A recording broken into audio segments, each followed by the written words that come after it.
All right. What's up? What's up? We are live with the Shanghai National Open English co-stream. I'm Casanova. I got Ursi with me.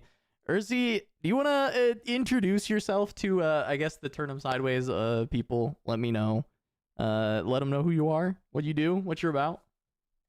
Hi guys, I'm Ursi. I'm getting it up on my stream as well. But I am so excited to be on. Thank you so much, Casanova, for having me on the co-stream with you. I really appreciate it. For those of you guys who don't know, I mainly do Pokemon content, but I'm hoping to try out some Riftbound, and I'm so excited that Casanova is letting me hang out with you guys tonight. So thank you so much. Letting you hang out is one way to put it. I'm just happy to have company for this 10-hour banger we're about to have of just a bunch of Riftbound gameplay. Like I've been grinding the game a ton. I know you told me that you've played quite a bit already. Is there anything that you really want to see today before we're relegated to the Kaisa and Yi mines tomorrow? I mean, I'm too optimistic, but I'm really hopeful that we'll get to see some decks like Annie tomorrow. So maybe not too much today. Okay. I really like Set, like the gameplay of Set. I like the aggro-ness of it, but maybe that's just me. I like to try to steamroll people with the Pokemon mindset. And then I think Lux is a cute shout out that would be fun to see, but I don't think it's gonna win. Yeah, probably not. Probably another Kaisa victory. Another one for the Kaisa gamers.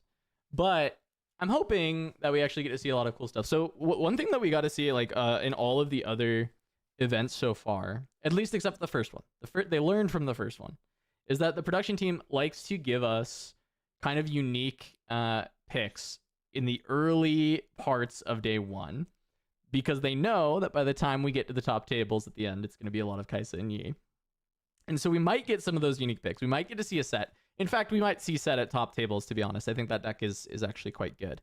But we might still get to see like a little bit of Leona. They like to throw a Garen in there. You know, you'll get a chance to maybe see that Lux on day one before things get crazy. But the other thing that's been added for the first time is the best of prizing. So the highest placing of each of the legends is actually going to get that like metal foil legend. And like what's funny is like I'm bringing this up in Prismats in chat saying, how many wins do you think the highest placing Garen gets? Which I think is a really good like initial bet for us. Is like, okay, so there's gonna be some amount of Garens that are trying to go for the metal Garen. How many wins can the best Garen player get? I think, what are we playing? It's 7 rounds today. I think three. I think 3 wins a Garen could get. The highest placing Garen gets 3 wins. I was going to say 3. However, I have a couple of my chat saying that the only League of Legends character they know is Garen. So with that being said, I'm going to have to one-up you here. I think he's going to get 4 wins. Okay. And for Ursi's chat. Yeah, I think like 4 round wins. I'm assuming this is... Like, yeah, it'll be record. So it'll be round wins. Not just like individual game wins, but it's like full round wins. But the tiebreaker is like how many games they win. Right? Oh, out of like their round. So I think maybe that's probably question. Yes. What do we think the win losses is going to be? I think that'd be like a fun one. So you're thinking there's multiple Garens tying each other at like 3 to 4 wins. That is the most optimistic I think we could have for Garen's performance. I have to hope, you know, like I remember my days of playing League back in season 4 when the really big sword would fly out of the sky and my Kinnan would splat. Yep, and I think it could happen again. I don't think he's getting 7 wins, like my chat is trying to convince me, but he could maybe win 4 rounds. He could also run into a couple buys. You don't know. So like the thing is there's certainly a universe where we could have a Garen win 4 rounds, because we saw exactly the way that Garen is going to get those wins, and it was playing the Aurora list, because it's very high rolly. It's not likely that you get to actually play out the Aurora early enough. However, it has the highest highs of any Aurora list, because then you get to like Divine Judgment people. Getting things like Harness Dragon coming out of the Aurora is actually crazy. So like yellow orange Aurora is kind of nuts when it high rolls you. So if someone decides, hey, you know what, I'm gonna bring this and just like high roll 4 people out of the out of this planet, then then that's what we can potentially see out of Garen. But I don't know. For me, I wanna know from chat, your chat as well as mine, like what are the most exciting legends they had that for them going into today. Is there anything that they've seen that is unrelated to like the Kaisa Yi that they think is like sleeper that could show up now that there's been a full month since the last set of tournaments that a lot of these players have been able to work? So I want to know, guys, like what do we got? That's a great question. Yeah, there's so many like I feel like fun legends that people could be like hoping to see. A lot of people love Arcane. Maybe we'll see some Jinx. Little Jinx. I could go for some Jinx action. Priz, I don't think there's buys, but that is actually the funniest thought. Is to actually getting buys into the event and then selecting Garen as your champion so that you have a buy at the start and you're guaranteed 1 win on Garen is very funny. I don't know that best of prizing. I wonder if it will be on regionals. I assume it will be on regionals. Because like we know we're getting the best of for like Houston, right? For the regional qualifiers. But that is what. Oh, no, that wouldn't be what gets you a buy. You get a buy from the skirmishes. So you totally could do this. What Priz is saying, you could totally get a buy from the skirmishes and then decide, you know what, I'm going to bring Garen to try and help lock in my my Garen best of prizing. Oh, that's it could be crazy. Fun to see. For context, like my text is a lot more like Pokemon people. Yeah. Skirmishes are essentially like the level of like a Pokemon Cup or challenge, or if you did Lurkana, a like set championship. But one of the things you win in this is that you get a round 1 bye in like your regional qualifier. So that's what we mean when we're saying skirmishes. Yeah, exactly. No, it's good. Definitely want to be able to introduce a ton of new people to this game. So welcome everyone in Ursi's chat from Pokemon. Come play Riftbound. Come join us. Join us on this journey. Come play some Riftbound. The release events are happening right now. Maybe, you know, if you missed yours today, you'll have one tomorrow. You can check the locator. I think it's on UVS website, but if you just look up Riftbound like tournament locator, it should be like the first result that you can find. And I probably guaranteed that you've got like an LGS near you that's doing a release event at some point over the weekend. Yeah, I think a lot of the LGSs are doing them, and so it's like gonna be a great time to try out the game. I know mine is tomorrow at 1 p.m. Do you have any plan for this weekend, Casanova? All mine over the weekend are in the evening, so I'm sacrificing my release events to hang out with my good friends in chat and watch this tournament. Which, speaking of, great timing. I'm going to turn the volume up a little bit for that now because we've got their intro, and these intros bang every time. These intros go crazy. Yeah, I'll bring it up as well here. Oh my god. This is so sick. Wait, this is sick. It is so sick. The production company they got in China to do all these events has been like insanely impressive. And I hope there's been some iteration for this one, because one of the only complaints I've had is they never have backup matches. So we have these like long breaks in between games, which for this one, I do have boxes of Riftbound to open during break if we need to fill some time. But I'd rather that they have backup matches and we actually just have games all the way through. It'd be great. Yeah, I hope they have some backup matches here. We'll have to see though. I thought like last time they like started doing 1 or 2, but it was like interesting how quickly they would like swap between and get really confusing. I wonder how like also like the judge calls are gonna go this time, because it seemed like when they were like doing like the forest series, there were like a lot of like pauses with judge calls.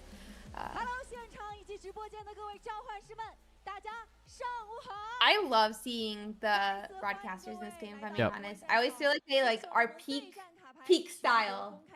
I give them like a +7 style points. They always are looking good. I'm hoping that, you know, for Riftbound, if I get to cast, that we can do more of the like fashion stuff that we did on TFT.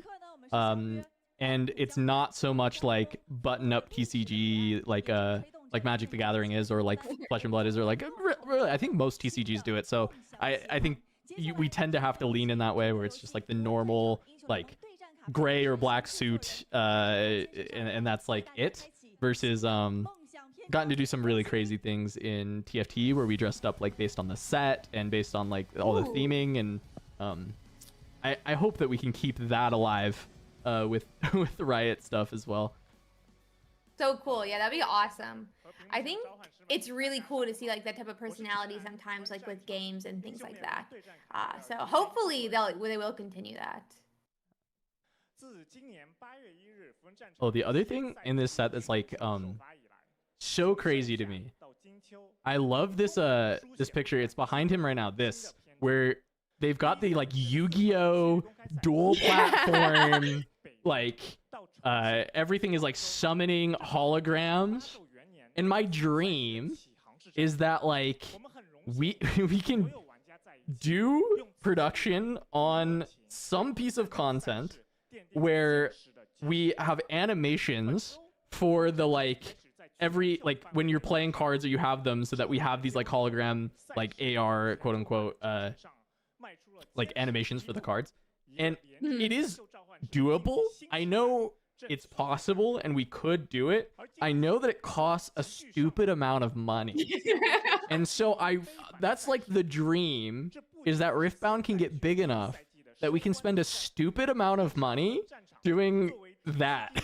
like making this like image behind him as close to reality as possible. That's like the biggest dream that I have for like TCG content creation. That sounds beautiful. Like, honestly, I think Yu-Gi-Oh kind of like put that picture in so many TCG kids' minds. I remember one time my cousin convinced me that he went to a card game tournament and it actually happened in real life. And I was like, oh my gosh, that's so cool. Only as an adult did I realize, actually, he was lying to me. It did take me like 24 years of an adult, but it's okay. It's okay. I may be gullible. As a child, he's like, yeah, this guy played his blue eyes and the dragon just came out and just like absolutely shadow realmed this kid. Like, he's gone now. He's just gone. Yeah, I walked to the podium and I was lifted into the sky. I was like, oh my gosh, tell me more. That's what an LGS is? Oh my, that's what I didn't go to the LGS as a kid, so I was like, oh my god, that's so cool. Like, where can I go to get that? Like, how do I get that experience? So turns out I just have to become a content creator and convince Casanova to convince us to make a $1 billion to do this. Because the technology's there. It is. A couple million. Yeah, it would be a couple million. It would not be a million. It would only be a couple million to make it happen. More than I imagine we will be able to ever make playing card games, but you know, is what it is. What's up, Tog? Stage goes crazy again. It does. Yeah. I think it's the same stage, which is fine. That is like understandable. Same company, they're using this big stage, but they've like brushed up all of the graphics and everything, and I think they added a piece because it's all piecemeal how these like stages work. And it looks like this company brought a lot of the same stage and they've added like this extra walkway, and oh my god, the ring reveal. You have to be kidding me. What is this? It was like in that clutch, and it opens up into the ring on the right fist bump. Now, like, well, there's each of the regions on the end too. Already the biggest W is a championship ring, by the way. That is so peak. I absolutely love it. But also that reveal goes crazy. I'm just gonna say now, somebody is gonna have to pull a oh god, what is the Super Bowl dude who has all 5 of his fingers with Super Bowl rings on it? I mean, there's probably a few, but like Tom Brady has a bunch of. Yeah, Tom Brady. You're gonna put Tom Brady here. We gotta get all the rings, and that's gonna be peak. An infinity gauntlet of championship rings from Riftbound is gonna be the way to do it for sure. Oh yeah, that's peak accessory. I love this with Riot, because so in TFT we had the Vegas Open, we had the Macau Open, Paris Open's coming up, and they have a championship belt, like a WWE, you know, UFC fighting belt for those.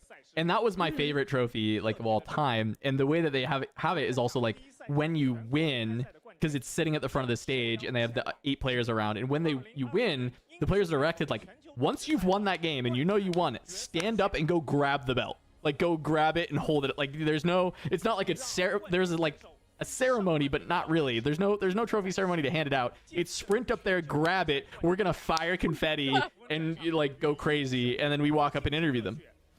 And it's That's like crazy. the best moment. And I think this like has that same vibe to me, is like, go claim this ring and put it on or whatever. And I think like, I don't know if I like the ring or the belt more. I think I like the ring more as an actual trophy, because like you could just wear that. That's like such a flex. What if you show up to your LGS and you just got the ring on, or you're on feature at any other tournament in the future, and like you're playing and you've got the championship ring on. I just think that's so cool. But a belt is also just like the craziest thing. Like this big piece of I don't know. You can't wear it, but it's just like amazing. That is disappointing to hear you can't wear it. We Like, can I want to wear roll it. up to the regionals and my opponent sit down and just be like, big old belt on his waist. Like, yeah, I'm actually one of the champs. You kind of can wear the belt, but like for instance, like Malala, who won it, he also had won like another big tournament. So he had his like tat crown, he had his belt, and he had the check for like 100 grand sitting behind him for a tournament once, which is like, you know, amazing. Love it. All right, you talked about the outfits. This guy in the middle, Parzival, he's done TFT before. I've seen him do a bunch of different games.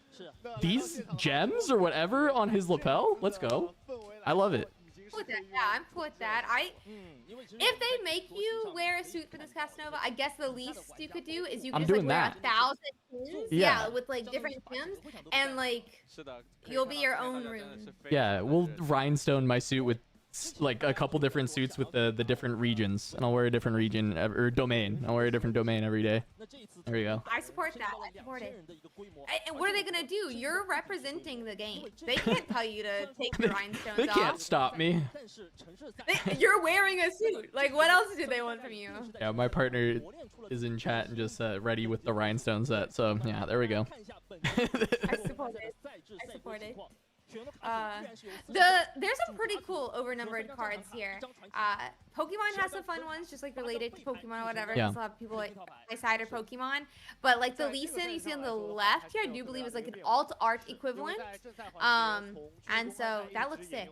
Yeah, that's the signature. So that's the biggest chase. Like obviously there's the one without the signature. That's like the overnumbered, as you were saying, like the same in Pokemon. And then they have the overnumbered, but also with the signature of the artist that did that alternate art of the legend.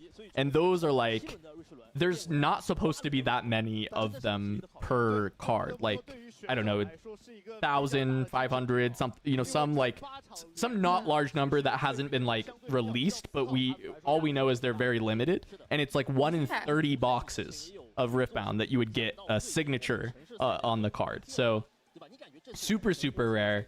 And they're beautiful. I've gotten to hold a couple of them in my hands, and they're amazing. I don't have my own yet. I still haven't opened all my boxes, right? I've got them saved up for this, and maybe we'll open a signature today. That would be really cool.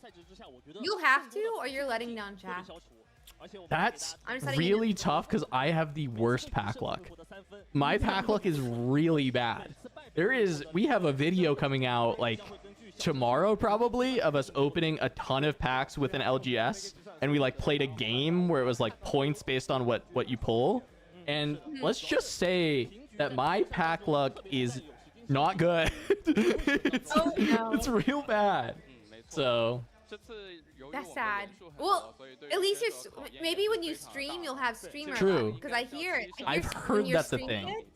Yeah, exactly. Like, if you're streaming it, the world just spins in a different direction. You get different cards in your packs. It's foolproof. Yeah, I think you're probably right, and so cracking on stream probably is actually the best chance I ever have to open a signature. Exactly. I remember like day one when Walmart had the fiasco last week. Somebody already pulled a signature Yasuo, so I was like, oh, they're not that rare. Lo and behold, they were just really lucky.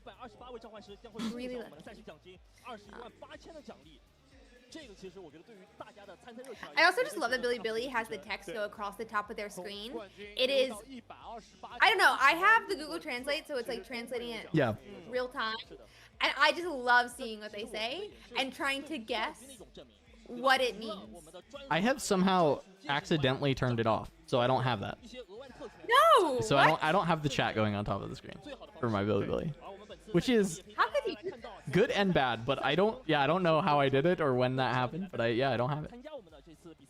That is so sad. I won't reference it then. I won't reference it. You can. No, you're welcome to. You for sure. If you see something funny in chat, in the Billy chat, you know, like there was the whole thing with George, which was calling him the ghost of Chongqing, which was crazy. Love that one. Crazy, I love that one. crazy work to call him that. But it is kind of fire. Look, it's kind of fire. Definitely Yeah. fire. Definitely fire. I love funny nicknames like that. I love funny nicknames like that. So maybe they'll call him it again tomorrow. I do wonder if it stuck, or if it was just like the Billy chatters that day, or if anyone else did. Because when I interviewed George about it, he didn't seem to think people were like still calling him that, but he did think it was very funny that they did once. So it is quite good. It'll be interesting to see if they call him it or not.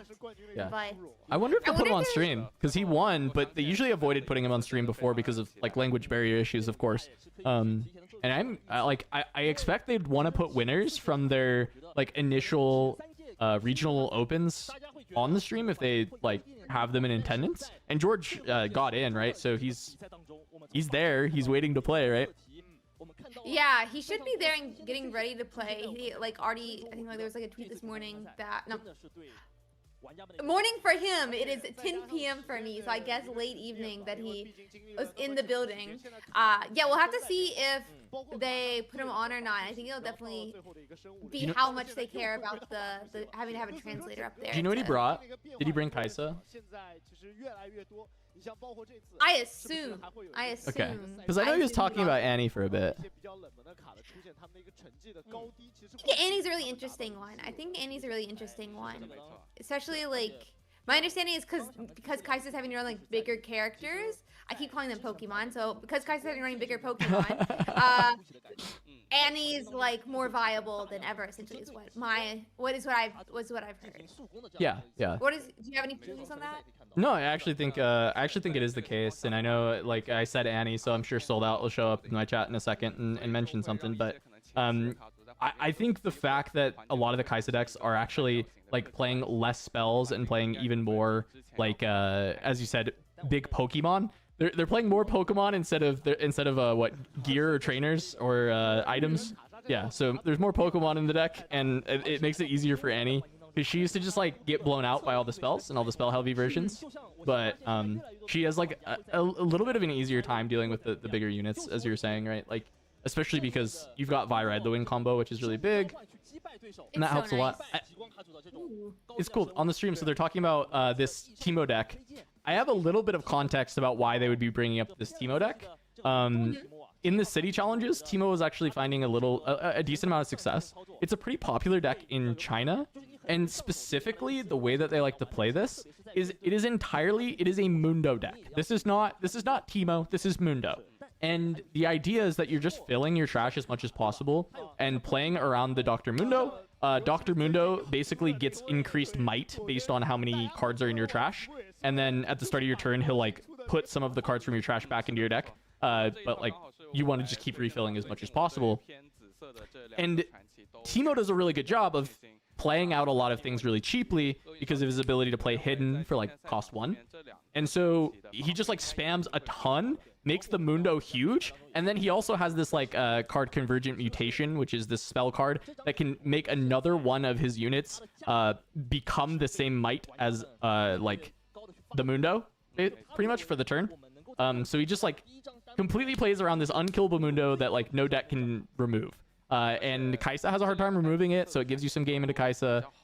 Yi doesn't have like any direct removal either, so you actually just get too big for the Yi decks. And it's a pretty cool deck. I'm not sure if I feel like it's actually very, very top tier, but it's good enough to find a lot of wins, especially with like a good pilot. Yeah, I think it'd be great to see how well Teemo actually does now, like a whole month into the Chinese meta. I hope it makes it into day 2. That's like definitely my dream. I've heard a lot of people say like, yeah, I think we'll see some like that. It's very skill intensive. It should do well in this meta, but sometimes you just have non-games. So Yeah. we'll have to see how it does. And here is our lovely Aurora Yi that they're showing now, which everyone hates Aurora. That's like the main thing, it feels like. For those who don't know, Aurora essentially, it's a tool that gets played. A gear. Gear is what it's called in this game. Yeah, it's like tools in not Pokemon, right? Yeah, but it's not the same thing. It's not the same thing. But it's like a gear that gets played. Gears like stay essentially in your base or your bench. They stay on the field, right? They're permanents that like exist. Yeah. And then when you end your turn, it gets the next champion in your deck onto the field for free, essentially. Yeah. Next unit, but like Unit. yeah. Champion. It's really funny with champion and unit and everything because it's like champions are units, but units aren't champions. So it's a square. Square is a rectangle. Rectangle is not a square. Yeah, I gotta get all the terms correct because I am very bad at them. I am the worst about still like calling things mana or like I'm trying to talk about might and I will say, oh, it's like this amount of power, but the problem is this power is actually another thing in the game. Yeah. So like have to not say that and really specifically say might. And I've just been trying to break my like years and years of playing other card games where they just called the resources mana. Whether that's Magic, I wasn't even a Magic player, or Hearthstone, or Riftbound, or whatever. It's always Runeterra. It was always mana, but now it's energy. So I have to get energy into my brain, which is a lot harder. Luckily, Pokemon is also energy, so I am. There you go. See, you're equipped for it. I'm equipped for the word, but other than oh my gosh, we have ears. I love the kitty cat ears. Yeah, this is great. Oh, it's a Ari cosplay. It looks like Ari. Those look like tails. They're hard to see the tails from this angle, but I'm pretty sure those are tails, and this is an Ari cosplay. Love it. That's beautiful. That's one of my favorite parts of Riftbound is the fact that like all the cosplays. Yeah. It's the new Hot Springs Ari, is what I'm being told. Yeah, it looks like my cameras were blocking it for people. My bad, guys. I gotta find the best place for the cameras with their layout when we get to game, and I'll just move things around as we need to. But let me, at least real quick, I'll just like hide us so that you can see. Here you go, everybody. There's the Ari in full. I just hit our cams for a second so people can look at it, but I support it. Yeah, it's pretty cool looking. So it looks like they're doing a 2v2, 4v4. I don't really know how to word it. So they're either doing 2v2 or they're doing a free for all here, and I wonder if they're gonna play this entire thing out or if this is like what kind of a video they're deciding to do here. Because like the games are supposed to start 15 minutes ago, about. Yeah. So I don't know if this is actually them improving how they're gonna do the broadcasts and delaying the rounds so that they don't have breaks in between. This is like what a lot of other TCGs do, where they'll pre-record like round 1 and then they'll start the stream at round 2 with that like round 1 game to try and cut back on the amount of breaks. Oh, that's cool. And I'm not sure if that's what they're doing or what's going on, but they are playing a free-for-all here, at the very least. Okay, they're not. Okay, they're not. They're not playing a free. I was like, are they gonna actually play this on the stream right now, or are we just? Yeah. Unfortunately, I don't speak Chinese, so my bad. Yeah, I wish that like I spoke Chinese so I could understand them. I was really hoping to see Ari break the fourth wall and win the free for all. That's all I'm gonna say. Like I was definitely cheering for the Ari, the Hot Springs Ari that I don't think is in Riftbound yet. So no, it's not. It is not. We'll get plenty of Ari skins, I'm sure. Maybe she'll catch up to Teemo. They already have what, like 6 Teemo promos. So I know he's got a panda suit. He's got. Yeah. Does he have a bee suit? So there's the bee is the alt art in the set for the Chaos Teemo champion card. The panda is an alternate art in the Worlds bundle for the legend. And then there is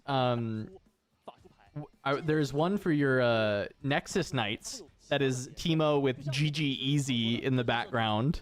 that he's standing on. And then there was a promo Teemo for the demo events. And so there's a lot of promo Teemos. They really like Teemo. That's kind of crazy. I didn't realize there were so many. But wait, they're about to have Chris? this guy No. Is this World League of Legends World Champion Crisp? Is this? Yeah, Someone this is says Weibo he Gaming Crisp. Crisp. This is he. Did he win Worlds? He won Worlds, didn't he? You're asking the wrong person. I know. I'm asking my chat. Chat should know. That's FPX. FPX. He won with FPX. FPX Crisp. That's okay. So, oh, he was in the content before. I guess this is the free for all. They are doing the free for all. Wait. Yeah, these are the free for all players. This is the wrong person playing Ari, unless this is the Ari cosplayer. I will be This might very be the Ari upset. cosplayer. What if her like profile picture isn't her in the Ari cosplay?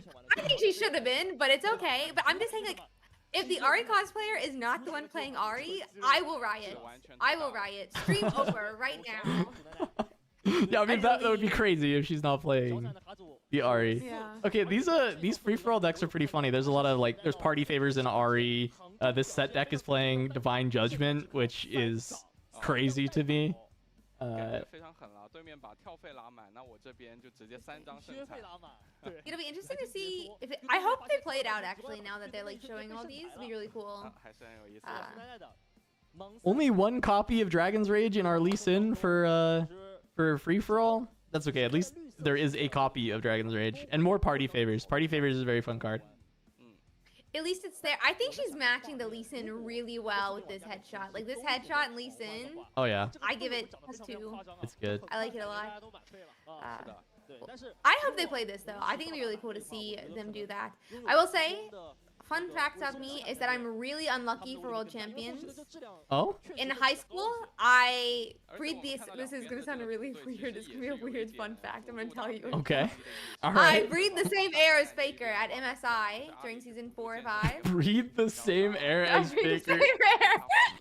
I was into Faker at this age. Okay, I was 18. Yeah. He was like 17. Yeah. I was 17. He was 18. I got my parents to take me to MSI.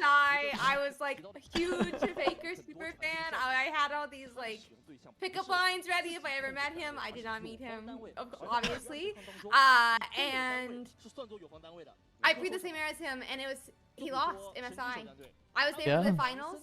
He breathed the same air as me, and he lost. He lost his first Coincidence? I think not. I think it was Ursi's fault. It was my fault. I believe that. And what's it called? It was his first LeBlanc loss ever in 14 games. All because I was there. So I'm not allowed at League of Legends events anymore. It's actually. All right, fair enough. That seems like a reasonable response. Yeah. Yeah, That seems like it seems like what has to happen. Yeah, I was banned. Only me though. No one else in the stadium. And now Crisp is gonna lose too, and you're gonna see it happen. All right. It is. So I think what is happening is what I was predicting is they're gonna try and cut down on breaks by not starting the stream with the actual rounds, and they're doing. They're doing what are they doing 2v2 or is this free for all? Oh, it's 2v2. I think it's 2v2. Which is my favorite format in this game so far. I love 2v2.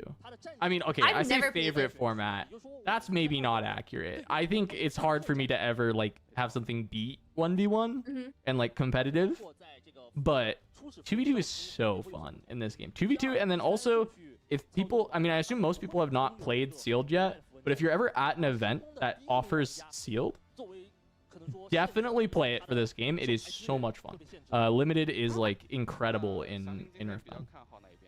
Interesting. I guess it's sealed at the release events, right? No, Or so how does it the work? most of the release events are actually they give you a starter deck and maybe like 1 to 2 extra packs, and you just open those packs and you can add any like legal cards to your starter deck and you can try and play. I was hoping it would have been sealed. I don't know if it was product issues or they just didn't think that was the best way to teach people how to play Riftbound. But yeah, it wasn't actually sealed. which is a bummer for me for a lot of release events. I'm sorry, you have to end stream here. Yeah, the Ari cosplayers playing Lee Sin instead. Yeah, sorry guys, stream's over. Like, what is this? I'm actually like so upset. This is illegal. This is illegal. But so it sounds like the release events are kind of actually like Pokemon release events. That's how Pokemon does it as well. You get like a release deck that they're all like equal power essentially. They're actually pretty good about that, and then you get like 2 packs to I add see. cards in. Yeah. Oh, nice. I got some good news, chat. Huge, good friend of mine, friend of George's as well. He's just like a guy that used to play Here's the Storm with both of us back in the day. He was a coach for my pro team that I was on. He got into the event. He's usually my contact in China that gives me all the inside details. Let's go. And he was on the wait list, but he made it in. And he's playing Ari today, which is cool. Super hype. That's super hype. For those who are just entering chat, the matches basically should have started, but it looks like that they are doing like some type of fun event first for round 1, and potentially we'll be seeing round 1 a little bit delayed. But we'll have to find out. But no, it's not a team event. Dreaming Tree has appeared. So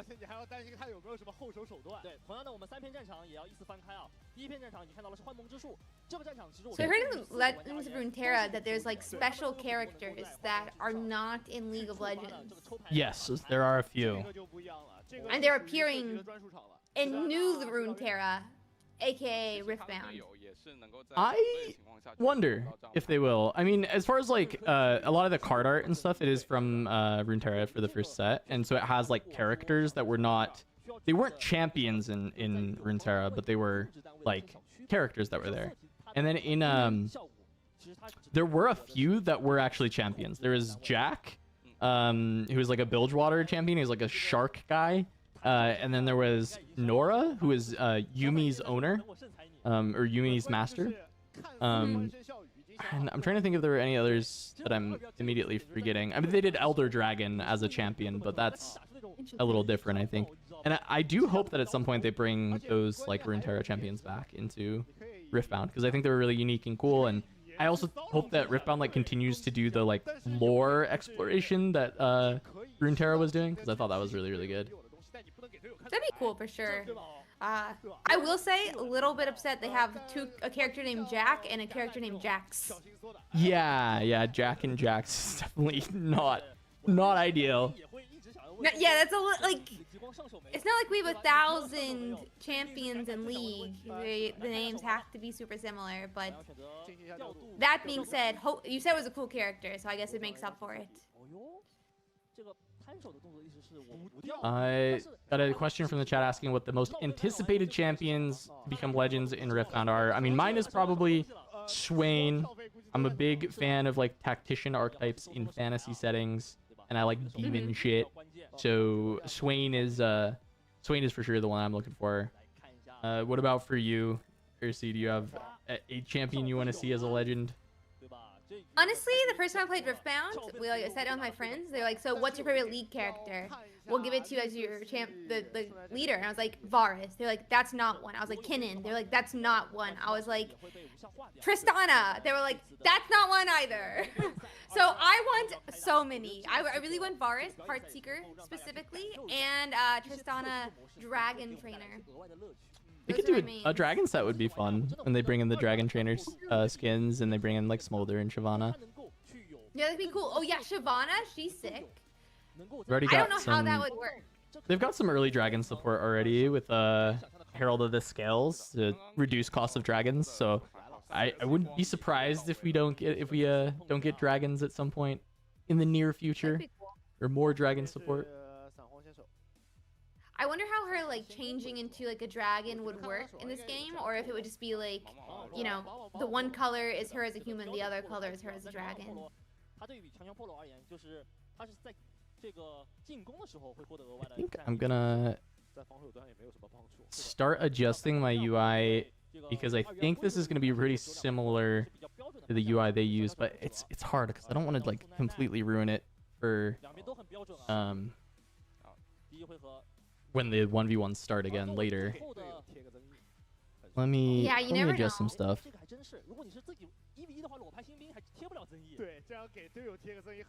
I'm gonna bring up your YouTube to take whatever the word is called, inspiration. I gotta do. They seem to be having fun. I love watching them like have so much fun at these like events. I think it's so cool that they brought in people, it looks like from like different parts of League and some of their different games to come to the Chinese event and play this for round one. Wait, there's only 3 battlefields down, even though there's 4 players. Yeah, that is correct. For the 4-player modes, you basically will pick 3 randomly out of the 4 players like presented battlefields, and the one that doesn't get picked, or like the one that does get picked gets eliminated, and that person goes first. It's how you decide, and then it's supposed to be 3 battlefields for the 4 players. So cool. I did not. I've never played the 4v4, but really interesting. It does look like, as we said, it was like a 2v2. We already have 1 point for our right side. I am like. The thing is, I'm a cosplay believer, so I feel like I have to be voting for like Lee Sin and Set here. They are also kind of color matching, if I'm being completely honest. So that you gotta give them style points. Maybe at like the first qualifier, we'll have to like get a group together and do a 2v2, not a 4v4. Oh, for sure. I definitely gonna be recording some like 2v2 content in Vegas for SCG, but then for Houston, because we'll both be at Houston, so we should get a pod together, do some 4-player, some 2v2. That'd be a blast. And hopefully get ready for it.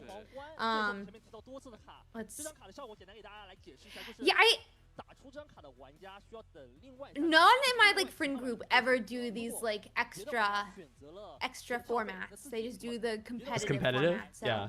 They only do competitive formats. So it'll be my first time doing 2v2. Will I drag my teammate down? More than likely. More than likely.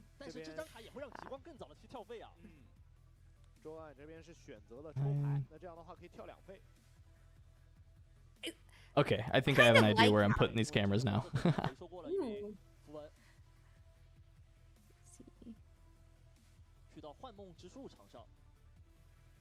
They expanded it out again on the bottom. That's how they got me. I thought I was gonna be able to fit a camera in that corner, but I don't know what's. I don't it's good you called that out. I was looking at it, trying to move the camera down there, and it's like sometimes it's the full screen, sometimes it's not. They're actually baiting me so hard. How do I? Okay. Yeah, they do seem to be. He already has Aurora in hand. For those who don't know, oh my you God. basically have to get. I think it's what 9 energy to play. So you have to wait a long time to get to play it. But it's definitely the one he's gonna want to play in the near future. I'm like trying to think there's like any equivalency. But I don't really think we have that in Pokemon at all. Opens 2 of my 6 boxes, and I'm 16 cards away from finishing Darius, and I open 1 Aurora and 2 Mind Splitters. Wow, you are so lucky. I actually, while sitting here, the person who's getting me boxes just told me they're arriving to me Monday, so I'm actually really excited. So I'm going to finally get to open some Riftbound Monday. That's going to be sweet. If I don't find any tomorrow. Yeah. Then you won't just have to watch me open boxes via a webcam tonight. And instead, I mean, I'm excited too because I'm gonna have to live vicariously through you. I don't have any Riftbound open. It's kind of tragic. Okay, I think I almost have this done. Sorry, I wanted to see their layout before I actually like finished putting this all together, and this is giving me good time before the actual like tournament matches where I can adjust the overlay to try and make it look nice for everybody. Take all the time you need. There's like a random foot sticking out from somebody's chair. But how good is Ari? I think Ari is like competitive viable, I think is like the way to word it. It's not like the top tier deck, but like it's able to deal with the top tier decks if it does well. And no, the whole event is not 2v2. For those who are coming in or just like tuning in, we're currently watching like essentially like an exhibition match that they're running on stream. They're basically doing round 1 right now in the background is like our understanding, and so hopefully it's going to cut down on like some of the break times that we saw during the first month of Riftbound in China. A lot of people saying low A tier. Maybe she's B tier. Yeah, I would say low A tier. Victory. I would agree like with her being like low A tier. I really like Ari, but sometimes I feel like Ari is just like a literally worse Yi. Yeah, I think sometimes she does stuff that's just like that is worse Yi, and then the nice thing about her is that she has the like combo finishes that are better into stuff that tries to be even slower than you when you're Yi. Now, of course, like War Mother's or Aurora Yi is like kind of the slowest that it gets. There's not stuff that really like out like top ends you, but I do think like generally Ari has like the advantage of being able to deal with stuff that is trying to go slow by being able to like look for the finishes with green Ari plus Time Warp, which is I think a very fun combo. Yeah, that's a true one. I think Time Warp is such an interesting card. I really like it. For those who have not seen Time Warp lets you, it's very high cost, but essentially like it's a spell. It means a spell in the game. It's essentially kind of like a supporter level card in Pokemon. Lets you take the next turn as well. It's a Dialga V-Star. It literally Dialga V-Star actually. And so you get to play 2 turns in a row, which is like really, really, really nice in Riftbound. They have not played the like learn to play or anything. But in Riftbound you have to get 8 points. But you have to get your 8th point either by holding or by conquering both battlefields or holding a battlefield. So getting those extra turns are really, really nice. Okay, I think I've solved it. Let's go. That I like that. That looks nice. I'm not moving mine if I'm being honest. No, yours was a little better positioned, I think, out the gates. I had to make some adjustments here, but we should be good now. Yeah, the Time Warp turns are like really, really tricky. I've heard it's like caused some problems even like in Kaisa mirrors. Blue has some really nice cards. I love Watcher. I love Time Warp. I love, is it Smoke Screen? Smoke Bomb? Yeah, there's I think it's Smoke Screen. No, Smoke Bomb. No, Smoke. I don't know why I don't know. It's Smoke, yeah, Smoke something. It's Smoke something, and it's really nice. It is Smoke Screen. I was correct, try 1. There you go. But I don't believe in myself Easy. in that way. Yeah, -4 mine. I wonder if it's more than 8 points for 2v2. My assumption is that it's 11. Still... Oh! Yeah. It is 11 for 2v2. For 4-player, it's still just 8. But for 2v2, it is 11 to win. That makes sense. Okay. And so what's really cool about that is there's cards that care about points. So first off, like Draven can get even bigger in 2v2 because he can scale up like plus 10 points, right? But also Blue Kaisa, the one that when you conquer, you can play a spell from your trash for free as long as it costs less than the amount of points you have, can now play even higher cost spells for free. True. It now becomes the only spell in the game you can't cast off of it is Time Warp because it has to be less than. So since that costs 10, if you were at 11 points, you would have won. So if you're at 10, you can't cast it. But in this format, you can conquer with Blue Kaisa and then Icathian Rain for free from your trash, which is just an insane like thing to be able to do. Yeah, I think that is actually like pretty cracked. It'd be really interesting. You have 2 people you have to hit, so I guess Icathian Rain gets spread out a little bit. Yeah. There's like always units to hit with it too, so it goes absolutely nuts. That's crazy. I'm Man. just getting relocked in this game, and I do see that there's been a green Ari at this battlefield holding for a little while now, which is definitely wait a minute. Is this the set and whose green Ari is this? Is this the Ari player's green Ari? And then Set's trying to go in. Okay, yeah, that's what's happening. Okay, I'm dialed. We're back in. We understand what's happening now. I'm done dicking around with OBS. We're back.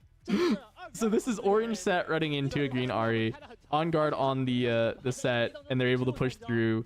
The teamwork, right? It was the on guard from the Lee Sin player buffing up orange Set to get that conquer. So that's always the fun with 2v2, right? You get both decks, you get to do combos. Like normally Set being yellow-orange cannot play on guard. But when your like partner in 2v2 is playing green, now you've got on guard. Yeah, I think that's actually really interesting, I guess, like to see how some of these are going to play out in 2v2s. Is making me more and more interested in 2v2s, if I'm being completely honest. Oh yeah. So there's like one of my favorite things to do with cooking in 2v2 like ideas. We see this like Aurora, right? That Crisp has with the Master Yi deck. They have a blue deck next to it with Ari. They could have played Promising Future so that he can just like, you play the Promising Future and then it has everyone else at the table and yourself. You'll look at the top 5 cards of the deck and then you can play one without paying its energy cost, right? So you still have to play the power, but if Ari plays the Promising Future, then your teammate who's playing an Aurora deck could find the Aurora or just find like a really massive unit and then just play it for free every time you play a Promising Future. And then you're still also playing crazy. And so there's like these combos that are so nutty. Like that's like that level 1 combo of like, oh, we can use this to cheat out cards that we want. Yes, my opponents will get to play stuff as well, but if they're not playing Aurora decks, like they're not going to outbig us, right? So yeah, very true. It'd be really, it's kind of too bad. I mean, maybe they'll do it, but I did see they had like a Aurora in hand already. They had it in hand really early, and I think it's in play now. Yeah, and we saw the yeah, he's got it in play. We saw the deck list as well, and we know that they didn't have Promising Future in that blue deck, which is like, you know, I was just hoping that they could have that there, because they could, you know, you can also time warp off it. You can do like a bunch of really cool like big spells out of it. You could Promising Future into time warp to try and score some points while your opponent sets up like Aurora, or time warp to try and like continue to develop, or you Promising Future just into your own big units. There's a lot of fun stuff. Yeah, it sounds like a lot of fun. I mean, they made a couple bad decisions. She's not the one in the Ari cosplay. She's not playing Promising Futures. But no, teammates cannot use the same deck, and I don't think they can have the same battlefields. Correct. Yeah, that was actually a new update. The battlefield part of it. I think most people assumed you couldn't play the same deck originally, but they clarified that you can, right? Like you can't be the same legend. The one that was like, I don't know that many people considered would not be allowed was the fact that you can't have the same battlefields in your 2v2 decks. Which I was brewing a lot of really degenerate things that you could do if you could have 2 of the same battlefield. So part of me was like, hey, I'm kind of happy we're not doing this. So you know how I was telling you about, I was mentioning this Promising Future Aurora thing. You could do that on the on your first turn of the game if you went last. Because if there were 2 Obelisk of Powers, the battlefield that gives you 1 additional rune on your first turn. If there are 2 of them in the game, then the first turn for the last person to go, they'll have 5 runes, which is how much Promising Future costs. So they could play Promising Future on their first turn and allow their ally to, if they see an Aurora in the top 5 cards, play it on the first round of the game, which is probably a bad thing. And we're happy that it's not included in this. Thank you, Vito, for banning having to the same battlefields. The other thing that was like really crazy that you can do is like build decks around like discard synergies and then play double Zon Warrens to increase the chances of getting Zon Warrens, and then just building like the biggest Mundos, and you get free Rossas like immediately. It's yeah, it can get pretty crazy when you can pretty much just have the same battlefields and stack them. Stacking battlefield effects can get really nuts. Oh no, oh no. Yeah, stacking battlefields can be crazy. I'm really glad they made the change. At the time I read it, I was like, okay, who plays 2v2, bro? Lo and behold. Oh, I was gonna say them on the mainstream, but you are the reason they had to make that errata. You are the reason, Casanova. I'm glad they're playing it on the mainstream, giving some attention to the format, because I think it's a cool format. It's fun. I think a lot of people probably might write it off because they're like, that doesn't seem like a normal way that I'd play, and they might want to play like free for all instead if they were gonna play a 4-player mode. But I actually think 2v2 is like maybe in my opinion is like a lot more fun than the 4-player, even though the 4-player is also good. The good thing that like Riot did with the 4-player mode is the fact that the way you win this game is by scoring points, not by like eliminating your opponent or eliminating people. So the difference between like this 4-player mode and like the most popular Magic the Gathering Commander, right, is that nobody ever gets eliminated. Like you play until the end of the game and you just try and win, and there's not this like oh, I'm gonna have to decide to kill off this person and not this person. Yeah, there's spots where it's like, oh, you might have to almost decide who wins by removing someone's units and not the other person's units, but like realistically you're just always trying to make the play that is like the most likely chance for you to come back and win. And I think it's been really successful at doing that. I actually think the 4-player modes have a lot of legs, which is maybe a little surprising. I think card games sometimes they have a hard time chasing like Commander's heals for being a good 4-player mode, but works really well in Riftbound. I'm excited to try it in the future. I have a question about the rules for this 2v2. So when you are 1v1, you have to either take both battlefields or hold to get your 8th point. Right. Do I have to take all 3 battlefields to get my 11th point? Or hold? Yes. Or how does that work? Yes. However, if your opponent, or sorry, if your ally had just scored 1 and they still like control it, right? So you only have to score the other 2 if it gets to your turn. Because the like reason for that is you actually just like cannot possibly score the battlefield if your ally is holding it, right? There's no you're not allowed to move your units in, right?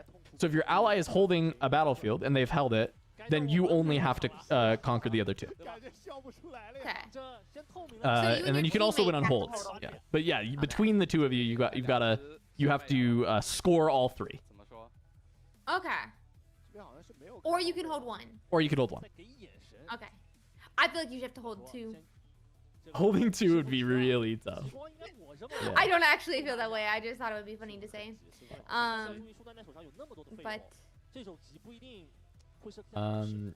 I see some people asking, is it all group games today or we see 1v1? We're gonna see 1v1.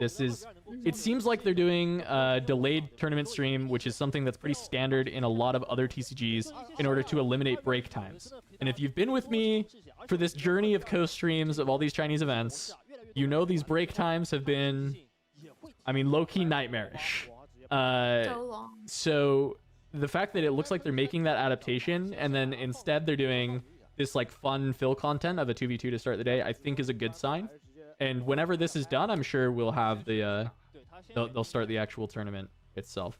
And then that answers the further question, when does the event start?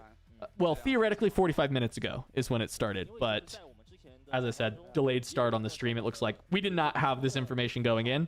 This is stuff we're speculating on as we started the co-stream when this started, and we were treated with a 2v2 gameplay, which I'm honestly not complaining. I like 2v2, so this is cool. I like it. I've been told that today is 8 rounds. 8 rounds? Okay, cool. Yeah. That makes sense. And you essentially have to win every single round. 1 loss may be an out. Wait. 8 rounds? You have to go 8-0? That's what I'm told. Or 7-0-1. Wow. That is crazy. I don't know if that's correct, but that is I have to go. what I've seen in a Riftbound Discord, but it could be wrong. No, I mean, if people have got this info somewhere, I believe it. That just seems wild. Usually it would be like you're allowed to go to make day 2. You could go like 6-2, but like you basically could not lose another game for the rest of the tournament after that, right? Like Yeah, that's how it normally is. but you would make day 2, right? So the fact if you have to go essentially 8-0 to even make day 2, I wonder if they're just doing 8 rounds today and then a direct like cut to top 64. Because in that case, what you're saying makes perfect sense. But I don't like that. But that's if that's the case, then that's what could be happening. Yeah, maybe. I mean, there's also like maybe we just don't know format, and so it's like the guess if it's the same top cut. I'm not really like. I know you sure. just playing. I'm gonna ask him and see if we can get an answer from someone on the ground in Shanghai.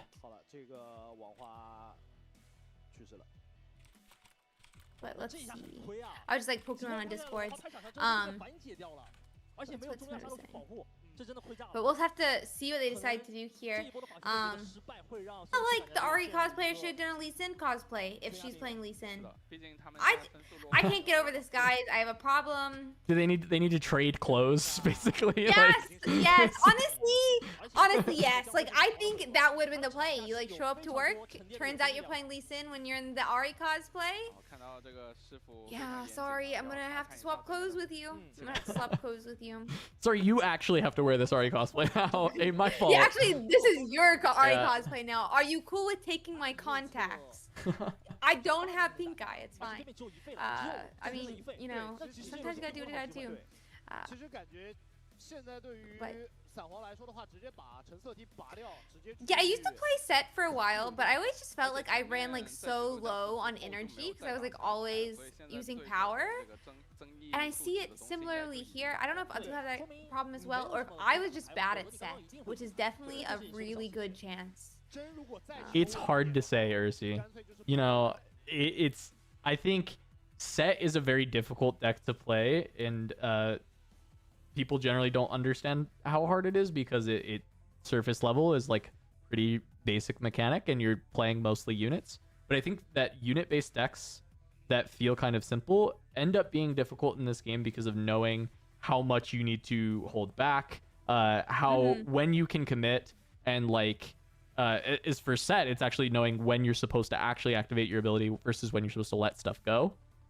Yeah, which I feel like you get baited to like would use prevent power. you from like running out of power, and I think running out of runes, and I think it's a big thing with set. It's really a lot more difficult than you would expect because unit-based decks end up getting punished really hard. There's not a ton of just incidental card draw.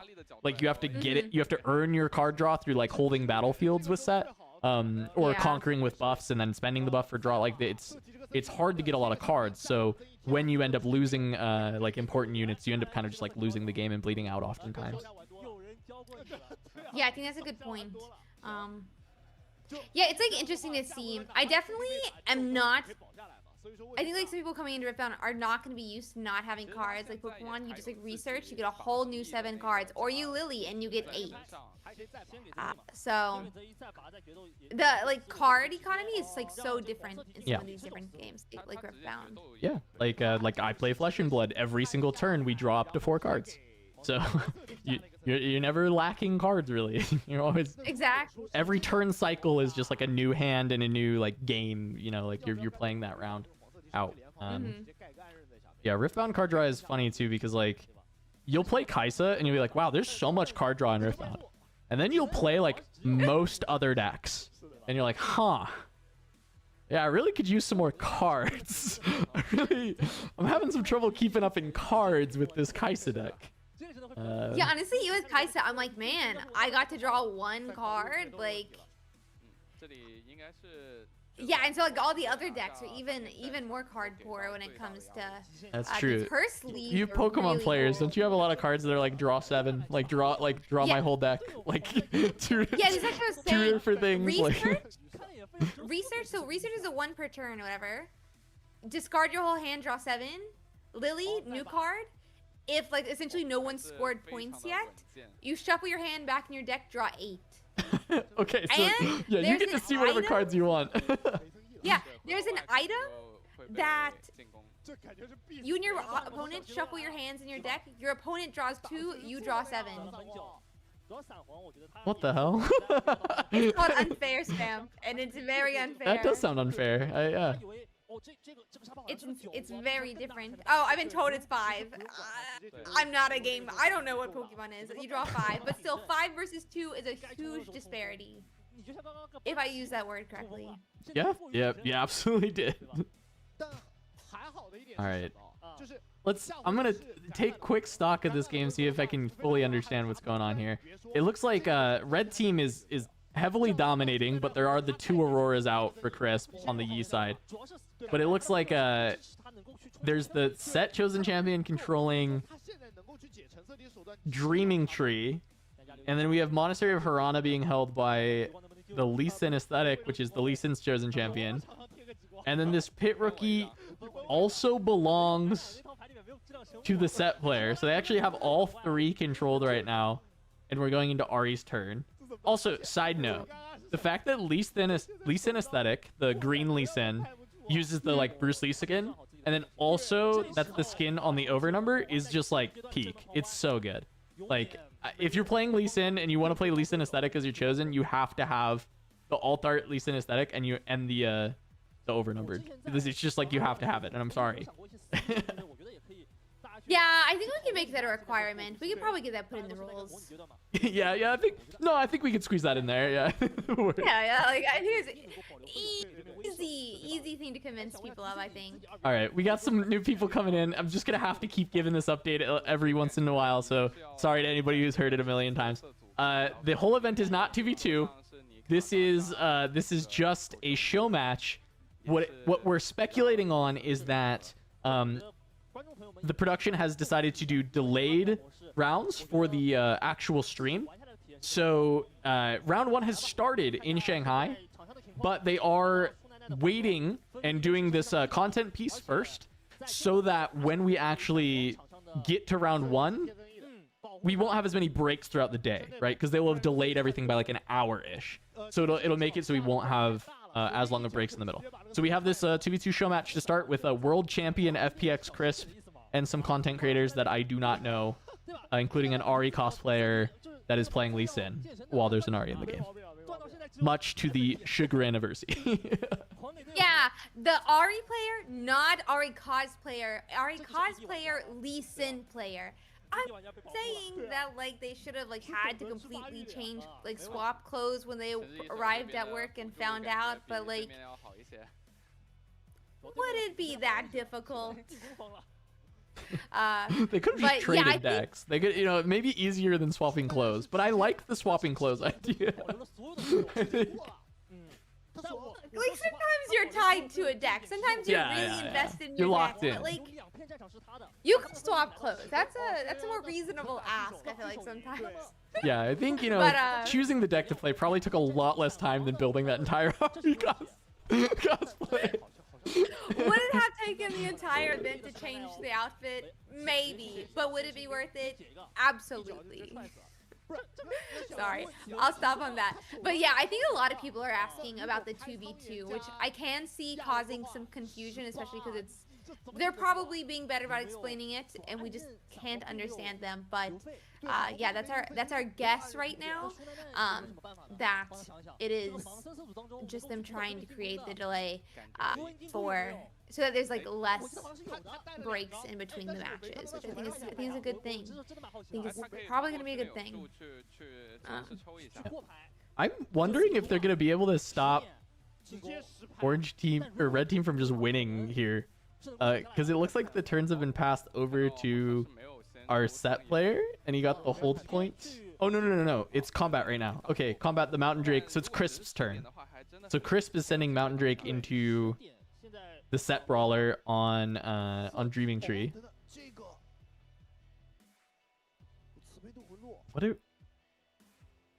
I think it's combat right now, right? Okay. I think so. And George has just confirmed it in the community Discord for Riftbound. He says you have to 8-0 to day 2, essentially. That's crazy. Wow. Okay. Okay.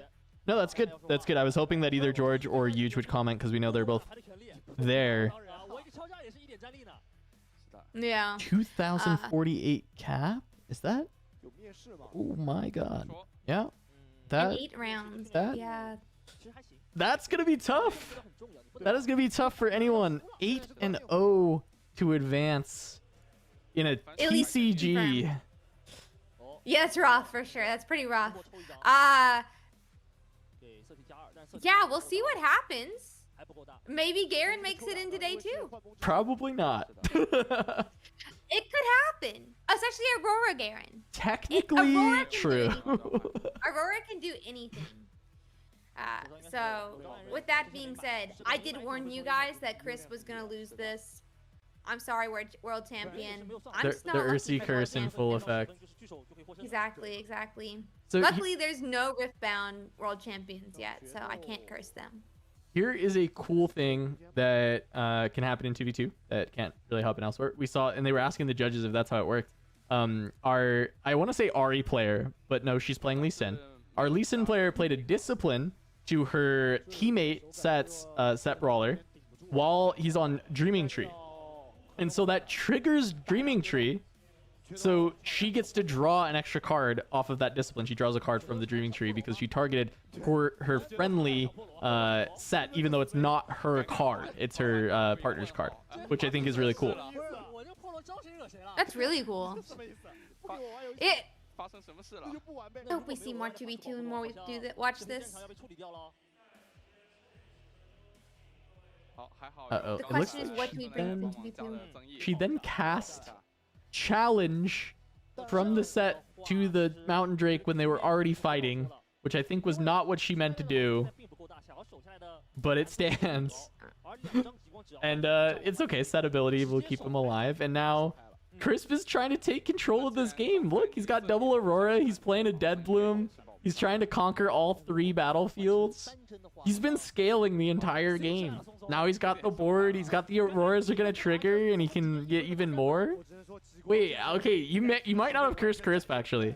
I don't know how this other team is going to be able to, like, take it back from Crisp having, like, full control with double Aurora triggers. Yeah, I don't know how you come back actually from that. We only need 1 point. We only need 1 point.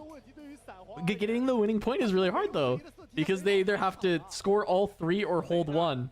And I don't think Crisp is going to let them score all 3 of these with Yi ability and Ari ability triggering on the holds, right? So it's like +3 versus your opponent.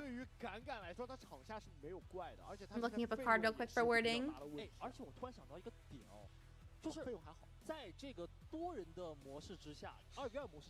Okay, never mind. I was gonna say, what if we charm one of the set's characters into a base and then pass, and then he gets the 11th point? Boom. Well, so yeah, he can, but you can't score just with the 1 conquer. So they'd have to then go a full round without Crisp being able to, like, retake it. And that's Well, the my hard part. point was, if you could, you can't charm, by the way, a friendly unit. But if you could charm a friendly unit, let's say like she takes it, you can't score the 11th point. But if she can move one of his characters up and then it passes to her friendly person, then they would get the holding point. I see. But the charm doesn't work that way. I don't know if there's a green card that moves friendly units. Uh, Or green or orange. Is charm enemy? It is enemy. Oh my gosh. Yeah, it's realize. enemy. I looked it up first. I looked it up. Yeah. Huh. Is there without being Yasuo, there might not be a green or orange card that just directly moves you. It's all purple. I think Annie, you can move other people, but Yeah, like no, her you cards can. can't. Yeah, I don't the- know what color she is. Purple. Yeah, the purple stuff can. Okay. Okay. No, that's actually a good call. I was like thinking, oh yeah, there has to be movement in green, but no, it's just charm, and that's as you said, enemy only. Yeah. Kind of tragic. We'll have to see if we can hold one of these though and take the win, because it would be very sad. You get to 10 points and they come back from 5. That is the Aurora life though, right? Is Aurora does like Yeah. nothing early game, and then you get to the last point, and then you just can't win. Yeah. And it looks like Crisp is he's online. He's playing all these Mountain Drakes. He's playing like all the biggest stuff because it's 2v2. You have time, right? You're playing to 11 points. you got all this extra time to try and build everything together. Here's a Mountain Drake. He's got 2 Auroras out. Oh my god. What else is he getting? He's got party favors makes so much sense too. Party favors is like so good. Oh, she's telling him where to put it. Oh, I see. She's saying, hey, we should Giga stack this one because they have to conquer like all 3, or you put it at base, and then we'll have the Yi and Ari ability on the Mountain Drake combined together to be good. I think that's what she's telling him. She's saying, yep, she's pointing at his Yi. I like the confidence to tell a League of Legends World Champion what to do. I like it. He said, hey, you don't know anything. You don't know Riftbound, She said, buddy. you don't know Riftbound. This is what you should do. I support it. I support it. I just wouldn't have the confidence to do it.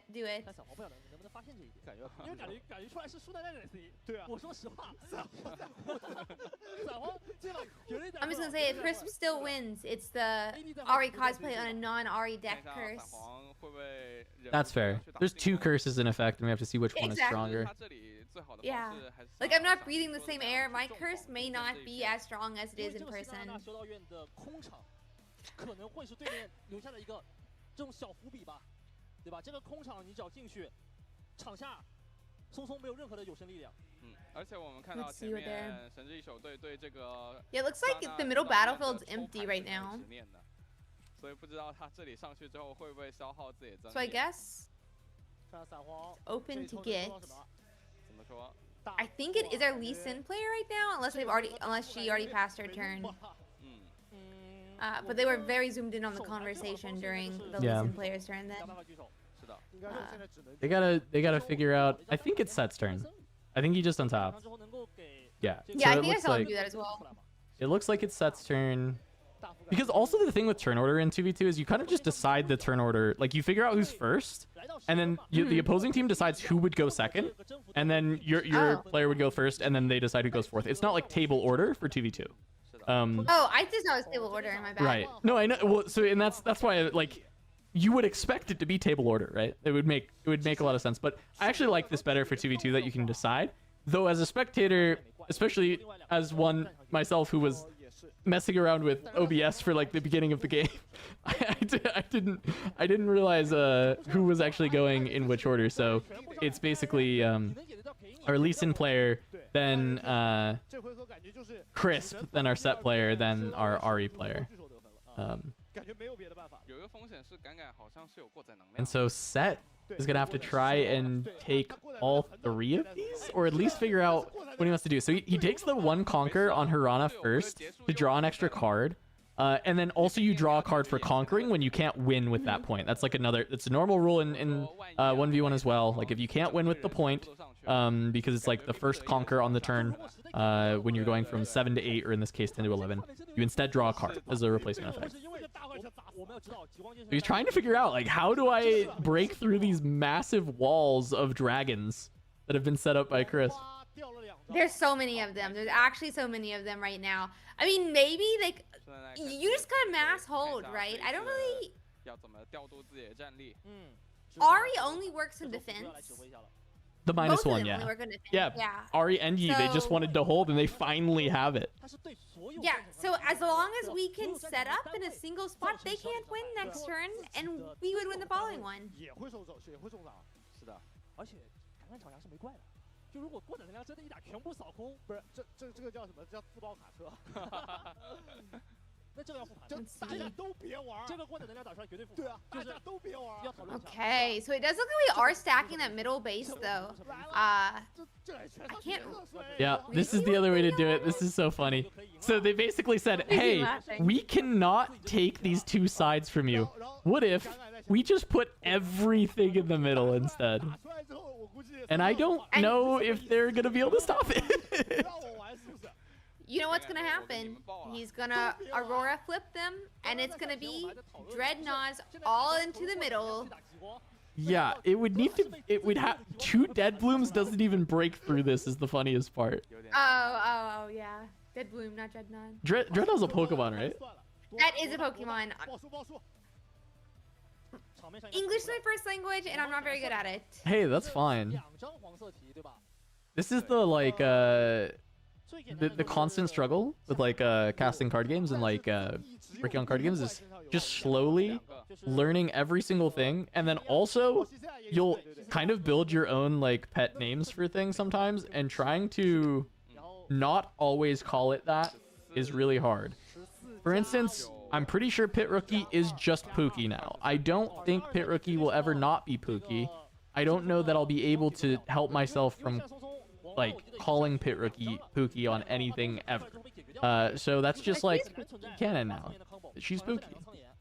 Yeah, they're gonna rot at the card. Don't worry about it. Change Surely. the entire name of Surely that will happen. Surely. I believe. Wait. Wait. So in her hand is a card called Unchecked Power, which will kill everything on the board, including their own stuff. Oh, maybe not as good. But also, I don't know if they think they can actually beat what's in the center. She showed it. Oh, she's throwing it down. So there is another side to this. In 2v2, what they could have done, unless this rule has been changed, and I need to make sure I go consult the rule books again, but I'm pretty sure when I was playing with Dave Guskin, the lead designer, the design lead for the game director, he was saying you can play spells as though it was your turn on your friendly team's turn. So what they could have done is not cast it on this turn, passed it until it gets to Crisp's turn, let him move everything back home, and then cast it to clear all of set stuff. And that could have worked. Okay. Yeah, I can see that. That's kind of cool. Yeah. I was really hoping I was a Lee Sin player. I'm being honest, I'm slightly colorblind. I'm not really good with colors. So I was like, oh my gosh, Lee Sin, we're taking the entire board. Oh, yeah. It was the Ari player. Yeah, it's a blue card. It's a blue card that the art is orange and yellow. And it's full art, so you have to see the little blue strip. 将会让对方绝望，叫做坚毅不倒。是的，因为在二 Lee Sin also, I'm pretty sure looks red. As the colorblind person, he's red, green and red. However, So I've been told he's green and orange. So the orange just looks red to you. Okay. Yeah, I've heard a lot of people say that though for him, because his like the gradient actually goes to red almost, or dark orange that looks red to a lot of colorblind people. Okay. So they have like a couple cards like they have like that issue. I guess that's it as well. It's really interesting sometimes to see how the different like cards are designed. I actually had a friend who found out he was colorblind playing Riftbound. Oh, Riftbound itself, like, so recently found out Yeah. that he's colorblind. We were setting up the Discord, and he put green and red for Yi. And Just thought it was orange. Yeah, I was like, and then people were like, he's green and orange, and we were like, I was like, oh buddy, you might be colorblind like me. We gave him the test, and he was. So. Because I've even had people say that the orange, these orange runes, these full art ones look yellow, not orange, instead of red. So other side. The runes are yellow to me as well. Okay. It's just the Yi name. It's the Yi name that like not this card. It's the leader one, I think it is, where like the gradient is the problem. But yeah. All right, so it's I would gone agree. back around to Crisp, and he's finally playing the chosen champion, the Yi. Honestly, I think he's still gonna be able to restabilize because of the Auroras. Like the double Aurora, they cleared all of Set stuff, and Set like dropped down to 3 runes, right? So he doesn't have a lot. Yeah. He just has this like 1 Set brawler, which Set Lee Sin awesome. Another thing, like 2v2 with this combo. So you have to pay the buff to save Set brawler, right? And this is like a problem that Set has, is he saves his Set Brawler and then, oh, he doesn't have something in hand that buffs his Set Brawler. So his Set Brawler is like kind of just a bad unit, right? He can't come back into the game from that point. Yeah. With this pairing, Lee Sin can just tap Lee Sin and give a buff to Set Brawler. True. It's your teammate, right? So because it's a friendly unit, you can just buff it. That's super nice, actually.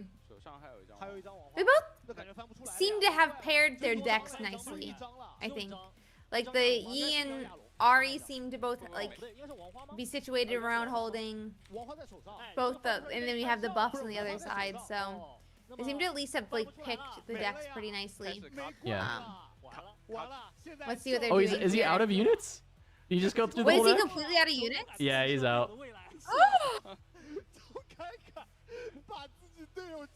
He's Wait, out of units. Ari wiped the entire board and he's completely out of units. Yeah. She's so upset. They thought they had more. I don't know how They well thought he they knew had his deck more. list, to be honest. I think they handed them these decks to go play, right? That's probably Because they're all which content creators. It seems like some of them play Riftbound, like a good amount of Riftbound.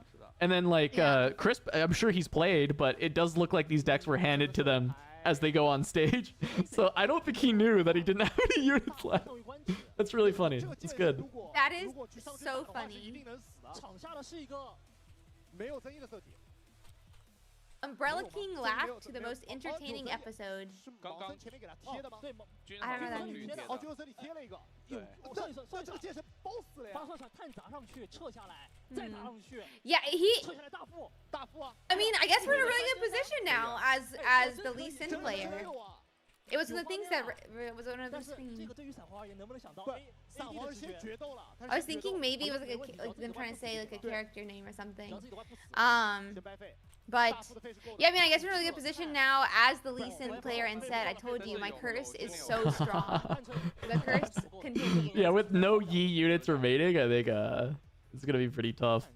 等等 Though, wait, does this on guard? 出问题了 It would make it trade, 绝对价 challenge the Set Brawler 8 into Yi as a 6 because it's on the point, it's defending, so it'd be 8. 爆了！ Trading is 散华 fine though, I think. 他会关系也不打。对啊，嗯树奶奶回去要回去要抽人。 Yeah, it's gonna be a trade. 直接跪键盘了。树奶奶就回去要抽人了。我保你保的这么好，你在干嘛？关键团送了。 I love the energy these casters are having. It's like such a funny moment from that, and then I think they're talking about how Set Brawler has been alive all game, and they're like, oh no, it's finally gonna die. 而且还保不了。 He's finally That's gone. so funny. 我只能说这次表演赛的节目效果太慢了。拉满了 That's so funny. I had the same experience playing TV2 because when I played against Dave, it was Charmer and I playing against Dave, Guskin, and Mel, one of the global influencer strategists for Riot. We were playing against them, and they were playing Lee Sin Set 是换掉了，是换掉了。 against Oh, us. They were okay. playing this combo. And we could just never get rid of Dave's set.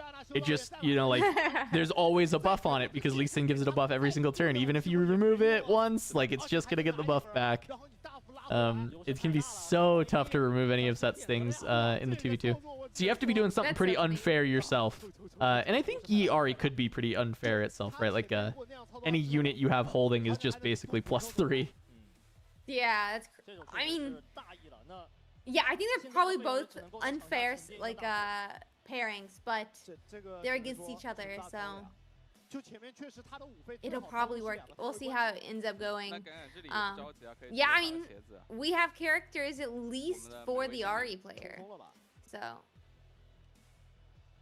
Yi's just gonna have to play support. 是的，对吧？这应该直接冲锋了，啊我感觉要被翻盘了呀！这个被翻盘回去就怪散皇， Okay. 直接开球，直接开球，这个连环 Um, 不是喝口水。 it does look like we're 自己操作失误了，操作失误了。 deciding which battlefield to take, but 美味仙灵冲修道院没问题。 oh, it's the oh my god, what is that guy's name? 过牌了。 He looks- Tasty Fae Folk. 但是 He's an 中 eggplant. 这边也有个尴尬的 He's a 问题 big 啊 purple Yeah. man. Big purple eggplant. 他的王化，而且只能 He's a cutie guard. He's very cute. 他其实也在思考这个问题，他也在思考这个 The 问题。 question is this I- competitive or casual? I'm gonna say it's casual. I assume your question is this part of the tournament? It is not. It is a show match. 来的有点晚。 Yeah, show match. 出南在场下收两张 As far as we understand. No, it's definitely it's a Of show. course we It's a show match for sure. 他据说关键是剑圣，他没怪了。 Uh, Let's see. 王华拍下来之后有符文金箍 The sleeves though, I kind of want these sleeves. I don't know how you get these sleeves, but they look really cool with the reflection.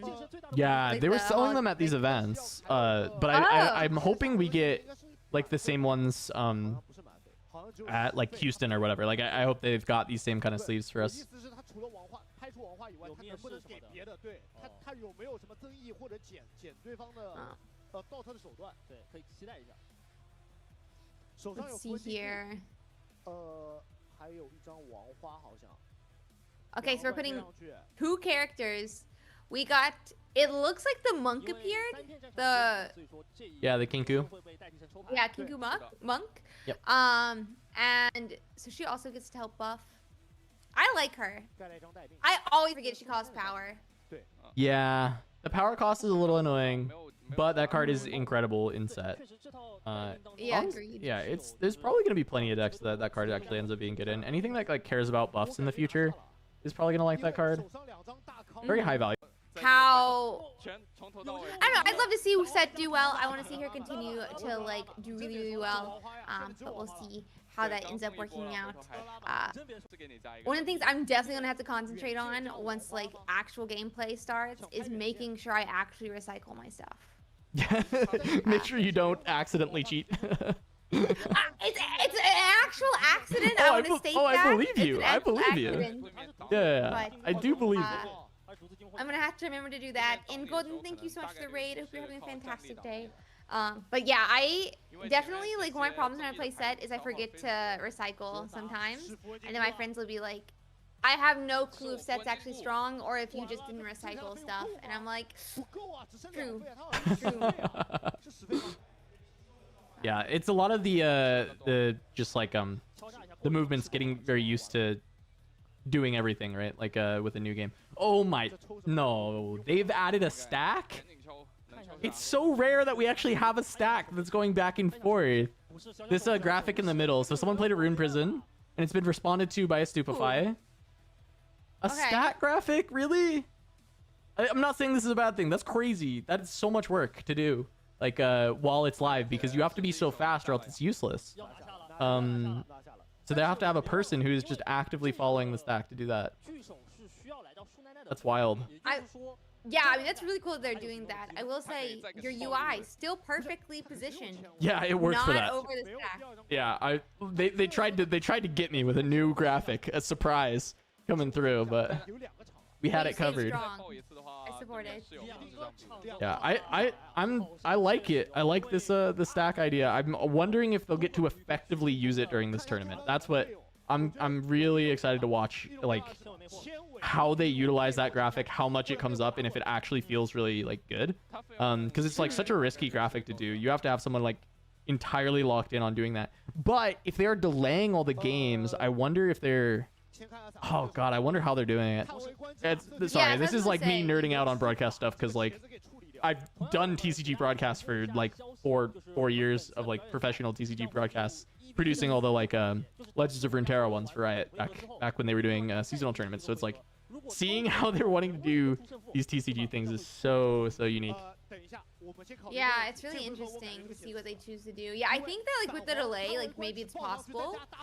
Especially if they have like multiple people doing them, right, or something like that. 确实 Uh, 另外2片战场 but 都是 I wonder how big like 舒奶奶的岗位 assume they have a pretty big production team behind it. Oh, for sure. This is very major. The stuff they're doing. So 松松的手牌 So I got somebody in chat that just got home from a pre-release, played a 3-person game that went for 2 hours what? and was great. They said it was a great experience. They were all stuck on 7 points for all. I've never played 3-player, and I'm curious if 3-player sets up those kind of scenarios where you get kind of held hostage more than if there's a fourth person or not. But a 2-hour game, everybody's probably learning the rules and having fun. That sounds great. Sounds awesome. 单位情况我们看一下 That sounds like a lot of fun. Is Deck Out a win con in this game? So yes and no. If they're all stuck at 7 points, 他们好像 the first person to deck out would basically decide the winner. Because what happens when you deck out, it's called burnout. And when you burn out, you assign a point to another player, so not yourself. Ah. And it can be the winning point. So you would basically assign a winner. It looks like they won. 继承之一手战 They're Finally so able to cute. hold a location, and they're so happy. It had a couple Oh, of it's a best extra. of 3. Wait. No, really? I mean, I see That's the what it graphic. looks I like. see the graphic. I don't think. No. they're not- Okay, guys, quickly between the break, switch your outfits. Hurry, fast. Fast. Best of 3. No, like the tournament's ready to go, right? It's been an hour and 20 minutes from when it's supposed to start. So I think we're good, right? I think the delay is successfully built. I think it's built well. Yeah, we'll see. Also, Ursi, what I'm realizing with the delay, I hope you're ready for a 8 rounds. We'll be done in about 9 hours, maybe 10 hours. I hope you're ready. I'm cool with it. I'm ready. I'm ready. I hope you're locked in. I'm locked. Let's do this. Let's do this. I got this. I have an outfit change halfway through, so Yeah. I'm ready for it. I'm ready Yeah, we for got it. costume changes. We got pack openings. We got Kuvi at some point. I'm sure Blevins will show up at some point. I think Anu, when he's done in Tacoma, is probably gonna come hang out. That's exciting. They'll all come show up at different times. I have like 3 more monsters. Do you have any C4 or anything like that ready for this? No, but there is a gas station that's like a 4-minute walk. So if I need to take a 10-minute break to go stretch my legs and get a Red Bull or something, then I can go do that. I support it. I support it. I'm a big C4 fan. They're 300 milligrams of caffeine. I have a terrible emote actually in my Discord. Well, I guess it's a sticker. I'm just gonna send it to you about me really excited over caffeine during a ranked push. Chat can't really see it, but it's great. It's Yeah. great.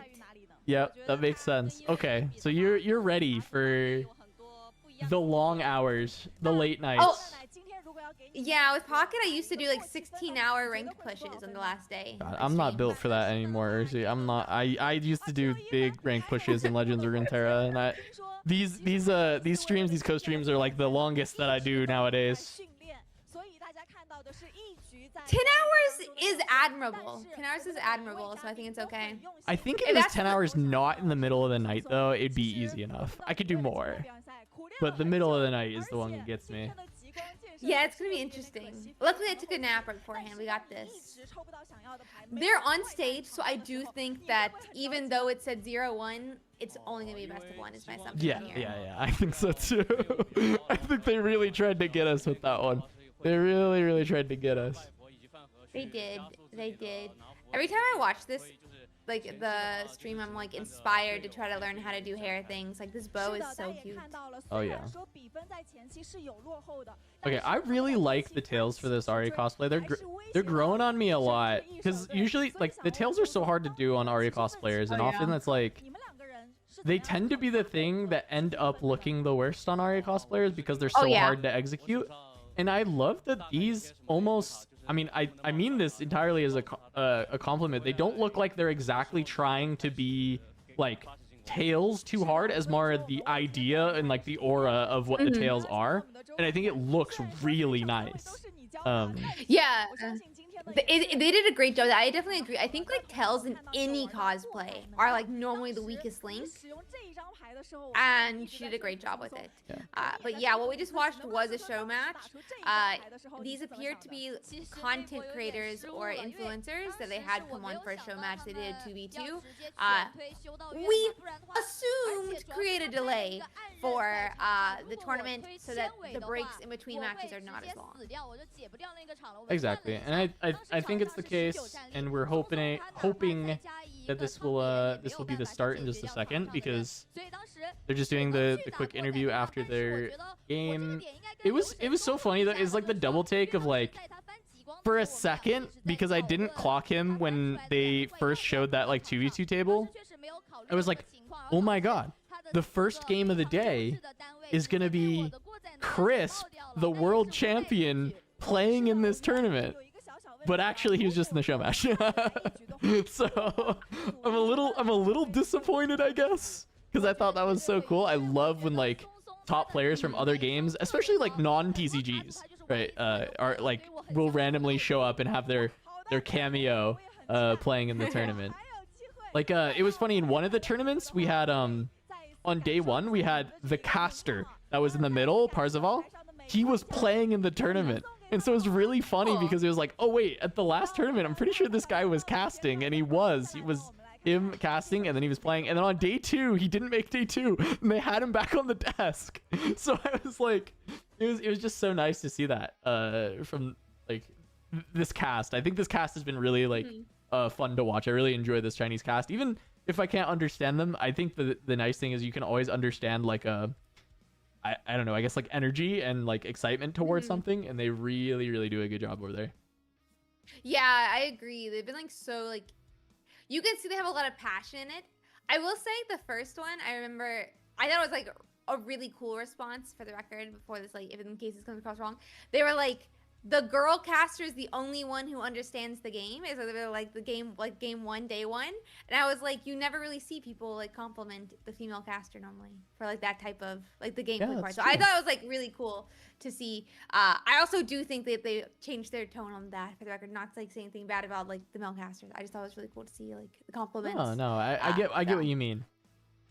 Also, I mean, you were saying the confidence to tell for like the players in this 2v2 for our RA player to just tell Crisp, like, no, Crisp, you need to do this. Battlefield. You need to do this.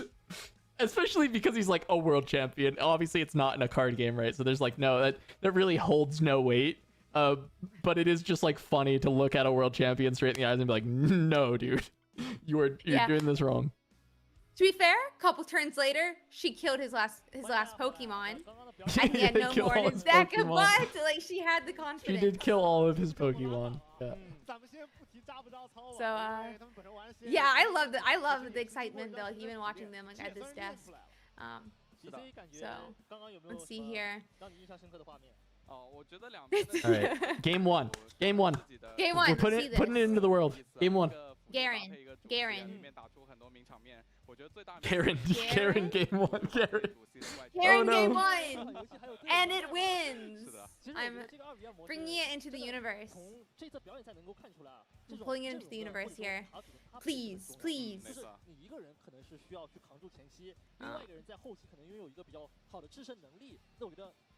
Set, yeah, Tog. Okay, Set. Surprising, Tog wanting to see Set gameplay. I never would have expected. He's changing his tune slowly but surely. Set will have his set one day.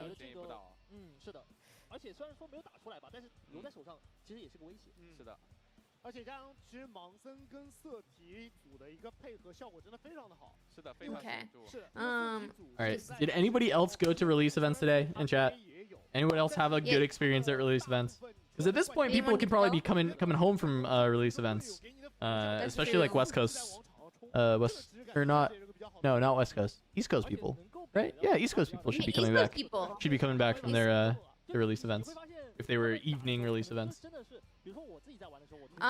Yeah, I think East Coast people should be coming back. I didn't see a lot of people like in my community go to say they're going to release events, but I saw people go and pick it up, like boxes from locals. So I think people are at least excited. Nice. Hopefully some people are coming back. Oh, I have one person say they had a fun release event, met new people, and they're excited for the game. There you go. So really excited. That's awesome. Plus.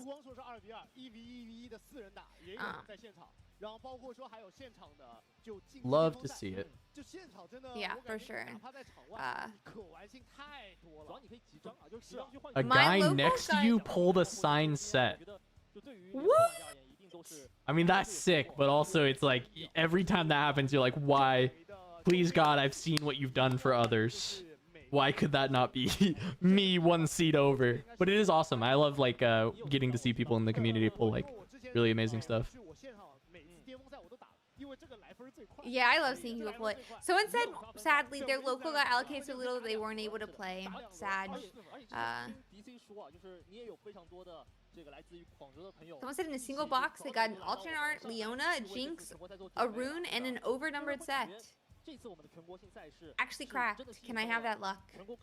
Give Casanova that luck for True. a couple moments from now. True, because He's gonna I open got packs these soon. boxes. I mean, I'm gonna start. Like I have like a webcam that I can like point towards my desk to crack packs, but like part of me is just like I'll just crack one and point it at the camera, and that'll be the luck for the day. See what happens. But I'd have to Nice. go grab these boxes, but they're somewhere in the room. I was jealous of the photo. I'll put it that way. Oh, not the those boxes. boxes. Those aren't mine. That's Oh, okay. I looked at it, yeah. I was like, oh my god, this is No. that's like no. Like crazy. I think some people got like the wrong idea that like I just had 60 boxes of Riftbound or whatever, however many it is, myself, and I was 58. hoarding them. It was it's for an LGS that sells singles, and we just like Oh, went and cool. helped open all the boxes so that we could make a video, because I think it's like a fun watch to watch that many packs get ripped. So Yeah, I think the first picture I knew you were doing it for like, or like I was under the impression it was like for a local. I did not realize the most recent one was. I was like, oh my god. wait, How do I get that many? the most recent. Oh yeah, the one that was posted on the YouTube. Yeah, that's Not you two. I mean, it was like 56 boxes, and you were like, guess what I have? yeah. That In was my- that was for the LGS. It was just like an old photo from when we were up there. Yeah. Yeah, I finally opened my first like 2 boxes, and I got like 4 alt arts, 2 alt art runes. Yeah, it was like decent first 2 boxes, but I mean the cases are pretty like what's it called? They're like always the same, and so they're not always the same, but like they're pretty mapped. So like you almost know what you're getting in cases. That's really cool. Partner just brought me one of the boxes, so I opened Thank you. a pack. This is the pack for what you want? You want one? Okay. Yeah. They're taking brought you a big- their pack tax. All right. Let's see it. Let me. I'm not gonna do the full like pack opening view because that's like the webcam. I'm just gonna go to like the bigger cams, and we'll do. Yeah, that's what I did too. And we'll go. Let's see. So I'm just gotta find where I can show. Okay, so that's where we can. It's a little glare. It's a little out of focus. Just hold it like Ugh. flat against your face. There we go. Okay. Let's see. These are just Okay. the comments. We have Sentry.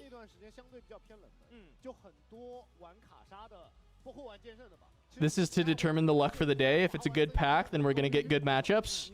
If it's a bad pack, we're seeing Kaisa Yi all day. There we go. Is this the foil? I can't tell. No, this is the foil. Pumpkin. No, this is the foil. I counted way wrong. There we go. There's the rare Sona. One rare. I got Sona. Ravenborn Tome. And nothing. You got a token. All right, Kaisa Yi all day. It is Like yeah. Sona. Ravenborn Tome and Sona were the 2 rares for that pack. What did you get anything good? No? Okay. Tragic. My partner, the rares that they got were Harrowing and Tasty Fae Folk. Ooh. There we go. Really nice.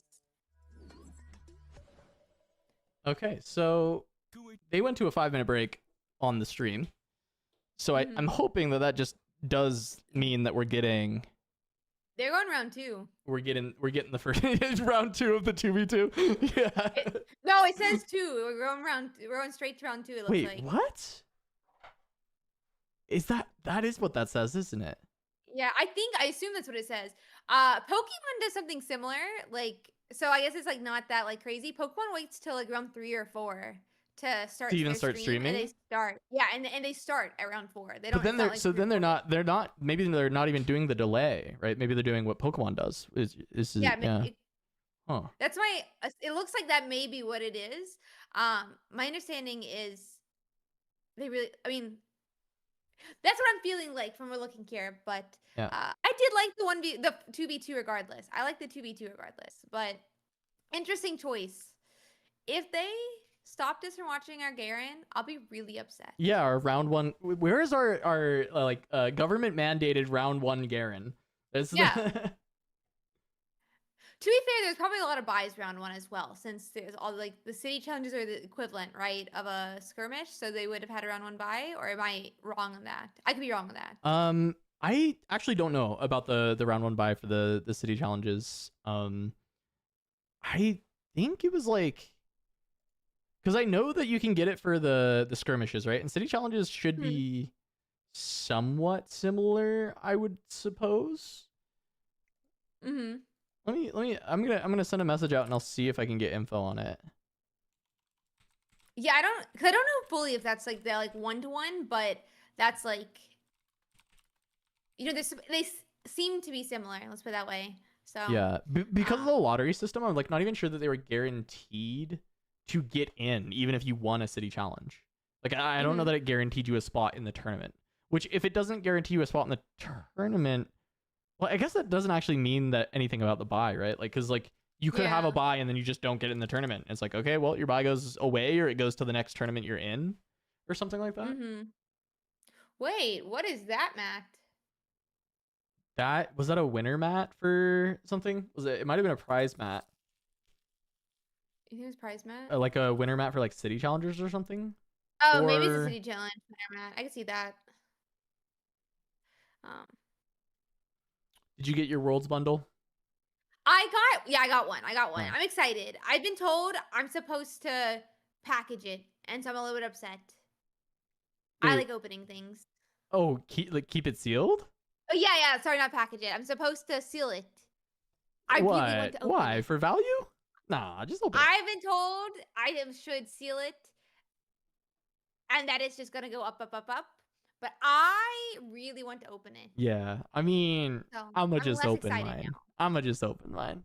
I'm good. I want to open. I didn't even buy 2. I didn't buy one to keep it sealed or anything. I just bought mine, and I'm gonna go for it. As much as people on YouTube who don't follow the channel saw the image of me with all the cards today and called me a scalper, which I thought was really funny, because like That's an interaction. That's an interaction on your tweet. I was like, yeah, these aren't mine, and also they're for a store, so that's like not even really scalping, I guess. They got that from distro, and then they're selling singles because some people don't like to buy sealed product; they like to buy singles. So it's good when people crack. If people crack a lot of product, it brings singles prices down. So it's good when product is cracked, right? Like, so. Yeah, it's like a weird balance. Very funny. I think like it's like something like a lot of card games have, even like Pokemon, whatever. It's like collectors and players, I think, are like a symbiotic relationship. Yeah. Because collectors crack a lot of boxes trying to get like the signature card, essentially. Yeah. And so they create a lot of like free cards that are not good for them, but good for players. But like scalpers, they don't open any of it. And so that's like, I guess, like where in these Pokemon you have like some issues with it, but you know. Yeah, it's all crazy. I mean, someone said in chat, singles will come down after the next print run. I agree. I've been saying this to everyone that will listen to me.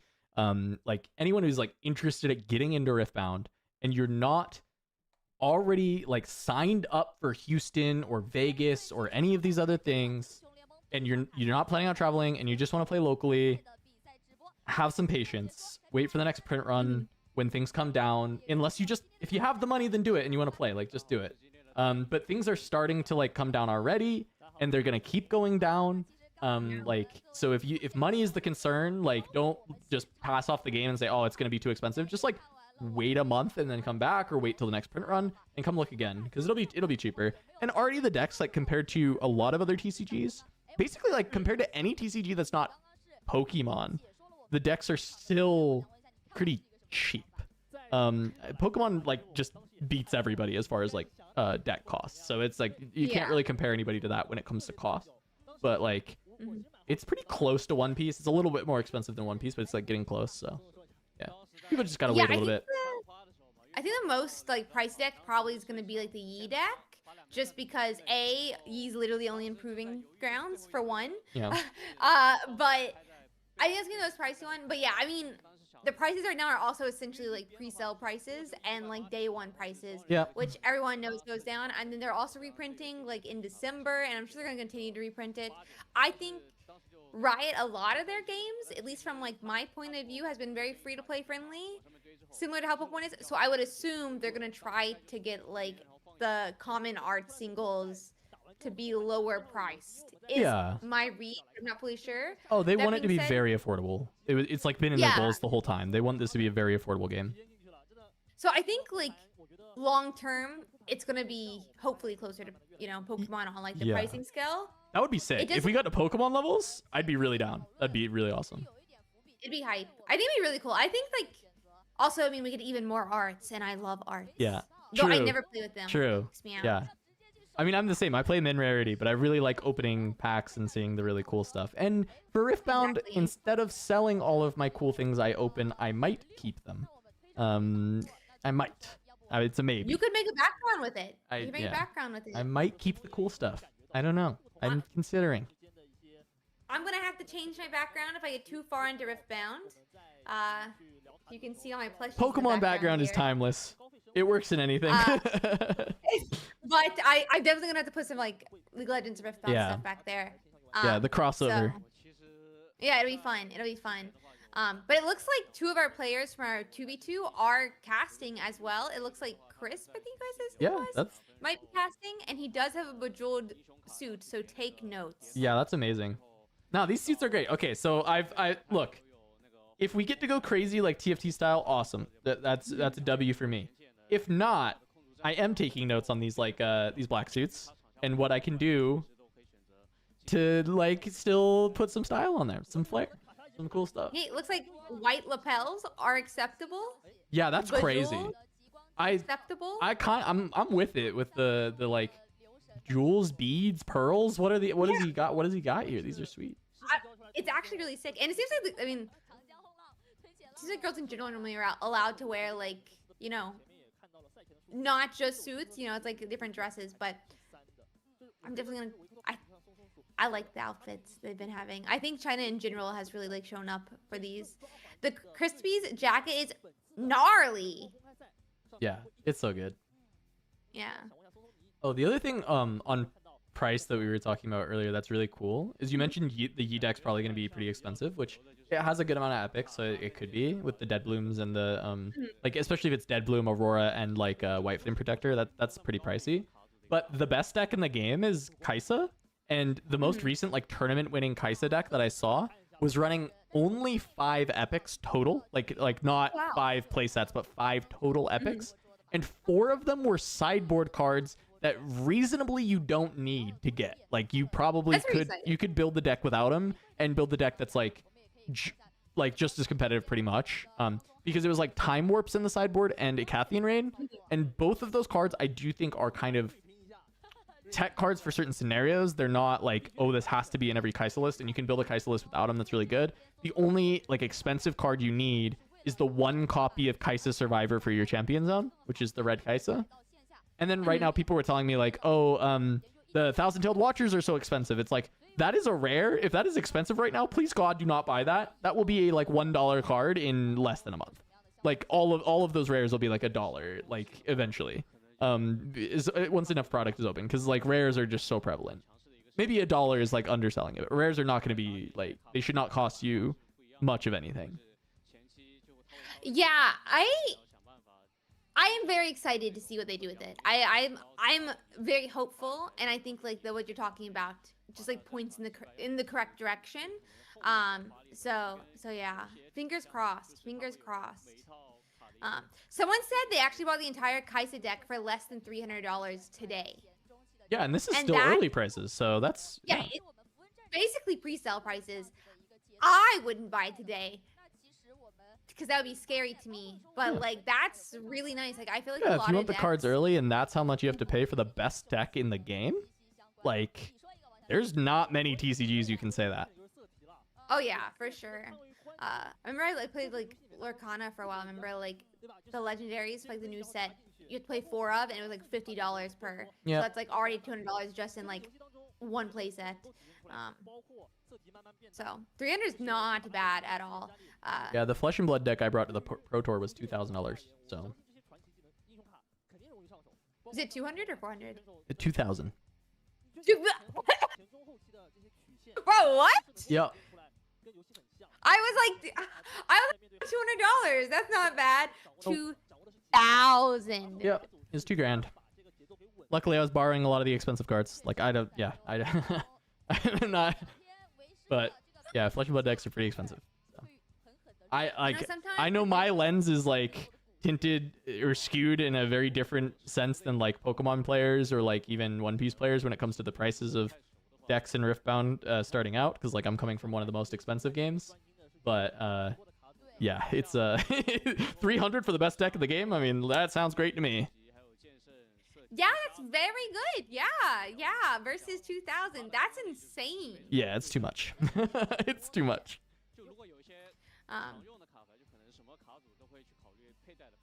Sorry, I'm astounded by it. I didn't know that any card game was that much. I mean, I heard like retro MTG was like that. But Sean, please tell me it you makes didn't more sense. buy anything at these prices. He said Watchers were $28 a pop. Falling Stars were 25 at what is that? Laughing Dragon Expo in Tacoma. That was today. Yeah, do not buy rares for $28. Just don't do it to yourself. Do not buy those cards for that much. I'm just gonna put it this way. In my opinion, 3 weeks is definitely doable, or even 2 weeks on TCG Player, like to receive Yeah. all your cards. Yeah. 2 weeks, maybe like a couple of them, you're gonna get like a little bit like tight on time, but definitely 3 weeks. So like you can wait till probably November 8th, 9th, 10th, if you're going to Houston to order your set. I'm just gonna say that. I'm just gonna say it. Yeah, true. No, you're right. I think it's a good point. That being said, don't hold me liable if your cards. If you get can't get lost them, in the yeah, if mail. you can't get cards. I'm not giving legal advice. Not Yeah. giving legal advice. If you don't get your cards in Just- time for Houston, it is Ursi's fault specifically. I don't know how or why, but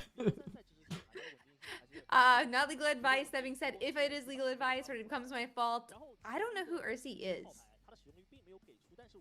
Who's that? for legal reasons. It looks like one of my. Wait, Mintom, you're in chat as well. How did your pre-release go? They were talking about in the Discord, so I thought I would ask. But they said they bought 2 boxes and they're only missing 1, 2, 3, 4, 5, 6, 7, 8, 9, 10, 11, 12, 13 cards of their deck just from 2 boxes. It is a misfortune deck, but it's pretty nice.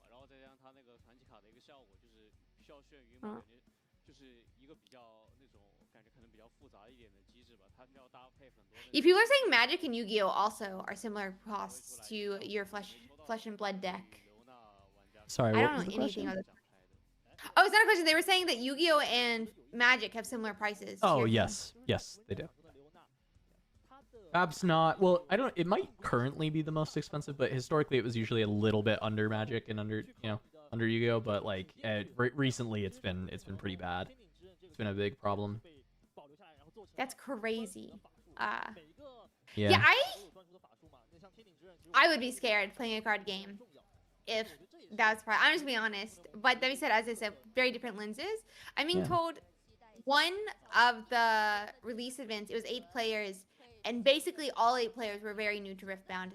So No, That's that's exciting. great though. 8 players Yeah. is like, that's small, but I assume that's like either a smaller shop, not a huge city, or just not a lot of interest immediately. But 8 players is still enough to like fire events if everyone liked it. And 8 people coming to try the game and never had is sweet. yeah, I think that's like, I just think like having like a lot of people who are new to the game is just like really good Oh yeah. in general, because obviously you have the people, right, who have been in the Discord for X number of months playing the game, but you're gonna need new blood all the time to keep a game going. Wait, isn't the like running joke about Yu-Gi-Oh the fact that all you get is like an air fryer if you win the tournament, and you're telling me they had the most pricey deck? Yeah. What do you win in Flesh and Blood if your deck is $2,000? I mean the World Championship, the first place is $100,000 plus a prize card that probably, I think they've moved at like 50 grand for the like World Championship one for the prize card. So you make money when you win the big stuff for sure. I mean, I've mostly funded my Fab stuff through like winnings in Fab, which has been good. Nice, yeah. I mean, it's reasonable then. I was worried you were gonna be like, oh, actually, yeah, we only get an air fryer for winning Worlds. No, it's good. It's the reason to play Fab is the competitive scene, right? So, it's like if you go towards a TCG and you're like, I want to play a TCG to go compete, Fab is a really great game to do that. It's like casual scene is still good for like playing weekly stuff, but it's not like there's not like in Magic there's Commander, right? And then like in Riftbound there's these like 4-player formats that look really fun, and it's like it's its own IP. It's not using like a famous IP, so there's not like as big of a collector market necessarily. So it's just very different like style of game, right? Because Pokemon obviously like very collector heavy, right? Which is probably, as you were saying, why there's that symbiotic relationship and ends up being cheaper, right? Because there's just so many collectors, so much product getting opened, that the cards have got to go somewhere. Exactly. Yeah, it's cheaper and also like a lot more casual, I would say. Yeah. Like you go to a tournament, like a regional level tournament, and it's like over 2,000 players, and I would say more than half are literally just there to talk to their friends, which is not completely a bad thing. That's no, it's great. I played one VGC regional. I'd been laid off from a job, and me and my like former boss, because the whole side got laid off. He was like, oh, I've been getting into VGC. Like, do you want to drive to Milwaukee with me? I was living in Minnesota, in Minneapolis, and he's like, do you want to drive to Milwaukee and play this thing? And I was like, yeah, sure, because like I'm friends with Necra, who's a caster for it. I'm friends with Skarzig, who was casting TCG at the time.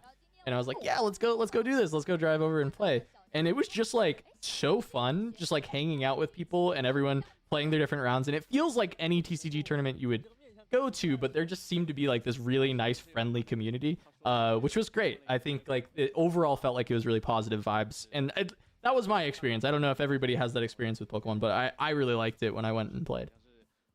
Yeah, I think they're like friendly in general. I really hope that we have I hope we like bring that over. As in like people in general bring Riftbound, make it like a really friendly. It seems like really friendly in general as is. But I'm very excited for like, there's so many grassroots tournaments coming up. We already have Houston announced. I'm really excited for like the competitive scene of Riftbound. For sure. It's like I think we're gonna be in a really good spot.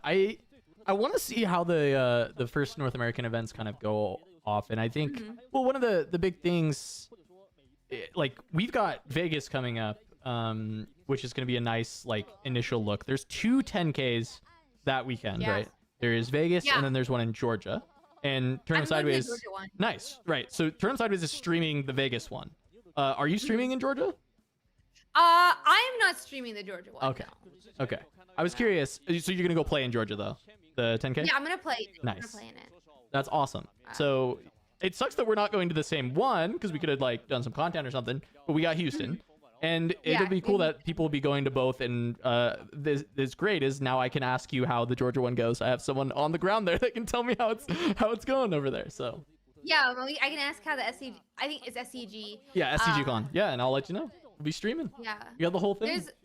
It'll be so much fun. I think like both of them. There's just like so many. It seems like really good like amount of tournaments. There's the 3K in New Jersey. I think there's actually like a 10K this weekend. I heard in like the Northwest, or at least maybe it's a 1K. But yeah. Like a big tournament So there's a few. There's a 5K in Toronto.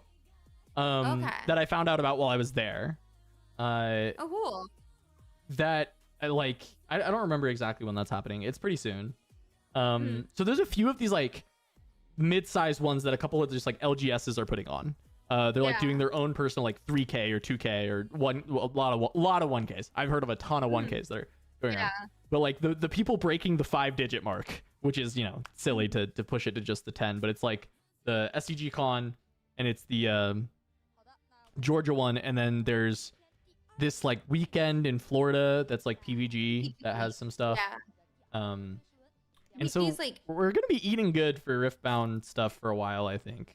Even if the officials aren't as prevalent, I think a lot of these other side companies are gonna do big Riftbound tournaments, which is good. It's good to have that grassroots ecosystem on the side. Yeah, it's really nice to see, especially like this early in the game. Like I mean, now we have released the game officially, but at the time of announcement, we didn't even have the game released. So it's so cool, in my opinion, like to see such like a big, responsive grassroots scene already. It does look like we're finally getting into our round 2. We're in. Yeah, we're finally in. I wonder what we're gonna have here, but You've been saying Garen. You've been saying it with the Garen gameplay. The Garen we gameplay. made a bet on Garen early. That's true. We made a bet on Garen early, so. We said who's gonna win the best of Garen, or like not who's, but like how many wins they can get. I said 3, and then you took Yeah, so 4. I had to come with a 4. You had to believe in Garen harder than I believed in Garen. I remember being destroyed by Garen back in season 4 when I still played the game. And so since I still have childhood trauma from him, I think he can win 4 rounds. All right. Look at these sleeves. Okay, That's the world's bundle sleeves. If you bought the world's bundle, those are the sleeves you're getting. And he's playing Kaisa, so we're starting off with Kaisa. Okay, versus the other one hasn't flipped yet. We could still get Garen. Like I hope it's not Garen. It will be a slaughter. Well, actually, no, that's not true. If it's Aurora Garen, maybe not. Jinx! Let's go. Ooh. I'm excited about Jinx. I really like this deck. I'm wondering which version. This is like the most flexible legend. Yeah, true. My colorblindness kicked in for a moment. I was like, we're watching red purple versus red purple. Let's go! It is not red purple versus red purple. It is red purple versus red blue, which does mean we're gonna have to watch out for like time warps, and a lot of fun cards like that. Though I don't think we're gonna have the what was the card that wiped all of the unchecked units? power. Unchecked power. I don't think we're gonna have unchecked power. That's just my guess. So I think I've seen it in some sideboards for Kaisa to deal with the Yis. You don't really want to main deck it, but I've seen it in some sideboards. See that. Ooh, is that Void Gate? That is Void Gate. We got our Void Gate. Interesting. It's interesting. They have all 3 of their battlefields stacked at these locations as like a way to keep them to the side, I guess.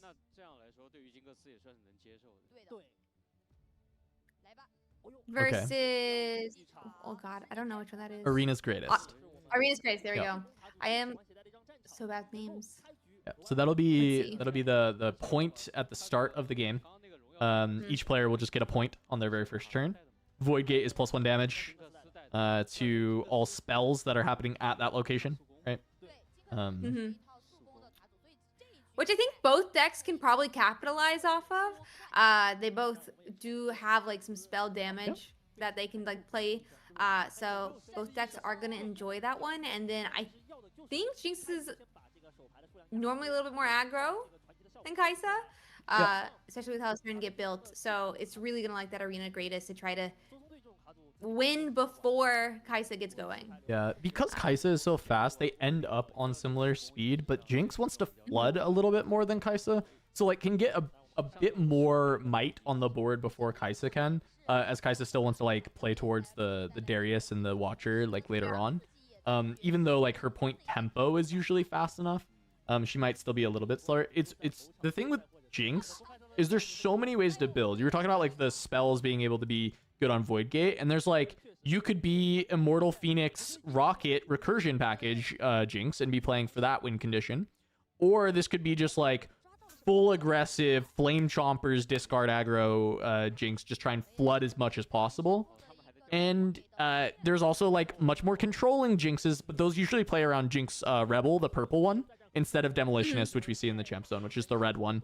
The red one is discard, it has Assault. The purple one is like a little bit more expensive, and then it has a trigger every time you discard a card, she gets +1 in readies, and so that is like a little bit more combo after having an earlier control game. So I expect this to be like a fast Jinx, especially with Arena's Greatest, of course, right? Like you're speeding up the game by 1 point, regardless.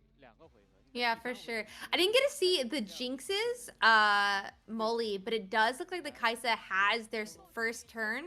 They have the Deflect Poro, And then That's not bad. also retreat, which is really nice to have in hand as Yeah. Kaisa to really kind of ramp up some energy when they're having to play more defensively. Yeah, I think that's a good idea, I guess, to keep the retreat, because you don't know how many spells the Jinx is playing, but what you can assume is that you will have a spot where you're gonna have a unit threatened by either a spell or like assault, and being able to have that way out against Jinx is pretty reasonable. Look at these Nexus Knight runes for the Jinx player, these red Nexus Knight runes. I like them more than the alt art. Are these the Nexus Knight? I think they are. I think this is Nexus Knight. Yeah. Yeah, those look very Spider-Man, the red ones. No. Wrong Oh. IP.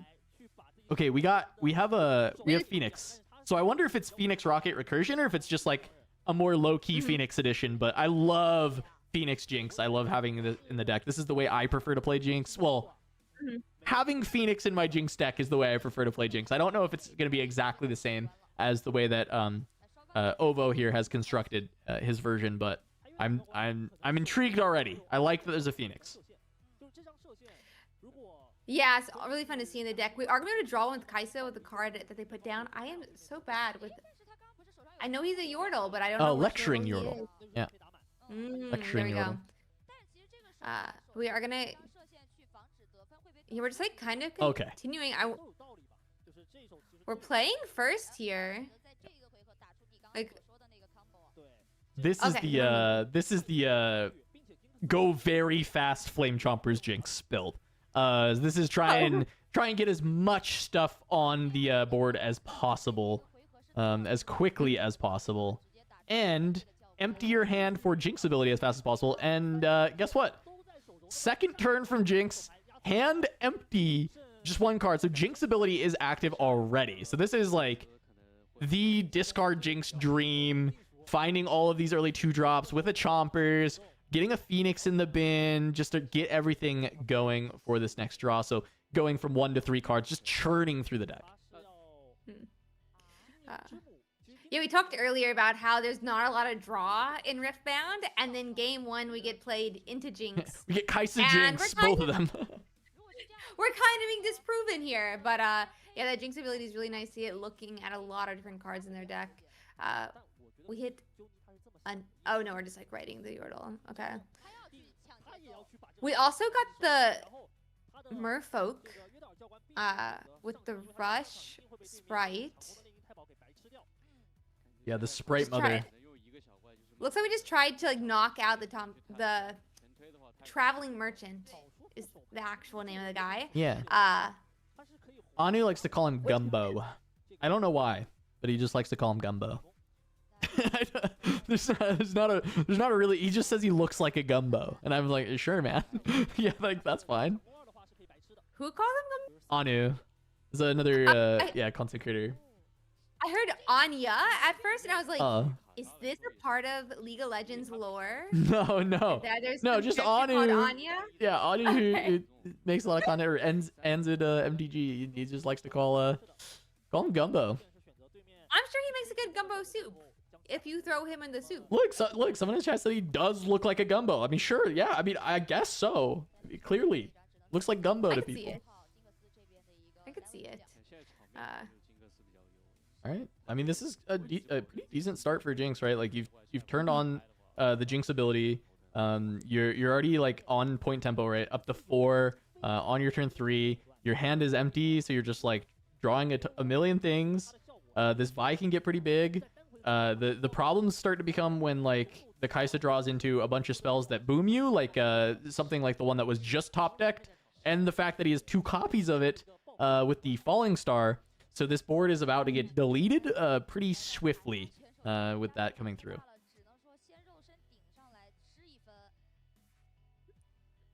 Yeah, we're just retaking the board here. It looks like even without using some of our different spells. We're just kind of keeping Yordle safe in the base, though. Is that Yordle? It looks green from this angle. Here comes the first Falling Star, though. And that's going to be Vi and the... I keep thinking of the Runeterra name for the card. I need to find the Riftbound name for the card. What is that guy? Hemtech Enforcer in this game. Okay. So the Enforcer and the Vi get Falling Starred. Falling Starred. Yeah, that's, I was like, does that sound right? That does sound right. I guess that works. Falling Starred. Probably could be used as a verb. Yeah, Vi has a really interesting ability, for those who don't know, where you can recycle, which basically means you take your discard pile and put it at the bottom of your deck to increase her might for the turn. So it's nice to go and get her deleted before she can take advantage of that ability. But yeah, just for those who don't know, Kaisa loves spells. Her lovely ability is that she gets to be used as a power, so she does not have to recycle as many energies to play her spells. Let's see here. Alright, so stack deck. I also like this card in Jinx. It's really good when you're just like top decking a bunch of stuff. And it looks like that is Rocket, so this is cool. So it is still playing Rocket Recursion with the Phoenix. But it's still leaning towards the more aggression, and then I assume it's playing just like all 3 red seals. So it's like playing like mono red basically, 3 red seals, and playing the like Rocket Recursion and just trying to hope that you have enough for the engine. And he's had enough for the engine overall. It's worked out pretty nicely. Gonna be able to get the Phoenix back after removing the Sprite Mother. Because he still has 1 rune floating. He will actually have to sacrifice a power for this because he doesn't have any seals left over, but it feels like just top decking 2 cards every turn, he's gonna be okay with that. Yeah, I think he seems like he's still happy in his position, and he's kind of just like trying to stampede the board here. Phoenix down, really nice spot to be in. You played Legends of Runeterra. Would you say the game is similar? I've had the question be asked. I assume yes, but I don't actually know that. No, I think they're not very similar at all, actually. So the thing with the locations, the battlefield's already just makes it so different, right? Because in Legends of Runeterra, this is more like your standard like TCG where you're just hitting your opponent and trying to like deal lethal damage. And in this game, that's just not the case. And because of that fundamental difference, I think they're just vastly different. The stack also works differently. The stack in Legends of Runeterra was a lot more similar to Magic the Gathering with the different speeds of spells, whereas like Riftbound has a much more unique way that it handles like spell speeds and actions passing back and forward. It's pretty different. The similarity is that the art was taken from Legends of Runeterra for set 1, which won't be the case in the future, and they do a good job of the flavor feeling like the League of Legends characters and stuff, right? So if you're like a League of Legends fan, then you'll still kind of get that feeling just like you did in Legends of Runeterra. Okay. I assume they'd be very similar since in China it's called Runeterra. Oh, did they called it Riftbound Runeterra? Because they never released Legends of Runeterra in China. So it's possible that they just decided to call it Runeterra. Yeah, when they like talk, they say Runeterra, and then it's listed on Bilibili as Runeterra. So I like.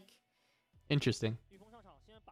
Yeah, I was like, is this? At first, I thought it was a mistranslation because of Legends of Runeterra, obviously, but makes sense.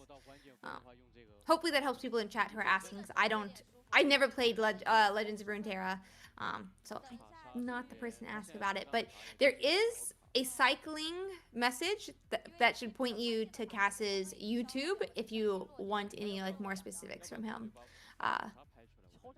So yeah, we do have Time Warp in hand. Wait, does he have? No, he doesn't have runes. Okay, I was like, is this like if it's his turn, he just go conquer both and then warp and the game's over. But but he does not have enough runes to cast this warp yet, unless no, that is just 8 runes. I got scared for the Jinx for a moment. I was like, all right, GG. But yeah, I was like, oh wait. it looks like with Jinx getting to 6 points, having 4 might at the back, Jinx Demolition is still in the wings. It's possible, depending on the draw, that Jinx can win the game right now. The Darius was drawn off the top alongside, I believe that is that a Purple Teemo. Interesting inclusion. Trying to potentially allow opportunities to actually win off of hold.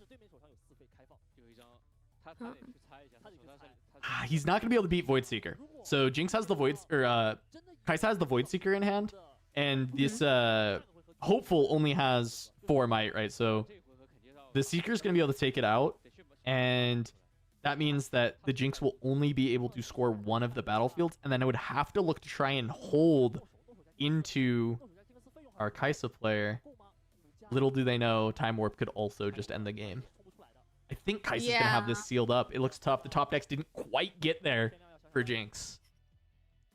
Yeah, Jinx seemed so strong at the beginning. The ability automatically almost getting running, but Ovo does seem to be in a tight spot. He kind of has to win this turn, or I think Time Warp might seal the deal next turn. Yeah. He was pretty close. He's a couple runes short of being able to do like everything he needs. This turn, if he's able to play both the Darius and the Jinx Demolitionist, but that would be 9 runes, and there's just not really a good way for his deck to get to 9 runes, even with the seals. It's like very power hungry. And so generally that's not a turn that you're looking for anyway, is having to play both of those cards. So all he's going to be able to do is just like play the Teemo out and then run Darius in to not lose on this turn, just from the immediate pass back from the hold. But he will, we know this with this hand from Kaisa, he does just lose. Like you just hold one side and then you can cast the Time Warp and it's uninteractable. The game would just be over.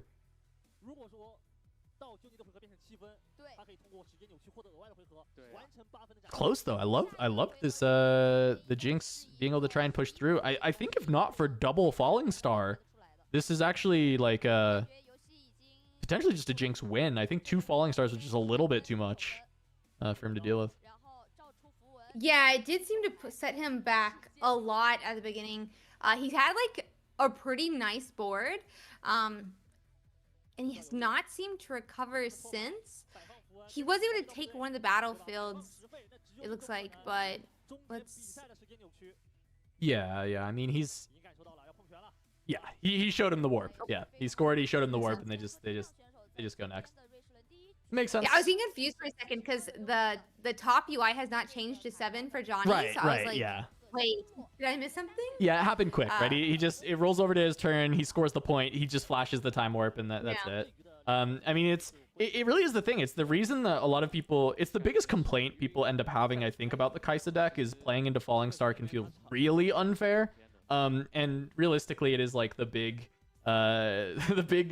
reason that the deck is broken, because often, like, when you draw Falling Star against so many decks in this game, the game is like over. And even if you miss Falling Star, you might still win, but if you draw it, it's like unlosable. And this was like a game that was a really good start from Jinx. Emptied the hand on his second turn, had both a Phoenix to get in the bin and a Flame Chompers to get on board. Was able to score on perfect point tempo all the way up to 6, and then still lost. This is like the kind of game that Jinx should win like every time, right? On the favored battlefield, favored start, got everything done, and like the way it lost was double Falling Star. And this is why when people are like, oh, Kaisa's OP, Kaisa's tier 0, I mean, this is like a really prime example of it, that maybe we're a little too used to watching, so it doesn't feel as crazy as it is. I mean, Kaisa is like super strong and able to really put down some of these decks. I will say, like, the more people playing Jinx as well, though, they're kind of ranking it closer to Garen in some of these like lists that are coming out. So Kaisa's OP, but maybe it's also like the Jinx power level. But at the same time, you have to wonder, like, if Annie or Victor had that same type of pop off that Jinx had, would it even have been able to come back? Or maintain, I guess, its lead in this case is what happened. But yeah. Yeah, no, I mean, I do think that like a lot of these other decks are getting, I don't want to say like underrated, because I think they're properly rated considering the meta, but I think like they have Kaisa problems. Their power levels are actually pretty high, and they're actually good decks in like most of their other matchups, so they have like these very like decent matchup spreads kind of against a lot of other lists. But then a lot of these decks that like end up being D tier, like getting close to guarantee or whatever, it's like because they have such a big Kaisa problem that you can't build the deck to deal with Kaisa without sacrificing every other matchup, and even then you might not even be that good into Kaisa, is like why they're bad. Because I do think that what this Jinx deck was doing in that game is fundamentally strong. There are a lot of decks in the game are going to really struggle when you are able to swarm with that much like actual strong amounts of might with all those assault units and like getting just a bunch of this might on the board, starting to recur the Immortal Phoenix. But like Kaisa just deals with it. Like Kaisa's just like, that's fine. Like you can do all that. I can stop that. Whereas most other decks like do either struggle with that or they try and match it, and maybe they can match the might, but like it's a lot harder for them. Yeah, Kaisa definitely a powerhouse. Definitely a powerhouse in this like set one. We'll have to see what they decide to do for sure. They've definitely printed a couple strong cards going into set one here. I mean, like the Falling Star, the Aurora, the Time Warp. We'll have to see how it evens out for sure.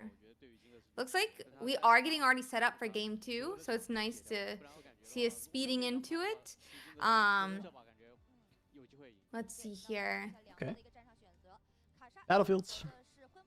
You know these ones? Dreaming Tree, I know that one very well. Do I know the second one? I know it and I can't think Yeah, of the well, name. I mean, it's like, it's not helping you that it's like written in Chinese for us, right? Like, Yeah.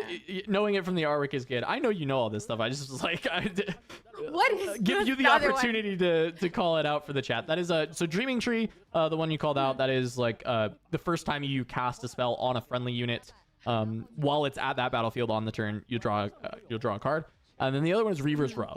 So when you defend, you have the choice to recall or move a unit, specifically actually move a unit back to base instead of staying and fighting, which is really nice for Jinx when you're running all of these cards with Assault. So you go in and you get all this extra might from Assault when you try and conquer, and then your units are really bad at defending. So you get to just run away with the Reaver's Row and look to swing in another time.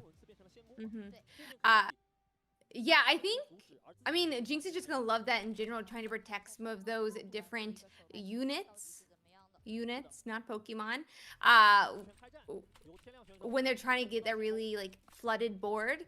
And I mean, Kaisa, you can think of, obviously not Super 5, but I know retreat triggers on here. I'm trying to think which ones Jinx is gonna want to try to use here in Dreaming Tree to really get that extra draw, but Jinx is gonna still want to keep a thin hand for the ability of Jinx. Think of the extra cards as well. Vise, not what you want. I feel like as like turn 1 use of Vise ability, but you want a turn 1 2 cost. Yeah. So pros and cons there. 100%. I think it is it has helped a little bit by the seal being drawn next to it, but I also it's definitely not something that you want to start, right? You want any of your other early drops, but as you called out, right? Like you take what you can get. You need to play a 2-drop and just try and get things rolling. Really unfortunate to lose the Vi to Void Seeker out the gates, but I guess not horrible if that is Kaisa's start, is to just Void Seeker you instead of kind of like developing a big board themselves. But I think it looks like quite the clunker from the Jinx side of things. Yeah, I think it's not like the worst thing, but I'm sure you do want to start getting your board set up here, like as Kaisa. I guess we do get, I think, the draw off Void Seeker, but at least we don't have to use any power because of the Kaisa ability. Let's see. We do have the Yordle in hand, so we could get some extra draw there. I know we saw Cleave, which does again work with Dreaming Tree. It does, yeah. Because there's a errata where like Dreaming Tree and Cleave didn't work together. Oh, really? Earlier this week. Oh, I didn't know. Yeah, so like I didn't know. last week, you had to have taken control of Dreaming Tree to use its ability. And they were using it in China, is my understanding, like that errata. And now they've changed it back to where Cleave That's counts. weird. You do not have to have control of it again. That is weird because I had not heard that one, but if that's what they did that errata in China and then changed it back, that makes a lot of sense. Because also we'd seen so many like judge calls with Dreaming Tree and Cleave, and I always wondered why like what was going on in those moments, and that actually might explain all of that from the last few weeks, or not few weeks, but like when it was last month when we were doing those streams. There's like some mix. I don't know like what like was like at the beginning, but I know like there was like a short errata where you had to have control of Dreaming Tree, and they have changed it back. So we are able to use that again. And I think actually just saw a really nice turn by Kaisa, getting both the Yordle for draw, and then you get to then use a Legion for the second card to play him for 2 instead of a 4 cost. Always nice to get more cards down, or stronger cards down, but it does look like they're able to take it out. Yeah, the hopeful gets a Falling Star, but this is like I've mentioned this a lot with Falling Star. When you have to use both sides of a Falling Star to take out a like 4 might unit, Falling Star doesn't feel like an unfair spell anymore. And you really want to be casting Falling Star when it feels like an unfair spell. And the fact is like from the Jinx side, that's the only play you have on that turn anyways. You need to reduce your hand size to 1 so that you can start to get the extra draws.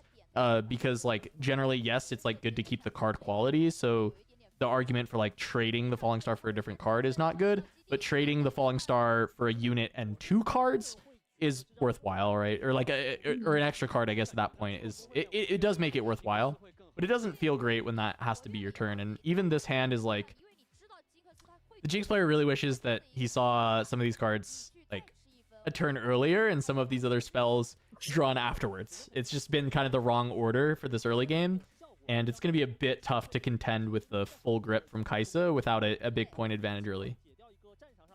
Yeah, I definitely think they wanted a good advantage here. I thought it was really interesting, though, on Johnny's side. They decided to play Darius, even though they didn't have a second card. So Darius has an interesting ability that when you play a second card, on any turn, he gets readied and +2 might.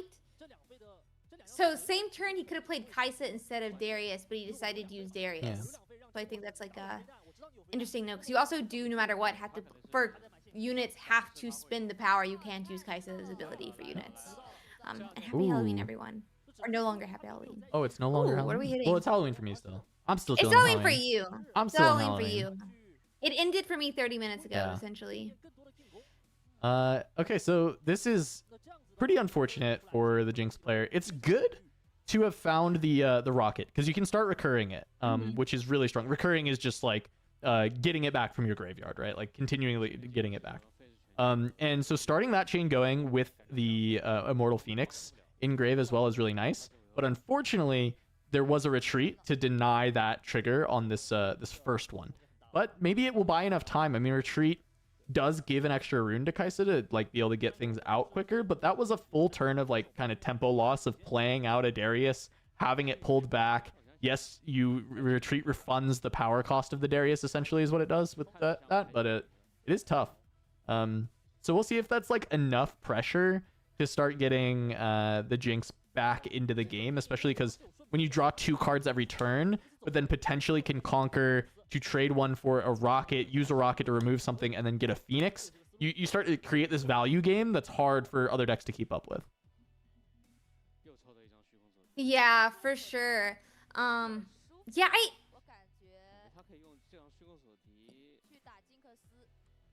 I still think it's interesting they played Darius last turn. So Instead of that's Kaisa, the right? retreat. Yeah. Yeah, instead of Kaisa. So I feel like that retreat definitely did not feel good to choose on Darius after also choosing to use Darius. We do get the Fey Folk off, though, and able to take Dreaming Tree. And it looks like we're going to use a spell to at least clean out the other side. Yeah, Darius not coming back down right now. Yeah, still just a full grip of cards for Kaisa. It's the big struggle on the Jinx side is having to kind of deal with that. Oh, he forgot a point. Okay, they caught it. It's all good.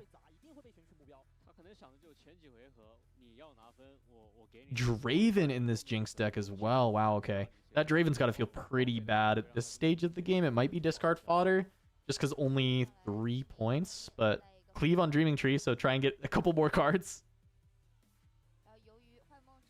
Let's see here. Yeah. I mean, at least. Oh, okay. I see what this guy's cooking though.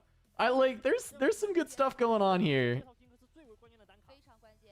The idea. Yeah, I like the Jinx idea. Did he for decline sure. the trigger? No, okay, he's discarding the seal to get his rocket back. He has a so he has Sundisk in his hand. Have you seen like Jinx decks with Sundisk in the past? It's the don't think I've Legion. seen that one, no. Legion. You can tap the Sundisk to give the next unit you play can come in ready. So the cool thing with this is you do this, right? You play the Sundisk, you tap it. Now you rocket something. Rocket kills it. That triggers the Phoenix. And so now you play the Phoenix out, and the Phoenix comes in ready from the Sundisk. And so now the Phoenix gets to basically get haste or come in accelerated instead of it. So the versions of Jinx that I like to play are also kind of have this combination of cards. Mine is less aggressive than this guy. This guy's like full on aggro. But I love that he's like going in this direction. I think that this Jinx version, like this kind of recursive Jinx deck, is a bit underrated. But it still has a problem with Kaisa, right? Like I think this guy might still get 2 out, considering like even with this spot, even with how good it's going, it's really tough to deal with Kaisa. So the deck is, you know, not amazing, but I do think it's like a bit underrated, a bit underexplored, and it's stronger than people think it is. It's definitely like a more powerful deck than people expect. Wow, my partner heard me say that I was going to walk over to 7-Eleven, and then they just walked over and got me a Red Bull, so they're the greatest. Shout outs to them. Kind. We love that. That's so kind. Draven in hand as well is definitely good at this point, because they did score up to 5. So this Draven actually became less sad, which is decent.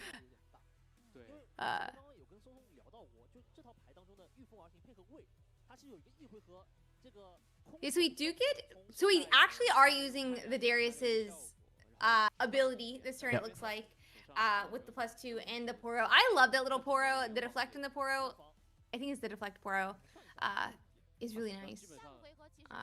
Because I guess it's not like it doesn't matter too much. Yeah. But I'm sure Jinx doesn't like it regardless, Yeah. since Jinx actually has to pay it, unlike Kaisa. Yeah, exactly. It is the really funny thing of like, we just talked about how cool this like Jinx setup was and what they did and all the things that happened on that turn. And then it was like, okay, Kaisa plays Falling Star and removes everything that you just did. Yeah, It's exactly. Like, the board's everything's just done. clean again. Yeah, it's all gone. Jinx could play or two. Yeah, Jinx can play Falling Star as well, but you have to pay full price for it. And that card, I think, is nearly balanced when you pay full price for it, actually. It might just straight up be balanced when you have to pay full price for it.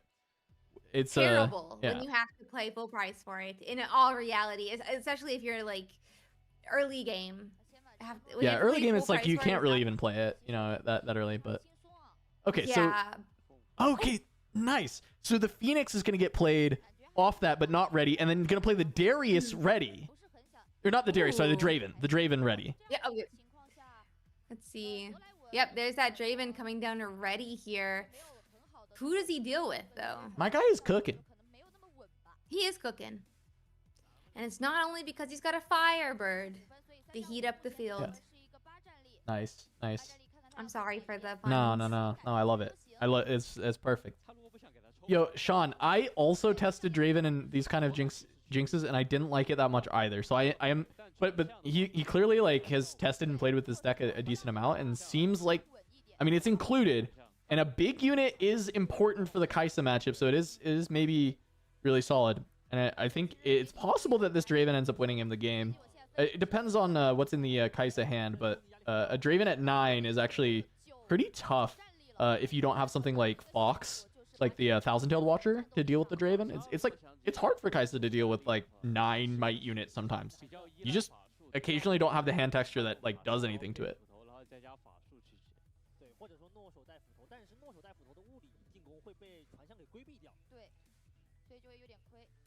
This is cool. I hope that Jinx can bring us to a game 3, and it's actually starting to look okay. This Draven was a bit of a savior in this spot, so card that I didn't like that much when I was testing. Maybe I have to revisit. Yeah, maybe the Jinx will end up going like, further down so that you can get the list as well. I don't know. It's always interesting to see like how some of these lists like actually play out. And I'm interested to see like how even like the lists that we see a lot of times like in the Discord will change now that people are gonna be going to locals during the week, going into like paid like tournaments you have to pay for, things like that. Because even like the tournaments that have like a prize pool, sometimes like when they're like free to go in, I feel like especially like early rounds you'll see really crazy decks, but then like obviously like the later game ones, and so like when you're like actually having like pay entry, you care a lot more about what you put in your deck. Of course. Okay, so stacking one side. Yeah, we're only at 5 right now. Do we have time warp in hand? Did I miss it? Yes. There is a warp. Okay. That makes sense then. There is a warp. However, being at 5, Jinx still wins that, right? Like being at 7. Mm-hmm. So even if you warp after holding, you wouldn't win. You would need to hold. Okay, so it does kind of work. You hold, you bring everything home except for one, or you bring everything home. You warp, and then you go conquer it, and then you have everything else on the other side to try and conquer over Draven.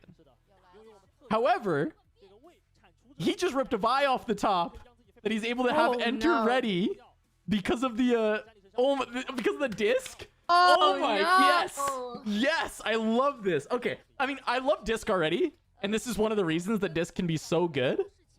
But having this Vi backup to send in with the full stack of trash, and I like the way that he sequenced this too, right? You send the 2 attackers in, you let them trade down, and then they go to the trash, so it gives you 2 more might that you can give to Vi to send in to finish the game if there are any answers from the Kaisa player. Interesting.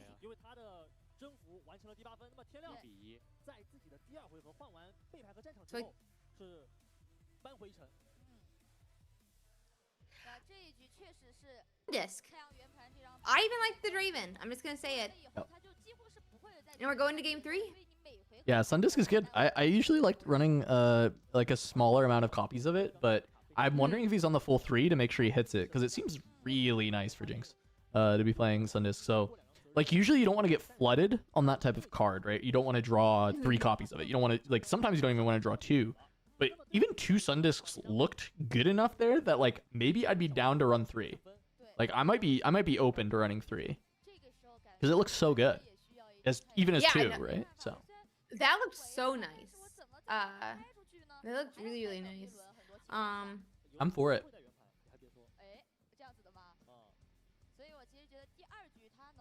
Yeah, I think it looks like really nice with the Vi. I don't know why. I mean, I guess like it's not the same exact thing as when like Annie uses the Ride the Wind.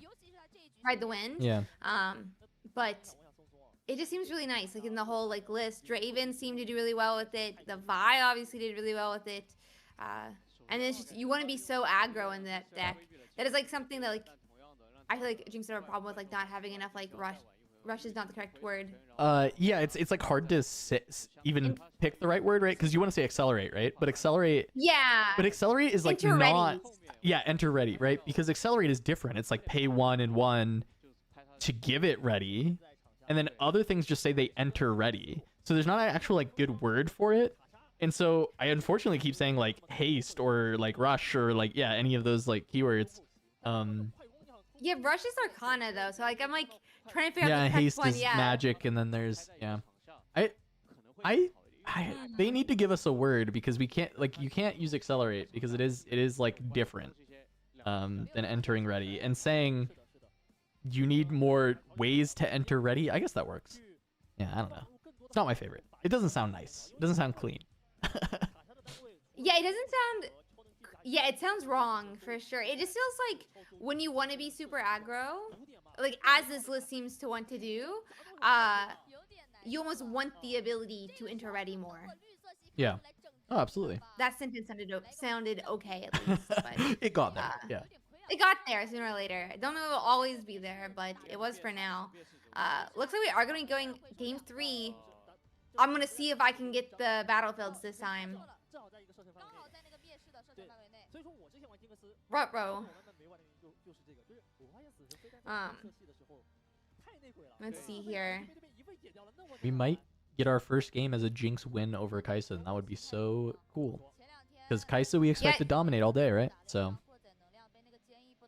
You were saying after game 1, Kaisa can't lose against Jinx, and Jinx said, I know.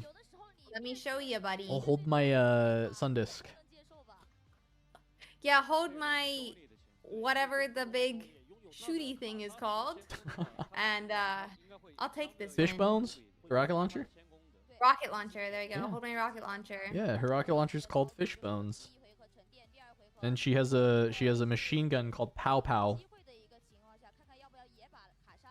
That one. I like that one. You like I'll Pow go with Pow Pow.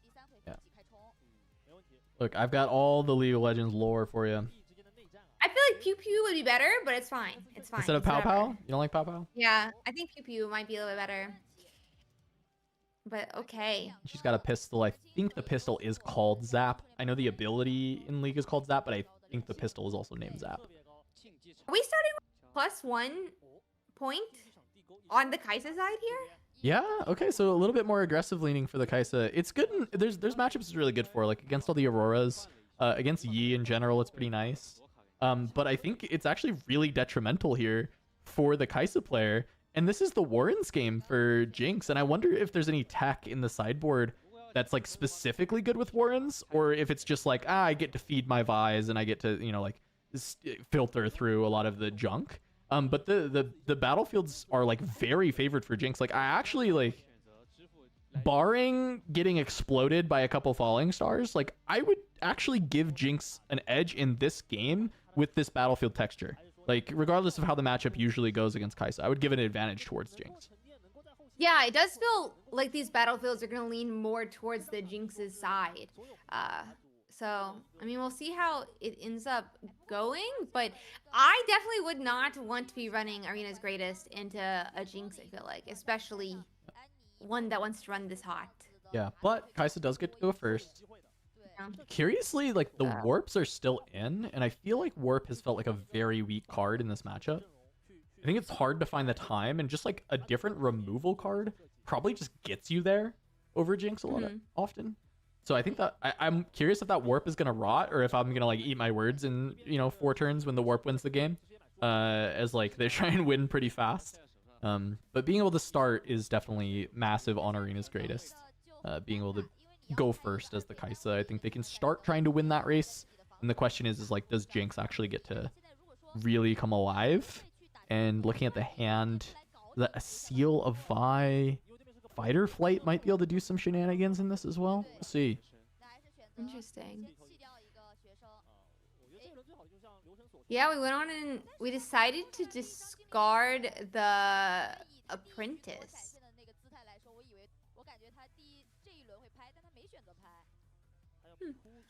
But we both got the Poro though. We both love the Poro. I don't know if we mentioned this earlier, but I meant to say it about the seals here. Riftbound is really interesting in the fact that you can like float the energies. So like when you recycle them, you can use them before you recycle them. So the energy is like, we call it floating. So even though you're like seeing like them put the seal down, they have to recycle, that energy still kind of counts towards the turn. So It's that is really good it works that way. yeah, it's really nice that it works that way. Yep. I just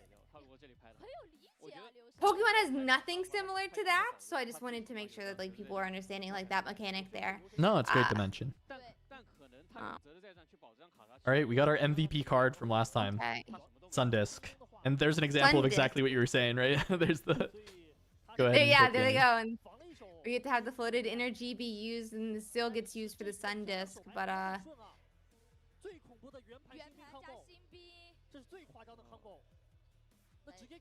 All right, going up to 3.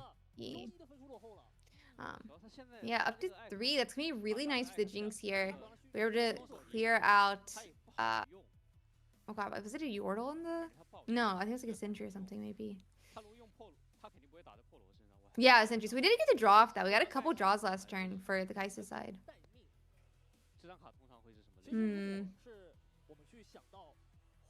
Do we have a way to? I mean, we have to obviously take back. We already have Time Warp in hand, which is like nice just to be able to hold it.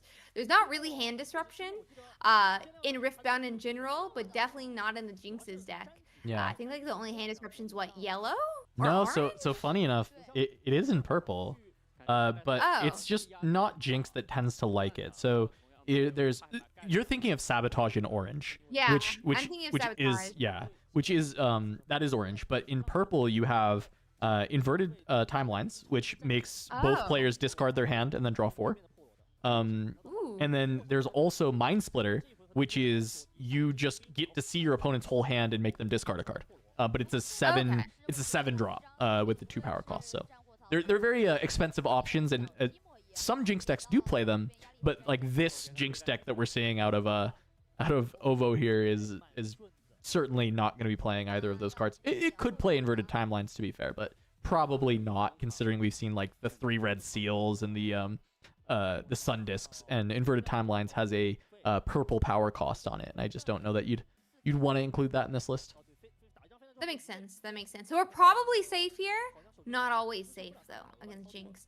But it is always comforting to go in and have the Time Warp in hand. I feel like, minus when you feel gut punched when they actually do have the card. Yeah.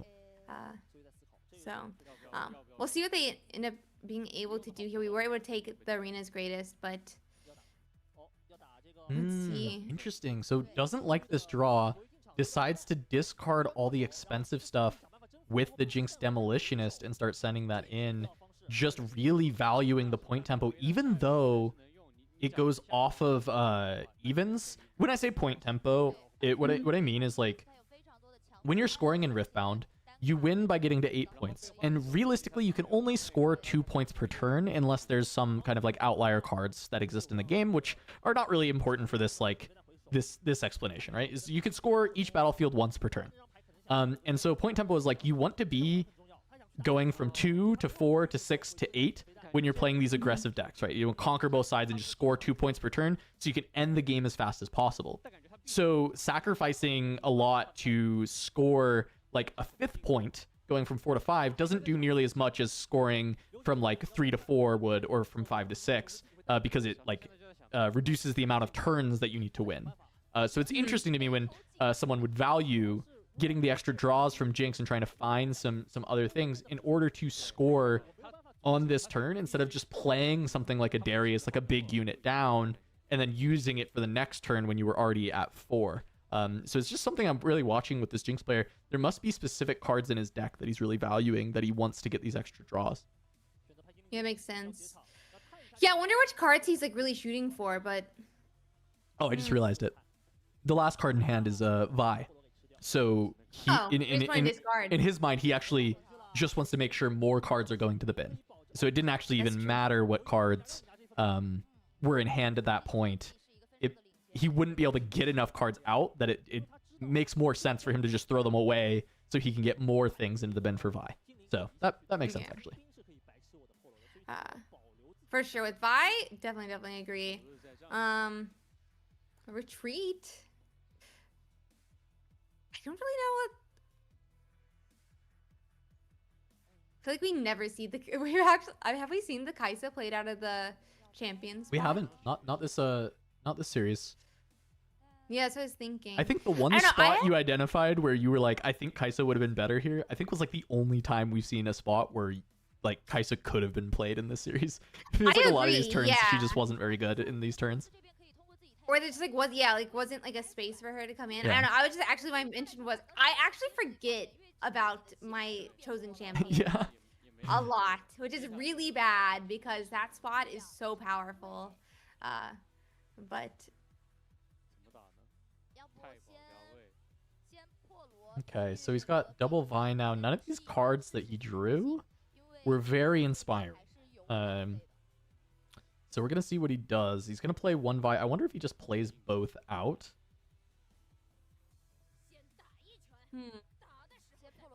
Just going to score to 6. He needs to kind of like bait this so that he can set up to win on the next turn. But I guess you might as well. Like, you have to score to 6. Honestly, scoring to 7 Yeah, he just has to score to 6. Scoring to 7 is not like that mandatory at this point. And getting a deflect trigger with the Poro when you know that your opponent is playing Time Warp is probably like very important for this game. Yeah, you're like running on a clock here. I mean, Kaisa is, we're at 6 energy, really far, at least a couple turns from even being able to play Time Warp. But that's why you want to get the points now, before it's free game, or was it free? I think that's the saying, free game. Yeah, I think it works. Free season? Open season? I mean, free game is fine. I don't I think know, free game whatever works. the word is. Yeah. Whatever the word is. I don't know Fair what game, it free is. game. Yeah, that's all works. It's probably fair game, actually, is the word I was going for. That's a good one, thank you. Yeah. But yeah, so before Time Warp is fair game, but we'll see what they decide to do. Okay. I mean, we have 2 Vi's now. Jeez. Okay. Yeah, okay. They thought he was trying to get the Vi ready, but he actually just wants to play both the Vi's. That's so scary to me. Like, a falling star just, like, explodes you from orbit at this point. Yeah. Like, both of them just die. But I see what he's going for, right? He's just trying to go in. He's got 4 might here. This loses to Stupefy, which is a little scary. The hard thing is that this 2-drop that he just played with the Chemtech Enforcer has a mandatory discard trigger. So he can't, like, play 1 Vi and then hold the Vi back if he wants to play this card, because he'd have to throw away the other Vi. So it's like this really tough spot where if he wants to play this, he has to just play everything out and just put all cards on the table, like, kill me with your Falling Star, kill me with whatever you got. But if you have nothing, then I could split up the cards in my trash to make these Vi's strong enough to double conquer and win the series. And what we're looking at is the double Time Warp in hand, I believe, for Kaisa.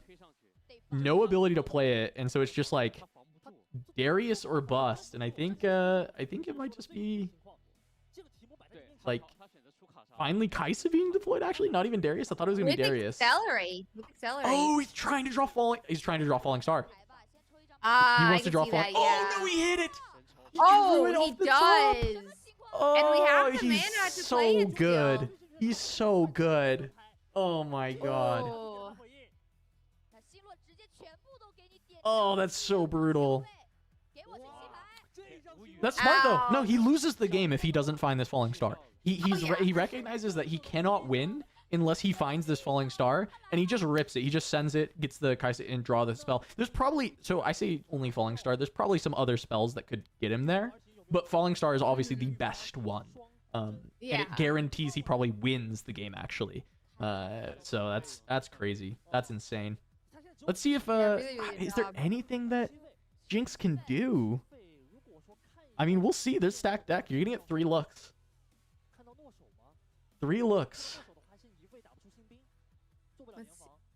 Does he get anything? Let's see. That's a whole lot of. Wait, are there 2 big enough units? He got another. Can he play everything? I don't think so. I don't think it's He only enough. He only has 6 mana left. So that would cost 2. Sorry, energy. And then his hand, he's got a 4 might unit. Which Okay, he didn't say- take How it. much? What is Merfolk? Let's see. Oh, he didn't take it. Okay. I was wondering if he takes the Sun Disc to ready 2 things and send them in, but I don't know what the rest of this hand is. So, okay, go ahead and ready the Hopeful. This makes sense. 4 into 3. The Sprite Mother is 3. Mhm. That's what I was looking up actually. Yeah. Yeah. So he's gonna knock it out unless there's. Yeah. So he can go to 7, but the rest of the hand, I don't know if he has a way to like ready anything and get to this Kaisa. He could just play to that spot though, right? And then He could try and hold. You could just try to hold it because Kaisa only goes to 7. Kaisa is only going to be at 9 Yep, energy so as no well, warp. so you can't do time warp. It's possible. 丢了新兵。哦，这张牌 Looks like we have. 只能打上去了。 Okay. 手一边 Wait, what's up? 这张牌好像没有什么。 Oh, okay. He's discarding this 也只能手一边了，我觉得。 this flame chompers to the trigger to get his rocket back, Hmm. and so he gets to put a flame chompers out. He's gonna just try and stack this, 飞弹，飞弹。 Yeah. 聚手，他想办法聚手。但是我们知 but 道 also gonna kill the Kaisa. 来到了那个回合，卡莎的费用 I think makes sense. I don't think he had a Phoenix this game, right? So you can't go grab a Phoenix. 9费。还好差一 Yeah, I don't think he's played Phoenix at all yet this game. 对面卡莎手上是有 Did he discard it? I don't think he discarded it earlier. Yeah. 隔离赛战。 So 9 格 runes. 这样是帮不了他的。但是冲动手，主要是手牌上面有没有别的资源？ Okay, here's serious. He's gonna have. He's definitely got a second energy. I saw he had like a retreat, so there's definitely a second card. Ah, Oh, Sprite Mother with Marco. it. That's gonna be enough. 战场上面已经有点防守。 Yeah, Jinx it's what, can't answer 10? this. 心灵之母 Yeah, it's 10, and then on the other side, you just send the 2. Yeah. That's game. Kaisa gets Let's there go. just because of the pickup of the falling star off of the Kaisa Conquer. Crazy. Yeah. This Jinx was so impressive. It looked so good into this like in this matchup, way better than I expected. Able to go fast enough, present enough pressure. He certainly wins this matchup a lot. Like this was a tale of like 3 falling stars. Game 1, double falling star hand, and game 3 just drawing it off of the Kaisa survivor trigger, getting that draw. That's crazy. I mean, it really well done by the Kaisa. Like, is the only way he wins. Like, I think a lot of like lesser players would have just gone for Darius, gone for some bigger things to just try and develop the board and see if they can claw back. But he recognized he needed that exact draw, and he plays the Kaisa, goes and gets the draw, and he wins. So insane. 有没有感觉到 Yeah, fantastic job. Yeah, 不同？ I think that choice to accelerate Kaisa that turn really just turned it around, finding that fallen star. I mean, I guess since it was like the first card that he was able to draw, there's like a chance he could have done it off Zon with one of the other units he had on the board. But like he may have needed that second card, right? So I like the choice. I mean, obviously it won him the game. So we'll have to see what we get for round 3. 能否帮到你？ We got Jinx round 2. What off meta deck do you, or not, off meta deck is the name I want to use. What non-tier 0 deck do you want to watch next round? If we, I always ask for Leona because I love Leona. I'm sad that she's like not super amazing in this first set. But also she's yet another deck that mostly has a Kaisa problem and has other matchups that she can actually be really good in. So I'd love to see like a Kaisa versus Yi, or Kaisa, or sorry, not Kaisa Yi, please not Kaisa Yi. Freudian sleep there. I wouldn't to see like a Leona versus Yi or something like that. Could be cool. Or I see people in chat saying Yasuo. I think Yasuo is another one that's always really fun to watch. Like a very high skill, high octane deck that does really cool things, even if it's not always the best. So. yeah, this would be fun to watch. I always have like trouble with Leona. Like I thought she was really cool, but I don't really get the stun mechanic. 我们在帮他想办法，他自己也 Like it stops them from doing damage, 他总就是会 but don't they just then get sent back to the bench? 我通过 And then the base, and then the base just gets more and more stacked. 那这一张 So when you go stun, like when you stun things on defense, the hope is that when you stun them, you'll also kill them. So it's like when it would be a trade, but because you stun it, they don't deal the damage to you, but you're still dealing the damage to them. So that's Guess like the that's true. general idea that you want to do with stun, is you want them always to like actually kill the units that you're stunning instead of letting them build up the base like that. That makes sense. I just anytime I tried, I think I just maybe didn't do it well enough then, because I was like always like, man, you're just gonna get more and more guys in your base, and 对，打的都很 Yeah. that's probably worse than me losing a point. Yeah, sometimes you end up a little bit short on might in that deck. It can be a struggle, but that's like why personally with my Leona builds, I like playing basically like a 20-20 split on spells and units, and playing a lot of buffs in ways to like continue to ensure that when people come in and try and trade, or when you send your attackers in, that you're always kind of like winning the might side of things, and you can actually pick up enough kills on their units. That makes sense. How many wins? Or so you said Leona's your favorite though, currently? she's up there. I like Leona and Yasuo. I like those two the most, I think, right now. They've been the decks I've had the most fun with recently. How many wins do you think they'll get for their what is it, best of card? Both of them are tough sells, but they Leona has made a day 2 in one of the other opens. Yasuo, I think, missed. I think Yasuo can probably grab 4 or 5 wins, and Leona can grab 5 or 6 wins for like the best performing. But it also depends how many people brought it. And it's a lot of it can come down to luck of matchup spreads, right? Because like the Leona players really need to dodge the Kaisas. But if they hit a bunch of Yis, they can win a lot of games. They could even make day 2. The deck is good enough if you just get the right matchups that you can make day 2. I think the same might be true for Yasuo. I wonder if anybody's found a really good Yasuo build in the downtime. I know a couple players that were working on them, but I'm not sure if they found something that they really liked. So, yeah. I was reading Yasuo over here because I haven't looked at it too much. I actually think I really like Yasuo now that I'm reading it. Yeah, does this movement sound fun? Yeah, the movement sounds fun. Yeah. 2 are from a battlefield. Yep. Just kind of makes me feel like you would just move your guy up and then retreat him immediately. Yeah, it's your guy a doesn't play pattern die. you can do a lot of the time that's really strong. I will state, really remember how much I disliked him in the game. Like League of Legends, I played Ari a tiny bit. I just remember like, bro, what is this? Why does he get a shield every single time I hit him? Yep. Yep. But at least he doesn't have that mechanic for his leader. So I don't really know how that would work.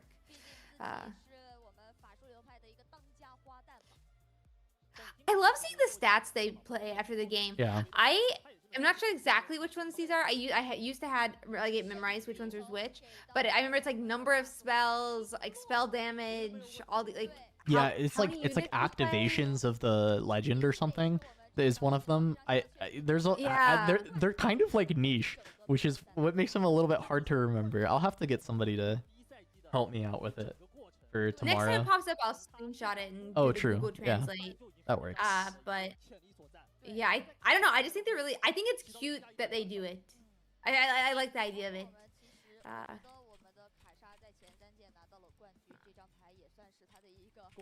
Let's see here.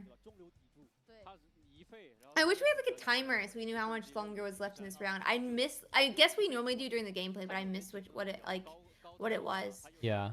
At least this went 3 games, so it's like we probably shouldn't have that long of a delay. But also, I'm trying to decide if they're doing like full delay or if we're like just normal giant breaks that we had last time. I mean, whenever it goes to break and we get the timer, then I can break out this box of Riftbound that I've got next to me.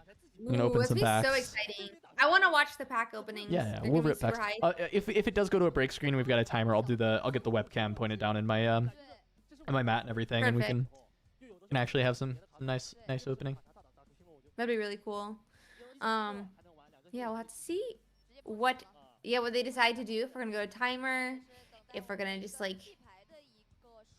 If we're just gonna, oh god, what is the word? Or we're just gonna sit here for a while, but I don't know. I hope they figured out how to deal with the breaks.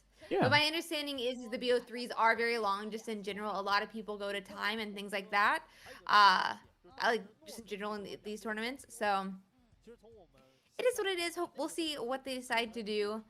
Especially we have like an extra whole round today as well. While we're waiting, Ursa, you said you're getting like a box, or your boxes are coming in pretty soon. What are you wanting to build first? What deck are you building first? So I'm a meta slave. Little Kaisa action. I was originally gonna just do Kaisa. I was like, okay, I'm gonna do Kaisa. I know a lot of people who play Kaisa. I'm gonna build Kaisa. My friends No shame. But now I've been enjoying playing Annie. Okay, I mean look. You got to get your proving grounds.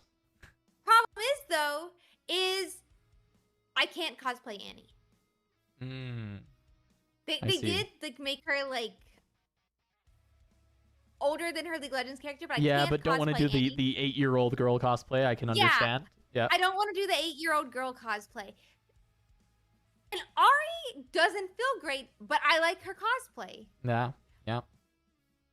but Kaisa cosplays also suck. They're all body. They're just like all body suits. So Yeah. I'm like really debating like what It's am I gonna either make? for Kaisa, it's like either you do the like low effort, just like one bodysuit and you kind of paint it or whatever, or you do Yeah. the insane effort of making it look like Void Carapace and actually do like the either armor or foam work for that. So there's like two sides of it where it's either the hardest cosplay or the like most basic one, right? Yeah. There's not a good I in want, between. Yeah, I want like a good like in between. Like Lux has some really cute cosplays Yeah. on Etsy. I've already been looking at them, by the way. I'm not sure if you can tell. Ari has some cute ones, though.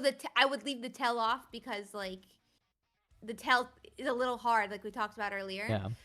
So I'm having some difficulties figuring out what I want to make because I care about the cosplays sometimes a little bit more than the decks themselves. You know, I care about the decks themselves, but like how the deck plays. So I'm not really sure what to do. All right, we've got 5 minutes until the next round. That's not bad. I could open a pack, but I also can take a bathroom break real quick. Yeah, maybe let's bio break real quick, I guess. And then so I'm gonna run.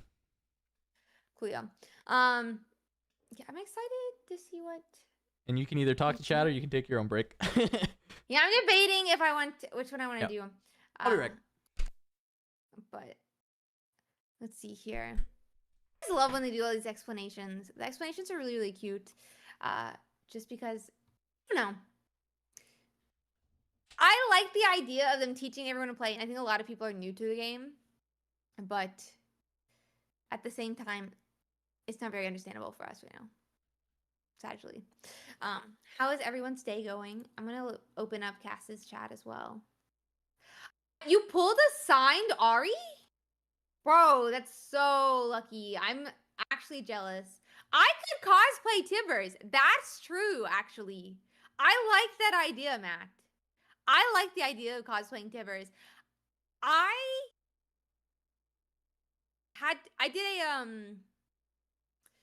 did the Pokemon game show earlier today, and I was a Gengar. I could get a really sick bear, and I'm just gonna say it right now, Ursidae means bear. So like Ursidae being an Ursidae, actually peak cosplay. I like how you think, Matt. I like how you think. Tibbers in a skirt. No, I think I would literally do like a Kigu Tibbers. I think a Kigu Tibbers would be really cute. It was A1. Thank you, Mr. J. Thank you. I liked it I liked it as well. I'm actually so jealous about the signed Ari. I am really interested to see what the Ari is for like the highest placing Ari at Houston. Somebody, I don't remember if I don't remember if it was like a meme or if it was real, but I remember someone being like, "Oh, Faker will sign the first one, like the first Ari for like the regionals or whatever." And I was like, "That would be hype." But I don't know if that's gonna be real. And welcome back, Cass. Thank you. So I liked your chat's idea. I opened up chat while you were gone. The idea to cosplay Tibbers. Ursidae means bear. Yeah. And to cosplay a bear would just be like totally metagaming. There you go. I love it. You get to play. You play Annie, and then you cosplay the bear. It's better. Yeah. That's actually so hype. That's actually so hype. I'll throw Annie though instead of Annie throwing me. I think there is an Annie skin in League of Legends where Annie is dressed as Tibbers and throws a Tibbers dressed as Annie, which is very funny. But you know, like, so you could just be Tibbers throwing Annie instead of like not that skin, but just like taking it a step further where you are the bear throwing Annie. Exactly. Yeah. I think it's perfect. Hi Ed. 3-0 and sealed. Let's go. Wait, Ed, were you playing at like a pre-release or not pre-release, but released or what? All right, Ed from Lorcana. 90 seconds. I threw three packs up. Let's go. I'll pop it. I'll bring you up. And we'll go. We got U.S. Nationals Lorcana winner saying that Riftbound very skill based. Yeah. So I think we all agree. get that. I think we all get that. But yeah. Nice. All right. Nice. Here we go. Here's the comments. What do we got? Ready. Oh, let me bring up actually your stream real quick so that people can see this. A Leona, which is, you know, that's fine. Just a legend. Kiana. Ooh, extended art rune. Let's go. I got I got sleeves somewhere. I probably should have done that first. We love that. Body rune.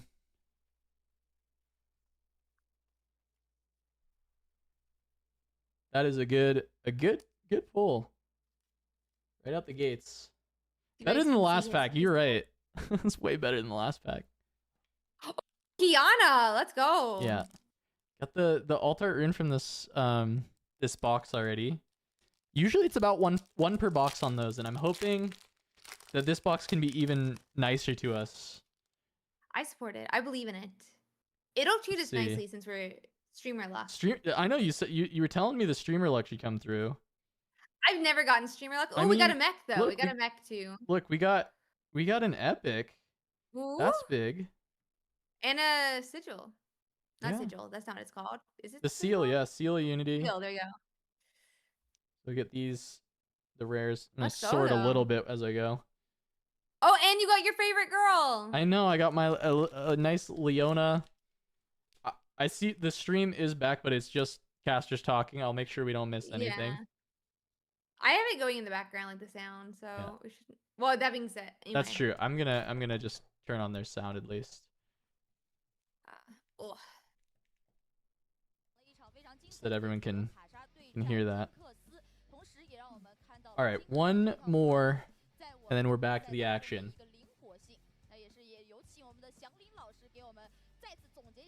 All right. Let's see.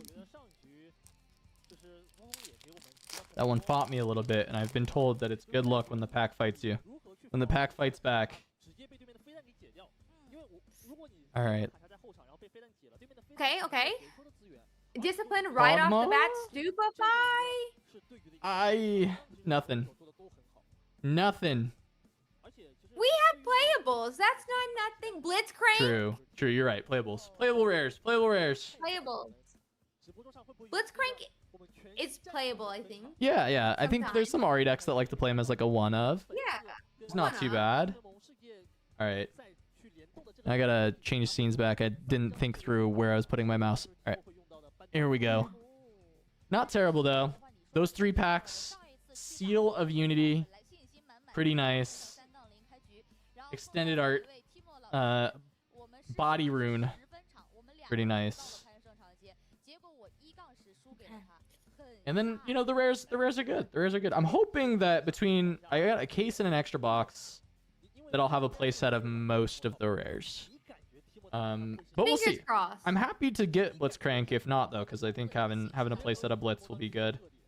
A lot of the other rares I got, the Kiana is really nice because I want to make sure I have a playset of that. A lot of the other ones are definitely like lower copy counts. They're not as meta playable right now. But for me, meta playable doesn't matter as much as I just want. I want my 3 copies of every card, right? So. Mm-hmm. This as well. You only need 3. Yeah. Even if it's like slightly pricier, like the smaller decks and the smaller play count. Questionable word choice there. It is like, I don't know, we'll drive prices down regardless. Yeah. 40 cards, always cheaper than 60. True. Well, 99% of the time.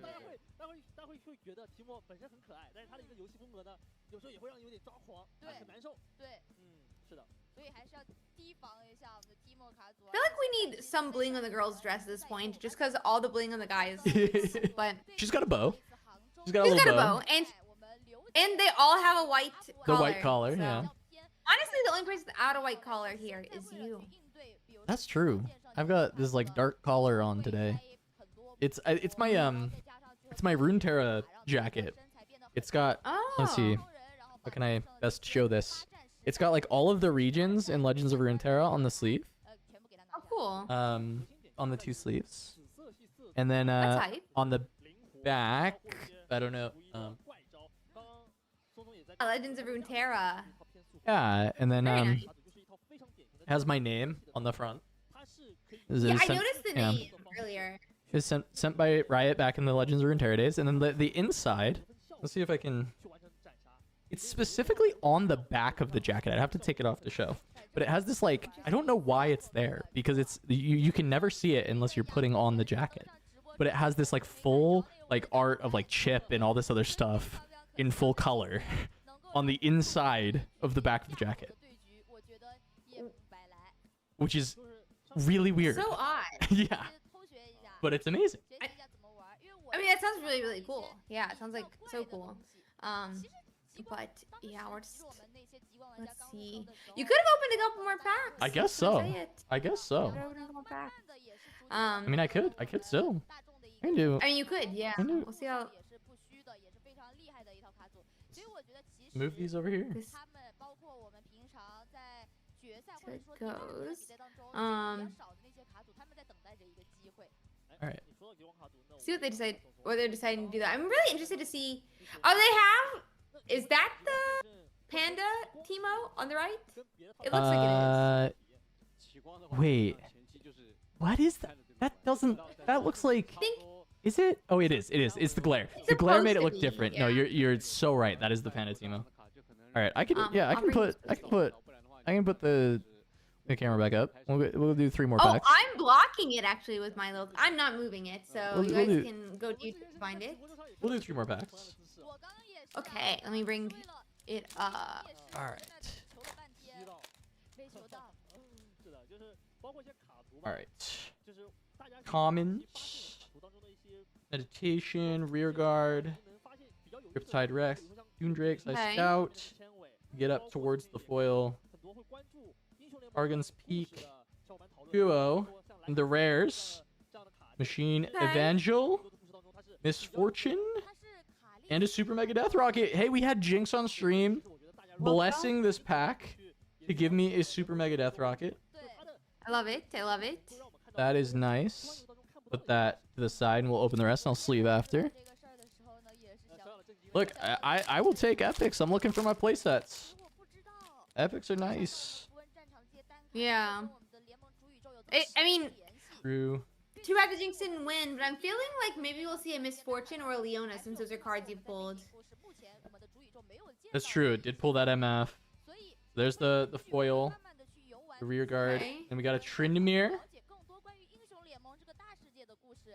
and a Victor, and then runes. Maybe we could see Victor. Did see a Victor. Is that the alt art of Victor? Or? No, it was just the normal Okay. normal Victor Legend. My bad.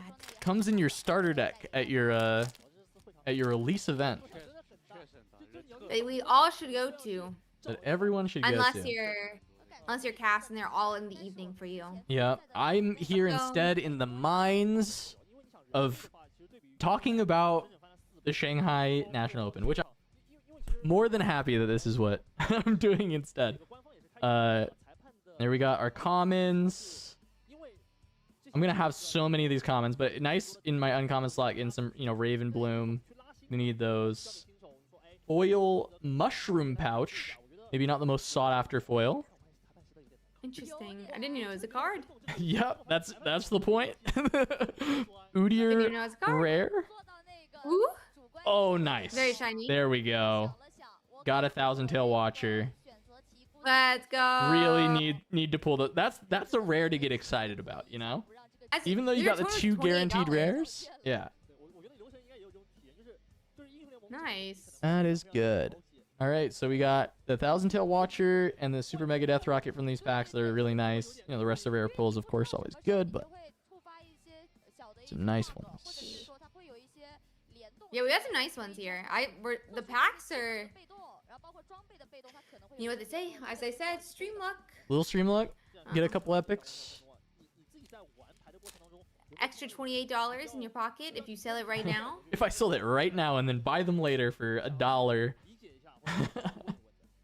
Maybe a little bit more. You never know. Probably a little bit more, because I think every blue deck in the game will want 3 Watchers for eternity, so Yeah. that may be a rare that holds a little bit of value, but it is a rare, so 2 rares per 99% pack. I mean, come on, there's no way that it stays expensive. Yeah, I agree. I'll be honest though, the first time I ordered stuff on TCG Player, I'm definitely buying 4 ofs. Oh yeah. Yeah, because I'm gonna forget that playsets are 3 ofs. So not intentionally, you're just gonna do it because Yeah, you it's gonna, forget. that's what I'm saying. The first time I'm buying 4-ups. Yeah. It's gonna be an accident. 这个过载能量，包括刚刚比赛当中出现的时间扭曲，它其实就属于最高稀有度。 We're watching we're restreaming a Billy stream, 战局的 which is like Yes. my Chinese Twitch. understanding is the yeah Chinese Twitch essentially. 要么就像圣裁给你清屏。我真的是蛮期待这种高费法术在后面的这个比赛当中啊，登场越来越多的。Okay. 费法术它能发挥出来的用处大，但是它的代价也大。但是像我们一些比较 I wish I could understand what they were saying about. I wish I could speak Chinese right now. Yeah. I really want to know, you know, what we're waiting for, you know? And like also I want to know their opinions on the meta. I want to know these casters' Yeah. opinions on the meta right now. Maybe she could tell us, you know, our opinions are trash. Like I want to. Tell me I I'm wanted to- wrong, you know? Yeah, tell me I'm wrong. Tell me I'm wrong. Tell me I'm wrong and bad. 对对对， Exactly. 对吧？你一个过载能量 These Americans, they don't even know about the Aurora. Let's go see it now. In the next round, right now. 看到这种牌先得确认一下。 Right now. 挡了就有点不想玩。 Usually it works. Right now. It's Usually it sooner or works. later, guys. 其实这张牌其实就是跟我们所说的一样，就是要么是 key 牌，要么就是神之一手，因为这 No? 种牌 Okay. 来的就很关键。 Sad. 它 I feel like Not that today, should have Erzi. worked. It usually does, you Yeah. know? I was with you. Thank you. I know if you could tell them to go now, To do you it? would do it. So, You think so? Maybe. fingers crossed. Oh, right now. Is this is it right now or is it an ad? Wait, I wonder if they'll go straight back to game. There's another Ari cosplay. They got a lot of this is this is new footage. Great. This is new footage. They used the same footage for like all of the other events from one of their like launch events. But I thought a lot of them are replayed. Oh, that's new footage though. yeah, no, it's nice. This is from like a Worlds event. It had a lot of the Worlds merch in it. Okay. Oh, Oh, nice. it's a Okay, gameplay. I see? told Yeah, you you right did- yeah, now. you're right. You're right. Right now. You guys never listen to me. Let's see. New mats they made as well, because the mats are new. They were circles last time. They're squares now, I think, or I'm completely wrong. That's fine too. What was it? Oh, I was saying the mats are new, Oh. but unless I'm wrong, but it's okay. if I'm I think they wrong. are because the you were saying the squares instead of the circles. Yeah, Yeah. those are new. Yeah. Wait, it's Faker. Faker's here. I'm sorry, Faker. I think you're losing. I'm here. Yeah, you got Ursi here to curse you once again, I'm Faker. sorry. I'm sorry, Faker. You're gonna lose, but it happens. It happens. 选手们的 ID 果然都是 Yeah, this is the real Faker. This is my understanding. The first Chinese nationals. It's open. So it's not nationals, which is really confusing, because it's called the Okay. National Open, which I believe will qualify people for nationals. But don't even quote me on that part of it. But it's specifically not nationals. We got a little teaser though. The other guy flipped his card a little too quick, and we saw that this is gonna be Victor versus Yasuo. I wanted to see some Yasuo, Ooh, and we are getting some Yasuo on stream. 维克托还真有 interesting. Yeah, I mean, it's not the nationals, but it's the national Yeah, open. yeah, exactly. Yeah, you got it. Not nationals. 亚索， But if you take the S off, it's correct. 维克托打 For Yasuo. I was just saying, I think this card might be sick. And also, turns out signature $1,400 right now on TCG Player. 维克托打亚索， Ooh, which one? The The Yasuo signature? signature Yasuo. Ooh. Yeah. 14. 有点吓人啊。 That makes sense. The signatures are crazy, and they're super rare. 确实， Yeah. 我们现在这 If you pull one of those, you'll be 很对 1,000th of the way to our animated content that looks like Yu-Gi-Oh. So again, I've got a comment saying it's the same level as the English regionals, and again, it's not quite the same level as English regionals. This is more akin to 对，或者就是一边 like 在 what Houston is, 就是在场间休息 to my 可以 understanding. 去关注 it's closer to that than it is to a regional or a national or something like that. Interesting. But they're not quite the same. And again, it's like China's circuit will just kind of probably always be slightly different than it is for the rest of the world. No, Houston is a regional open It's a regional Open regional. qualifier. qualifier. Yeah. Yeah. Houston is not a regional. The first regional will be, we've been told, October 2026. Yeah. So Houston's not a regional. It qualifies you for the regional. That being said, here we are going to start with Arena's Greatest and Dreaming Tree. So Arena's Greatest is going to point us a little bit to, we're potentially looking at an aggro deck here. It starts both players off at 1 point, and you need 8 points to win the game.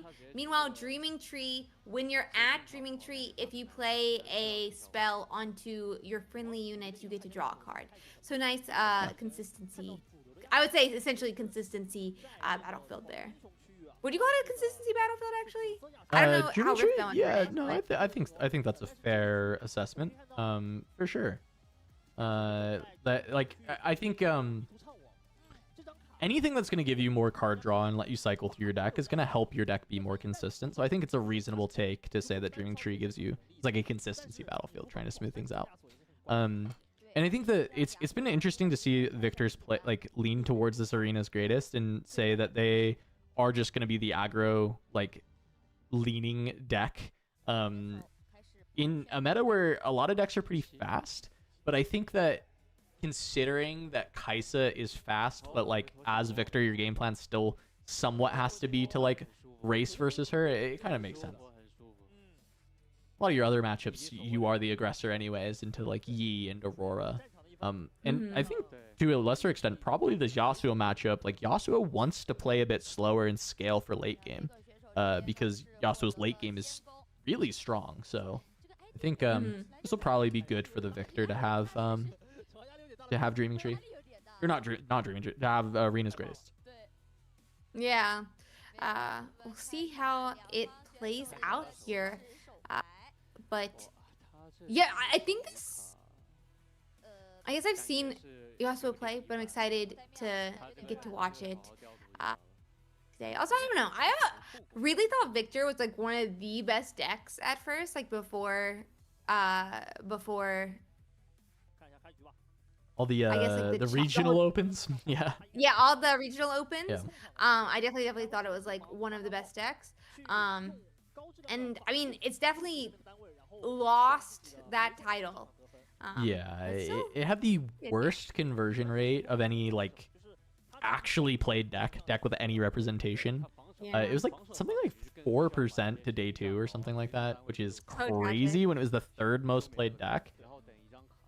So I'm curious if some of these Victor players, now they've had even more time to work on the deck, have found some refinement.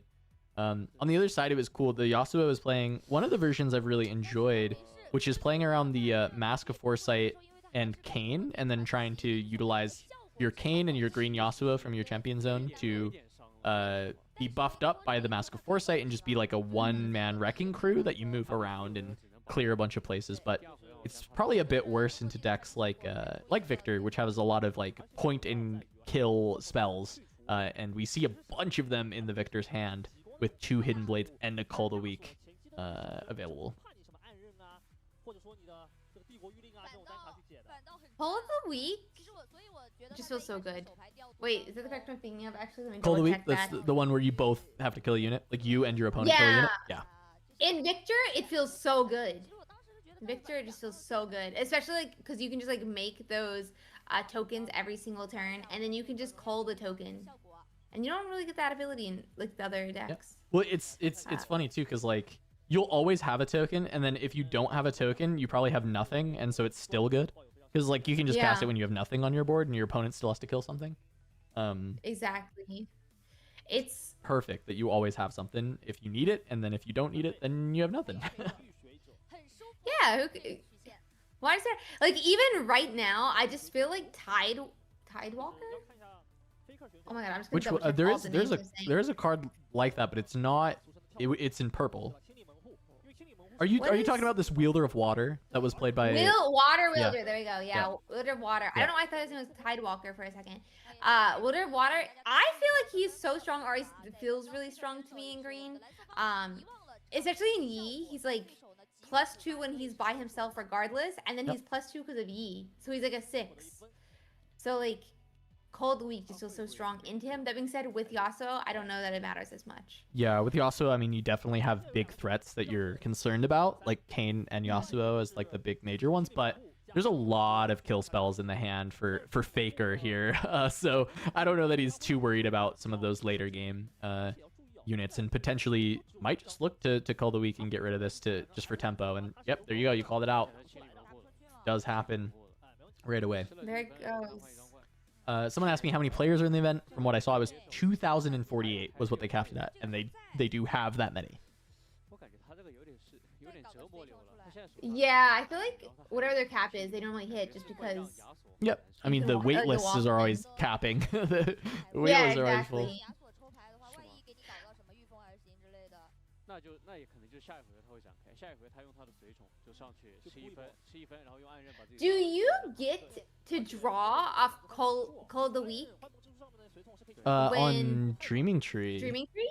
That's a great question, Ursi. That is a very, I don't know. Googled Dreaming Tree already. I think you probably do. Let me see how the targeting, the wording works between the two. Choose a friendly unit. Okay. But the question is a token a unit? Well, yes, no. So a token is a unit, so it'll work for that purpose. But the question is choosing a unit the same as targeting?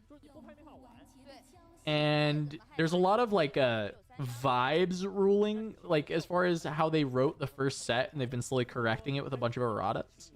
Or like not necessarily erratas, but like rules updates. And I don't know if this has been covered. The first time you choose a friendly unit with a spell here, it doesn't say target. You choose a friendly unit, and then for Cull it says you choose a unit. so So it'll be the same you thing. absolutely should draw for that. Yeah, I don't know if he did or not. I just was thinking about it. The thing I was thinking about was, I guess, I was thinking of the Victor that says non-token unit, and so I was like, wait, it's not a unit? No, it's a token unit. So the thing is like, okay, like I see everyone saying you don't draw and Call the Weak doesn't target, right? Which I agree, right? Like and if it doesn't trigger Dreaming Tree, that's completely fair, right? So Yeah. so the point that I'm making here, and if you're all saying that it doesn't draw and that's the ruling, good to know, and that's like really important to know. But when you read it, it reads like you really should draw. Oh, okay, wait. Call the Yeah. Weak says each player kills one of their units. It doesn't say choose. It just says each player kills one. Okay, Wait, actually, you so have to choose one well, to kill. yes, but you're not actually choosing. Rules wise, you're not How do you choosing. select? Yeah, How do you yeah. select Yeah, it? you But you no, I understand. select it. You don't choose it. No, I mean Cardboard Nexus. I'm aware. I'm aware that it doesn't target. I thought That makes sense. I thought that Ursi was reading the card to me and it said choose a unit, but it doesn't. Oh, It doesn't say choose a unit. Yeah. I Um. wasn't reading Call. I was reading. No, yeah, it's okay. You're Dreaming reading Tree. Dreaming Tree as well. We were both reading. Yeah. So it says choose on Dreaming Tree. I also was under the impression like that you could not draw on Dreaming Tree with Call, but it's the way that it's worded because Dreaming Tree says choose. When you choose an allied unit, it gets really sticky there, doesn't it? It seems quite confusing for players. Oh, this is cool. So Sona in the deck for Yasuo. I am a really... Wait, someone cast a falling comment in base. Sorry, I was reading chat. Uh-oh. Did it go through or did the judges stop it? I'm gonna scrub. Wait, what happened? Someone cast a falling comet at a unit at base, is what chat is saying, which is not legal. Falling comet is battlefield.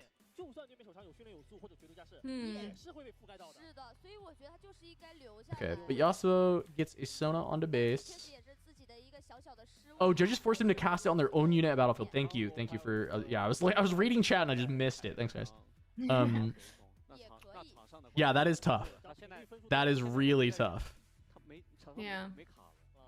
然后再移动到荣耀竞技场， Yes, wait, what did 3分。 Yeah. move her with the oh god, I'm Yep, the so ride the bad. wind. 一个效果啊 Ride the wind, yeah. I'm trying to get better at actually using the name, so I'm just like googling every single card. It's look, to if make sure I you're have the name if you want to cast card games, it is the best habit to have when you're starting like on your first couple of casts with the game, especially in like low stakes setting, like us co-streaming a tournament for 10 hours. Yeah, just like Google things. It's why like the rules question like that, I love asking everyone in chat and getting the consensus on it, because that's not an interaction I had come across yet, because I had not played. I haven't like played that much Victor. I watched enough of it in the tournaments where I was like, oh, I think Victor is like not a deck for me. And so I actually hadn't run into a spot where someone had a unit on Dreaming Tree and played Cull.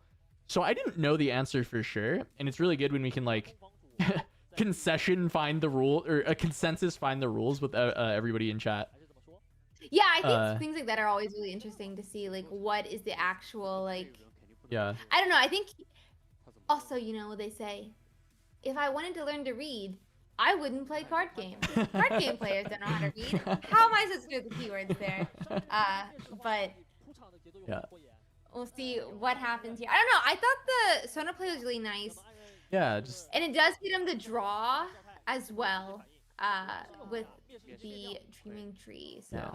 Which is why I think he went for it, right? Because like you go ahead and score the points. The runes are coming back anyway because it's Sona, right? So Sona's text is when she's on a battlefield at the end of your turn, you can ready up to 4 runes. And so like if you were just gonna float a bunch of resources, you might as well use the Ride the Wind, replace it in your hand because of Dreaming Tree trigger, and then just get an extra point for that turn, because Yasuo is a deck that can win by holding, so the point tempo is a little bit less important for Yasuo. It's a more like slow and steady deck, instead of like a Jinx or Kaisa, where they really want to play the point tempo game of like scoring 2, 4, then 6, then 8, right? yeah, that makes sense. 亏炸了，主要是底下有张中亚呀。中亚代替破坏卡还在，然后又抽2张牌。我都没注意到有一张。 Yeah, Baby Otter, thanks for that explanation. I think that's like a great way of putting it, even though regardless of like what the ruling is, the way it's written is going to be confusing to people. It's just going to be very confusing. But the ruling is like, technically Call the Weak does not choose or target. It's just you pick the unit that dies. It's different.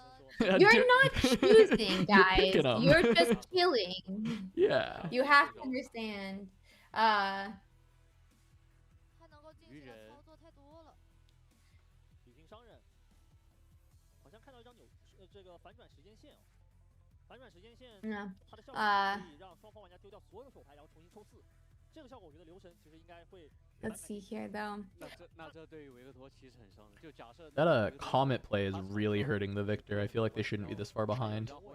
Oh yeah, for sure. I feel like it's so sad. This glare right now is very interesting. Everything's blue or whatever. Oh, the tint from the lights? Yeah. Yeah, the tint from the lights. It's like, what's I was being surprised by it.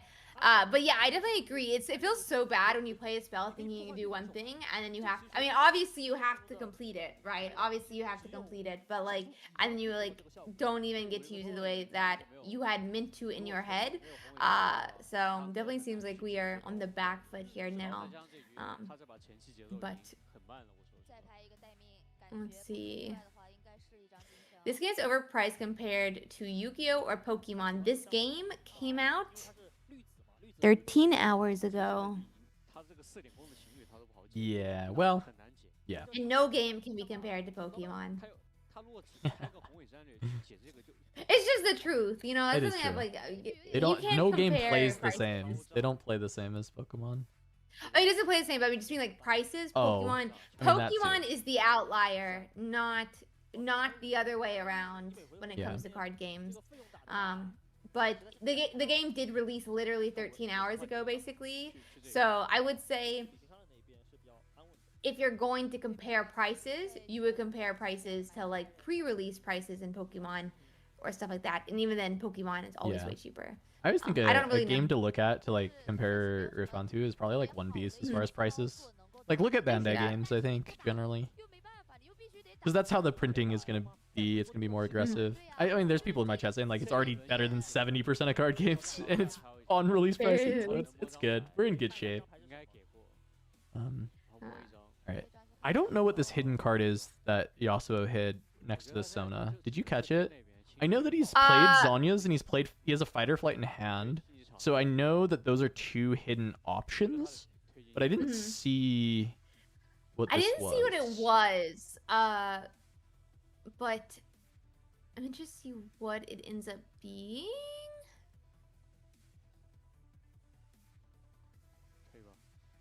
Let's see. Another Zhonya's would make Chat sense. thinks it's Zonya. Yeah, I think it would make sense for it to be a Zonya. So you're allowed to hide things for 1 power cost. And interesting thing with Zonya is when your units get knocked out, the next one who I don't know, is there like a word? Is it killed in this game? Is it yeah, killed, because there's cards that say kill a unit. Yeah, so okay. Yeah, it's so killed. Unit gets killed. You're actually literally not allowed to use that word in Pokemon, right? By the way, yeah, you're not allowed to use the word kill. If your unit gets killed, Zonya's automatically triggers. So the next one that gets killed, I feel really weird using the word actually. Yeah, yeah. Just automatically triggers it. So if it is Zonya's while hidden, your other units could die, and you could still save it like Zonya if you wanted to, or a specific unit. And so this is an interesting line of play. Really valuing the hold, like kind of calling out Faker and saying you don't have anything. So actually fighter flighting a recruit back and then disciplining this to try and keep it alive and like go for the hold. And so really the reason I like doing this, at least somewhat, I don't know like how big I am on this exact line, but he has this inverted timelines in hand, so he's gonna be able to draw back up anyways. And then also he's playing Sona, so if you just hold back your like runes and your abilities or your cards when you're playing Sona, you're kind of like wasting all the value that you're generating. And while like you don't want to play like negative value plays, like this was still possible to get really good value by doing so, and he actually does kind of win out in this spot. And like I love Sona. I think this is a card that's like been relatively underplayed because it doesn't it didn't make it into a lot of Yi decks. It's not like Yi decks got a lot greedier, right? They're playing a lot bigger stuff. But it's a card I play a lot in Leona when I was playing a lot of the Leona decks I really enjoy. And it makes a lot of sense in Yasuo as well, where you want to play this like 50-50 unit spell split, and you want to play a lot of these spells that are just like heavily defending your units at bases once you get there. And so like you play Sona and it just refunds all of that energy back to you, right? Because it costs 4, you get 4 back at end of turn and when she's on a battlefield. So it gives you a lot of room to maneuver, because 4 energy up as a green deck when your opponent is like staring that down trying to conquer from you, it's like it does a lot. There's a lot of ranges of spells that you can have when you have 4 energy up. Oh yeah, and so I mean, it just really opens the playing field, and you're able to use your entire energy pool during your turn as well. It's just really, really nice. But they did use the stack, by the way. I don't know if you noticed. I think I missed on the UI. They used the stack to show the chain. I mean, it's nice. There's the tally. So we have 1 so far. 1 time they've done it. At least 1, cool. yeah. I'm gonna look what Kane does. I think that's Kane. Yeah, that is Kane. So Kane, the second time he has ganking, and the second time he moves. So if he's moved once and then he moves again, he is immune to damage. Interesting. I think he's actually. I think the wording is he's actually like invulnerable. Like he can't die. I want to confirm that. Damage is what he says. It can't take damage. I don't take damage. Okay, so he can die. Okay, so he just doesn't take damage. Yeah, he could die. Then. Okay. So spells that say I kill him will still kill him, but he won't take damage, right? So damage dealing spells and combat damage won't happen. That's really nice in Yasuo. That's like a really nice little synergy with the... Yasuo is a leader who, when you exert him, he can move a character. So you can move 1 time when your guy is not exhausted, He's now exhausted, technically can't move, but you could use the Yasuo ability to move him a second time, and damage would not be able to be dealt. And damage includes spell damage, right? Correct, yeah. It doesn't really help in this matchup because Victor's spell tend to not do damage. They tend to say kill you, which is what we did just find. Yeah, it is damage only for Kayn. It's not just like spells, but it would potentially protect you from this spell, which is Imperial Decree, which basically when any unit takes damage in combat, it will just die on this turn. So if Kayn can't take damage, then he can't die, of course, which would make it so this Imperial Decree would not be able to do what it's meant to do.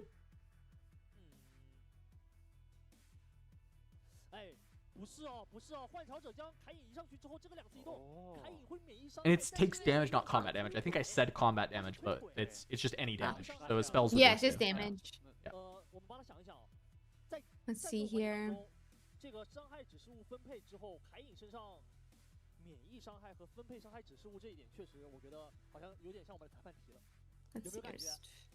那他这么打的话，应该来说，他的凯隐是不会被破坏的。他的判定是，就是我这凯隐是不会，他不会被破坏的。他这个操作应该是绝对不会被破坏的。然后情侣被换掉了。因为免疫。My chat's commenting my keyboard is quiet for once.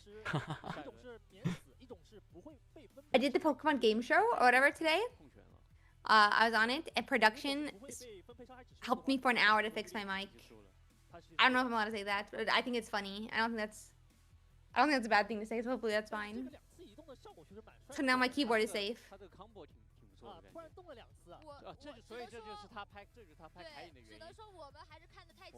How was the game show today? It was fun. It was fun. My community always memes about how loud I am and how my mic always peaks and how you can always hear my keyboard. I actually have a keyboard emote, so they're commenting on it being quieter. But the game show was fun. I overheated and all of us were sweating in Kigu's, but it was fine. It was fun. All right, there's game one going to Yasuo. Fist bump expended. I wonder how much the comment really swung this. I mean, it was a huge swing. He lost his own unit. It was the only legal target. Didn't clear the Yasuo thing and tapped all of his runes for it. So he like just lost an entire turn and a unit, and a card, and yeah. So I'm curious if it'll turn around or not. But I do think the Yasuo deck is constructed like pretty similar to a lot of Yasuos I've seen, but I've also not seen that much Sona in Yasuo, and I am like I was saying earlier, I'm a very big fan of this Sona card. I think it's really, really strong, and I like it. I think that this is maybe the way that you should be playing Yasuo right now. I think that Sona in some of these green decks that are like less meta has been really impressive when I've played it, when I've tested, and I think that this makes a lot of sense. I'm also wondering like if decks like Yi actually maybe should experiment with something like Sona, because I think about it for Yi and it's like a 4-body that if you get it onto a point, like the refund of runes is crazy for Yi, but I think the problem with it is like the way you want to play Sona is you want to conquer the battlefield and then play Sona directly to the battlefield to immediately get the refund. So like for Yi it's a little bit harder because like if you conquer a battlefield, you don't want to place Sona there because then you'd lose the Yi ability, right? So it's a little bit more... Yeah, I think it's like harder to use, but I feel like it'd be insane to like have the Sona ability pop when you're playing Master Yi and you're trying to just like hold locations. Yeah. I haven't seen anybody play Sona in Yi. I haven't tried it. I don't test Yi. I don't like that deck. I mean, it's good. I just don't like it. Yeah, I mean, Yi is fantastic. Like, even like, I feel like both Ramp and Aurora Yi are so good. Yeah. But Real strong. Like, you would think it would synergize because Yi wants to hold battlefields because of the +2. Yeah. And Sona wants to hold battlefields because of its ability. So you would think it would synergize really well. But maybe it's like an awkward size. Yeah, because like the Yis don't like to play the like 4-drops anymore, right? Like the fact that Yis started cutting Kianas is really telling that you don't want to be playing cards of that like at that size, right? You just want to play the big dudes, right? You just want to play the Dead Blooms, the Dragons.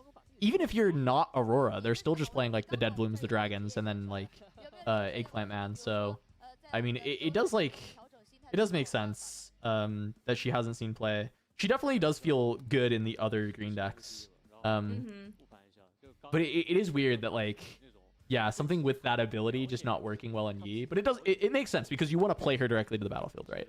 So like, the setup in Yi doesn't make sense because then you'd have to have two things at a battlefield anyway. Yeah, I guess that would actually then anti-synergize. That's a good point. I wasn't thinking about the fact that you want to like play her directly to it. Yeah, the fact that they're taking out Kiana is insane to me. She just feels like, or at least like pre-China, she felt so strong. She felt like probably one of the strongest cards in the game, it felt like. And now it's like, actually... Even in the first two tournaments in China, like, you know, there was Kiana in like every Yi deck, of course, right? And like, I don't think it's like wrong to play Kiana in Yi, but it's just the current Yi list, especially like obviously Aurora Yi is not going to play her, but the current Yi list, like on the turn that you would play Kiana, they just want to ramp instead, ideally. So it's like just no room in the curve to play that unit. When I mean, as you're saying, right? Like she looks broken. You know, like Kiana, you read that card and you're like, this is a broken card. This card is insane. Like there's a one of our most popular YouTube shorts for a while was literally Pastry Time crashing out about Kiana when she was spoiled. He was just like, why? Like, why does this have all of these things? Why does she actually? I don't know. Real question here. Yeah. And then like, I don't know. It definitely just felt like so strong. So it's kind of insane to see her so phased out. But we'll have to see what happens. Yeah, I mean, definitely a long time in between game 1 and game 2. I'm assuming that they were sideboarding. Yeah. And working the sideboard. I don't know how much time you specifically have for your sideboard, if there is like a specific time. It's usually like you just have to be doing it in at a reasonable pace is like generally how rules work for sideboarding. I don't know that I've ever seen like a specific like time limit on it, but yeah, you really should sideboard very quickly and then start shuffling. Like if you're going to a tournament, you should have your plans relatively laid out for what you're going to do in each matchup. Though I will say, to be fair, I don't know if you're expecting to play into a lot of Yasuos, so you might not have a full idea. Someone in my chat is saying that you get like 1 minute per match for MTG. Interesting. For MTG, not Riftbound, but that could be the precedent that they use. Yeah, I guess to be fair, the TCG that I mostly play, you pre-sideboard or like pre-board because you only play best of 1. So you just like you see what matchup you're playing and then you sideboard.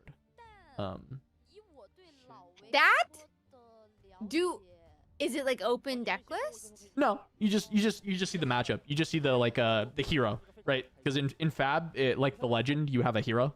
Okay. And so you see the hero and you know what hero you're playing against, and then you can sideboard. Okay, so cool. Riftbound has 1 minute sideboarding according to the tournament rules. Cool. Thank you, Baby Otter. Cool. I had read the rules, but like there's specifics that I do not remember, and I need to constantly reread. I'm hoping that does anyone know, do they have a judge test out yet? I don't think they do, right? They just started the judge program and they're like having people apply for Houston and everything. But do they have like a test yet? They do have a test? There's a quiz. Okay, I might want to take that pretty soon. I'm trying to just like make sure I am a really good source for the rules. Like if we're playing a game of Riftbound, I can help you pretty well, but there's so many like random niche things, and especially like tournament rules. Like I'm sorry, I know a good amount about this game. I follow a lot for the pod and everything. I read everything, but like, yo, I don't have everything, right? Like it's not all up in there yet. So I want to study and do the judge test and try and get it all locked up. It's good for casting. It's good for playing. It's good for it's good for everything to just be a good source of truth. So do my best. Maybe I'll try it out. I remember they mentioned it in the thing, and somebody was like, "Can you give us one question?" And so I started memeing, and I was like, "Can you give us all the questions?" True. Yeah. My chat's saying November 11th for the judge test, which is cool. That's coming up. Cool. Yeah, that's really nice.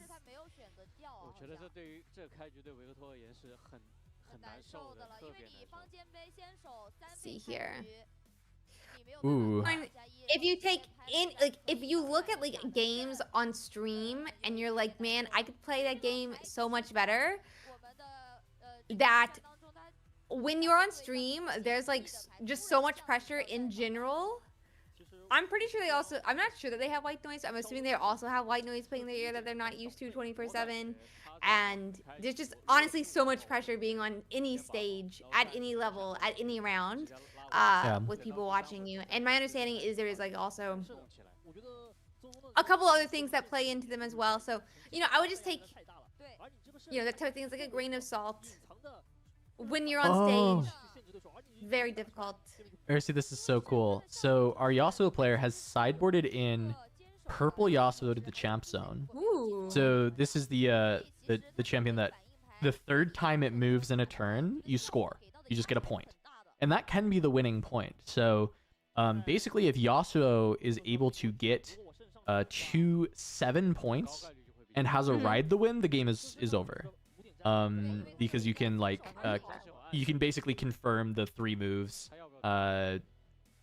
without like room for interacting from the victor side.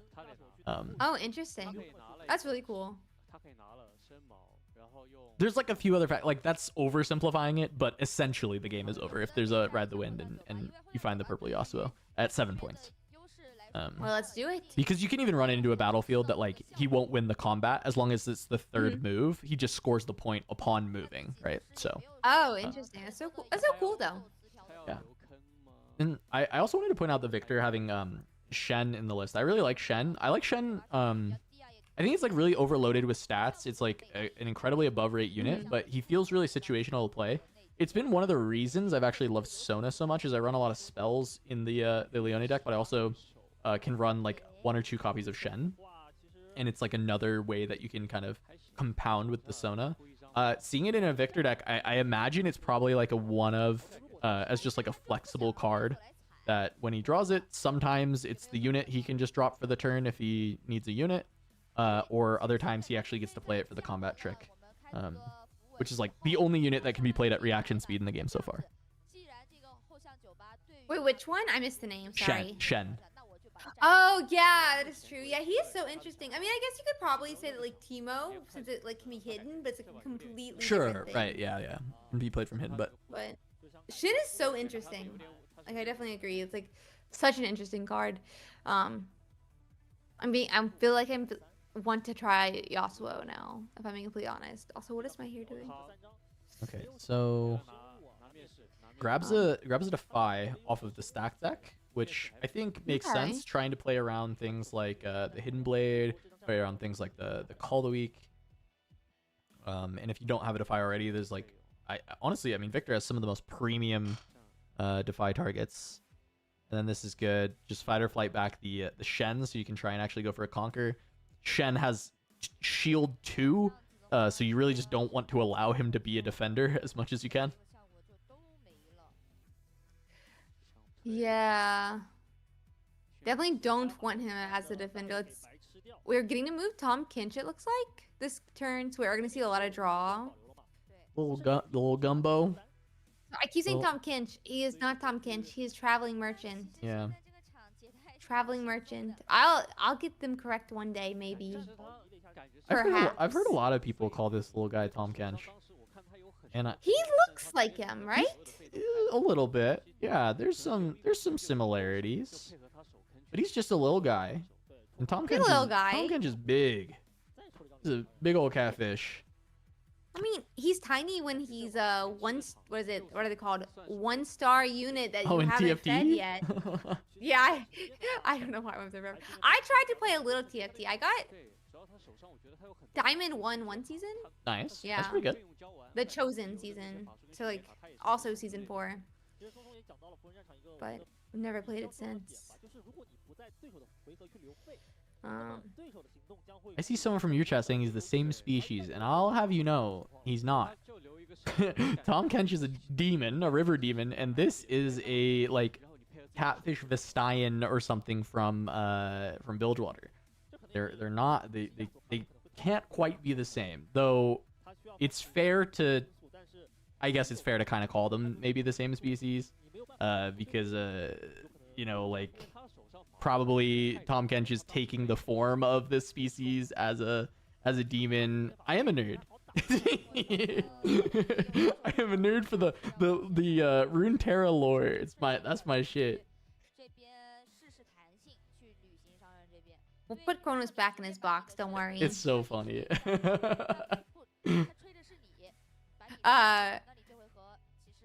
thought that they were the same character, by the way, and they just had a different name until you said this part. I want to state that.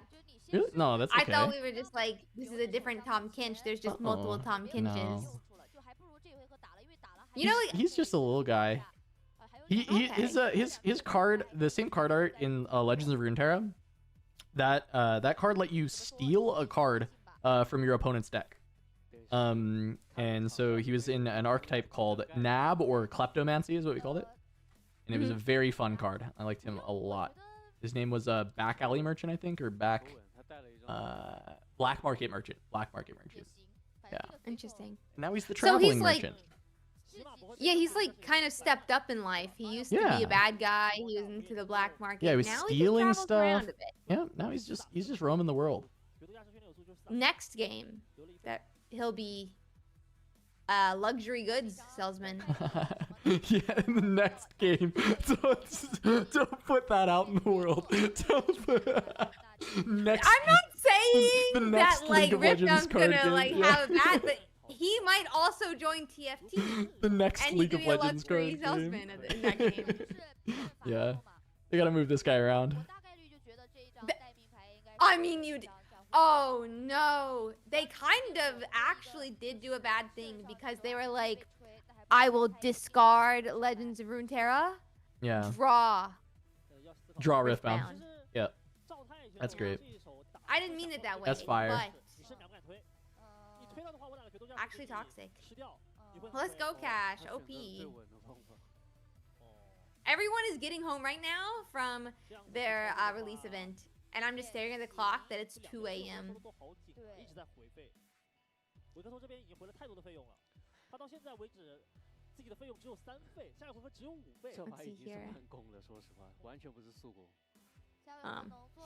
Okay. Yeah. So yeah, forced to have the Zhonya's pop for the merchant, which is, I mean, fine. It's not like what you want, but he played the Zhonya's anyway, and then was having to play an early unit to deal with some things. So Shen getting back on base for Faker is, you know, exactly what he wants to see. Oh yeah. And he's got all of his top end in hand, right? This is 2 Watchers and a Grand Stratagem. So he's gonna have to start developing some little stuff as well, but that's the point of the Victor ability, right? Is you just kind of start grinding through, even if you are missing a lot of low costs. Though he's had to spend so much power. He's down to 3. Wait, not 3. He's got 4 runes. So we'll go up to 6, but that means all of the cards are essentially unplayable from hand. I mean, you could play Stratagem, but like that's we're both looking at the same board here, right? Like you don't want to play Stratagem. Yeah, this is not where we play, or I would hope this is not where we play Stratagem. But we'll have to. Who knows what'll happen in some of these games? Okay, there's the Ride the Wind in hand.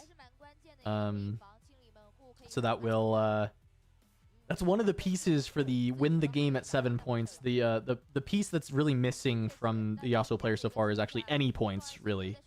So is gonna actually just play the Wind Rider out because like doesn't have any other real plays and might just try and use him to score some points in the mid game instead of as a finisher.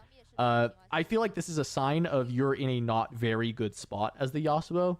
I think this wants to stick around as a finisher for like pretty much always, and you very rarely actually want to play this card to the board when it is not winning the game. I definitely could see that. I don't play Yasuo enough to like getting like way in there, but would you say, so when you're saying finisher, I guess, do you mean like you literally only play it like last game or 2, or it's like now it's like protect the king, don't let him die or we lose the game? So I think generally, like when you are bringing this into the board, it is to win the game at the end. It is not something you want to play early. But now that you've been forced to play it, it's because the texture of the hand, right, is like no other good units to play around. So you now kind of want to protect this and see if you can score points with it, or really just even use it as a 4-might body in this like interim, right? This is like just a not ideal use of the card, but it was forced because of what cards were drawn, right? If you were able to get the tempo early, score a bunch of points, and get towards 7 and play around some of your bigger units to get there, then this card would just sit on the bench. But it was either play this card or do nothing, so besides playing the card is a little bit better. Yeah, that makes sense. Like, at least we're getting a body on the board. Did they just have a sound effect for Victor, by the way? Yeah, every time they play the Chosen Champion or they activate the legend for the first time in the game, we get like a champion animation and a sound effect with it. I knew we had an animation. I didn't realize we got a sound effect with it. I was very confused when I heard a robot man speak to me through my headset. But yeah, the awesome abilities are so interesting. I hadn't looked at them too much, so I'm like looking at them right now. But I definitely see what you mean when you say finisher, like with these like scoring a point by moving certain ways. So it makes a lot of sense. But we'll have to see what they end up deciding to do. Let's see here. 他应该就是怕亚索进来，他觉得攻击力现在挺接近的嘛，4打5。但是目前来说，节奏也没有被拉的。Okay. 差距也没有被拉得太大。我是觉得这名选手玩的会有一点点。This is the Victor that when one of your non-token units gets knocked out, right? That is.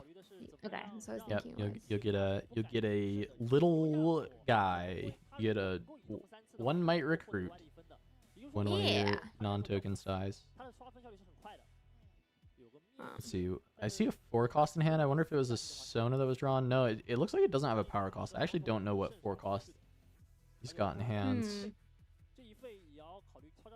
Oh no, it is a Sona. Okay, I just didn't see the power. That's nice. Now that has something to play around on that location. Move to try and change something out. 4 more runes to spend. Is that a Zanya's? No. Whoa. Ew. Okay. What is that? So this is a card called Last Stand. What it does is when you play it, you will double the might of the unit that you play it on, but the unit will gain temporary. So it'll die at the start of your next turn. Okay. I just want to state, literally every single card game in the world has a card called Last Stand. That's probably true. There's a, literally, I searched it, and every single card game, other than Pokemon, has one. Okay. So just going for points with the Wind Rider. So 1 move to go there, starts the combat. Gonna ride the Windit over to a location that he already controls. That's move number 2. And it gets readied from Ride the Wind, move it home, score a point. And this is what I mean by you would guarantee that you win usually with the Ride the Wind, right? Because what you could normally do is move to a location, cast Ride the Wind to send Yasuo home, and then move it to another location. That's your 3rd move. You'd score. But this is just like mid-game score some points with Yasuo, which I think is a very funny, like, forced usage of this card. But I think it puts the Yasuo player pretty far behind. That he didn't find another way to like impact the board before having to kind of resort to this line of play. Yeah, using these cards is a little bit tragic, but he's just doing some ballet across the across the board here and scoring some points. Yeah, it's kind of like a do this or do nothing scenario. And honestly, maybe there's spots that doing nothing was correct, but I'm really not sure with the this Wind Rider sideboard. It feels like it's biting him, where if this was the other Yasuo, I think it would have been very good in this spot, where he's really needed that kind of like big threat to push through against Faker here. I mean, this is Faker's moment. He's the greatest there ever was. What can I say, guys? The greatest player of all time. Unless Ursi is in the same building as him, in which case he loses. But I'm not there, so it's okay.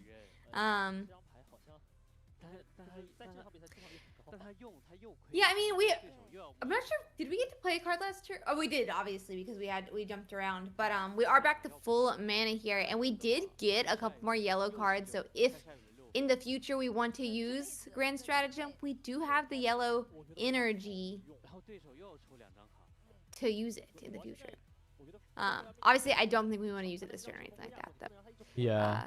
But I also think like Stratagem Double Watcher at this point is gonna be tough to overcome. The problem is there's like no other plays to make, so I think the Victor player is looking at this like board state and it's like, what do I do?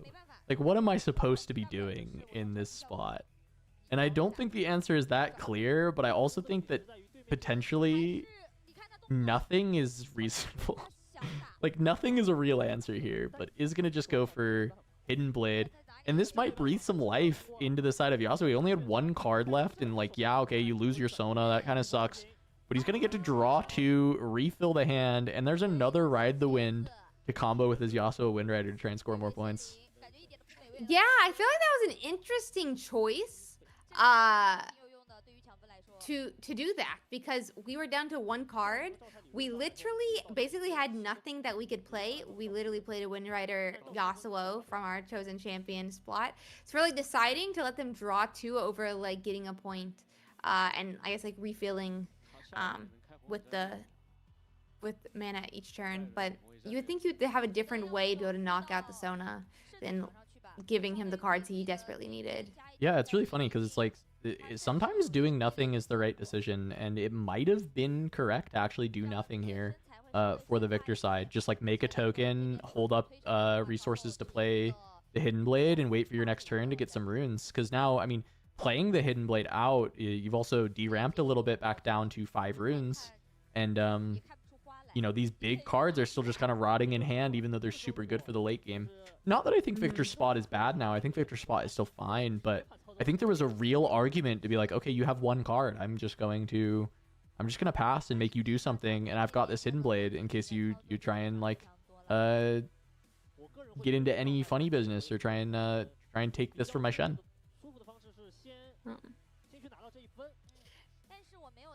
Yeah, it'll be interesting to see what they decide to like. Yeah, I'm definitely curious about the last play, but we'll see what they do here. We moved up to Tom Kinch.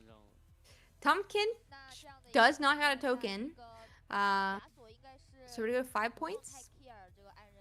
Yeah, so gonna be able to score that, and then has the runes to potentially play this Cane that was ripped off the top. I think he's deciding. Oh no, he already discarded, right? Yeah, because it's discard then draw. So discarded the last stand. No, it's a Wheeler of Water. Okay, just trying to. The glare is really tough. I'm trying to see the. Yeah, it seems tougher this game than it has in like past ones. Did he Yeah, he discarded, right? Yeah. Okay. Now he's just gonna send in the Wind Rider, and he's gonna do the Ride the Wind thing again to try and score some more points. But that also means that like he's not developing the Cane, he's not developing some of the other win conditions. However, this is slowly creeping him up towards the win, right? This is gonna send him to 6, and then he just has to conquer one side and do this one more time, and then he gets there.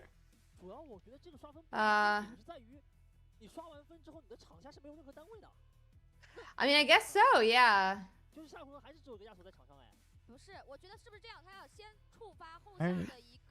Is that the battlefield that gives you 2 mana back?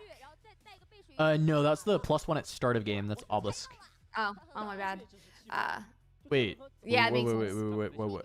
I'm so confused. Oh, okay, you're gonna Yasuo this back. Okay, understood. So my understanding of this: move to back alley bar. Ride the Wind away from back alley bar to give +1. Then this doesn't have ganking. Does it? No, it doesn't have ganking, right? Does this have ganking? Anyways, move it back. So double it with the last stand, and then move it back. So you automatically score a point. And then try and conquer this with 10 into 8. So we're saying well, I guess he only has 2 mana. Is there even anything you play with 2 mana that would, in yellow, that would give you Hidden Blade. +2? Well, Hidden Blade would just kill this. But +2? Yeah, Hidden Blade would just kill it. but no +2 in yellow at this cost. You need 3 runes for yeah, the that's what I was boss. thinking. There's no for 2 mana +2s. But this worked. Goes to 7 points. 7. Kills these 2 things. He does get 2 recruits for it. Though, Oh, I feel like I'm missing a little something from this. Is he also a Wind Rider? Oh, he does have ganking. Of course he has ganking. Yeah, of course he has ganking. That makes sense.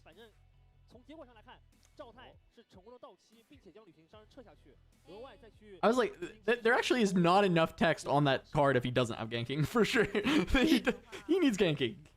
Also, it like only makes sense to be able to move around, but it does get temporary from the last stand. So it can't win the game by holding on its own. So he's still gonna have to find the winning points, which is gonna be a little bit harder, because his win condition for that winning point is now what he used to even get to that situation. Actually, thinking about it more, I love Last Stand as a card in this deck. Usually not used with a Yasuo Wind Rider, but like you put that on a Kayn and just clear out everything, and then your Kayn dies the next turn. I think is pretty crazy. yeah, it doesn't sound bad. Doesn't sound bad. In this situation, doesn't feel great, but on a Kayn, it sounds like very promising. Yeah, I mean, it was still pretty nice to be able to clear out that that location, score up to 7. I'm just curious how the Yasuo is gonna win from here. Like get these last hold, get the last little bits of everything. Notably, this turn is a little tough for Faker. Well, it's not. I mean, it's a little tough in the sense that you kind of just have to play. Ooh, play Sprite Mother. I was wondering if this was just play a Thousand Tail Watcher, and then just go in and conquer. Because like these big cards have just been rotting in hand, and I don't know if he has another card that he gets to play with these 3 runes. Yep, 4 into 4, just trade.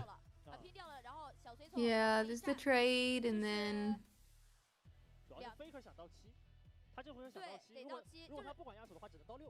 I mean, they just have both battlefields. They're going to 7.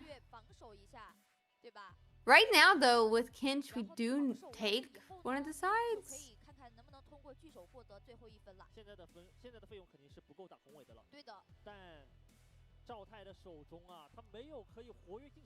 I'm asking just to make sure I'm understanding Yasuo correctly. We could play something, it doesn't have to be ready, and we can just promote it up with the Yasuo ability, Correct. right? Yep, you can. So we have more than one try here to try and knock out one of these tokens if he doesn't have more units to put into one of these bases. Yeah, and I think that there's not enough being able to be committed by Victor right now. If he's just putting recruits on these locations, we know the hand of Victor is 2 Thousand Tail Watchers and a Grand Stratagem, so I think Yasuo is just going to pick up the win if he has any unit in hand that is playable, which I actually am now looking at it, and he doesn't. He has Kayn, which costs 6, and so he wouldn't be able to Yasuo as well. The other way he could do it... Yeah, this is... Okay, so he's got Defy now. He doesn't have enough to get in, I don't think. Oh, but he could draw into it. Yeah, he could draw into it. Discard the Kayn. That's not good enough, but you could. That's a rebuy. I can draw another card. He gets one for conquering. None of this does it. So you play the Find Your Center for 1, draw a card. That also doesn't do it. I don't know that that finds you something that wins either.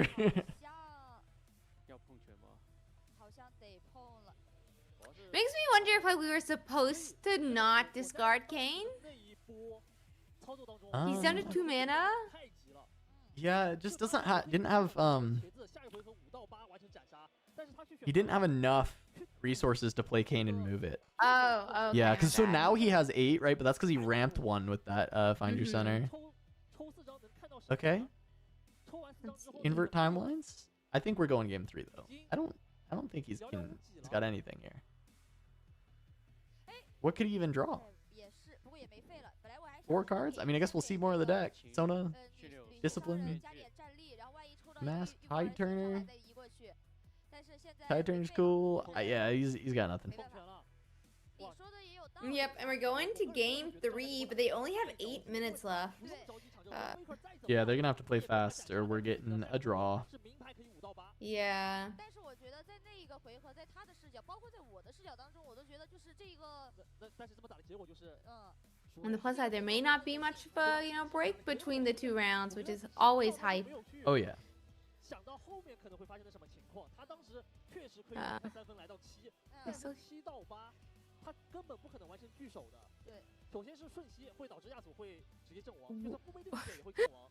I think these are the messages are so funny on Bilibili. 所以说我觉得， 赵太在那个回合给到了对面一些。 Let's see here. 然后这个 Yeah, I mean, do you want to see any changes, I guess, with the sideboards that we know about? I don't do you know. think you keep this champion in, like, the chosen champion in, or? I think the purple Yasuo is really unimpressive because he didn't draw into Kayn or like anything else to enable, and so he's like forced to play around the purple Yasuo early. Like as you saw, it's guaranteed to score points, but if you can't score the early points, like it doesn't actually matter. It doesn't really do anything. So I'm not sure that I'd want to see him go back to green, because the thing with green, I don't know, green is like fine. It's not so strong in this matchup because it dies to all the spells, and then like often Victor has like a lot of token spam and smaller things, so the Yasuo like ability when it the on attack trigger is like not that powerful. So purple makes sense because it's like relatively uninteractable for the Victor player, and it just kind of scores and you get to end the game that way. So I think you stick with the purple. I think the idea makes sense, but I don't know if there's like more units that can be played. Definitely need, it might have just been drawing the wrong half of the deck, not finding enough units. Yeah, I mean, maybe just a better draw. It ends up a lot better. We definitely saw at the end we were not drawing as well as we definitely wanted / needed to. So we'll see. I guess maybe we'll just have to see what they decide to do here. But hopeful for Yasuo right now. I kind of want Yasuo. Oh, is it? It is a token? Wait, what is the wording on Victor then? Sorry. Somebody had said, Sprite, you still get an extra recruit. And I was like, yeah, because it's not a token. But it is a token. It's just not a recruit. There I'm always is so confused. if Yellow Victor says non-recruit unit instead of non-token, which I think it might. I haven't played a ton of Victor, but I think that might be the wording. Yeah, I'm just funny. Oh yeah, it's. If it says Wait, I'm looking at non-recruit, the wrong one then still. Sprite would. Which I think I've heard that before. Yeah, so I think that. Yes, is- non-recruit. Yeah. So you should get a recruit for the Sprite dying. Yeah. I just forgot which keyword. I guess it was the part that's the non-recruit, not non-token. Yeah. I think like non-token like feels like what it's supposed to be, and you read non-recruit as like non-token because it's like, oh, okay, I like my tokens don't work, but yeah, there are other tokens in the game, the sprites. Sag. I'm trying to look at this Yasuo hand. Does he actually have units this time? I didn't see any units. I think the Victor as well has a card that I don't think he wants to play going first. Oh, is Victor going I think first? he He has has the two the- manufactors. Or I just mean his first turn. He has like the two benefactors, but isn't that the one that's like Legion? No. thinking about So doing- manufactor is a 3 energy, 2 might, and it spawns a recruit. So it's fine if you got 3, but you want to be going second with the hand that he had, and he is going second. So, but it's aspirant's climb for Yasuo, so he definitely is looking to scale to that late game, and I do think that his end game is better, if he can get there, or like, I mean, not necessarily as like end game. I guess if like Victor has the ability to set up like really big grand stratagems and has the Watchers, like it's pretty comparable. But I think like the average Yasuo end game, if you can get a Kayn set up, with enough defense to not let it die, like there's just nothing that Victor can do. Victor has a lot of kill spells, but it's just if you have the Defies to answer, or the Zhonya's, right? Defies and Zhonya's to answer it. Yeah, it makes sense. Yeah, for those who don't know, Aspirant's Climb means you have to take an extra point to win, so it's like 9 points instead of 8. But yeah, there's like some yellow card that's if it's a Legion and you trigger Legion, it's +2 recruits. And that's what I thought the thing was for a second. But so we hit Zonia's, but no. As you said, no 2 cost the first turn. Does look like we're gonna have something this turn. It's Yep, Wielder is at least nice to pair up with the Zonias, so you'll have a unit for a while to kind of contend with. Though Aspirant's Climb game, yeah, I mean, if you can just stall some points from the victor, it's going to be good. I am pretty concerned that this game's going to go to time with only 3 minutes left. yeah, and you needing 9 points. Yeah. Yeah, that's a good call out. Definitely. But every single time I'm gonna call Wielder of Water the Tide Turner, and that's a different card. So I can't. Yeah, it's a different card that's also in this Yasuo deck. Yeah, I gotta try to remember that. But we'll see. As we are gonna go and get a token, but we still have 4 energy. Call of the Week. Yeah, and so there's the Defy, which I guess is pretty good. You want to just kind of deal with this. You want to keep your Zhonya's Hourglass intact. If it can survive to protect, like, say, for instance, a Cane or something later, that would be great. Though it's very likely that the Wielder is at some point going to still pop this. But you might as well save it for now. Use the Defies are in there to deal with things like Call and Hidden Blade, so might as well use it when you've got the energy up. And save the Zhonya's for the emergencies. Yeah, it's good point. Good point.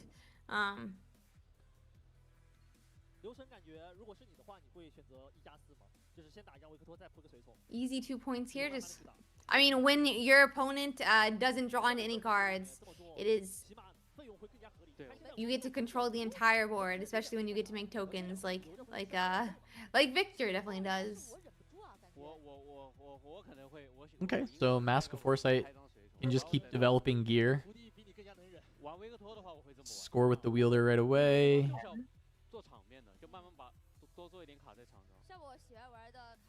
Oh wow, okay, so just going to ride the win this instead and just try and double conquer, score some points. I mean, recognizing that a draw is very likely, trying to play fast. How many turns do you get in this game over time? It's 5 after time. 5, okay. And it's, you know, like going back and forth. It's not 5 each, of course, so not enough time to win. You know, like not enough time to end the game when you're limited to 2 points per turn, pretty much.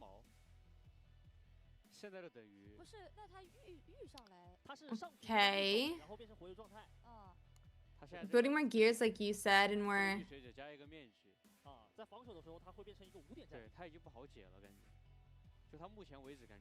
I assume this is gonna be our turn 0 on Faker's side, but we'll see if he finishes his turn faster than I expect.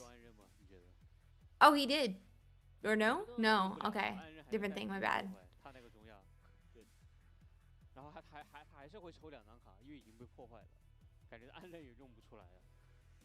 He's got 6, so he's considering just playing this Riptide Rex.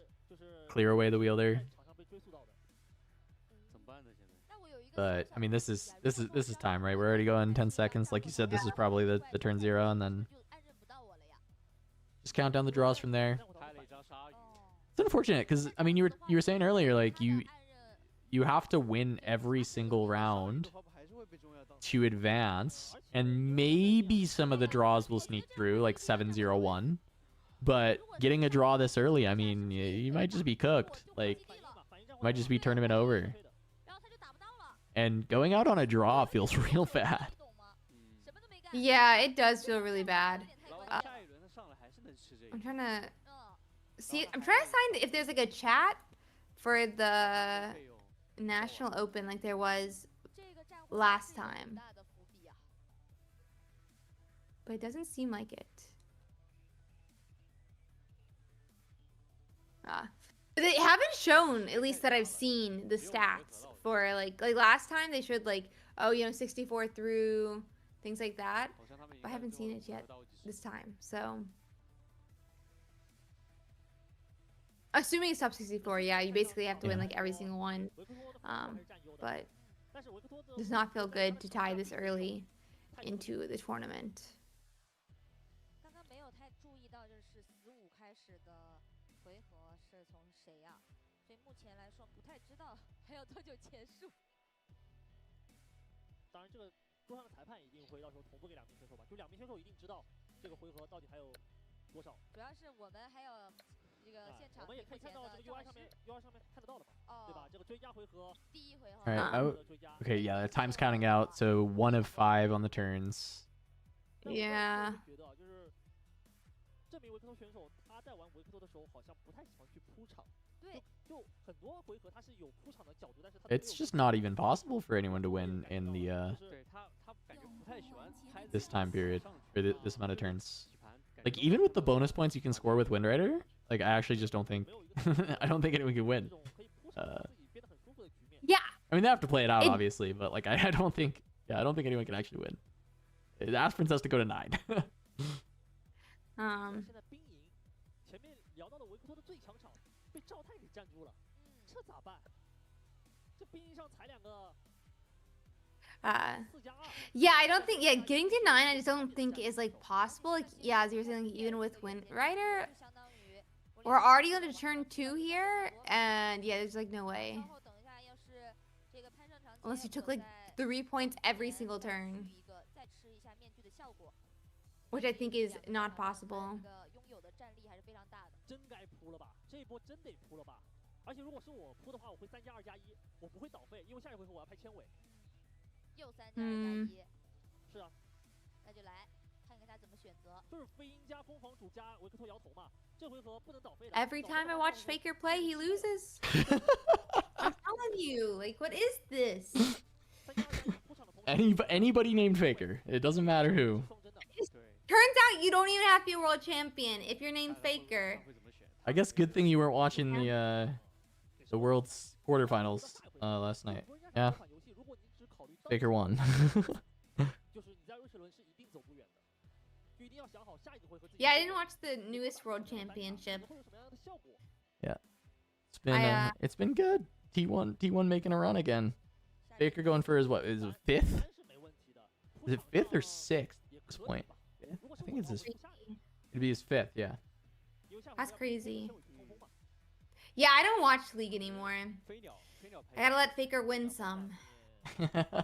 No, but we'll see how this goes. Yeah, I mean, I think we're just like playing for the tie here. So, I mean, not playing for the tie. Yeah. I don't think there's a way to win the game here. I do wonder if this like fully eliminates them, because I know like the mention of undefeated, right? Like if there's enough draws, I mean that surely opens up for some amount of draws to get through. But this is a draw in round 3, which means your other tiebreakers are probably not going to be as good later on, or at least potentially won't be. Like, I don't know. That seems, seems tough. I mean, obviously these players didn't want to draw. Like they were trying to not draw, but if you're going to play a slow matchup, I guess you just really have to pick up the pace if these tournaments are going to have such harsh cuts. Yeah. It just depends if it's actually a top 64 cut or not.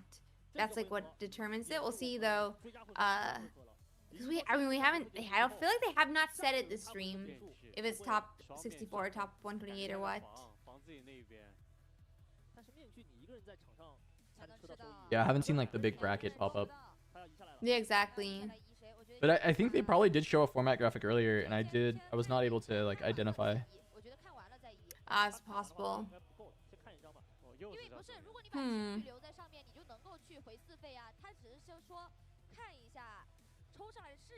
Let's see. I mean,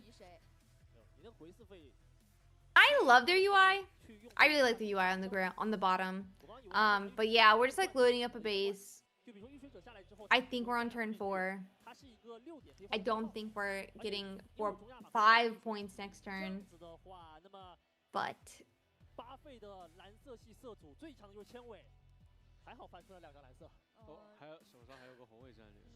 do you get anything for being ahead on points? Game 3 when time calls? I don't think they do any breaks like that in the rules for stopping ties? I think you just tie. Okay. Because you would think that, like, if there wasn't a reason to keep playing, they would, like, handshake at some point. Like, we both acknowledge that we're not getting 9 points here. Mathematically impossible to score 9 points in these turns. Yeah, I mean, like, maybe Yasuo has, like, some trickery, but Victor definitely doesn't. The top cut, at least breaker 1, is win percentage is the correct word. It's like, yeah, your win percentage. So it's more like if you won game 1, game 2, lost game, whatever. So you would think this wouldn't matter here. I mean in-game ties. Okay, but we're not in single limb is my point, Gornos. Oh yeah, I mean single limb probably does have rules, but this is... Yeah, in single limb it definitely has rules. I was leaning more for Swiss here. I think you... Let's go through what's your pre-release event. That's awesome. It's gonna be pack time soon. Yeah, it is about to be pack time. I'm about to have to go grab another monster if I'm completely honest. This is a good time to go. I will go grab a monster then right now. Yeah. This is a great time. There's nothing happening here. Perfect. I will BRB then. Yeah.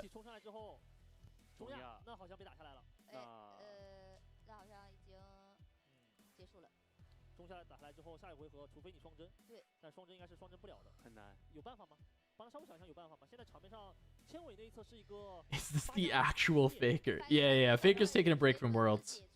Come play. Come hang out. No, it's not Faker. Went 3-0 at your pre-release.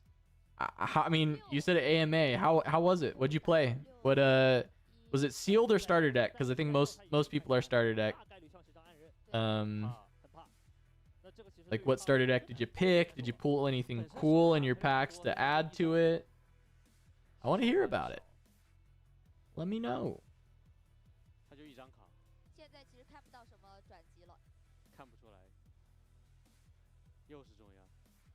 Starter deck 2 packs. Played Victor. Nice.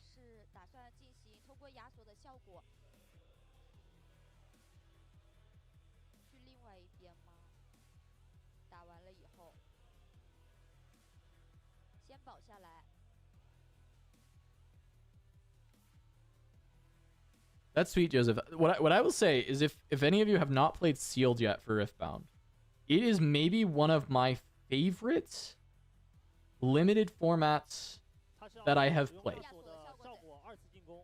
Like, I think the format is so good. I think adding the extra color adds a lot of dynamics to it that make it feel different than playing like standard Riftbound. Like, it adds enough value to it. I think that the extra the flexibility of like picking any champion as your chosen champion is so much fun.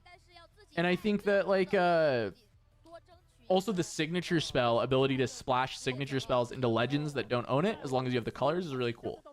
My first sealed, I played Volibear with Tryndamere in my chosen champion zone with Cathian Rain in my deck. With the blue splash, and it was such a cool deck that ended up getting built. It was really fun. And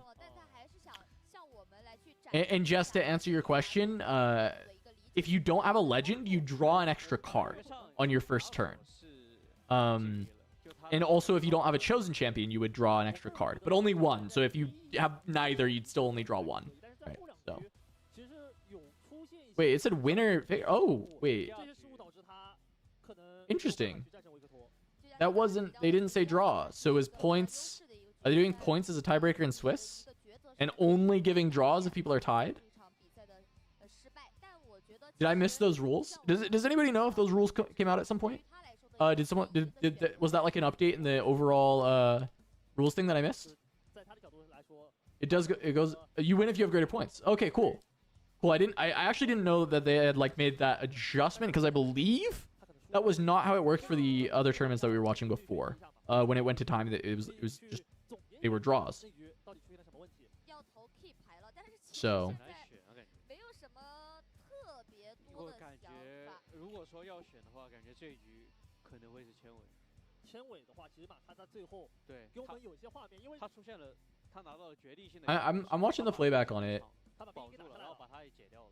to see if he forfeited or if it was points. 并没有发挥出他的作用，但是第三局起码这张千尾 Because if he just scooped, because like draw is basically as bad as a loss at this point because you have to go like undefeated. So it's possible he just scooped because he was gonna lose. 这个 P 牌全局的没有问题。对，那我们也跟票千尾吧。是的。那我们的 P 牌就给到了千尾。这一局比赛，其实就是你能够去复盘的点确实还挺多的。Yeah. 怎么说？因为我觉得还有一个原因是在于瑞士轮毕竟也只是第三。Okay. So they're just using the sudden death rules that were available that they didn't use in the first few tournaments. Okay, I mean I'm fine with this. Like just denying more draws. I do think that there are some ways that people can abuse this 包括其实我也见到了我 that I don't like. 不会怎么熟悉的一些卡牌嘛，所以我觉得在瑞士轮当中，与其说是 Welcome back, by the way. 在打比赛，更多的是像我们，包括很多我们屏幕前的召唤师们去展示我们 Wait, are you there, 接触 Ursi? 到的一 I 些 see you. 以及一些卡 I 牌。 Give me 2 seconds. Yeah, Sorry. you're fine. No, you're fine. Bad. I'm just just checking. I forgot that I was on camera on your side 不一 still. 样， I'm 绝 just 对 gonna 不一样。 hide my 就是 camera 我 for 2刚刚去 seconds. 体验了一下那个 Yeah, 感 you're 觉 good. 不一样的，而且我刚刚还没有戴耳机，其实。然后如果说戴了耳机，你那种自己一个人的感觉，然后再加上紧张的感觉，而且有我们观众和解说一起注视着，确实会有些压力，对吧？我觉得这种也是心态上的一种成长嘛。每次来打比赛，能够上直播桌，一定是一个最好的经历了。我刚刚可慌了，我刚刚在那个手牌，我在想完蛋了，要是我扎操了，等一下奶弟、王祥林他们要喷坏我了。包袱很 Game is incomplete at the end. Additional turn winner. The game is one with the highest score. Score tied. The game is draw. Okay, cool. Thank you, Otter. 相对而言，我觉得这种就是你属于 All right. 打得越多， So no, that's sweet. I'm down, but also I'm scared of the ways that you can kind of abuse it. I don't want people like stalling. Like for instance, if you're playing against like Aurora and you just like stall because you're gonna be ahead on points. I think that is something that can potentially be an issue, and I hope that doesn't become like a big thing. And I'd rather that just like, I mean, you just have to play at like a good pace of play, but like if an aggro deck starts slow playing the Aurora deck because they want to like not give them time to get to their like end game, I think that actually is a pretty big problem. So we'll see. We shall see. Also, Jess, we will be in Houston.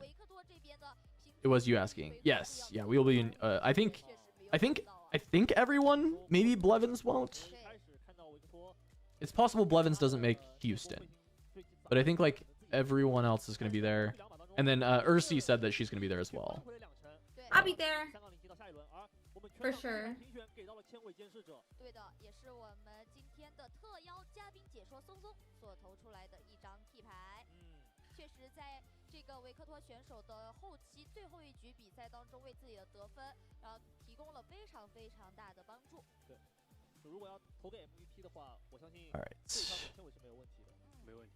主要是这张单卡，我们玩家一直会去戏称哦，它就是第一弹牌效或者说玩家们最希望在右手机上看到的卡。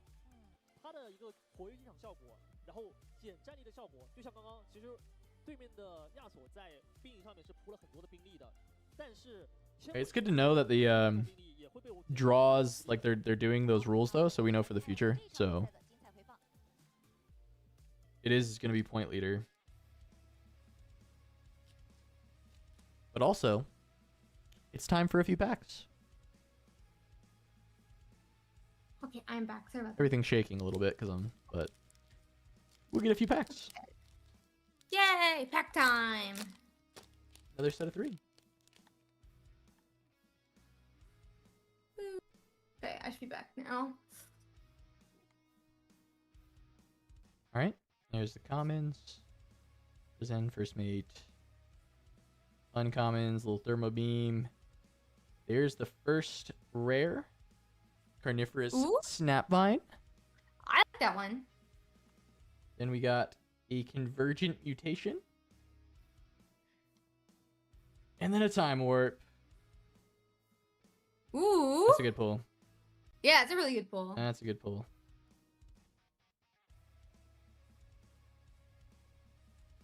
Get my sleeves.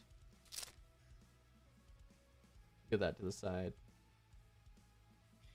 And I'll sleeve it in a sec. Let's see. That is so nice. Though Time Warp looks so pretty. This is a gorgeous card.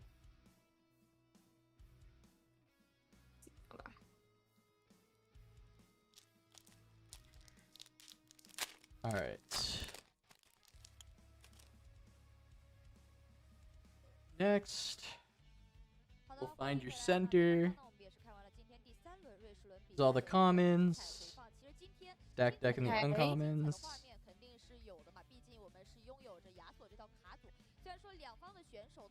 Was the back-to-back. Now rare. Okay. Let's see. Shakedown. Teemo Legend. Woo! This box has 2 of these runes? Oh, let's go. All right. Good Ooh, box. it's blue one too. The mine rune looks so good. It goes crazy. We're being asked, what is our best pull yet? What would you or what is your best pull so far, Casanova? Okay, my best pull of my own cards Mhm. have to be I pulled a couple alt arts last night. I got a yellow Leona alt art, which I like, and I got a blue Kaisa alt art, which I think is a really pretty card as well. As far as like value stuff, I was able to get one Aurora and one Kaisa Survivor, which are both Nice. good pulls. I'm still on my.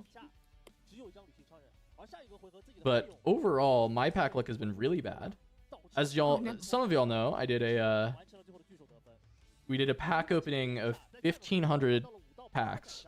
It was with an LGS. They were opening their packs for singles, so we went up to open them on camera. And yeah, that video is probably coming out like tomorrow. And look, spoilers, I don't have very good pack luck. My pack looks pretty bad.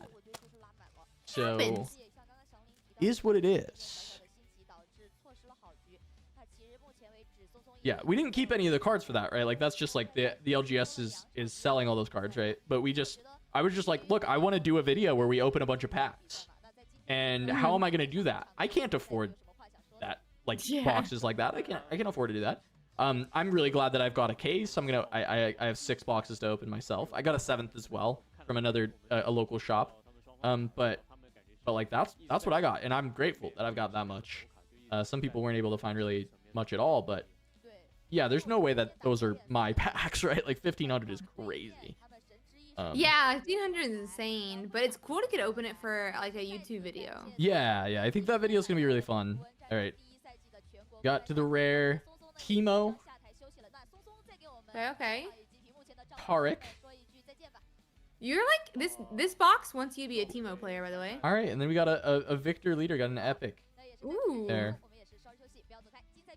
So we just saw the Victor on stream, so I pull a little Victor action.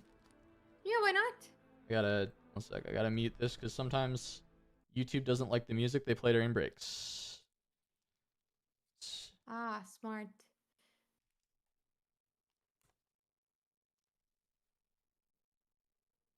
Forge of the Future, good or terrible? I genuinely cannot tell. I almost just bent the shit out of my epic because I was not paying attention. We're good. How many signs did you get out of all the 1,500? How many signatures? It was two signatures. Out of 1,500. Yeah. Ouch. Which is it's like about 60 boxes that we did. Okay.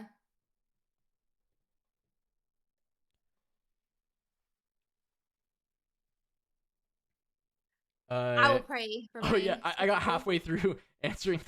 No, I got you. Forge of the Future, good or terrible? I genuinely cannot tell. It's a really contextual card based on like what you're playing against, right? It's a tech card for when certain things are really OP. So let's say like Mundo is the best card in the meta. Forge of the Future is really, really good because you basically reduce their Mundo's might by 4 when you play the Forge of the Future out, right? It's also good against, like, say for instance, like Jinx with the like Immortal Phoenix Recursion that we saw in the first round. Say that's like the best deck in the format, right?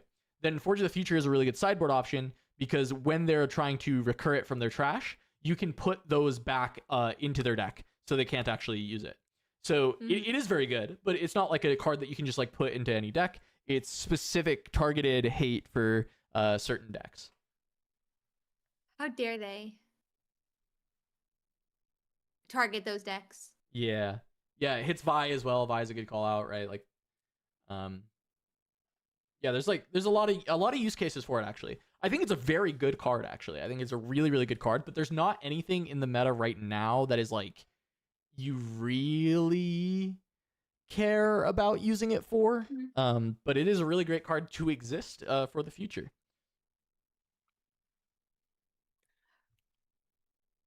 We have a 5-minute countdown. Yeah, that's not bad. I'm gonna take like a very quick break then, and I'll be back. I'm gonna just like grab a quick snack, go to the bathroom, and then I'm good. So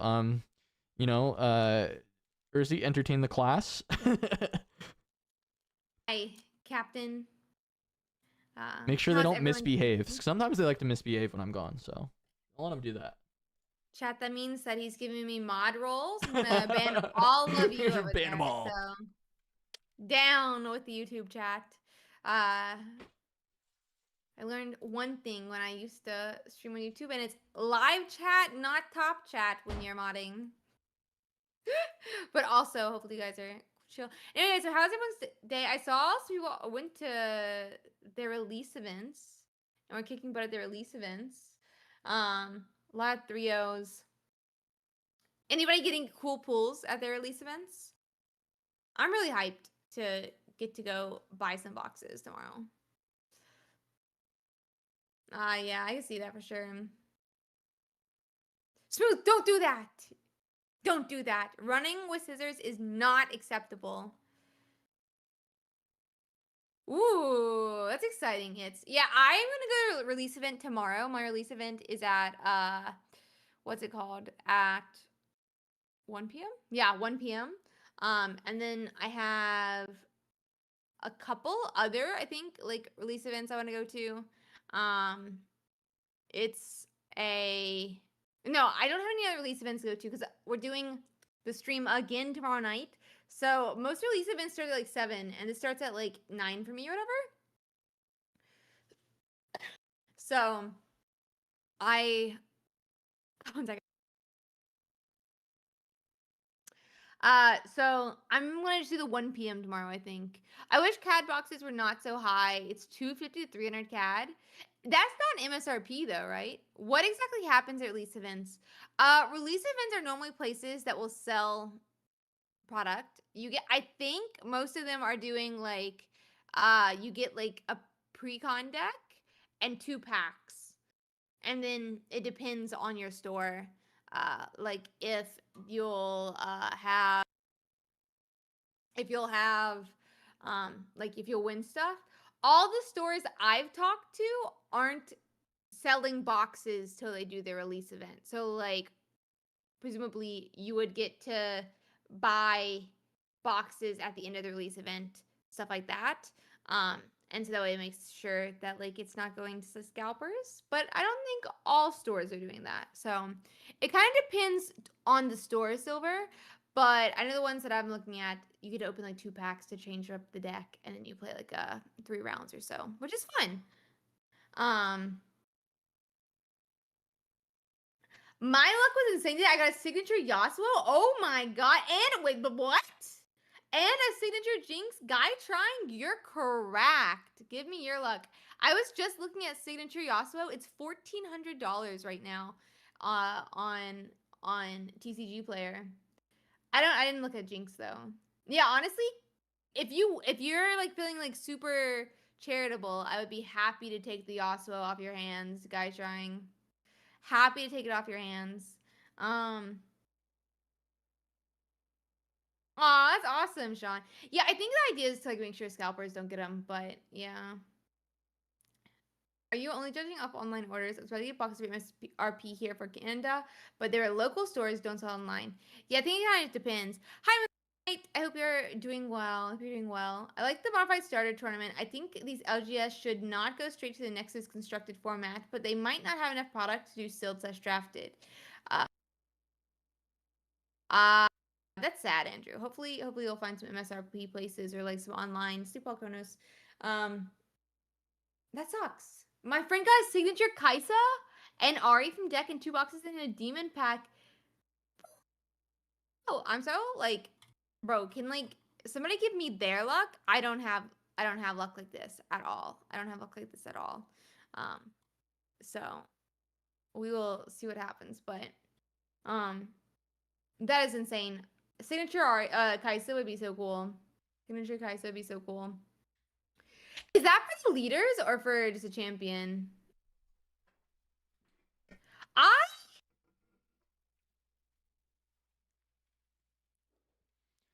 Okay, I have returned. Did Welcome they behave? Welcome back. One of them tried to run with scissors, Casanova. I don't know like what's going on in your community. No. But I think you should have a talk with them because running with scissors is not acceptable. Otherwise, we're talking about signatures. Your guys have such good luck, and I don't like. I'm gonna need them to transfer some of that over. Also, try and guys set out the nicest of his heart. He's gonna give me his signature Yasuo he pulled. Don't listen to him if he says he never said that. Because... Okay. Yeah. We'll keep him accountable. yeah. Keep him accountable. Yeah. Like, I heard him say it, so yeah. He's gonna have to follow. It's legally binding, I think. It is. If it happens on Twitch stream / YouTube stream, it's legally binding. Oh, he said it's true. He said it's true. I guess Oh, let's go. I also already changed into my comfy clothes. We are officially Yumi gamers. Good. Yeah. We're only a few rounds in, right? We're only 3 rounds in, and it is 3 a.m. my time, so we are gonna have a long day here. Oh yeah. A long day. It's okay. We'll the cavalry will show up at some point in the next few hours, which is Blevins, Kuvi, that the European crew, and they'll help us not have to talk so much. Wait, you're telling me they're showing up after sleeping all night? Oh, absolutely. Yeah, it's horrible. It should be illegal, I think. What is this? They have to stay up all night. Yep, they come in rested. That's just toxic. Oh, it looks like they're having audio issues on the stream. It does sound Things like are going crazy. Okay, time to open some more packs. Yeah, I guess so. Oh, they fixed it very quickly. Be a quick little pack opening. Let me swap the scene real quick. I think it's the new people's mics are down because her mic seemed okay. It was the guys that's having problems. So, all right. Oh, pack's fighting me. Means it's good. Ooh. I think you have to sniff the pack. I gotta sniff it like I'm like a bloodhound for signatures. You should like sniff them and like see if you can smell the victor. Does Yasuo have a certain scent? Only you can decide. Oh, here we go. There's the foil. We're in here, Thunder Song. I always tell the story about this card. It was the community card kitchen for Legends of Runeterra. So it was the community that came together to make a card that got put in the game, and she was called Brynhir Thundersong, and it was this art, and they've reprinted her for Riftbound using that art, which is cool. That's good that they kept it. Here's a Volibear. That's like a nice little ode. And a recruit token. Very cool. Very good pack. I always want recruit tokens in my signature slot. Yeah. All right. We got one more for now because the round should be coming up imminently. I am keeping my eye on it. So we'll see here.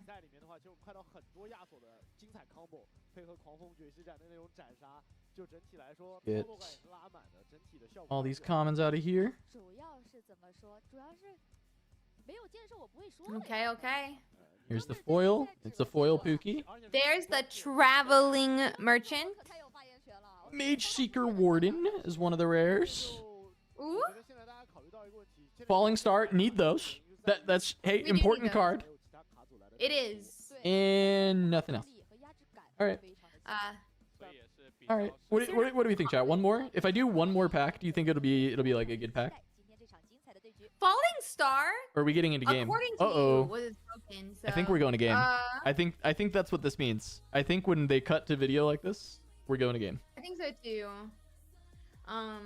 8 more. I think That's unreasonable. I do have in this box. Let's see. 11 more packs in this box.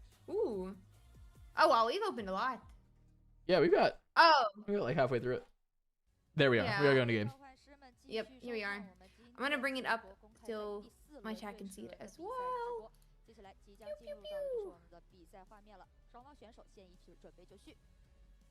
I'm hoping somebody will start aura farming soon on stream. I remember the one guy was really doing it the one day. One of the, I think it was like the second China one. Was doing I what? remember. He was trying to aura farm. Oh yeah, on stream. we had a few aura farmers for sure. Yeah, like this is the National Open. Like we need Actually, higher tier aura farming. I need people to aura farm harder. If I Exactly. really think That's about what it. I'm saying. We aura farmed for the announcement tweet, True. and so we deserve some aura farming players. Those were some aura farming photos. Somebody told me I look angry in that picture, and I zoomed in. Low-key, I do kind of look mad. I do look a little mad. Can be aura farming. So it worked. Yeah. You know, it's the energy. They stopped and they said, "Why is he angry? That's true. What's going on?" That was some aura. That is aura. See here. We're really calm right now. Just deep breathing while everyone's looking at the board. Deep breathing. I believe in it. We gotta center ourselves. What do you think we're gonna see here? Any hopes or dreams? We got Yasuo. Yeah. We got a Jinx earlier. We got Victor. Obviously, we have Kaisa, but Productions- there's no question. Production's been spoiling us. You know, they're getting us they're finding us the matches of some decks that you don't get to see every round. I think we're about due for a Teemo. I think it's about that. It's about Teemo time. I think we're seeing Teemo tomorrow. So do you want to see it right now? I mean, we will see some Teemo tomorrow, but we won't see like a crazy amount. I mean, it's just gonna be so much Kaisa tomorrow. Someone said problem is Garen. I I don't know that we're don't getting agree. Garen. But if there's a 3-0 Garen, if this is the 3-win Garen, then it would be time to see Garen. You think we're gonna see a lot of Teemo? You think we'll see a lot of Teemo tomorrow? I don't know. I think we could see. If there's a top 64, I'm betting 4. If it's a top 128, I'm betting 7. Okay, I think those are very reasonable numbers. Yeah, yeah. Those are I my think guesses. yeah, I think that's pretty likely. I would say. I guess that's true. Those are my guesses, but I'm just like, I thought you were gonna give me some like out there take, and the way you teed that up for me, and then you said the most reasonable thing. a reasonable person. What like is a this? very reasonable thing. I was like, yeah, great. Okay, I'm awesome. if it's 128, we're seeing 21 Teemos, and if it's a top 64, I'm seeing 14. So come at me. What do you want now? That's not reasonable. It's not actually that many, I guess. But It'd be dude, crazy this if dude's that. so calm. I'd be happened. shaking if I was on stream. Have you ever have you played on stream for TCG in the past? Never. Never. Never. I had a lot of fun with it. You have fun with it? Yeah. I banter. I like to banter with my opponent when I'm on stream. Pokemon, a little bit smaller space.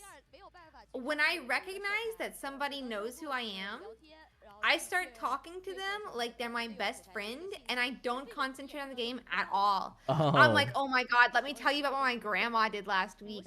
And then she and her cousin's cousin went to the store, and you won't guess what she bought. She bought peanuts, and my cousin's allergic to peanuts. What was she doing? Like, And so then I just started misplaying. We have a Kaisa. I didn't see the other one. But They yeah, haven't so... showed it yet. They haven't showed it yet. We're good. But yeah, so I or that happens, or Okay. I'm like so cold. Oh, it's Ari. Ooh, alt art Ari. Interestingly, it's blue Ari in Champ Zone, not green. We've been seeing recently in like the TTS tournaments, we've been seeing the green Ari time warp game plan being decently successful. And then I think also that, I mean, that was like the first time we saw that be successful was actually, it was Hangzhou we saw an Ari make, was it the top 8 Ari was playing the time warp combo, green Ari time warp combo, if I'm remembering that correctly. I mean, it was at least a day 2 Ari. Did he make top 8? Maybe he didn't make top 8. But he made day 2. He made a pretty deep run. I'm not sure off the top of my head. Looks like we are going to be having a dreaming tree here, which is very exciting. I'm going to refresh my thing to make sure it's fast. But for those who don't know, dreaming tree, we've seen it a couple times. Some people are coming in new. When you target one of your friendly units with a spell, reaction, action, you get to draw a card. And then, oh god, I need to go look up name. You got the second one. With that blue glare, I missed it, but I think it was the Trifarian War Camp, which is the +1 to everything. +1 might to all units there. I think it was a War Camp. I kind of looked away, but I'm pretty sure it was a War Camp. I think it is too. I'm double checking. I you know, someone in chat talking to me about the blue Ari being fire, and I agree. Like, I think when I first saw this card, I think it has some of the most like unethical text ever. It's like a 3 energy, 1 power, 5, which is just like crazy, especially with Ari, where it's like often a 6, like effectively, or it is a 6 basically. Yeah, it's like it's so strong.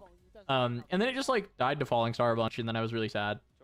So I do think this card is like insane. I'm happy that we're seeing it. Yeah, I love the blue Ari. I played her. That was my deck I played like right at the beginning, and Ari into Kaisa destroyed my will to live. Not Kaisa. Ari into Kiana destroyed my will to live. Oh, blue Ari targeting it and getting the deflect trigger. So they did like, change it where that's now optional. Like you don't have to do it, but you wouldn't get the -2 on Kiana, which would also make you sad. So, you know, you're sad one of the two ways. Exactly. They changed it after, but it was like so frustrating because it's like, so I have literally no option. The Kiana moves up, and now what? I just like. Yeah, that was like playing Leona into Kiana as well, like the same thing, or Leona into like any deflect unit. You know, you like send Leona into a red the Pouty Poro that has deflect, and it's like I don't need to stun you to win this fight. So having to pay. It's toxic, if anything. Okay, it's Chaser versus ARBD. I think he's got a second part to the name, but I can't read that part. Yeah. Chasers, the Ari player. I like that he's double alt art here. Oh yeah. I love the blue alt art is it's the Coven Ari skin from League of Legends. Very good skin line. Interesting. One of my favorite skin lines. Okay. There's other Covens? Yeah. Or okay. What is your favorite Coven, I guess I should ask. Ooh. That's a good question.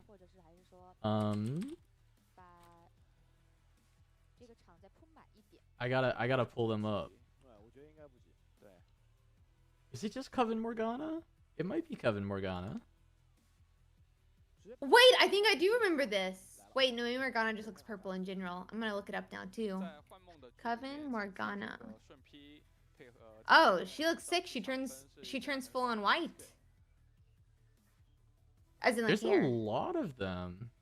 Ooh, Coven LeBlanc is really good too. Is it LeBlanc?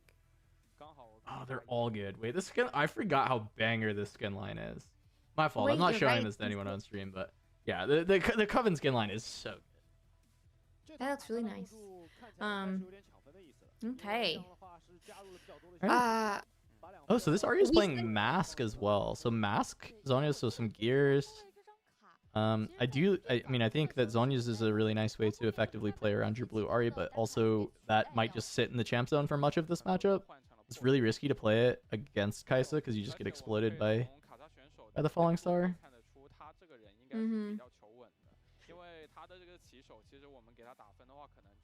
Yeah, that's like the one frustrating thing about spell damage. It just completely negates Ari's ability and Yi's ability. But like, yeah, at least they have Defy. Yeah, so and I guess, like, fortunately, like the Kaisa decks have leaned a little bit more unit heavy recently, but I mean the thing is you're still just getting exploded by the same stuff, right? The same, like the falling star, and it only takes like 1 or 2 of those big blowouts from the spells that, even if the deck is a little bit more unit heavy, it doesn't matter too much.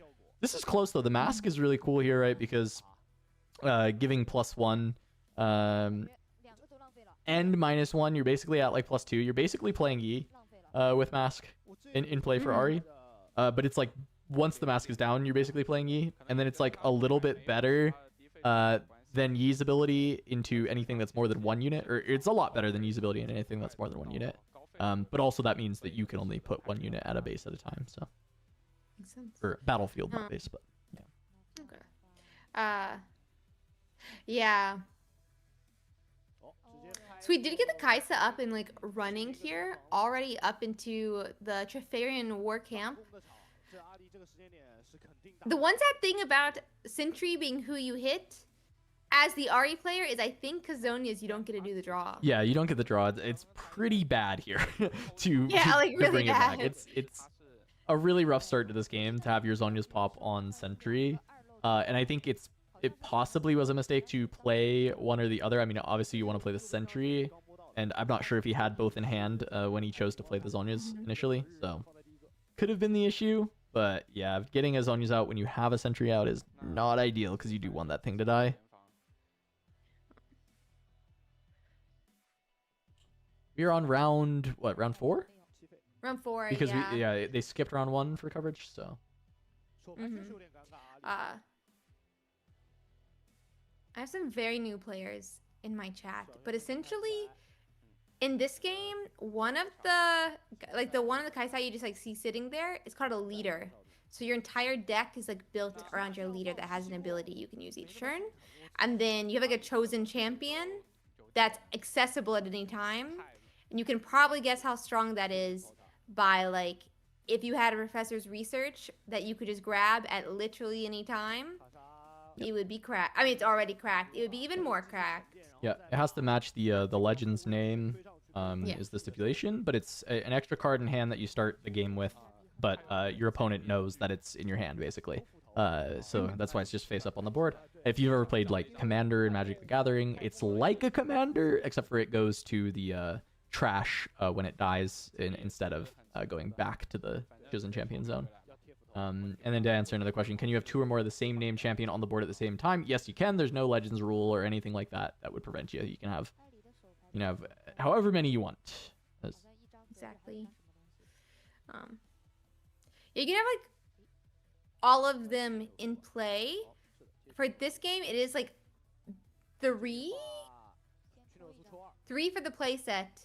And then you have like the champion name, and then they have like their subtext name, and that's the one that has to match for the playset. I think that's subtext. I think is the correct way to word it. I don't really know. Yeah, they have to just be the same champion, basically. Like the legend is a champion, and then the chosen champion has to be the same champion. Yeah, but like when you like have a playset, it's like the small text name instead of the big set like champion name. Because there's like a purple Kaisa and a I get what you're saying. Yeah. Red Kaisa. So, yeah. 3 of the same card. Yeah. Not like you can have 6 Kaisas in your deck. They just have to be the 2 different Kaisas. Sets of 3 of them, yeah. Oh, is it not like a second name? In Pokemon, it's based on names. So like I can only have 4 Psyducks, but I could have like one of 4 different Psyducks, but I couldn't run. Oh no, you can run 6 Kaisa as long as they're the different Kaisas. Okay, in Pokemon we call them like the name has to match.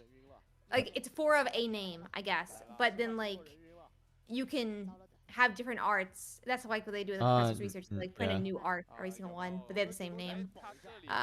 Riftbound, but... it's I mean it's the same thing, I guess. Like it has to be the same name, but it is just like as long as it's I mean if it has the same name, it would also be named, but it'd be like the full name, everything of the card. There's not full like name, that's a good way to put it. But yeah, I guess you could say like the leader is a passive ability, but you have to trigger a lot of them. Some of them are triggers, some of them are not. It kind of depends. It's just like I don't really know how to word it. It's per leader, I would say. Yep. No, that's fine. I mean, some of them are triggered, some of them are activated, some of them are passive. Actually, are there any passive ones right now? They're all either triggers or activated. Ari is passive, right? Or do you have Yeah, but it's technically a trigger. But you're right, it's the closest to a passive. It's like an optional passive, but it's it is just triggered when anything moves in. And it specifically works like that because it's like it's not like an aura they get a -1, it's like they get -1 when they attack, so then if they were to back off and attack somewhere else, they would still have that -1 and get a new -1. So wait, really? Yeah, you can get multiple -1s from Ari in the same turn if you attack multiple like places that she owns, or like multiple times into places that she owns.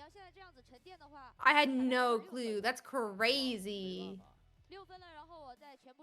That's so cool. I learn things every day. All right, so Kaisa's been able to get a decent point tempo, going up to 4 and having a lot of pressure, and this is getting a hold up to 6. Already scoring both and can just retreat this to like have a stack of might hanging out at home with double fall. Okay, well, like this first game's over. It's just getting worse and worse as I'm talking about what is happening. Silent Bro, Yi is passive. Yes. That is true. It doesn't actually trigger. So that one is passive. Interesting. It almost acts like a trigger, but it is not a trigger, which is an important distinction. Interesting.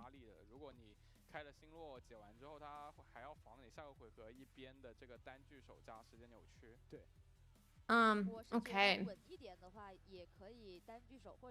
Looks like Fallen Star is coming into play. I mean, I'm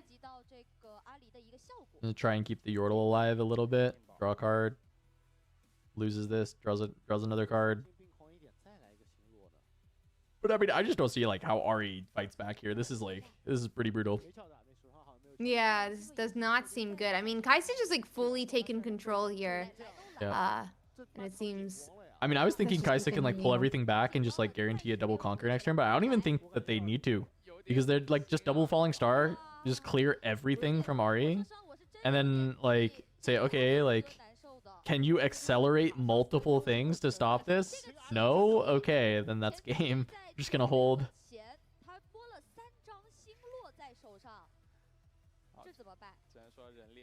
Yeah, Sean, that's a great point. It being passive is important so that you can't do what the Ari thing does and trigger multiple times. So. True. Yeah, imagine like every single time you charm someone up, your guy just gets another +2 on them. Yeah, that's... I don't want to imagine that, actually. I'd rather not think about that. What? At least that's not a thing. That's all I'm saying. I'd rather keep that universe out of my mind. Yeah, I guess it's true as well. There's already 3 different types of energies, by the way. Like, so these are alt art that... I think it's the alt art ones that Chaser has, that you can like pull in the boxes. Then there's like the normal arts, and then there's also going to be the Nexus Knight promo pack arts, which I kind of like the most right now. But yeah, the Nexus Knight ones are really nice. Yeah, and Nexus Knight's essentially your like League Knight. But okay, we're Watcher, and I'm assuming we're accelerating. We do accelerate, even though we Don't run into anything. Yeah, gonna have to try and hold, but this is what I was talking about with just being able to retreat like everything back, and now you have this like pile of might at home. That's just gonna be able to deal with everything.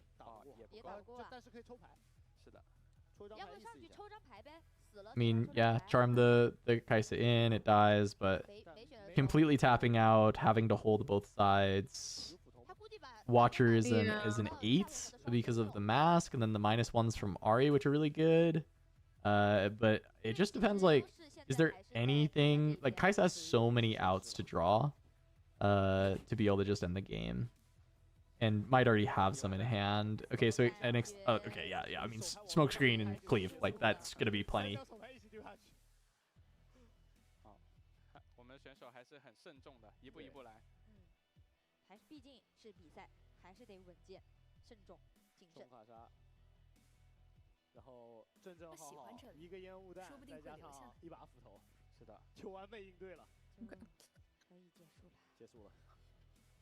Okay, so let's see what he... Wait, it looks like they're... Yeah, just gonna... Oh, they're all going in on the Watcher. Okay. Yeah.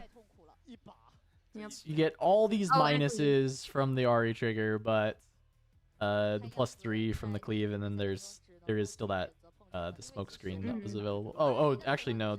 Well, yeah, no, there's still can afford everything actually. So, yeah, the smoke screen's still available. Haven't even that's tapped a game. Kaisa yet. That's a game 1. 45 minutes. Let's get another game in. Yeah. Or 2.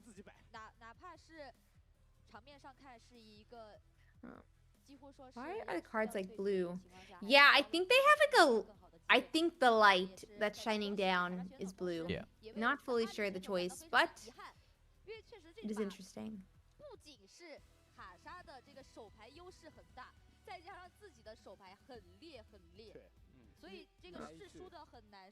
One 0 for Kaisa. I mean, it's a struggle with Ari sometimes in this matchup. I mean, you were calling it out earlier, right? It's just like when there's just spells, you don't get any value out of the Ari ability.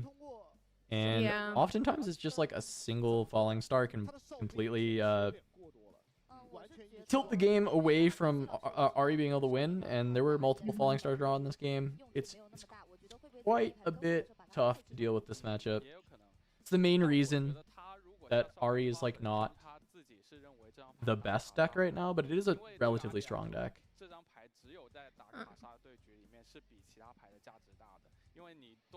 Yeah, I mean, I think Ari's like a nice deck, but Kaisa definitely just like so strong, especially into Ari, it feels like. Yeah.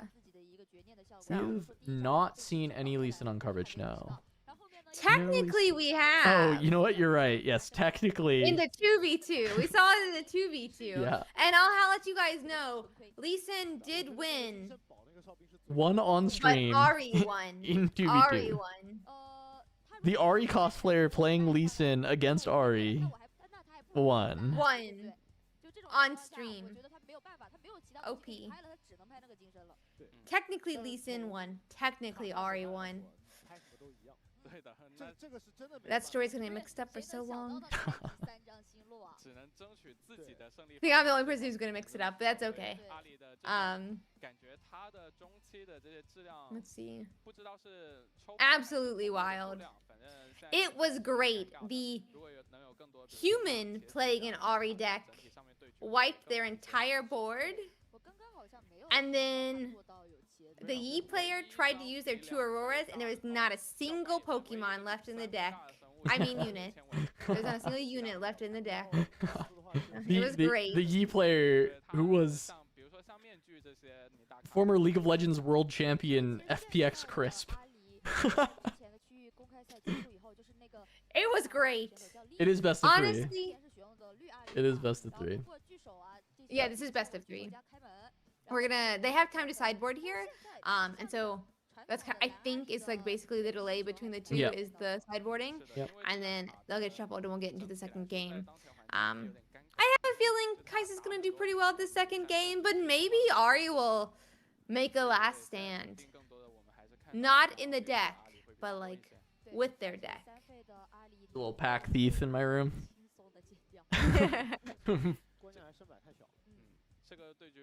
I think I see a little hand reach over into the box.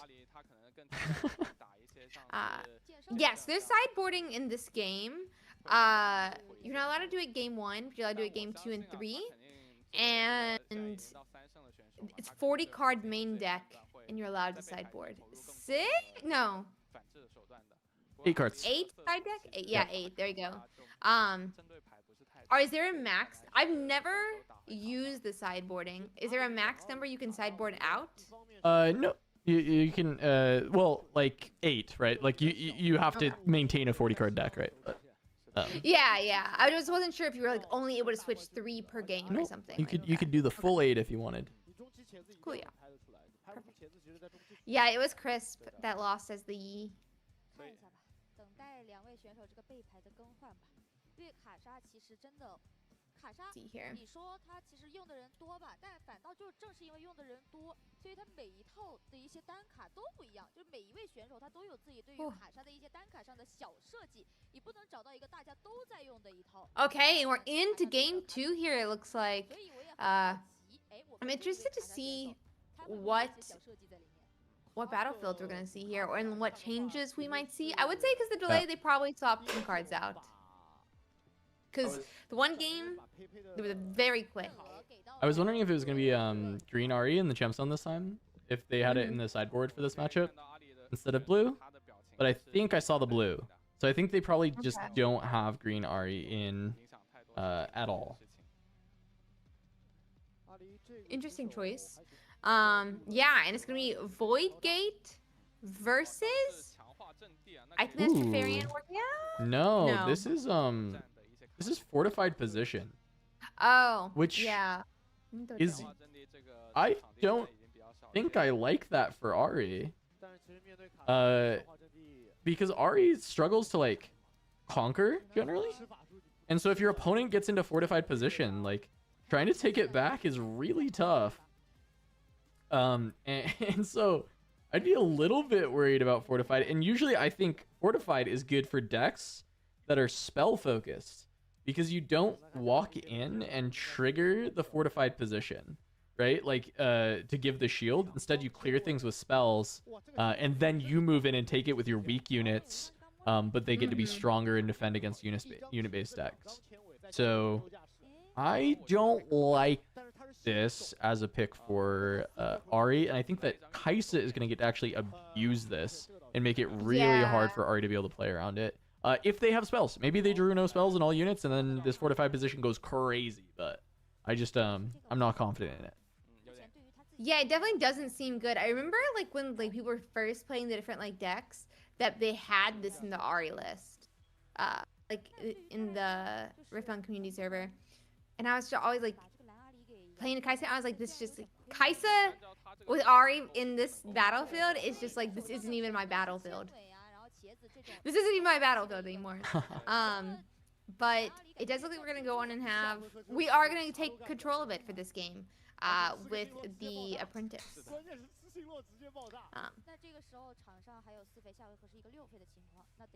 Let's see. Yeah, there's 12 cards in the Rune deck.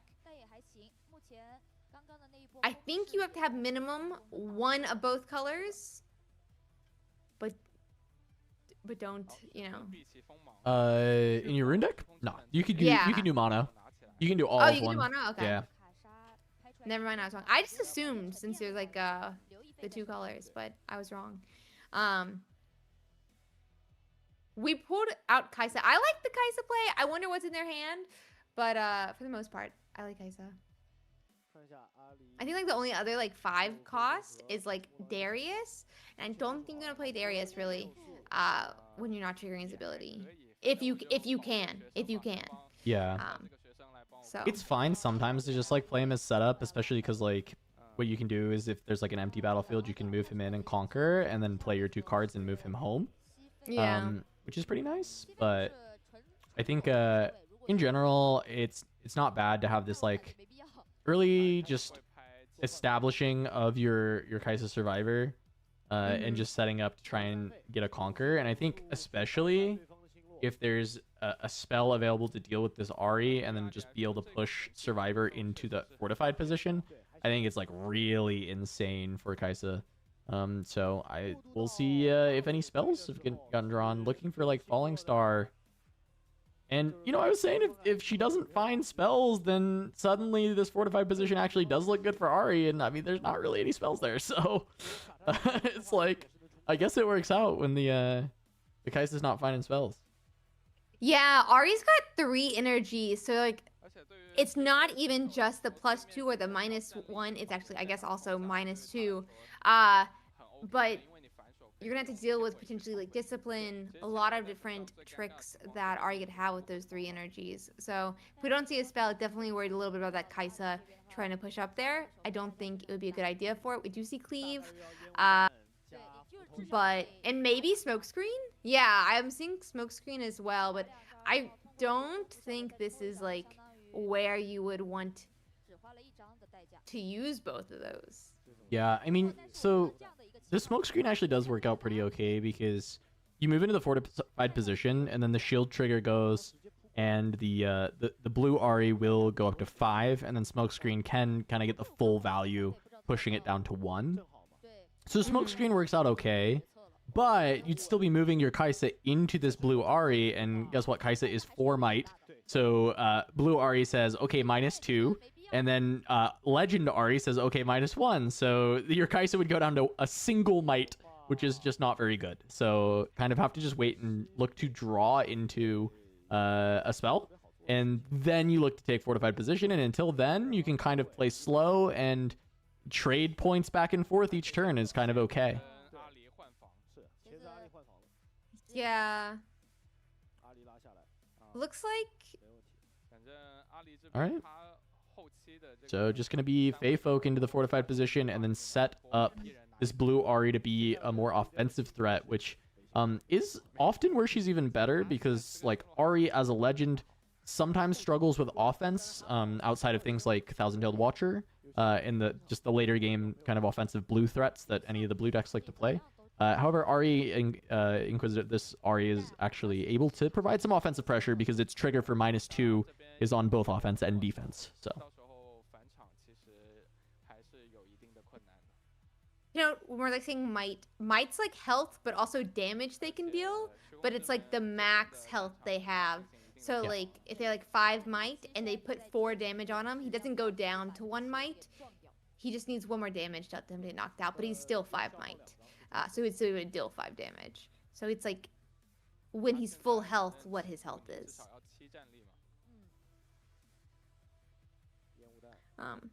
But it looks like we are smoke screening the Fey Folk, and then we're moving up.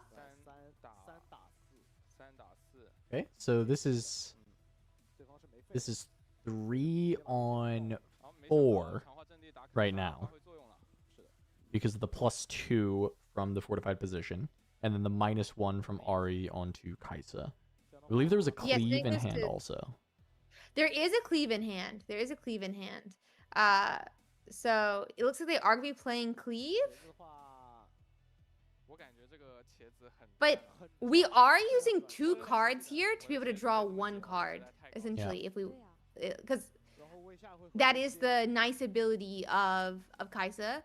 One of the reasons you like moving Kaisa to take 1 instead of just like putting him in a different battlefield is that when she conquers, not moves, she gets to draw 1.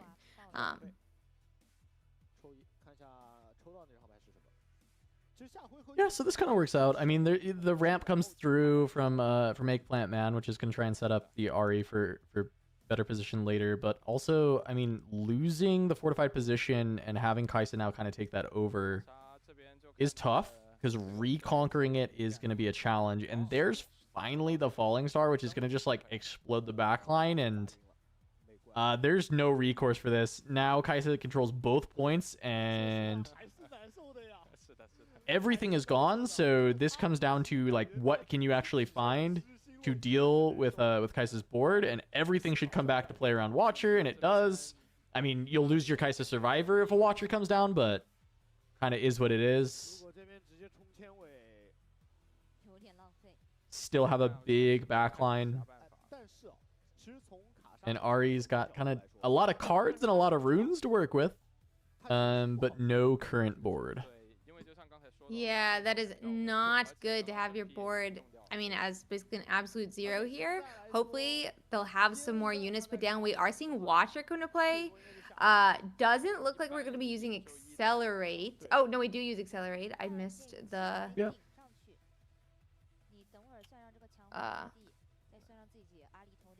Yeah, so we're just gonna... So we do take it back, though. So... Yeah, the Arya retake is going to be good. Looks... I mean, this is pretty solid for fortified position. When you can get the bigger units in that don't die so easy to spells, definitely feels quite a bit nicer, right? Like, this is going to be 9 on defense, and then all the -1s, so even the stack of units from Kaisa isn't that good, and they're really low on cards, but they'll be able to conquer with Kaisa Survivor to draw an additional card and keep refilling, and then from there it's like finding a good answer to this Thousand-Tailed Watcher, which, I mean, really, there's not a lot of like one card answers. 7 is already a big enough number. It's gonna dodge Falling Star, just like killing it itself, and so you'll kind of have to go to unit combat, so this fortified position will actually get a little bit more value. So it's been a little better than I expected it to be, but still, it's definitely a worrisome location for the matchup. 所以说现在卡莎理解千变万化，直接往这儿突。哦，他要是进行联防的话，那卡这边。So we're filling up the other base again. Yeah, Kaisa's ahead, so you can kind of play for holding, but the problem is you're against a blue deck, so just stacking one place just doesn't work. And the reason is the card that was played last turn, Thousand-Tailed Watcher. They've got another one, and you stack a location, you just immediately lose the game. So certainly going to have to try and play around that a little bit. And stacking only with the sentries, because basically saying, hey, if you want to Watcher this, I'm going to draw some more cards and try and find some real answers. Let's see. 感觉好像应付什么都不是很舒服。有没有种可能？啊，不，我前面也没有看到这卡莎手里有射线啊。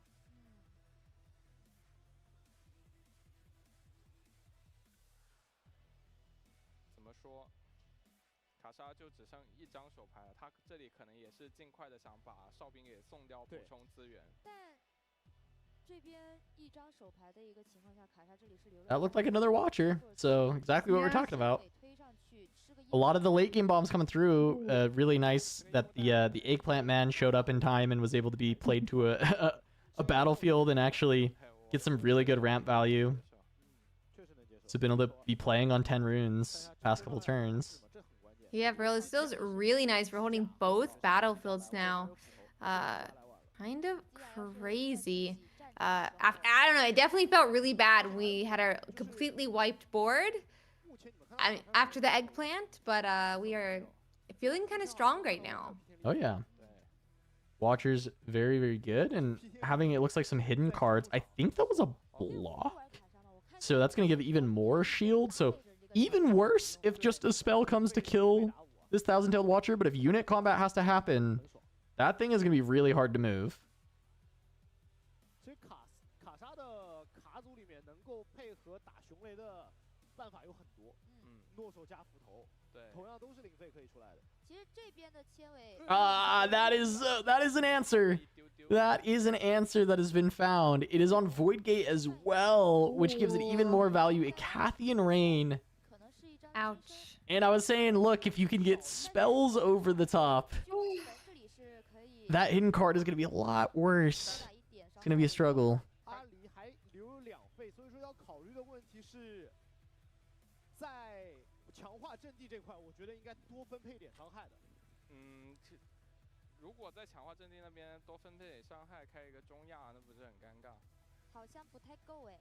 哦，不过不管怎么样，他都。Yeah, I wonder if he's gonna play. I'm sure he's gonna play it here. I mean, feels like this be a great moment for it to retake, but. 好，现在卡莎。Here comes Rain. Oof. So I think you just make sure the one on fortified position dies, and then you just put extra damage onto the Void Gate one so that you can actually just like trade unit combat there. Mm-hmm. I think is the best way to do it.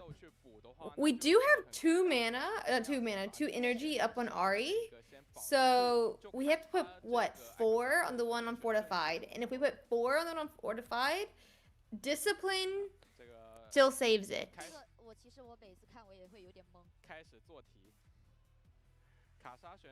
It's 6, right? You gotta put 6 down. Yep.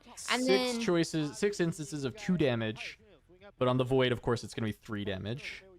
yeah, but so then 2 left over wouldn't knock out the other Watcher either. Yeah. Then, I think if you're you wanna supposed to put 4 on the one at the fortified position, and only put 2 on the Watcher on the Void Gate, and put it to 1 life. I think. but then it does like discipline saves the one at fortified. That's true. And then I guess neither dies, right? That's the thought. Yeah, and then neither could die. It looks like they put 2 on the one Trifarian War Camp, and did Yep, 8 or 4 would be. Yeah, and then they did. Wait. That seems overkill. Yeah, that seems. That seems not right, right? I'm very confused. Yeah. Because you need 3. If you put 3 on the one on the bottom, that's 9 damage, which plays around discipline, right? That plays around 1 trick. Yeah. Yeah, because it's 3, 6, 9 if we play around. Because it's each instance for Void Gate, right? It's like it's not. Yeah. Yeah, I don't So you know why should we have 6 did 4 damage on the there. Watcher up top, reasonably. Yeah, I'm a little confused, but it's okay. I think that mistake will likely end up costing him because I believe that hidden card is a block, which is probably not in the ranges that ARBD's playing around. This +3 when defending, because this is going to be 7, 11. It's 9. I guess 9 damage is probably still going to push this through, regardless, right? With 4, like 9, like. You might lose your board, but dealing 9 damage is probably not going to be defendable because this is... The Watcher is now at 9. 10, 11. The Discipline's there. Up to 14. Wait, 14 minus 4. Uh-oh. Uh-oh. 14 minus 4 is not lower than 9. It is in fact 10. Which is a complete blowout, and that's gonna be game winning, I'm pretty sure.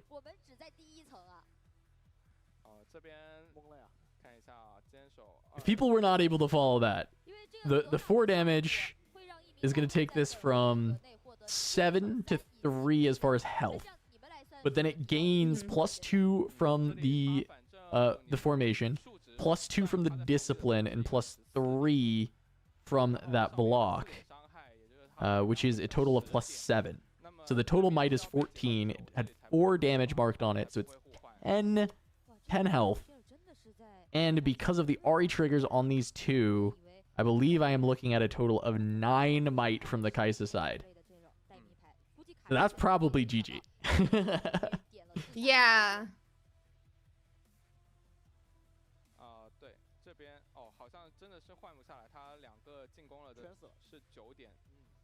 Yep, we're gonna win the match. And then all the damage heals. Yeah, and as I was saying, I don't think people are playing around the ranges of block. Not the most popular card. Doesn't help you against spells, but it does help you a lot in unit combat. It gives you +3 out of nowhere.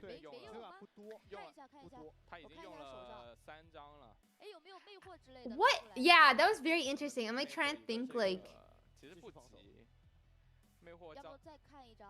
I mean, even knowing there's a hidden card there, wouldn't you want to knock out the one up top even more? Yeah, no, that was my initial thought. My thought was like full send at the one up top, but I think your call out of like having 2 runes up and it being able to be disciplined to protect makes sense. But with that being said, it should have been 3 pings up top and 3 pings on the bottom, because you would still cover for discipline on the Void Gate.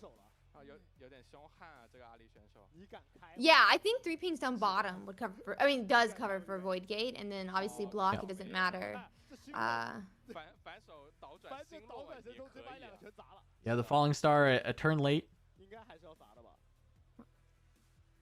A little tragic. Yep. But Gonna have to looks like we scoot. are Go to going game 3. There it goes. We do have 23 minutes this time, so. Oh yeah, they'll get through. 对，所以其实就像刚刚前面 DC 老师所提到的，来到了3胜的选手，他肯定是有很多去应对，比如说我们目前热门卡组的一些经验的。只能说，对于第一局来说，一个是卡莎选手。Are proving ground cards allowed in the tournament? Yeah, proving ground cards are very strong. He's actually like one of the strongest leaders. He's from proving grounds. They're legal. Yeah, it's crazy that basically two of the 4 leaders in proving grounds end up being like very strong, like with Annie and Yi. And then Lux is like fairly playable, I think. And then Garen is Garen. But it is pretty funny. I know they didn't want the proving grounds cards to be that good. There's just supposed to be kind of like this side product for people to learn the game and have fun. But Yi and Annie are both quite strong. Yeah, they ended up being very strong, I would say. But we'll see how this. 其实等于间接性的，你的大康、你的导转神通，其实会一定程度占到你的卡位，对，其实会影响你中期的曲线。所以说，这套阿里本身卡组在面对卡莎不好打的情况下，你还要占掉一定的卡位去面对后期的一些大法术，所以中期曲线真的非常的重要。而这局我们看到，其实最关键的在于什么？在于那个茄子。那个茄子在这局真起了很关键的作用，帮他费一跳，摸完牌之后，阿里整体的曲线一下子就舒服了。2张千尾顺势拍，让他的费用足够能保持到后续的连续2轮进攻。没错。只能说这个棋手，包括他前期留下了这2张千尾，然后手抽上来1张茄子，就刚刚好吧一切。对，前期也没有说过多的去给自己报废，然后更多的是为了自己的一个中后期的节奏来去沉淀。而且还有一点。星落来的其实还稍微晚了点，是的，对吧？这一局的星落没有来那么快啊。是，你想星落应该是在第4回合开的，如果前面但凡在2、3轮有星落，阿里也炸了，对，空场了。阿里的就亏少一点嘛，因为他前面一直只有1个人。是。只能说心理上是会舒服一点，但实际上自己还是被清场。对，还是会难受啊。对的。All right, game 3 we go. 好，看一下这个，我最好奇的是阿里会用哪一个？对，我也很好奇这点，因为他前面用的这些场地都是肉搏战场地。幻梦地柳，看可能会带哪一张？我觉得按他的思路的话，他可能就不想带这些对手会舒服的，他可能会带3个比较中性的战场。Yep, no adaptation still as far as the chosen champion for Ari, which. You know, they were able to find the win, and I'm pretty confident they don't have Green Ari in this list. Unless their strategy revolves around it for, like, Aurora matchups, and that's the only time they'd play it. But this time, the Blue Ari actually got to play because there was no early Falling Star. Finally, it did, like, come out, and it felt like the game was going to be over. But just, I think, a slight misstep on that last little sequencing with the Kaisa, and maybe not recognizing that Voidgate was going to allow it to only need to commit, like, 3... pings from the Kathleen Rain instead of all of them, and whoa, that's a Mystic Reversal in the deck. It looks like he may mulligan it away. It looks like that was what he was going to, but Mystic Reversal's crazy. That is certainly so. I've seen this card pick up more popularity in China because Time Warp became a very popular card in China, and so people started teching Mystic Reversal into decks that play Time Warp. Because what happens is when your opponent casts Time Warp and you have Mystic Reversal, you are the one who instead gets to take an extra turn after this one. So, it is pretty crazy. Yeah, it's a crazy card, and it's only technically a 4 cost. Not 4 cost, but like 4 energy. 4 energy, it does cost but it's 3 power, which is like really, it's a lot of energy, let's just put it that way. And yeah, someone in my chat mentions you could also technically reversal the Kathleen Rain. Yep, rain new targets with it as well. Yep. So you can rain your opponent's board. It's even sometimes in like niche cases worth playing it in response to a Falling Star, because you can just like clear some of your opponents, like against Kaisa you can clear some of their units and keep your board, even though it is incredibly rune negative to do so. There's just spots like late games where that can just win you the game.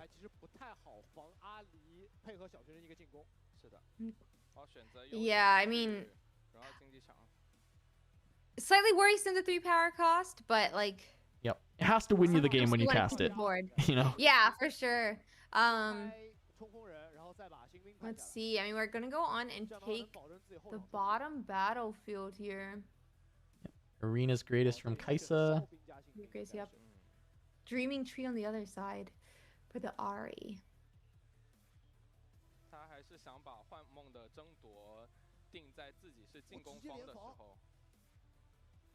Oh, we're putting 2 cards actually in Arena's greatest. That's interesting. Did we see if they sent it back? Oh god. The reversal? Yeah, I don't see it in hand. Let's get a fan. Yeah, no, just ended up putting it back. I wonder how many copies are in the sideboard, because if it's just 1, I think you're supposed to keep, because like you're never gonna see it again, and if you think it's good for the matchup, like I actually do think you're supposed to keep if you're only playing the 1 of. It's contextual with the rest of the hand, of course, but yeah, I don't know. Interesting. I didn't see the rest when we were looking at it. I was so locked in on that Mystic Reversal. Yeah, I agree. I'm trying to remember the others, but I did see other 2 costs in hand right now. That being said, I didn't see if they were units or if they were spells. So.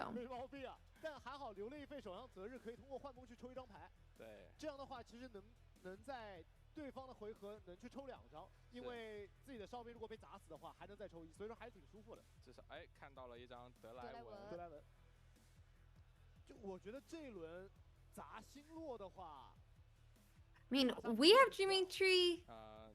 At least it doesn't. It's just not the same as Fortified. Not Fortified. Wait, is that? Yeah, Fortified.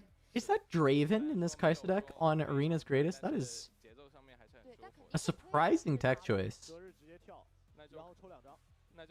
And now it's just going to be Falling Star. Oh, so Arena's Greatest Kaisa is score a bunch of early points, and then you've got Draven. I mean, I guess I could see it. I'm still kind of like the biggest Draven hater outside of Hook decks, but I get the vision at least, as this is going to be able to save from the Falling Star on the Ravenloom student. The On Guard's going to pump it by +3. It'll go up to 5. Once from its own trigger, 2 from the On Guard. So that's, yeah, that doesn't feel like a great Falling Star overall. I think you're going to be real happy as the Ari player. Yeah, that's a risky one, it feels like. I mean, like, all you need is, as we said, like, the 1 trick, and the trick gets you a draw. Yeah. So, really... I mean, he still just knocked out the other card, but that card also drew him a card, because it's Sentry. Looks like we are going in with our Sentry. Did we play another card, or why are we +4 now?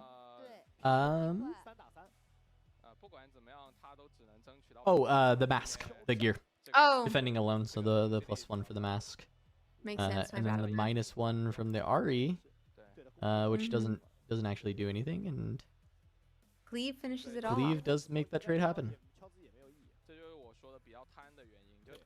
Terrain in hand now. That is Draven, I think. Yeah, it is Draven. That's...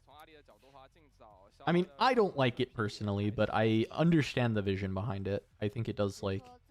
And it seems like Draven is, like, getting a lot of popularity of just, like, needing a big guy for some of these matchups, and Draven does kind of do that. And I mean, it looked a lot better in that Jinx game when you're able to, like, accelerate the Draven with the Sun Disc. So yeah. I'm like a little bit more on board when there's like another trick to the Draven, right? Like when it's like Hook obviously is like really good to get Draven in, because you just sacrifice a 2-might unit and you can go grab Draven. But then I also like that accelerate with Draven. I think that's a cool finisher. And then like, but for Kaisa, there's like not a trick to it. It's just like, this is a big guy at 5 cost, which is fine. Potentially big guy. Potentially big. Yeah, and that's often the problem. I mean, if it's tech for very specific matchups, Cardboard Next is in my chat said Draven is Aurora tech, right? And like, to me that makes sense actually. Like playing Draven as tech for Aurora, because like you're guaranteed pretty much to score a good amount of points early, and then the Draven is the big guy that you potentially need to kind of push yourself over the finish line against Aurora at the very end. Like, I don't hate it as that idea, but like in this Ari matchup, I'm not super sold on the idea of Draven. And I mean, it has this obvious synergy with the Arena's Greatest at the end, but I'm wondering what the vision is in this matchup. Yeah, I think it's super interesting they played it into Ari. I'm not sure I super feel it, but because I just think like, what do you swap out for it? Because it's a 5/1 power, which is the same thing as Darius. Do you swap out Darius to put in Draven, and then is that the correct decision? I don't think that you would, right? Because like you still want the accelerate. It would be like, yes. Yeah, it'd be like some other late game threat, like time warps or something. If you didn't think that time warps were that good in the matchup, or like it would be, maybe I don't even know what you take out for this. It's actually a great question. I just don't think it could be Darius, right? Because you just want. I mean, Darius is just like most of the time as big and enters ready. Yeah, I would feel like because you would have to be over 5 points for it to be equal to Darius when he enters ready. Yeah. And with that being said, it doesn't enter ready. Yeah.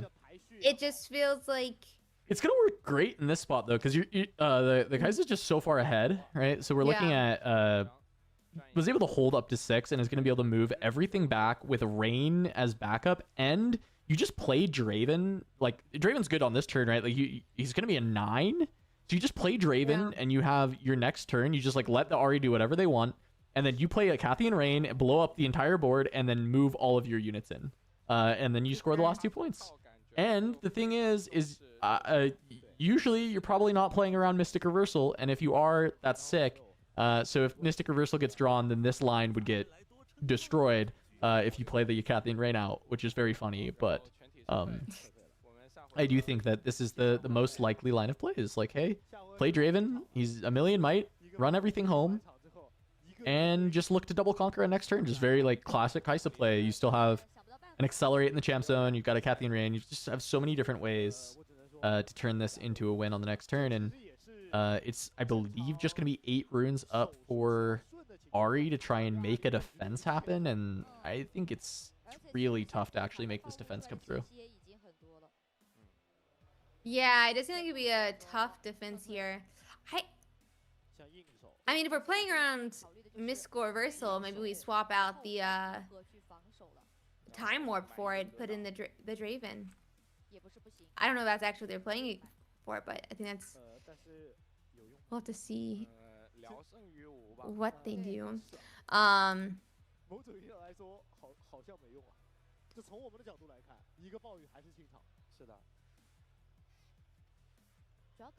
Yeah, I guess he's a champion unit. Yeah. Yeah. No, we even we're getting Draven in Spirit Forge. We had that silhouette show up. Yeah.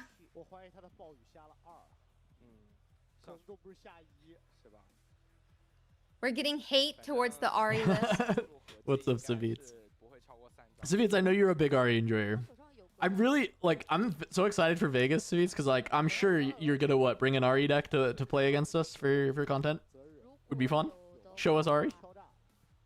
You're saying for content, are you saying you don't think it's a real deck? Oh no, I think it's a real deck. I think Savitz has the Ahri sauce. I think he's got a good idea of what makes Ahri good. I was just trying to stoke the flames. I do want flames. We'll bring that heat. See if we can cook Savitz in Vegas. Some games. I think he's generally probably a better card gamer than me, but I don't know. He says he's washed up, so I might have him. I might have him. We'll have to see. Maybe I'll be in the finals together.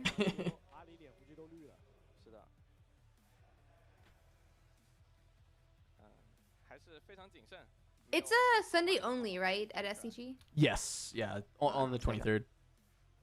We'll be there all weekend, trying to, we have the area for coverage the weekend, so we're gonna set up and shoot coverage. Oh, cool. Okay. Or not shoot coverage, shoot content on the coverage setup. Yeah. That makes sense. There's a Cathy and Rain. Do we have? I mean, we saw. All of our yeah. There's no runes, and we saw the reversal pitch back, but this is like just Rain everything, and then you have this massive Draven that gets to go in. So the Draven worked out in this game for sure. I think the Dravens in general have been a little bit more impressive than I gave the card credit for, I think, early on. And I don't know, maybe I need to reevaluate, play a little bit more Draven. But I still don't like it in Kaisa, for what it's worth. I'm definitely not sold on it as a Kaisa card, but it's definitely better than, like, it's not bad. It does something. Let's see. Looks like we're trying to hold the Dreaming Tree. Yep, Rain just gonna clean up that, put some damage on.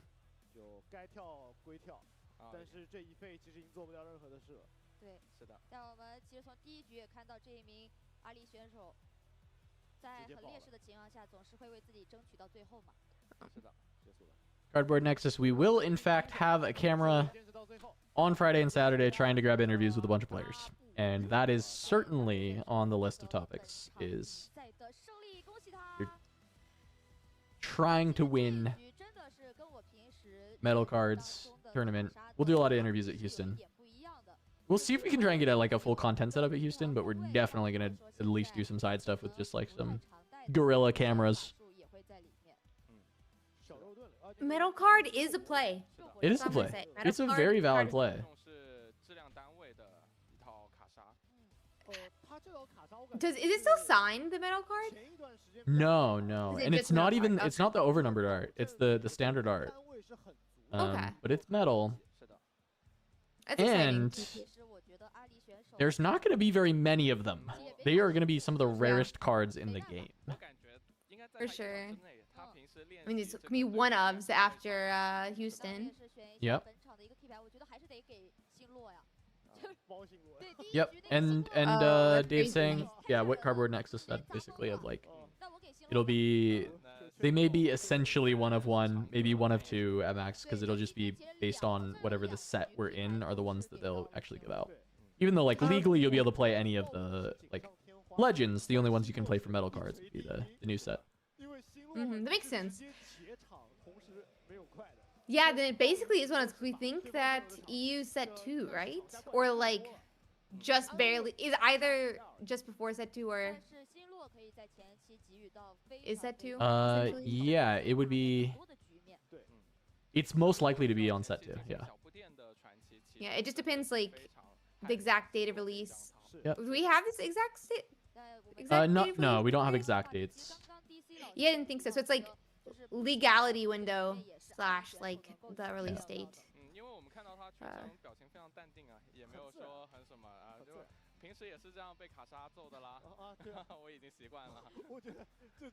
There's probably some world that like it'd probably be cool for it to be set 1 if they're only doing the most recent set. Yeah. Since like Houston tickets came out before the game came out. Yeah, and they came out on Monday at like 11 a.m. like a random work day without telling anybody that it was gonna be tickets. They just said info, Yeah. right? They didn't say tickets, so a lot of people were at work, didn't know. Yeah, info about tickets. Also, all the Lorcana players that were like at the Lil thing were all flying at the time. Oh, true. that- Yeah. It happens, like flying back at least to the USA. So a lot of people only got it if they had like friends who could get it for them or things like that. So I think it might be interesting. It would probably be kind if it's only the newest set for it to be set 1. Yeah. But we'll see. But collectors don't want kind. They, Yeah. that's not good. Yeah, the sync with China is supposed to be, it's like supposed to be like set 4 or set 5 or something like that. They're trying to get it as fast as possible, but it's going to be like a slow burn of like doing, narrowing the gap by like a little bit each set.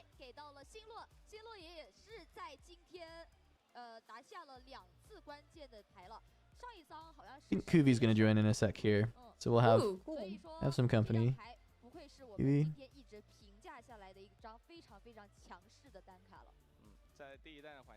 We just finished game 3, right? That was game 3. Kaisa won the series over Ari. And this was round 5? We're going to round 6? Is that right? Yeah, I think that's round 5. I'm gonna double check, but yeah, I think someone confirmed it's top 128. But I am gonna make sure. Oh, top 128. Okay, but still needing the 8-0 is wild. But I guess I don't think you need 8-0 for top 128. Okay. I think I think they're trying to figure out what you need if it's 128, but I think you're allowed one loss, maybe one tie. Is what people are saying, but we're not like fully sure. I mean, having to XO to make day 2 is crazy, so I hope it's not the case, and then the cut is a little bit more generous. But yeah, I hope so too. They're saying going 2 round. Oh yeah, that was just round 4. Oh, okay, because we skipped round 1 and then we've watched 3 games. 3. We watched. Yeah, okay. Yeah, it was the Ari? Yasuo. Yas. Yeah, Ari Yasuo, and then there was What's the the one? Jinx. Jinx game, and that was it, wasn't it? Yeah, going into 5. But do quick BRB and then be back. Yeah, you're good.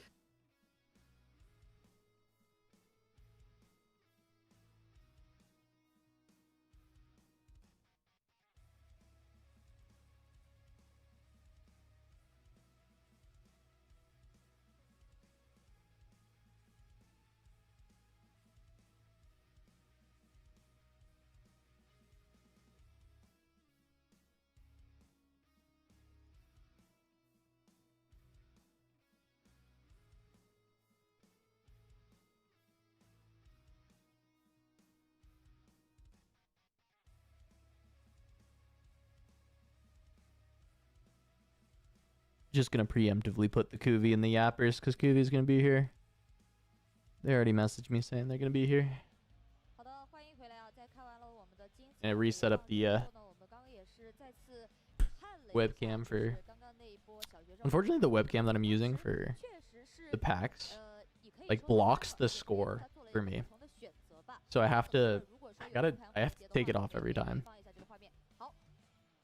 so that I can actually see what's happening. I don't have like a great webcam setup. I just kind of did a scuffed one to open packs for the stream so that we had something to do in the breaks.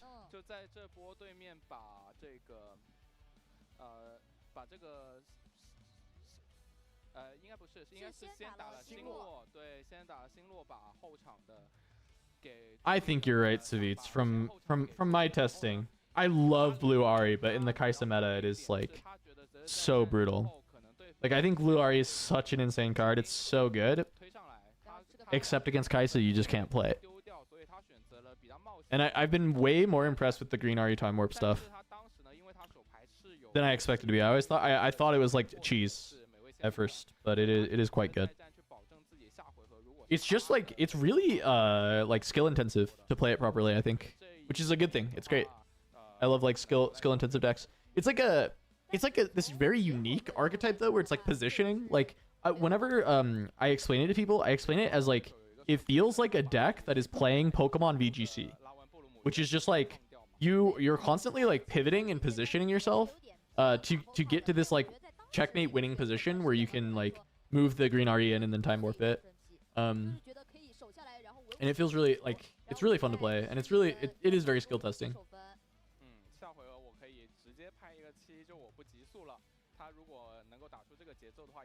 Okay, I'm back.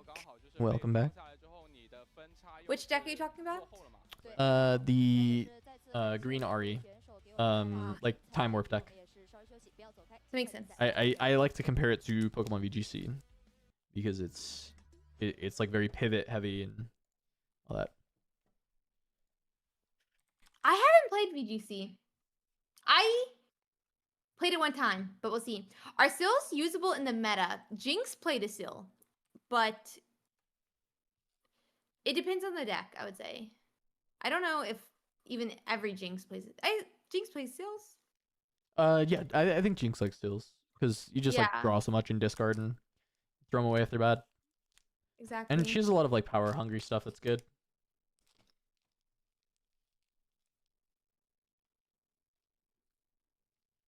Well, Nexus, Cass pulled one earlier, so. I did pull a time warp, which is nice. Definitely a card I'm looking for. My partner asked to come open packs. How do you want to open packs? You want to sit in the chair and open packs? Do you want me to like? You want a stool? You want like, what do you want? You want? Okay, you just want to stand behind me, and okay, menacingly. All right, there's the camera. You see it there? That's where you are.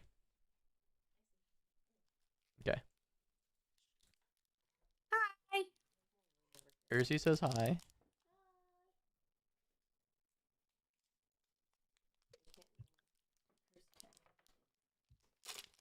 All right. Isn't Mystical Reversal a good counter to Kaisa?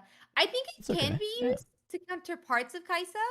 But I don't think because it seems to be mainly side decked if somebody runs it, but I could be wrong. A lot of commons off there.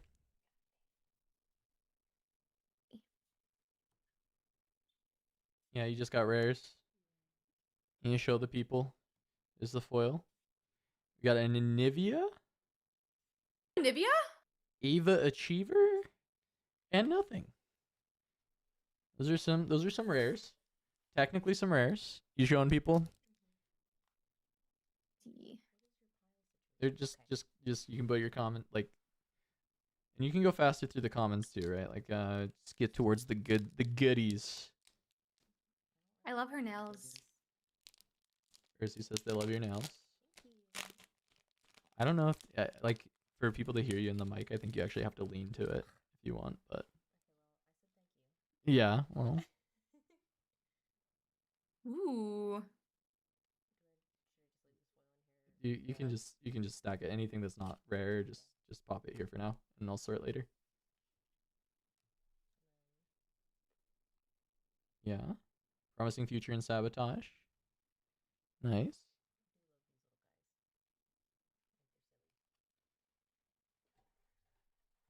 Let's see. We have Sprite. All right. Let's get through those. See real quick. Monastery. There's a Battle Fury. Blind Fury. It was called Battle Fury in Legends of Runeterra with that same art. Got a Kaisa. And a Seal. That's not bad. Though Orange Seal's not currently that useful, I don't think. But I want a playset of all the seals for future stuff. Go ahead. Get in there. Nice.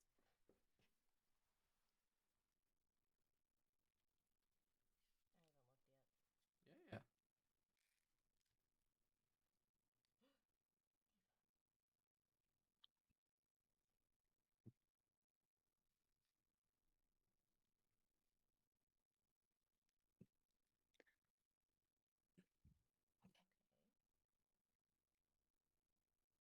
I love watching pack openings.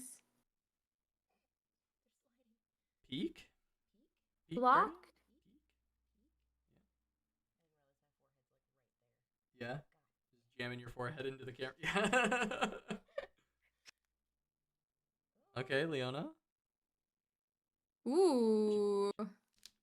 Let's go, Leona.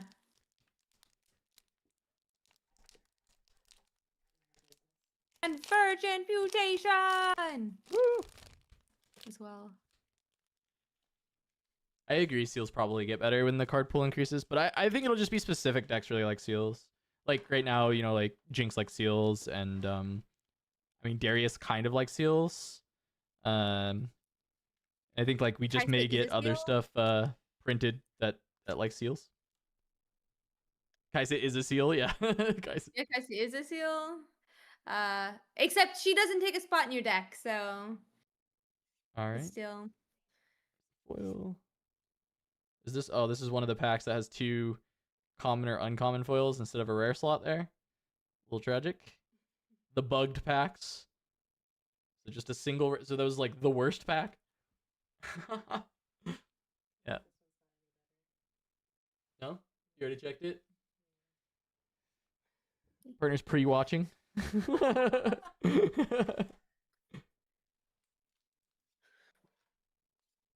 Mind Splitter, that's nice. And a Last Stand.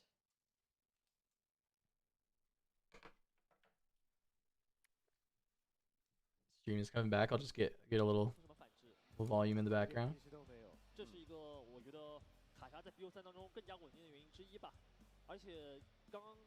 The Last Stand. Yeah, we saw that Last Stand in the Yasuo deck. That was kind of cool.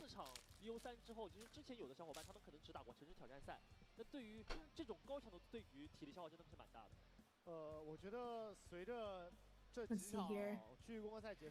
Couple more rares. Ooh, Green Ari, Kane. Yeah, yeah, some nice Okay. stuff. I'm getting so jealous. I really can't wait to get my boxes Monday.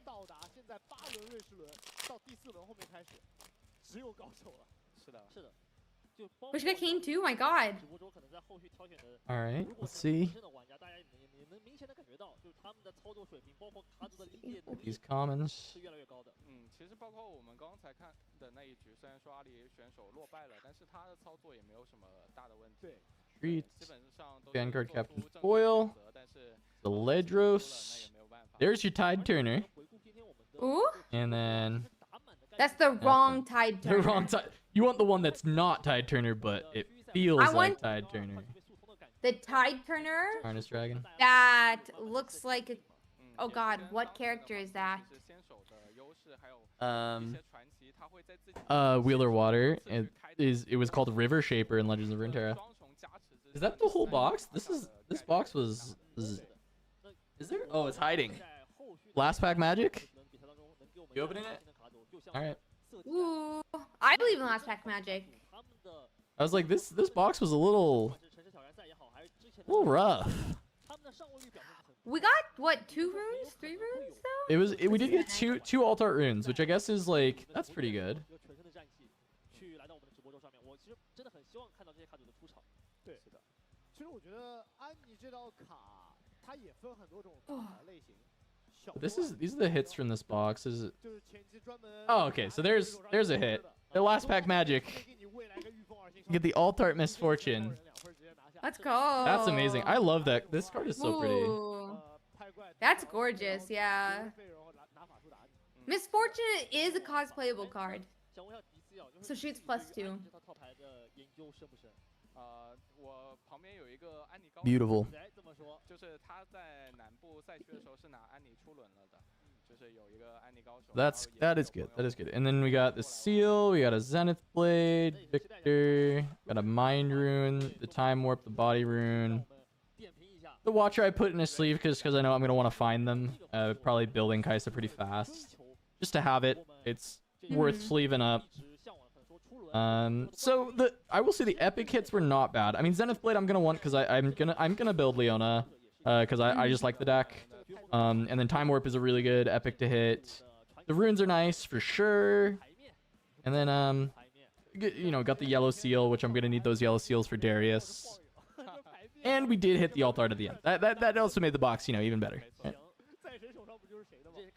All right, let's bring the game back. I've been told the current wait is over 30 minutes right now.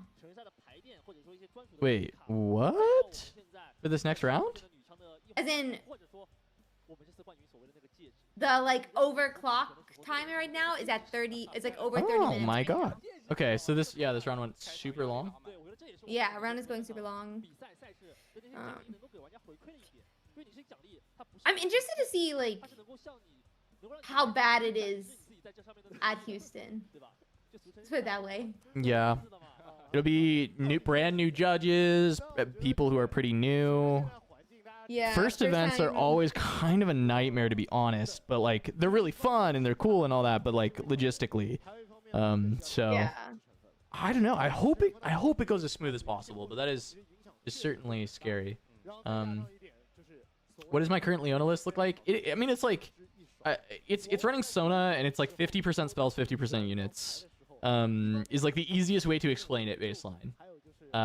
It's pretty flexible and being able to go offensive or holding. It's pretty good at conquering because of yellow Leona and the stuns. And then decent at holding because you stick a Sona and then you have a bunch of spells and ways to defend. But I basically just said screw it with the Kaisa matchup. The Kaisa matchup's very not amazing. And it has pretty decent matchups across the board though outside of that, and it's very fun to play. So it's like my Nexus Knights deck, or I like making content into non Kaisa decks with it right now, which is fun. But I would not recommend Leona for major tournaments. I don't think. So you're telling me you're not taking it to Houston? Probably Even not. talking about Leona? I think like Toxic. there's two sides to me, right? There's like, do I want to play for just like Metal Leona and then just like bring Leona, because I think I could probably do pretty okay, but I'd be kind of resigning myself to like, hey, I really need to not pair into Kaisa's and pair into anything else, and that's not a great place to be. So like, I might just like play Kaisa, like be meta, like, or like whatever meta choice I think is good if I'm playing, because I do want to win, metal card. you know? I do want to. Imagine getting Metal Leona. You don't think you could do it? I think I could do it, and I think I do want it, and it's like tempts me like the Green Goblin mask, you know, sitting in the corner. I open these Leona cards and they're just staring at me like, yes, you have to put this deck together and bring it to tournaments. And I need to not let the Green Goblin mask tempt me, I think. Someone says, please, sleeve the Accelerate Kaisa. Yeah. Or is it a legend? And I saw it wrong. I don't know which one you had. Off top of my head. It was the legend Kaisa. It was just like, okay. I saw it wrong then. Yeah. Yeah. It was just in the rare pile.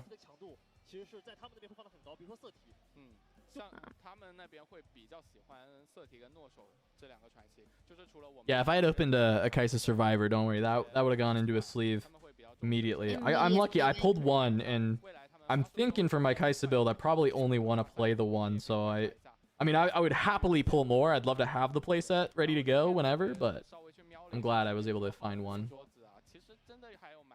Where's the worst card you encountered in Riftbound? I haven't pulled any packs yet, but I think Aurora, no, yeah, Dazzling Aurora is pretty disgusting. I just assumed when I read Dazzling Aurora that it was like, look at your top 5 cards. Oh, instead of just go until you hit something. Yeah, I think that's the part that makes it broken. I mean, I think it would be really bad if it was just look at top 5, to be honest. Like, pretty unplayable. I'm like less of an Aurora hater. I mean, I do think it's probably like undercosted. It should maybe cost like 1 more rune. Be even more riskier to play or something like that. I'm not sure. I'm not sure exactly what it needs. It might just be that it's too good in set 1, because the gear hate's like not that good. I just thought there was like would be some risk to it, you know, like when I read it, versus like. So the risk is supposed to be you pay 9 and then your opponent plays a gear removal spell the next turn and then you lose the game. It's like supposed to be the risk. Yeah, set 1 that is not the risk. Yeah, set 1 it's like tough. I mean, if you play into like yellow decks, like game 2 yellow decks often are just gonna have the salvages because they're really not bad. Also, they errated the salvage so that you actually can just like play it to draw, so you can main deck it now, right? I'm pretty sure they errated it. So it works how we all thought it should. That makes sense.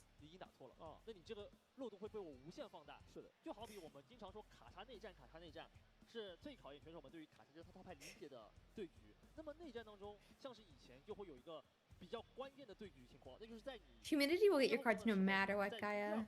At least where I'm from.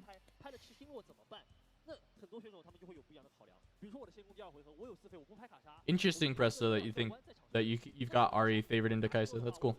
It makes sense that you'd have to sacrifice other matchups to make that happen, though. But I think that we are heading towards a meta where that's worthwhile. If you can have a favored Kaisa matchup, that's pretty insane.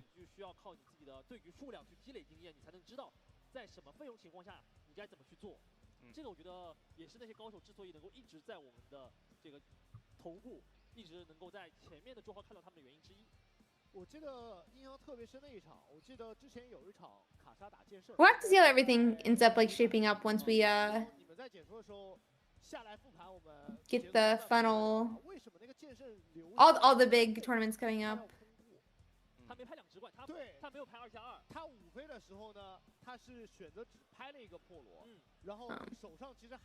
Hello? Hi, Kubi. Welcome. Hi, Kubi. It's nice to meet you. Nice to meet you. How are you guys doing? Good. It's been a nice start to the day. Nice. Wait, what round is this? Should be going into 5. Yeah, we for 5. Oh, wow. So Very. 4 more, including this one, right? 5, 6, 7, and 8. Yeah. Yeah, we're waiting. There's 8 rounds today, I'm pretty sure. So. Wait, how long have the pauses been this time between matches? It's been This a little one's better. really long. This one is like, yeah, Okay. the countdown happened and they've been yapping a little bit for a while already, but most of the games they've featured have gone pretty long. So it's been kind of okay. I mean, there's first of all your favorite caster. Parzival, that's my boy.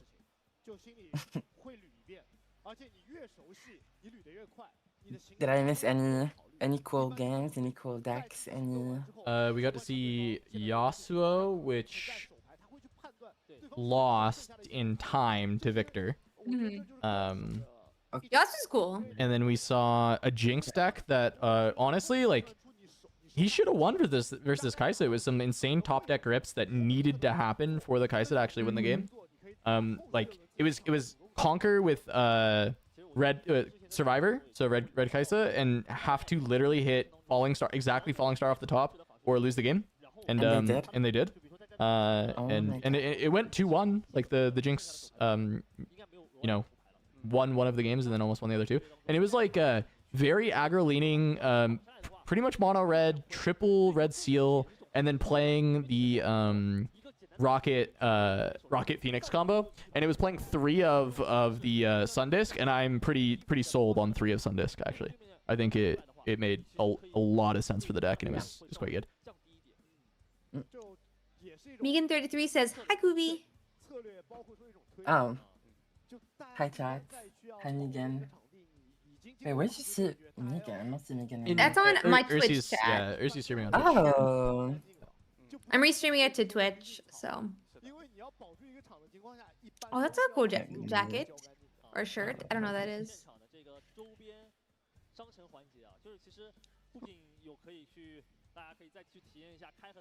Yeah, I haven't seen the spread yet. I'm wondering if anyone posted it in Discord. I actually haven't been dialed in on what's going on in Discord. Yeah, I scanned the Discord a couple times, but I can't find the spread. Like during the regionals, there was like one chat for the China talk, and I can't find it. So I've just been like lightly glancing through channels, and I haven't. Oh, wait, I found it. Kaisa is at 30%. Oh, yep, I actually just found the same thing here. Let me I'm gonna pop the image up on stream. Let me grab it.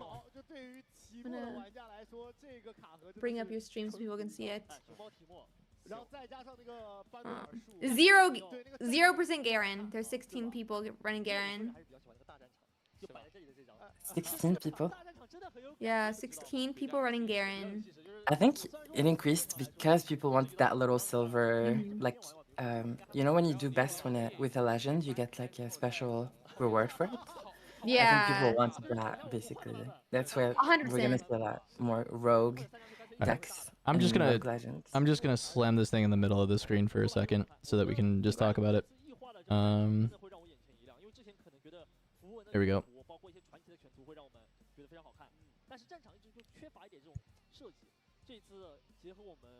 All right. Here it is. Let's see. Pull this up. So, as you were saying, 30% Kaisa, 23% Yi, 9% Victor. I'm surprised Victor is still up there in the top 3. So, 600 copies of Kaisa is crazy. Then it goes MF, Set, Teemo. That kind of makes sense. I thought there'd be a little bit more Annie. So, Annie already there. And then these 1%, there's only 16 Garens fighting for it, which is, I'm going to be honest, that's more than I thought. I thought there would be less. 16 fighting for that Metal Garen goes crazy. Literally. 22 Volibears, 24 RA, 31 Lee Sin, 30. Yeah. I mean, that seems some of these lower numbers feel like the right amount of people that decided out of 2,048 players to try and fight for the metal cards. But like, this Annie figure seems way too low, and this Ari figure seems way too low. Honestly, I agree. Yeah, I'm trying to think, like, do I think the Teemo number, the Set number are too low? But I'm not that sure. I think the Victor number's too high. I think the Kaisa number's probably correct. And honestly, maybe the Yi number is a little too high actually. But I'm still like a Yi underrater. I think the deck's really good, but I don't know that it's 23% of the meta good. I do think Kaisa is 30% of the meta good, and if not more than that. Yeah. I think it's expected for Kaisa Yi to be like at least 50%. Yeah, I'm not surprised by the Yi numbers being this high. I feel like it could do to be a little bit less. See a little bit more of the others, but yeah, I think Annie is really good. I think Annie is maybe the most underrepresented one out of these decks. I mean, Darius I also think is still a bit underrepped, but we kind of knew that Darius is not liked in China really, so it's not a shock. I think they need to bring one Darius hook, and that Darius hook will make it. And so we've seen Darius. We finally did see Darius hook, I think, or at least people were talking about Darius hook in China, but it's okay. Did it do well?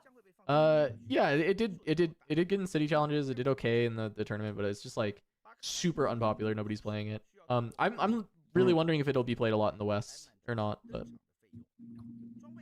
because people do like it. But Darius? Yeah.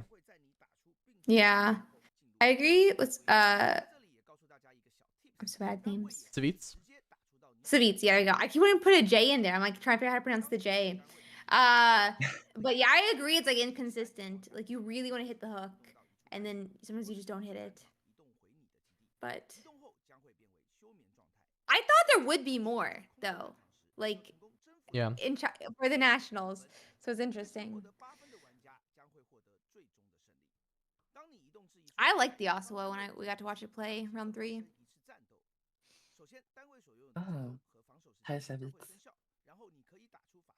You run out of cards without the hook, that's the thing. Yeah, you can play like a version with he has card Red draw Kaisa problem. and then Void Seekers and stuff like that, so you can draw. But yeah, you do run out of cards. The card issue is big. Yeah. If there's ever a red yellow with a good card draw access, that deck would probably be just egregiously broken with hook. Yeah, honestly, there's the Victor being spread. that high is a little bit surprising. I thought Chinese meta kind of gave up on Victor. No, they just never did, even with the poor results. I mean, I think Victor is good into Kaisa. Let's get that straight. I just think it's horrible into Yi. So you just literally have to hit the 30% instead of the 23%. I have not And then you're seen good? Victor being good into Kaisa, like personally. Whenever I watch the games, it just doesn't feel convincing.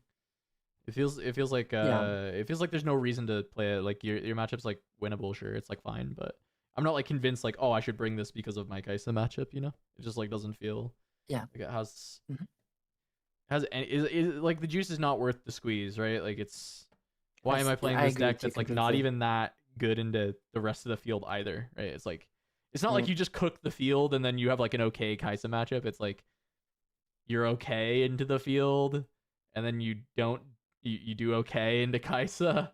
It's just like and doing so okay that it's like this 4% conversion, and it's just like, yeah, this is not a deck that I want to be playing. I don't want to go anywhere near it. Yeah, I thought after how badly it did during the regionals, they would like play less of it today. But maybe they just really like Victor, or they really want the metal Victor. You never know. Yeah, well, the metal Victor's gonna be hard to fight for because it's so popular. Yeah. I commend the people who are there with this, like one of the 16 Garens, one of the 16 Volley Bears. 16 Garen's hilarious. It's so many Garens. It's not when you think it's like a one-of card that they could get. I feel No, like. I know. I mean, 16. You're only fighting 15 other people for it, and you just have to do the best. But I wonder if they're all just flipping Aurora Garen and just like hoping that they get lucky to win the card, like actually pure gambling for the card. Which is like the only way to really play Garen and like expect to win games, right? I think you can get away with hook as well. You could play hook Garen. I agree. Yeah. Aura as well, yeah, for sure. I also want Death Knell to be a thing next set. I really do. I saw that Karthus card and I'm like, please, I want to play this. But it's Oh no. there's just like no reason to play it right now. There's no Death Knells that are like worth playing Karthus. Wait, you opened some cards earlier? Yeah, I've been opening packs. Oh, I still got like 3 Got, boxes. 3 Yeah, more. art misfortune. I've got like Over signs? numbered. I've got 4 boxes. No. Just the alt art Miss MF Captain. Just the card. Oh, Not- that not- looks not the, cool. What's your biggest find so far? I've only hit alt art runes and alt art like champion cards. I have not seen an overnumbered in my case yet. And Oh. generally they've been 2 per case. So we'll see. Because the cases are pretty mapped, it feels like. So I should expect to hit my 2 overnumbers in my case, and we may open them on this stream, because depends how far we get through the boxes, how long the breaks are. Yeah. Yeah. This break is going so long, actually. 18 minutes ago, I was told the clock is 30 minutes over. What if I start opening a pack? Do you think we'll go to game? Yeah, let's see. Yeah, I think that's immediately. literally how it works. Mhm. Yeah. I'm Yeah, setting up I the think we webcam. need it. It will I need work. it to focus. Wait, you're wearing the Legends of Runeterra? I am. The Oh Legend my of Runeterra jacket. god. Do you have one, Kubi? No, I don't have one. Rest in peace. Right? Tragic.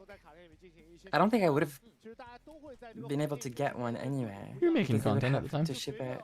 Ship it to France? Yeah, yeah, no, They ship not- these not to about- you. Yeah, but I was in a dorm. I don't think. Okay, it Hmm. was like the postal system there, like the mail system there was like weird. I couldn't get like packages. I could only get letters. All right, here we go. Interesting. Ripping packs. That sucks, they're not being able to get stuff. I think I fully Yeah. agree with Savit. Annie and Ari deserve higher. Yi is too high. Yep. That's my thoughts exactly.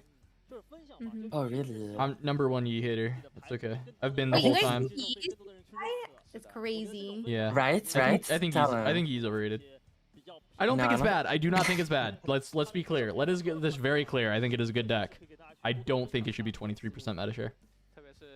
I think it's like All right, 3% here we go. less stronger Okay. than Ari. Decent centered. It's like very Thank close you. into Ari. Let's see.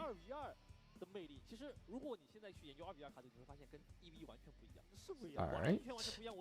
Just 2 rares in that one. The classic. The guaranteed rares. Let's see it. Let's see it. Next pack. Is it a fresh box? Through. How do you? I know in Pokemon some people just flip the last card or whatever. They do like Yeah. this little trick. Oh, Yeah, the last 3 Prince cards in Strategy. Pokemon. yeah. Let's see. Tide Turner. Okay. Stratagem. There we go. We got a Jinx Rebel. It's an epic Ooh. for this. That looks nice. I do That's like gonna Rebel be Jinx. surely a good card next set. Megan says he thinks that Yi includes, it's only 17% of the big Yi and then 6% Aurora. Yeah, that's fair. It is 2 decks. Makes sense. It is 2 decks. So that is a fair point for increased amount. Alright.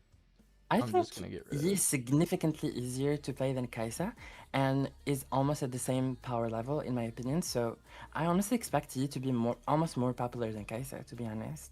Yeah, that's a great way to word it. I think, yeah, that's actually exactly why I thought Yi would be bigger than Kaisa, because, like, at least in Pokemon, and Yi seems very similar to me, it's kind of a face roll deck. Like, obviously, there's still, like, a lot of, like, skill expression you can have in it, but, like, Yeah. you can just slam your face into the deck and then play it in some cases. And, Here we like, go. high roll feels like... Here goes game. you- Oh, game time. Yeah, see? Just play Oh. the 3 packs all you need. All right, You if think the this Teemo Teemo hat guy- person yeah, is he's not not playing playing Teemo, Yeah. We had the same thought. Yeah. If this Timo hat person is playing Kaisa, I will go back to them. Yeah, I think that's a good call. I think that's a good call, Kiwi. I'll let you know you're not allowed to. Earlier, there was a Ari cosplayer who played Lee Sin. That's true. That's true. Oh, It was in the So there was you a have- 2v2. They had a 2v2 showcase at the start of the day. And there was an Ari cosplayer playing Lee Sin, while someone on the my other God. team of the 2v2 was playing Ari. Yeah, so if I had to keep stream open, you have to stay awake. I was ready to end stream minute 1 of the stream. wait, I'm excited. Let's see. I'm thinking they're not playing Timo. I'm not saying it's a bad move. I think starting the mental battle early is a good way to play. It's True. it's war. Literally. Warfare with you can use every tool you need. That's true. I'd be tilted if my opponent sat down with a Timo hat and then presented Kaisa. Timo hat, Timo sleeve, and you flip Kaisa. Yeah, I'd be immediately in shambles.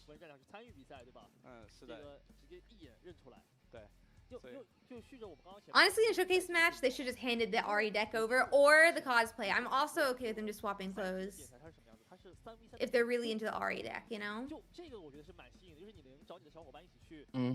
Agree. Also depends on. I haven't introduced myself. Should I introduce myself? Yeah, go for it, Kiwi. Right. My stream is a lot of Pokemon people, so they like don't know who anyone is. Okay, Kui or Cuvier from LOR. I'm used to play Legend of Runeterra before he died, rest in peace. Yeah, I used to play that competitively and streamed a bunch of content, so I'm attached to the Riot lore. But I play a bunch of other TCGs and stuff, and I played Riftbound a little bit. A little bit. Just a little Riftbound. I only have just a occasionally. little bit of Riftbound occasionally. Yeah. Fair enough. So I'm excited to learn. I'm too excited to learn. Kiwi won a couple of the early online tournaments. Let's go. One of the early I'm washed Kaisa now. pioneers for sure. I think your build ended up being close to what we see today, or close-ish, like the baseline for what a lot of the things we see today. But there's been some cooks and some level ups from there. Yeah, for sure.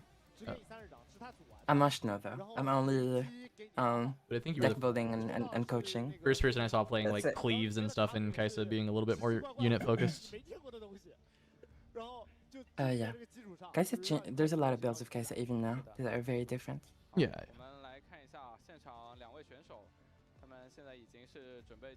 I thought about it a lot, and I think just the combination of blue and red, fundamentally, I can't think of a better combination of colors, just because red deals damage and blue reduces might, and I think I can't find that much, like the same level of synergy in other combinations of colors. Maybe I'm wrong, but it's just No, those two might be true. seem so fundamentally broken together. Yeah, that might Wait, is just it be a true. Yasuo Yeah, on the Timo yeah. side? We got a guy in a Timo hat playing Yasuo. I'll forgive him for this one. Like I'm not Sure. upset. Mental I'm not mad about it. It's about the war, not the fight, or whatever it's called. What? There's like, I swear the saying where it's like, it's okay to lose the battle, you're fighting the war or something. I don't know. I'm really bad with sayings, even though English is my first language. Wait, me too. Ooh, misfortune. Okay, this is gonna be really cool. MF versus Yasuo. I don't know. Is this like? It's probably MF favored because Yasuo's like a little bit of a slower deck, so Aurora is gonna be a little tough. But also, there's like he's playing purple Yasuo in the champ zone, so if he's actually got enough like early aggression, then you can just like guarantee end. Like you can't be held against, right? Because of Ride the Wind purple Yasuo just ending game. Yeah, also the funny thing is, MF has a lot of movement tools like Fight or Flight and stuff that will move Yasuo back. Stuff from Yasuo's deck back. And Yasuo actually likes that, right? Purple Yasuo likes when he moves, so MF is quite not as effective against Yasuo. Anything not Kaisa on stream is a win. I saw that, yeah. Kind of fair. Hi, Kind of fair. Devil. So MF is flipping the. Wait, sorry. Can I get the? If you guys have the link to the stream, I Billy couldn't Billy? find it this time. Yeah, please. Yeah, one sec. Because I think I'm delayed a little bit.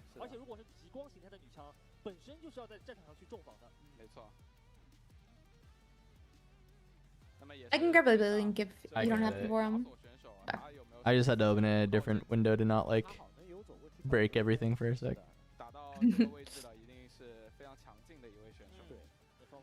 Thank you so much. You'll have to click into the live and everything, but that's the link to the Yeah. channel. Thanks. Here. Oh, I'm doing the Chinese puzzle again. Hold on. QV's biggest blocker in this world is a Chinese captcha.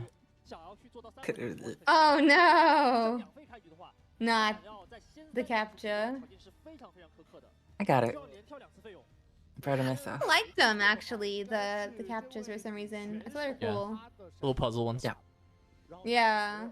I think they should be like Professor Layton type level of puzzles, in my opinion. But you know.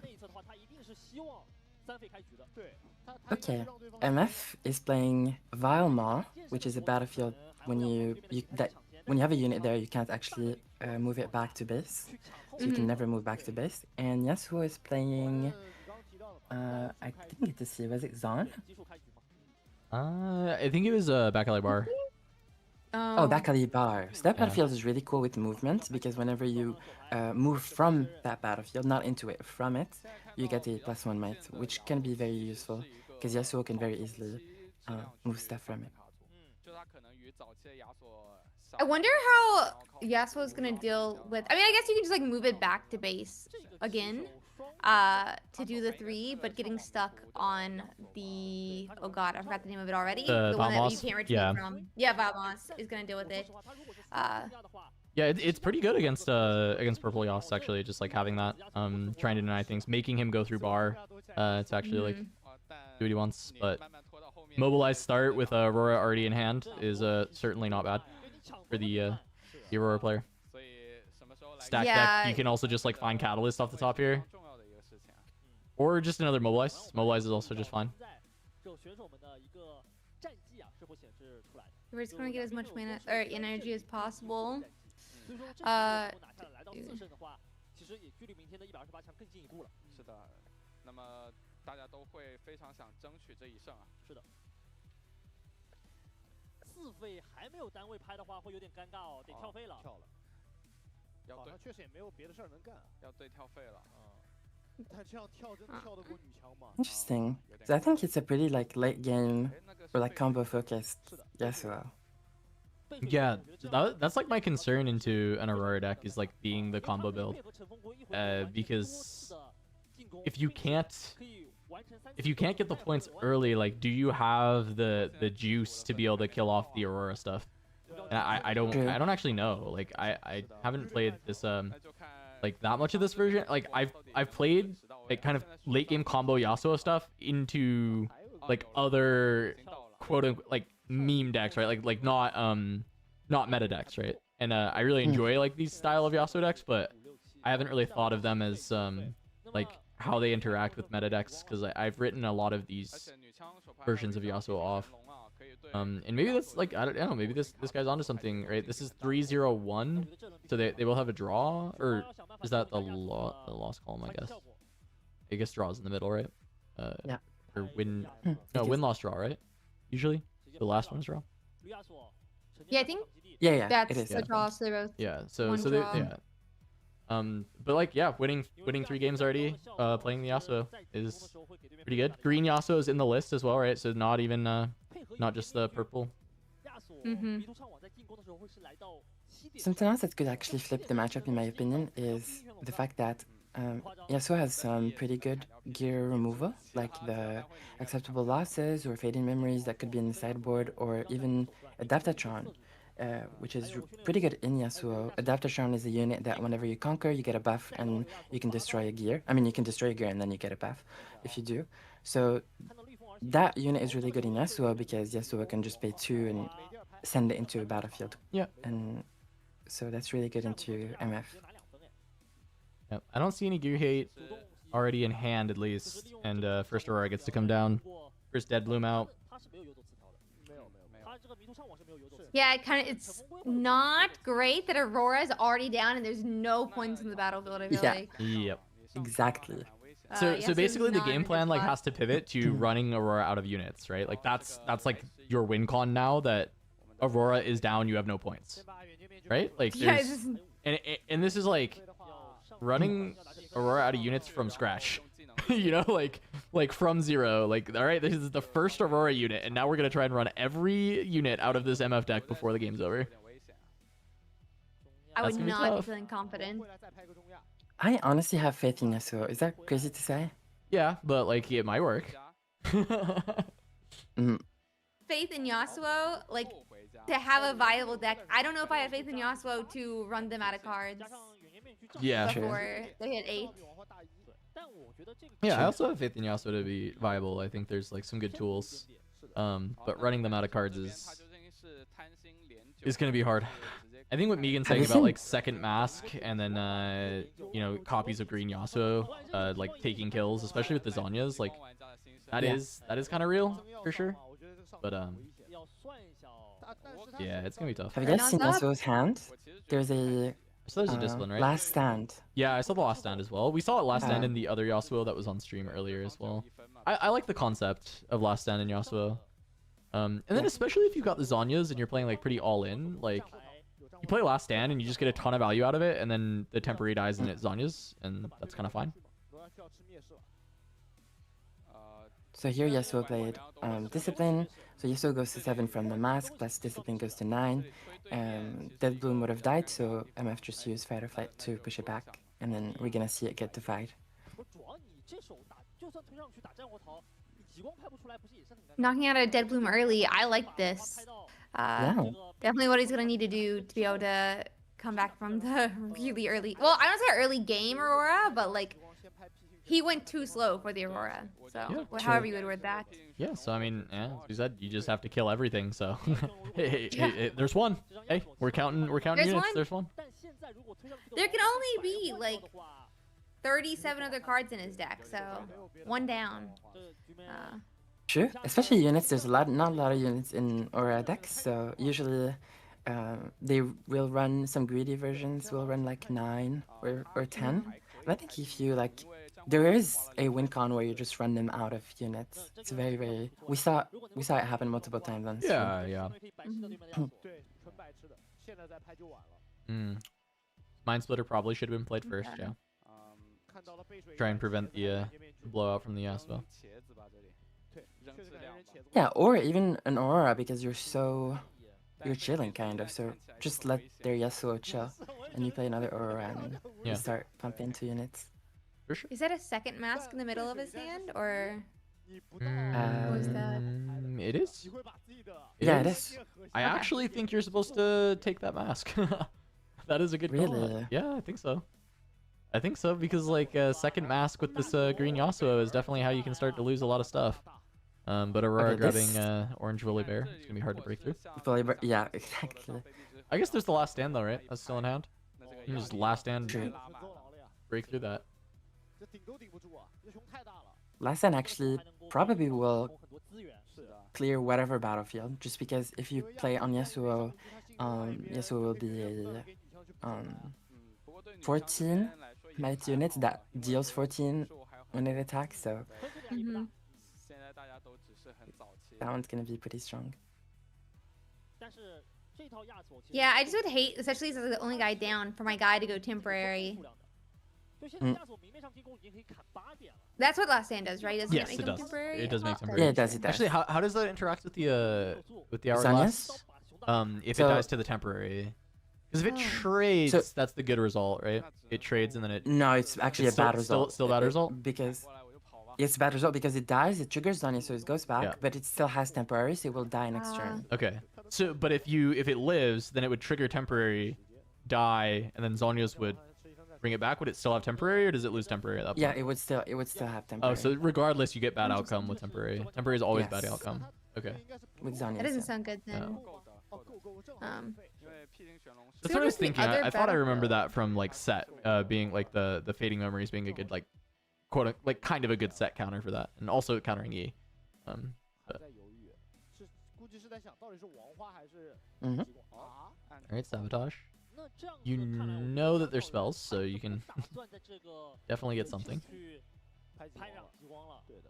Play discipline to draw. 他直接选择把训练有素用了。但这一手训练有素感觉开的有一点点微妙。What's the? 哦，因为他要被丢了， Alright. 所以直接就开掉了。 Yep. 但训练有素。Oh, last stand going is actually really rough, to be honest. 毕竟是给对手看。Yeah, last stand was kind game of winning. needed it to get through this. Yeah. 然后到时候利用头的游走能力，然后 We see Sona in hand. Sona, this late into the game doesn't really do much because you already have a lot of energy, and Sona lets you untap 4 at the end, so not gonna be very useful. Makes sense. 就亚索，你哪怕你有这个被动，你也一刀砍不下来，而且你的背水一战没了。 The Aura plays Dead Bloom in the back because Yasuo is at 9 from Discipline and Double Mask, so 10, sorry. Yeah. Yeah. I mean, Immediate. he's got one card. I don't think he's getting through this. I don't think he's killing every single unit in the Aurora deck with 2 cards in hand and Yasuo on board. Yeah. I don't know that Sona Fight or Flight's getting the job done. Sorry, I'm not confident. I mean, I've seen a Yas 1v5 a team in League of Legends. Like that's true. Right. So you it can is move Yasuo over there and go and kill 2 things, and then Zonya's back. Actually, no, you can't because there is tank Volibear. So actually, you'd have to push Volibear with Fight or Flight, Wait, and Voli's then not send tank. Yasuo. Does he not have tank? Is he just shield? No, he is tank, I right? think he's just shield. Orange really is. Is it? He for sure. Have I just literally never? Am I crazy? Seen Or are you utilize that crazy? tank? I think you're crazy. I think I am you're crazy. You are crazy. He does have tank. he's tank and shield, yeah. I've literally never been in a situation where I cared about the tank on Volibear ever.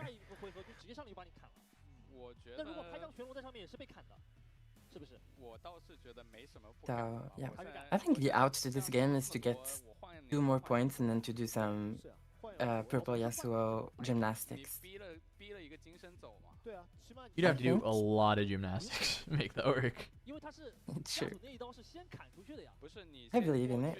现在亚索在场上， Personally. 你可以先 Okay, maybe not with that. MF stuff. 现在先把这亚索先吃掉，对，先咬他一口。我刚刚想 He's just like holding the other side though. Owie. 这个王华敢不敢上？ Possession 这个问题，但现在看下来， in the 非常多的开放费用，想要去威慑一下 MF player's hand. 一张手牌这么多， Can I say? What's up? I think that card is super underrated. 感觉没啥威慑力啊。 Probably fair. 能逆天的吗？ I think that possession is actually pretty good. I mean, it's a big Especially swing. in You're the meta killing where- their unit and you're playing a unit, so Essentially. 8 is probably a pretty fair cost. And Yeah. there's a lot of units in the game right now that are like big enough value that it probably is an underrated card. I mean, it has to be like a one of anyway, because like you just like cannot double draw this card. You will lose the game immediately. But it's probably can stand to be a one of like more often in purple decks.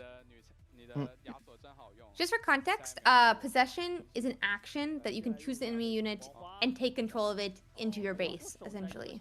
That's the card they're talking about Yeah. here. It's like a It is mind 3 control. power, but, yeah. My chat is a lot more never played Riftbound before. Oh, yeah. So you may have to explain some of the cards a little bit more than you normally will, because a lot of them are just learning Riftbound and they've only really played Pokemon before. Yeah. We'll keep that. in Oh, mind. no, Got no, no. Professor Ursi on duty. Yeah, someone in my chat said, I got hit by that card once, then I rage quit, and I never played in the TTS server again. I don't know that he actually added that last part, but I felt it. I felt it. And I think he's Oh, gonna you just agree with added me. it? I added it, yeah. I felt it in his personality. But he did rage quit. Makes sense. Bro, the one battlefield is getting so loaded. I'm sure like sooner or later he's gonna have to take the other side since he's back a point. But we'll see. Can he even fight it since it's the battlefield? No. Oh, actually he can't. No, You are that's right. that's a great call, Izzy. You That's can't. actually not a legal play. This came up a lot in You the mentioned it earlier, last tournaments. but- Yeah. You can't, because the battlefield says units can't move from here to base. Period. With Yeah, it's normal not just move or retreat. effects or anything. It just they cannot move back. So we will see a little judge call, I believe, soon. We should, because I heard them like get really excited as well once they moved the card back. They even popped the battlefield up on screen. So I'm assuming you cannot. Essentially, this battlefield is a Snorlax stall card, but like battlefield form. Savitz, this is not surprising to me. It got nerfed late and that it was strong, because when I was playing like with the starter decks, like the demo decks, I felt like Yasuo like slaughtered the rest. I felt like that deck was so good, even though it was not like very refined.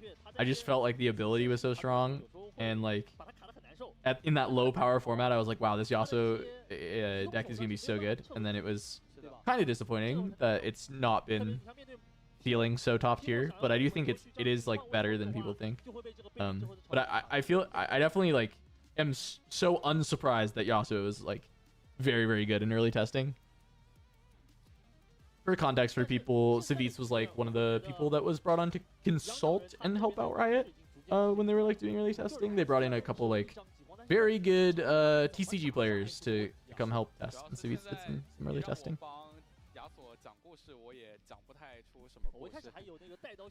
I think Yasuo would be more interesting, more skill testing, stronger, and just cooler overall if instead of paying 2 energy, you actually like set. So you had to pay 1 power. Of any. Yeah, I think that genuinely would actually make Yasuo just so cool. So more, because you would have to think about when to use the power. If you use it too early, then you're effectively deramping yourself, which is pretty bad. And I think it could have been a lot more interesting, in my opinion. That's an interesting thought. See that? If you're asking about what the judges are debating, they're talking about the thing that Ursi caught there, which was the fact that there was a fight or flight played onto a Vile Maw's lair, which is not a legal play. I think it is legal because you can select targets, but it just won't move it, right? Like you're allowed to cast the spell, but it just doesn't work. So they're probably just gonna put the unit back onto Vile Maws and go from there. Would be my assumption of how that judge call should pan out. Yep, and then Yasuo lost the last hope. Yeah. Yeah.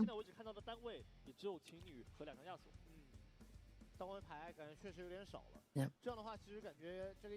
So Fallen Star is Savage's fault. Wow. Let's ask Sounds the like other. it, yeah. Sounds like it, yeah. Probably not true. Probably not. It's probably That's not how it true. works, if you know. Probably not.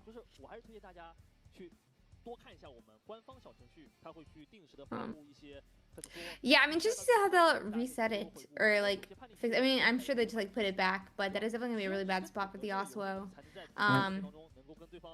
Supposedly there technically is a deck out strategy in Riftbound, so you can win by.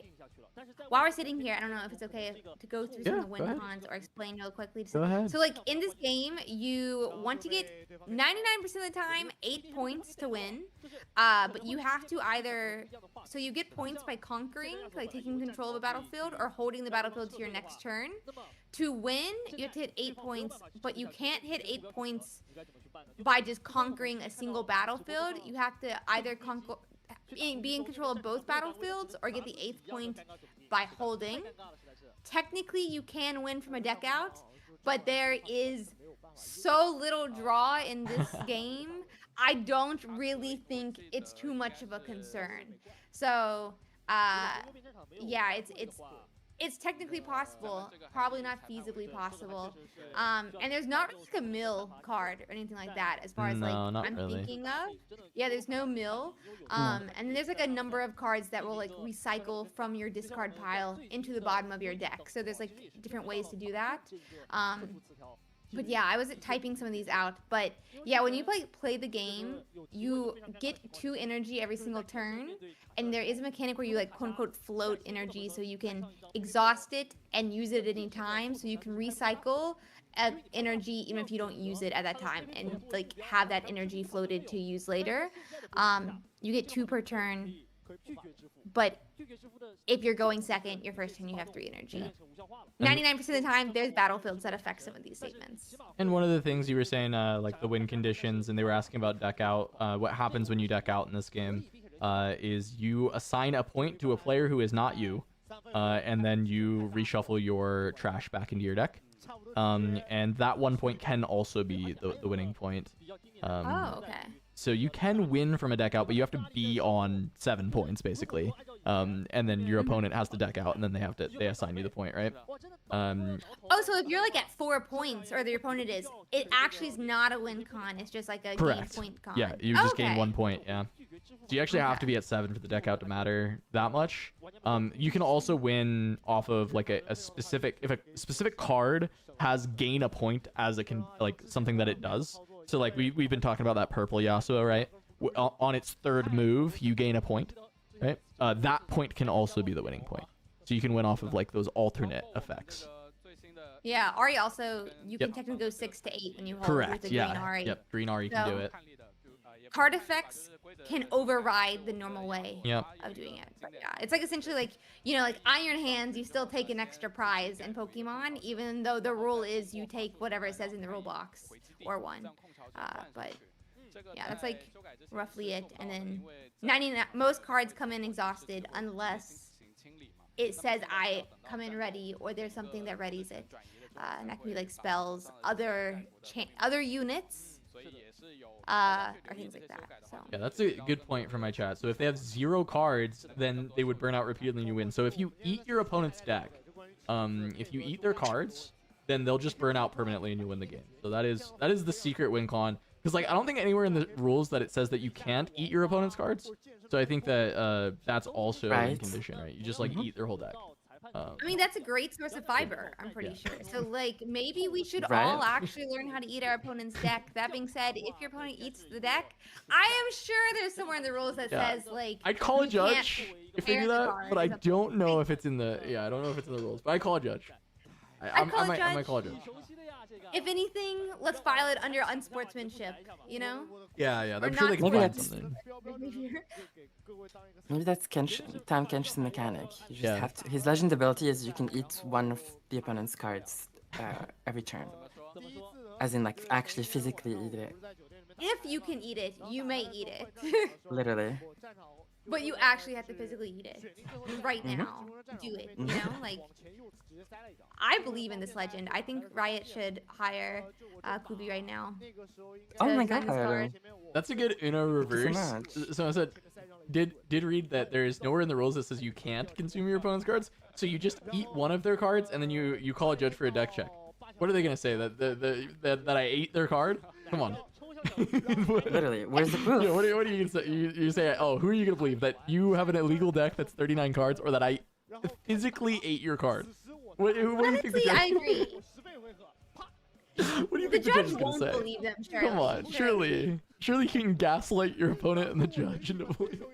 The That's most gonna like work. I believe unethical line of thinking.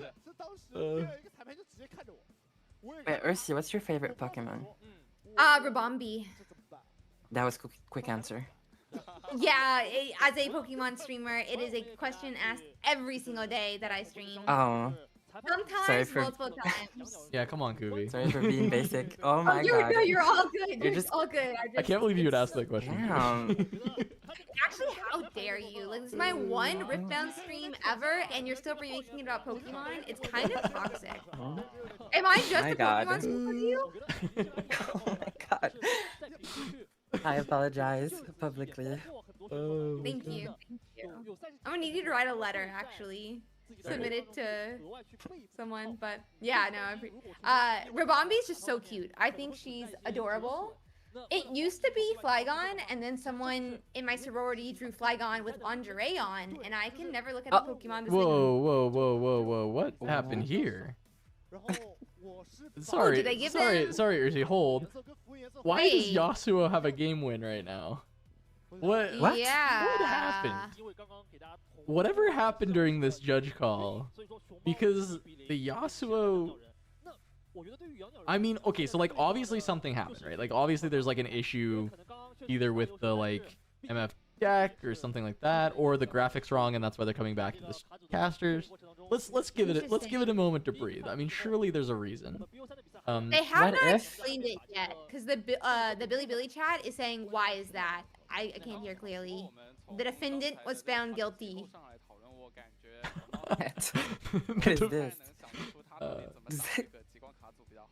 Alright, Is it tourney? I guess while we wait for this, there's a question in the chat of like, what's our English caster's history of TCGs? For myself, I was a commentator for Legends of Runeterra throughout the entirety of that game's like competitive run, casting like the World Championships and the seasonals and all that stuff. And then I started playing Flesh and Blood, and I've competed since I started playing. I've competed in every Pro Tour and World Championship since I started playing. I am skipping this Worlds though because it's like coinciding with a lot of Riftbound release stuff, so I'm just slowing down on the FAP stuff. But I'll probably get back to it pretty soon. Then what about the rest of y'all? I mean, I know I already talked about it a little you bit. talked when you came in. Yeah. I said it was. No, go ahead. Sorry. No, you go. You go. I played almost every TCG. I just played. Started with Yu-Gi-Oh, then Hearthstone, then Gwent, but nothing really competitive until Legends of Runeterra, which is Riot's digital TCG that has the same art as this game for some reason. So I played that competitively a lot for like 4 years, and then I played Riftbound a lot, and now I still play Riftbound. Sorry. Go ahead, Ursi. I'm gonna first tell you guys what happened. It appears one of the cards in the side deck was in the main deck. Oh. And he drew it, did not tell the judge, and they deck checked during, I see. or it was in her hand or something. I when get the they, feeling it might have been the possession. That feels It like a may have been the sideboard card. possession. But people in chat are actually saying because she never told the judge when she called, the penalty should be even worse. But it's a 1-game loss, it looks like. Okay. But that's what happened according to chat. To Billy Billy? Yeah, according to the Billy chat. Nice, good catch. That's being Google translated. So No, but I think that Oh. you probably got close enough to what really happened with that. That seems pretty comprehensive and realistic for why Yasuo would have a game win in this scenario when it felt like this was a judge call against Yasuo. yeah, so that's what the game loss is. Yeah, if you tell them the penalty is lessened, and it's actually in the rules that if you say it yourself, the judges are supposed to decrease it, and maybe even, I don't know fully know, but it's a decrease thing if you tell the judge yourself Yeah. immediately. That's like literally in the rules. Yeah, I mean this one couldn't go down to a warning because that's just like presenting an illegal deck, so it'd always have to be a game loss. But I guess if chat's asking for blood, then it's like they want it to be a full match loss because they didn't say anything and presented an illegal deck is what chat wants maybe.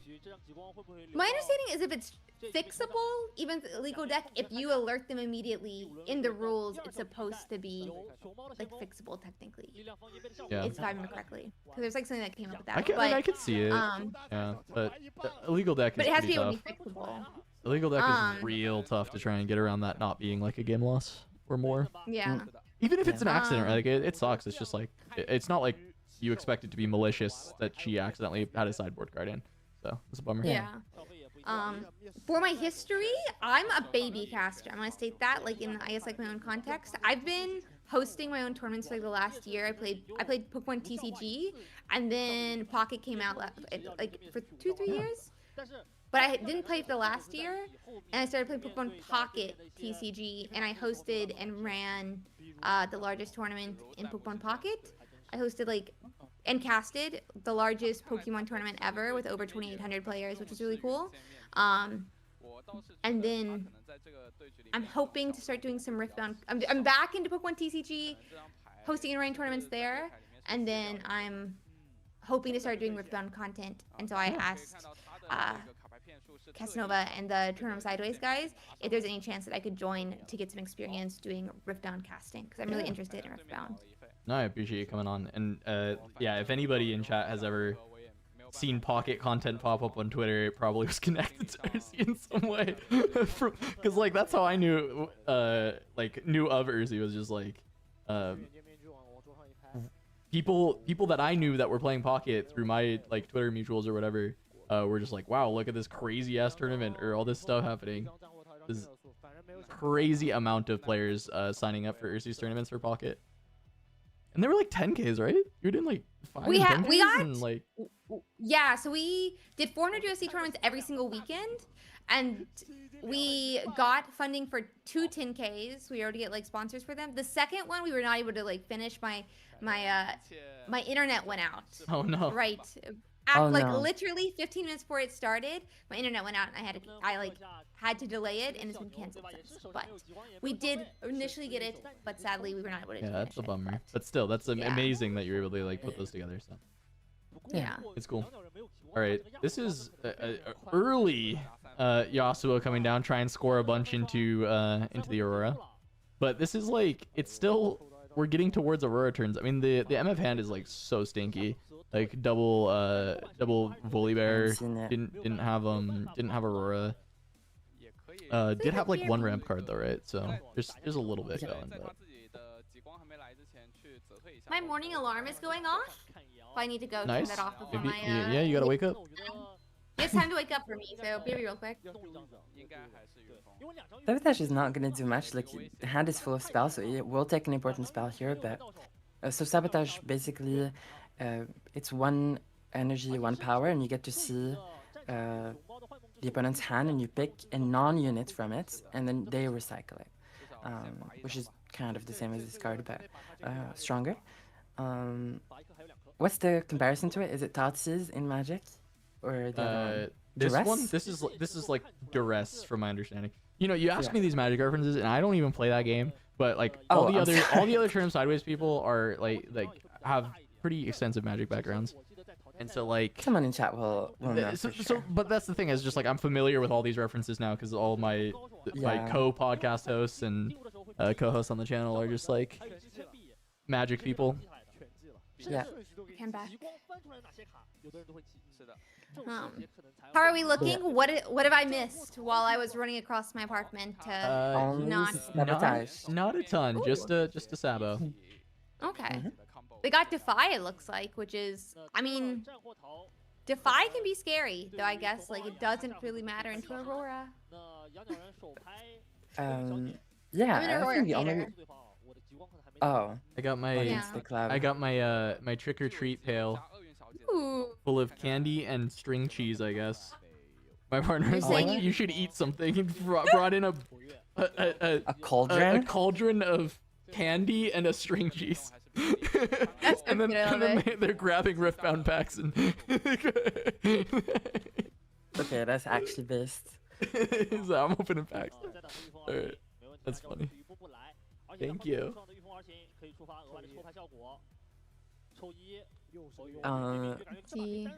Mask. Oh yeah. So Yasuo, the Yasuo hand has a lot of spells, movement spells. So this Yasuo will be able to generate quite a bit of points, actually. Here we see the Yasuo player play Ride the Wind, which moves the unit and readies it.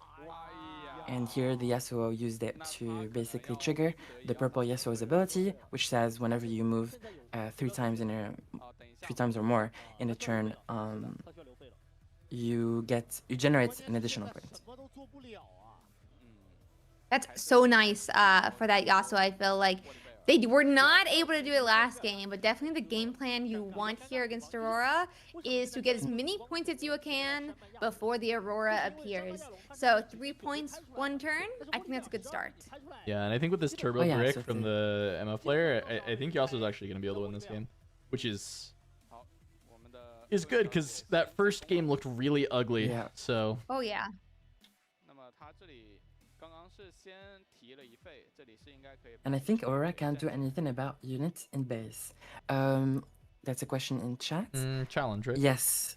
There's challenge and there's Gentleman's Duel, which are both cards that say like 2 units fight each other, basically, anywhere. Other than that, I no, think there's I don't nothing think else that there's any- interacts. I mean, like sometimes they have like Rebuke, but that's not. I mean, that's not really dealing with this. Yeah. I think Yeah.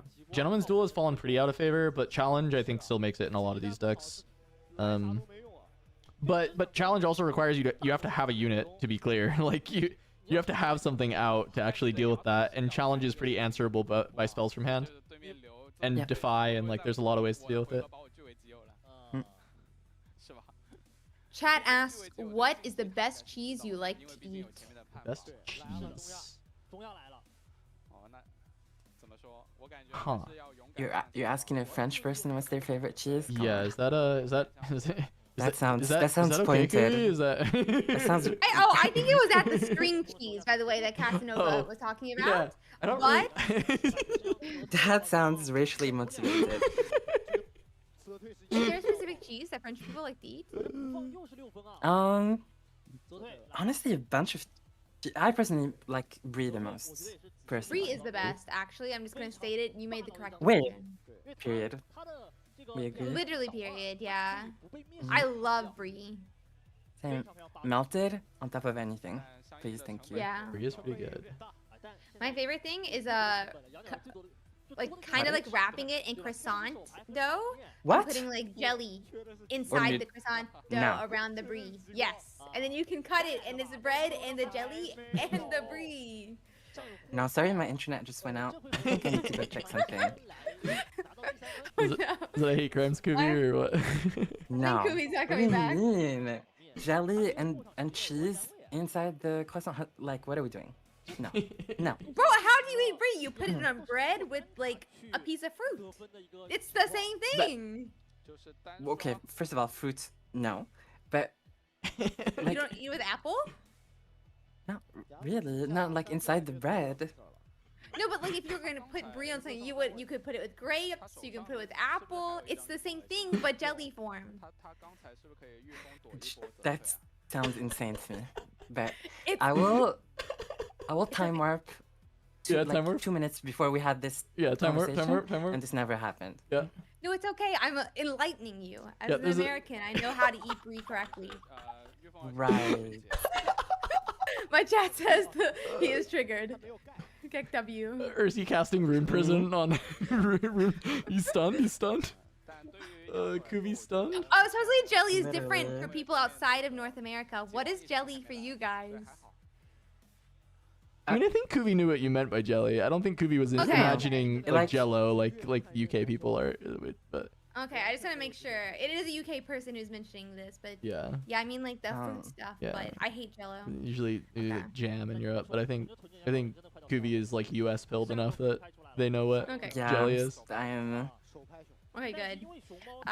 But yeah, it's, Wait, it's what's your the favorite best way. cheese, Casanova?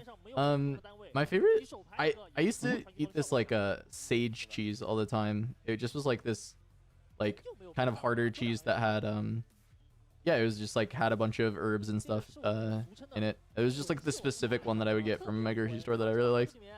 So it's like I don't know if there's like a specific type that I tend to eat more than others. That was just the one that I would like that I would buy. 它的构筑是这个样子的。 是的， Nice, okay. That's more acceptable than cheese and croissant. I'm just saying, you agreed with me when I said brie. Yes, until you started sinning, and then we disagreed. I started sinning. Mm-hmm. I'm sorry. How many Hail Marys do I need to do? Or isn't that what they do in? No. Forgive me, Kuvi, for I have sinned. Yeah, forgive me for I have sinned. 他这套卡组真的 Well 是 Maybe we should talk about this Yasuo moving It's another everywhere he 3-point, can. another 3-point turn. Mm-hmm. Fighter That's crazy. flight, bring the MF back. You should be able to ready a rune off that if you want. 乘风会变成了6点战力。嗯而女强在没有急王的情况下， And he gets to draw a card. going to the Dreaming Tree first. True. I mean, this is the Yasuo's perfect game. There's a Yasuo setup, there's a Zhonya's, there's a bunch of cards in hand, there's draw, there's 2 masks. Like, I don't think you could ask for a better spot for Yasuo. There's no aura. Like, this is Yasuo's dream, basically. Yeah, I think so. Especially into the situation he's in, but definitely feels a little tragic after getting like a penalty game loss to go into getting super, I don't want to say super high rolled, but definitely low rolling. They have the mana for Aurora, it's just not coming down. Yeah. No aura, double volley in hand. The thing is, aura as a deck will break once in a while. So actually taking that game loss is pretty hard. Yeah, hard casting orange volley is a bit of a tragedy. True. The only positive is that it can be accelerated with MF. True. Because when MF moves, she can untap anything, and then in this case she will untap the volley bear, which will allow volley bear to go onto a battlefield. Yeah, but you have to tap out for this, and it's just like, okay, Yasuo untap with purple Yasuo and double mask on the board, and his Zanya's already last. Like, good luck not moving this, you know?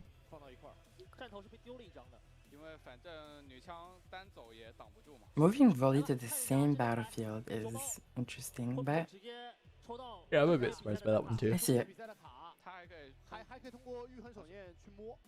Okay, yeah, I would have thought they would try to take both battlefields. There's no movement in hand, so you can't move 3 times this turn. Oh, I think they can kill. Wait, Negan says he has flash. I didn't see the flash.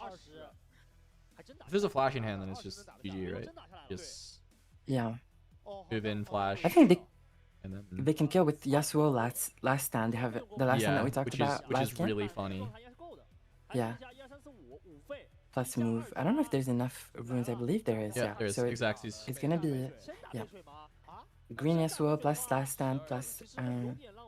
So basically, what's happening here is they play out this green Yasuo, and then they're going to move it. They play the last stand to buff it up, and then they're going to move it into this the location with the Yasuo legend ability, and then it has 12, 13, 14 attack, and then it will have an on attack trigger to deal that much damage to a unit. So it's going to just deal 14 to Volibear. And then it'll be way too much might for Misfortune to handle. It'll get the Conquer. The temporary won't matter because then you'll just score the other side with Purple Yasuo. That'll be game. So there's the fist bump. Yep. One little note is you can, not to get too technical, but in this case, you can, because Last Stand is an action card, action spell, you can actually move the Yasuo first into the battlefield, and then he gets the +2 from the mask, so it goes to 8, and then you Last Stand, because Last Stand doubles the might. Doing it before Yasuo goes into a battlefield makes you just lose 2 might, basically. You want to know why that doesn't work, Kubi? Oh, wait, tell me Because why. the on-attack trigger goes on the stack first, and you can't play actions in response to on-attack triggers. You can only play reactions. I didn't talk. I wasn't talking about the damage that Yasuo is gonna deal, but more like his actual mights himself. Oh, his might total. You mean in like a different situation, I guess, because in this spot you want to kill the Volibear with the on-attack. I mean, it doesn't matter actually, right? The math works either way. It actually doesn't matter in this spot, but if there were like spells in response, you probably want the 14 damage going into Volibear first. I think. Maybe not. Does it matter? 6 into MF, and then I don't know if it. I wonder if it ever matters. I'm trying to think of spots where that matters. Kubi cheating? No, I mean it would. Yeah. No. So I see what you're saying, Kubi. Yeah. It would work the other way as well. Okay. It works both ways, but specifically, if you're gonna do that, your Yasuo swing will only do 8 damage instead of the 14, right? So you can only take out the smaller target. I see. I see. I think they still have 20 minutes on the round though, so this is gonna. I wonder if they have multiple games set up. We'll see. I'm not optimistic. I'm grabbing packs. Oh, let's see. Fingers crossed. But also, we do want to open some good packs. Have you opened any Riftbound packs? I have not yet. I have 3 boxes coming, but they're arriving Monday. And there's like release events near me, but it essentially like would have like coincided at the same time. So I'm going to a 1 p.m. tomorrow. That's really cool. Are you gonna stream the opening? Yeah. I mean, I'll either stream it or do a YouTube video. I'm not like fully sure which one yet. Yeah, we'll see how like what I'm doing. I'm gonna try to vlog the release event tomorrow. Is my plan. Ooh. Yeah, but There's not a lot of vlog content on Riftbound. Yeah, I'm hoping to do like more like that type thing. But as my chat will happily tell you, I say I will do a lot of different things and I never do them. Especially YouTube related content, I never do. Same. Like, it's bad. It's bad. Yeah, I'm doing my best to break any habit of that. I also had a pretty bad habit of that for a long time, so trying to do better. And my we'll chat open says, specs. ain't that the truth? Hey, what's up, Lev? Lev, are you popping in here? Just in time for us to rip packs? Can you give me some pack luck? It was the same for me. It's very hard not to, like, yeah, because when I used to do like a bunch of content, I would be like, okay, I have this idea and this idea, and I would talk about the ideas and just end up not doing them, which is not good. Yeah, mine, I'll like record me walking up to something and I'll like record me, you know, talking before the thing and then I'm home and I thought, ooh, baby. This is one of my favorite alt arts. Ooh, buy as well. Oh. Oh, we can't see the alt art yet. Here it comes. Oh! Spoilers. That looks CUNT. I need one of these because I like to play one of Green Leona in my Leona decks. Sometimes sideboard, sometimes mainboard, but generally like one Green Leona just is like always in my my Leona deck, and this is one of my favorite alt art champions. So this is definitely going in there as my one of. I'm gonna just say it. With all these pulls, if you don't play Leona at Houston, yeah, Blevins shows up and immediately lose I all pull Riftbound. something good. What the hell? and lose all your Riftbound luck. Oh, all our Darius yesterday. Last tournament I played Leona. Let me tell you. Nice. Did you? Nice. Yes, I did. It was Fun not deck. good. Nope, not really. Fun deck though. No. Kind I of got bad top into four, but Leona. it wasn't You're kind of bad good. into Kaisa. All right. Kind of, yeah. Bad into. Okay. There's just a copy of The Balls. Let's see. And Warwick. Okay. Who? Is it a Warwick? I love Warwick. Warwick's a great card. Especially cool with card. the, what is it, Rain of Blades? No, it's like something Blades. Blade Flurry. Blade Flurry. I love the 2. Boom. Everything's dead. Can't do anything It then. is a good There's no combo. heals. No healing in Riftbound. Well, there's healing, Yeah. but like no spells that heal. Wraith of Echoes. Wait until you see Soraka. My boy Shen. I love Soraka. She is my favorite. Actually, maybe one of my favorite League of Legends characters. I love my banana unicorn. Shin. We like Shin. Yep, Shen's nice. I remember old Soraka. With, I do too. Oh my god. Okay. I played her rework, and then I like around the time that she got reworked, a little bit after that is when I stopped playing, I think. Oh. I'm Honestly, like good decision. season 4 or 5, if that gives you context. Like Yeah, I haven't played I since see. season 4 or 5. I see there. The time period. She doesn't give.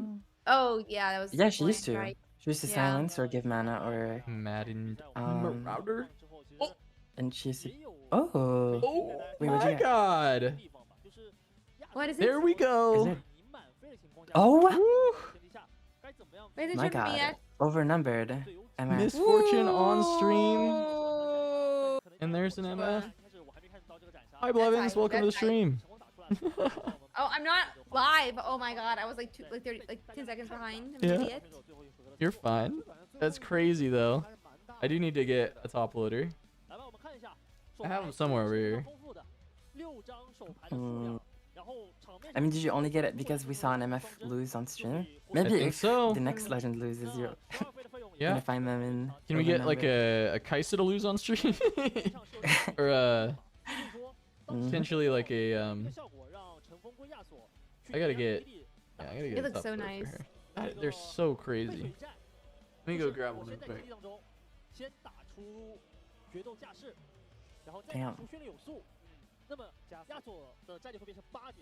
I'm on my third monster. We're going strong. Going You really are on your strong. third monster? I'm on my third monster since stream began. Oh Going my god. strong. What I type got, of mon- it's which just a one? white monster. It's a white monster.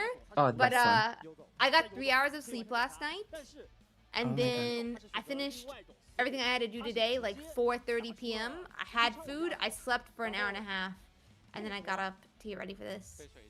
So we are 3 monsters in right now, and it's 5:30 in the morning.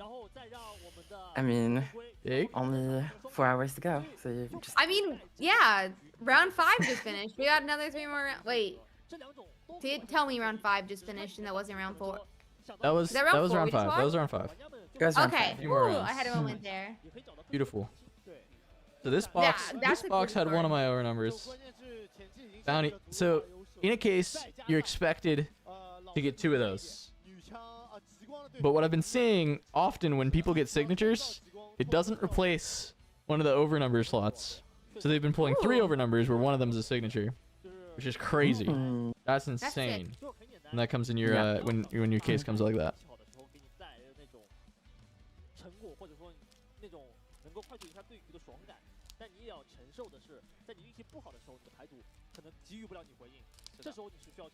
Having a Like, player back in the- charmed by Anivia to completely destroy a third player's board was insane. That's hype.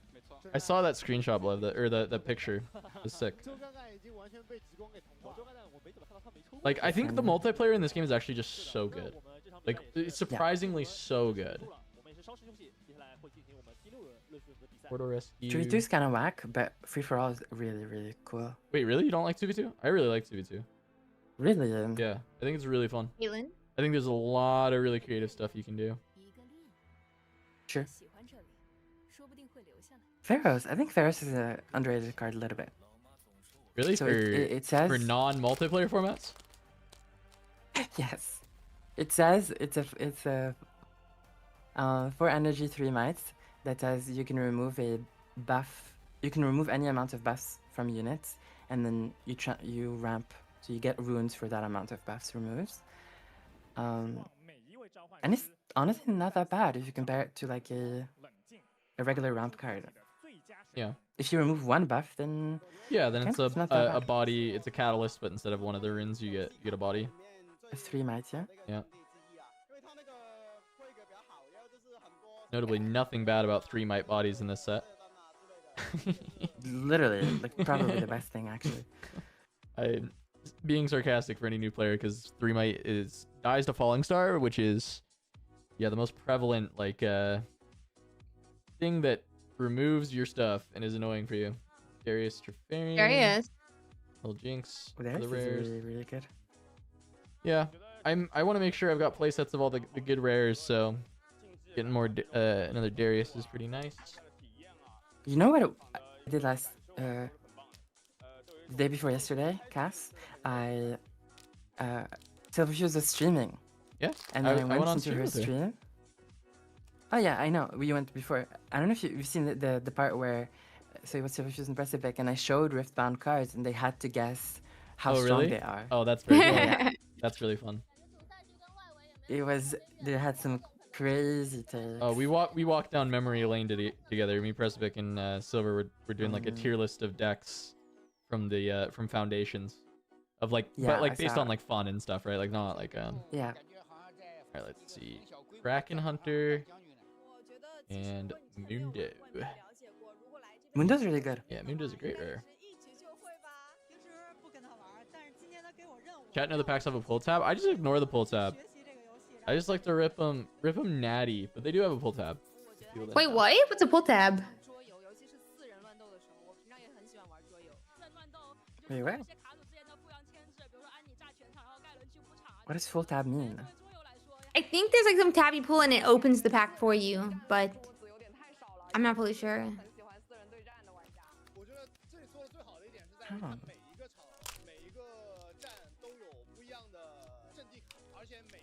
Wait, is that true, Kaya? Is that in Pokemon too?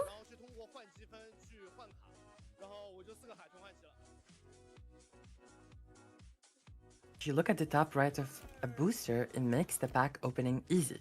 You just pull it down. Top What? right. I had no clue about this. I have so much trouble opening packs all the time. Oh yeah, I just use scissors. Because I'm brave. Okay, that's scary. Why would you ever do that? You're a psychopath. You're a... What? Coming from Yeah, the... what if you cut the card? This is such a pretty card too. Opened Yeah. a Foxfire. The signature spells are just like so beautiful. Oh yeah, Very that is cool. really pretty. They did a really great job with some of these. I'm really, really happy with it. My partner is also a scissors user and it terrifies me. But it's like, you saw the No. nails. Literally.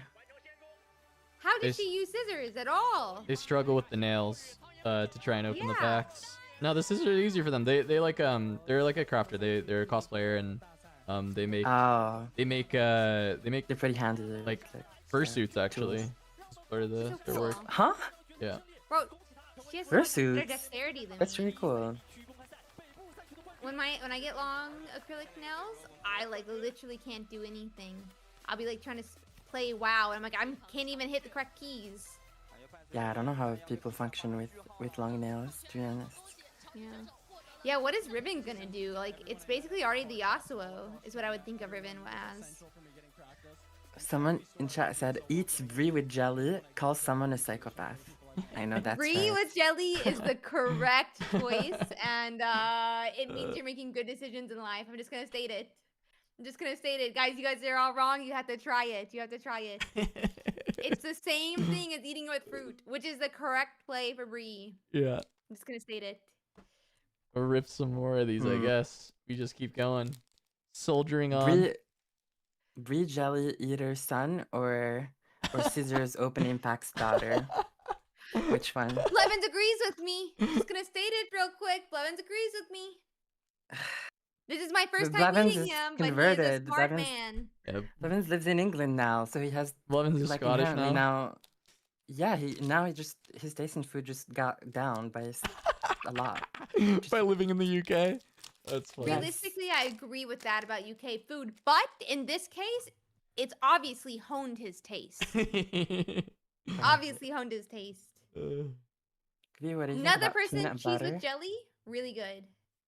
Someone said peanut butter on burgers. What are we doing? Please tell me Normal you don't agree with MF. that, Kubi. I actually do. I think Ooh. I'm fine. Oh, what you got? Ooh. Oh, you got the Kaisa Survivor alt art. oh, Look at that. Oh, that one is That's a good expensive, pull. honey. that is A good Mhm. pull. This box was Very good good. pull. Over number. Kaisa Survivor alt art. Blevins, Very why good. did Cost why now. weren't you here earlier? What the hell, Blev? Oh my That god. costs like 100, I think, 110 or something. It should go down, but right now it is like that. Yeah. It's a great card. good card, good card. Yep. You have the one Kaisa. Or I guess maybe you need. This is a cr- This is a crazy box. This is a. I got the Leona alt art that I really like, the green one. I only need like one copy that I really like it, and then. Yeah, I was talking about how really you only need one copy of Kaisa Survivor for if you want to play Sure. Kaisa specifically. You only really need the one copy.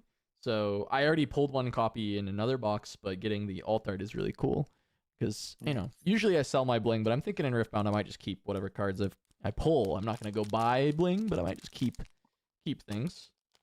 What's that one? Why not keep? Yeah, it's really cool stuff, and as long as I'm able to get the play sets of everything that I need, then I don't need to worry about it. But I might have to trade some bling for play How many sets. epics per box, if you guys know the answer? I have it somewhere. Blev, do you have those numbers while I'm opening this don't, pack? sorry. I know we've got them. From when we opened. I know they're somewhere, but I don't 1,500 know them off the backs. top of my head. 6 epics per box? Yeah, that sounds about 6 right. epics per box. So epics, that's Thank the you. hard, that's the thing that like walls you on getting your playsets, is getting all the epics. All right, Victor, Innovator, and a set Kingpin. This one for my rares. Poor Victor.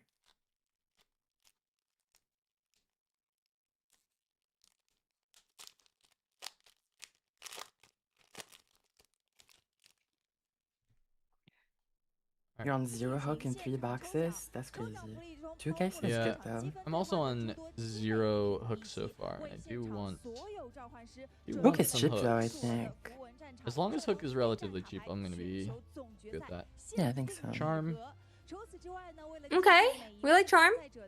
charm foil. There's Mistfall. Ooh. Another orange seal. Interesting. I mean, I'm sorry, I'm not familiar with the foils. You can have commons that are foiled? Yeah. Towards the back, you get foil commons. So you can foil your whole deck Oh, if you want, because all the rares are foil. cool. Yeah, I do need my playsets of seals. I'm getting I've opened a lot of seals. I'm doing pretty well on those. However, there's not a deck that really wants these orange seals yet. I don't think No. set can play these. Not yet. Maybe time to crack open a C4. Yeah, I'm 3 monsters in. And truly we are. lock in. You fading? I'm yawning, but we'll see. I believe. We only have 3 more rounds. This is easy. That's only 4.5 hours if there is no time that runs over. Only. Yeah, easy. Alright, Nocturne. I'm getting my Nocturne copies. Party favors. I need these for the for fun formats. I need my party favors. Nocturne should jump out from boosters. They have Yeah. They need to have some sort of sling or something inside the boosters for Nocturne specifically, so that like he jump scares you even in real life. Yeah, usually if you get a Noctis or Nocturne, he is the first card you pull. He's like the only one facing you. Literally. Jump scare you. Jump Any scare. tailed watchers? I opened one tailed watcher on the stream today. I don't remember if I got any in my earlier boxes, because it's just a rare, so I wasn't really like tracking them. But turns out people are selling them for super high amounts, so I'm hoping that I just pull my playset and I don't have to worry about it. But I know they'll go down pretty quickly. I would just like to pull my 3 copies and be done with it though. Nocturne should be backwards in the pack. I agree. That's the way to do it. All right. Ooh, Jinx Demolitionist and Lee Sin. We may be out of heat for this box, but this box gave us plenty. Already, yeah. Yeah, I think you have plenty of heat. Yeah, this is the you know, if I wanted to be a scumbag, I would go sell these loose packs because I opened all the heat in this box. But Yeah, some people do that even with like the boxes. yep, they'll open the heat in their case and then go sell the box. Yeah. Especially because it's super mapped. Alright, Soaring Scout. Ooh. Okay. There's another epic, a Teemo Strategist to go with my Nocturnes. Oh. By the way, the Teemo's pretty expensive actually. Is he? Low key. I Strategist? think so, a little bit. He was like I feel like you don't usually play like 20 a bunch of copies of it, 24 or right? something. Isn't it usually like a one of, or is this like played 3 of and Nocturneless? if you're playing blue Teemo, I think you all in on blue Teemo. You so play all have to do 3? yeah. Yeah, just so that there's more hidden in your deck. Mhm. I've seen people do the like one of and like actually play very little hidden, and it's literally a Nocturne searcher, which is like, I don't know if I like that or not. I've seen it. Yeah, we've seen it on stream. Do you have a Kaisa list somewhere? You can find one. They're It's gotta be revealing just like the some most new recent cards Prismat right now. tournament win or whatever is probably like a pretty reasonable place to start. Yep. Right. This one doesn't look Rasa? bad. I love Ross. I love this card so much. I love this card in Legends of Runeterra as well. Such a pretty card. It was broken. Solari Shrine. Every time I see this card, I get a little sad that this is the support that Leona has. Where's Savage? Is Savage still here or Look at sleeping? this. I was not expecting more heat from this box. Ooh. That is What? Alt Art Set Brawler. Let's go. This is a great box. That's crazy. That one looks hot. QB sweating a little bit. What? No.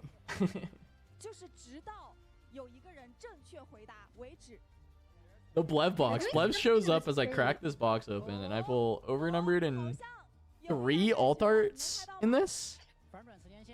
Loves good luck. Blev, what if we get a signature here though? Last 2 packs of this box. That's just like, oh no, there's also a pack stuck to the side, so there's 3 packs left in this box. Wait, what? I don't know. Yeah. That's funny. I saw City Challenge. Yeah, don't play the City Challenge ones. Do not. If you want to, just DM me on Discord. I'll send you a list.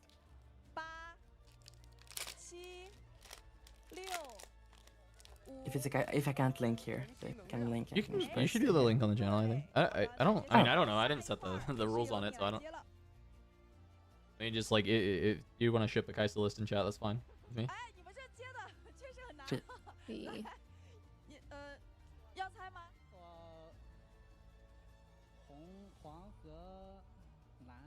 Oh, this is a double.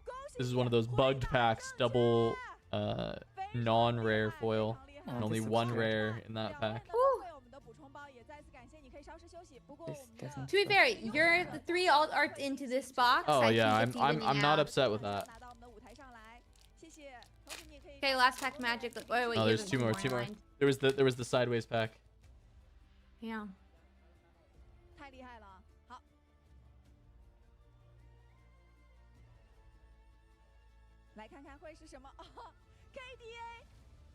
All right. Raging Firebrand. Just a Yasuo. Normal Yasuo. Okay. And then this is now the last pack magic, which if there's any magic left in this box, I have biblical levels of greed. Because this was overnumbered 3 alt arts. Yeah, it's crazy. You gotta keep the hopes as low as possible for this hidden pack. Let's see what we get. Let's see what we get.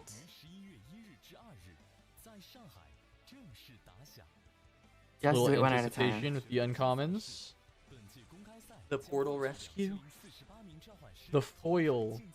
Noxus Opal. Okay. Okay, that's actually pretty good. Who? Oh my god. There's a Deadbloom Predator in here. That's Are you crazy. serious? Nice. That's actually so good. That's a huge hit. Yeah, huge hit. What the hell is this That's box? bigger than that set, low key. That card is so expensive. Yeah, I mean, yeah, kind of, yeah. Actually, I mean, the alt arts are obviously like gorgeous, but I need 3 copies of Deadbloom Predator. Like, this is a card that I really need for my collection. Yeah, I feel like that's gonna be a really crazy. pricey So card.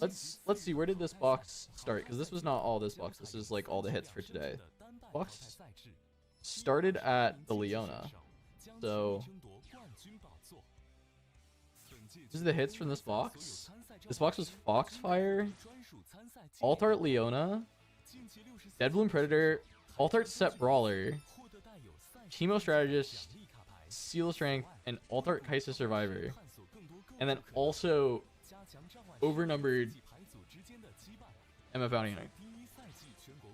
What a crazy box. Yeah, really nice. That's wild. That looks clean. Very clean. All right. I mean, I've got some more boxes, but I'm going to take a break from the openings for now just to try and save some so we don't run out before the end of the night. Understandable. String cheese eating break. Yeah, string cheese eating stream now. I'm going to go put some of these commons away. And I've got like a box for sorting and stuff, so I'm going to go chuck some of these commons away for a second. Munch on some string cheese, go to the bathroom, grab a drink.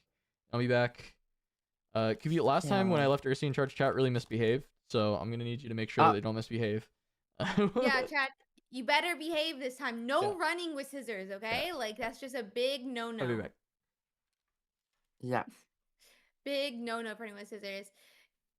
Yeah, I'm trying to debate Kai. Yeah, I was figuring out the time because I've been up like over 24 hours at this point.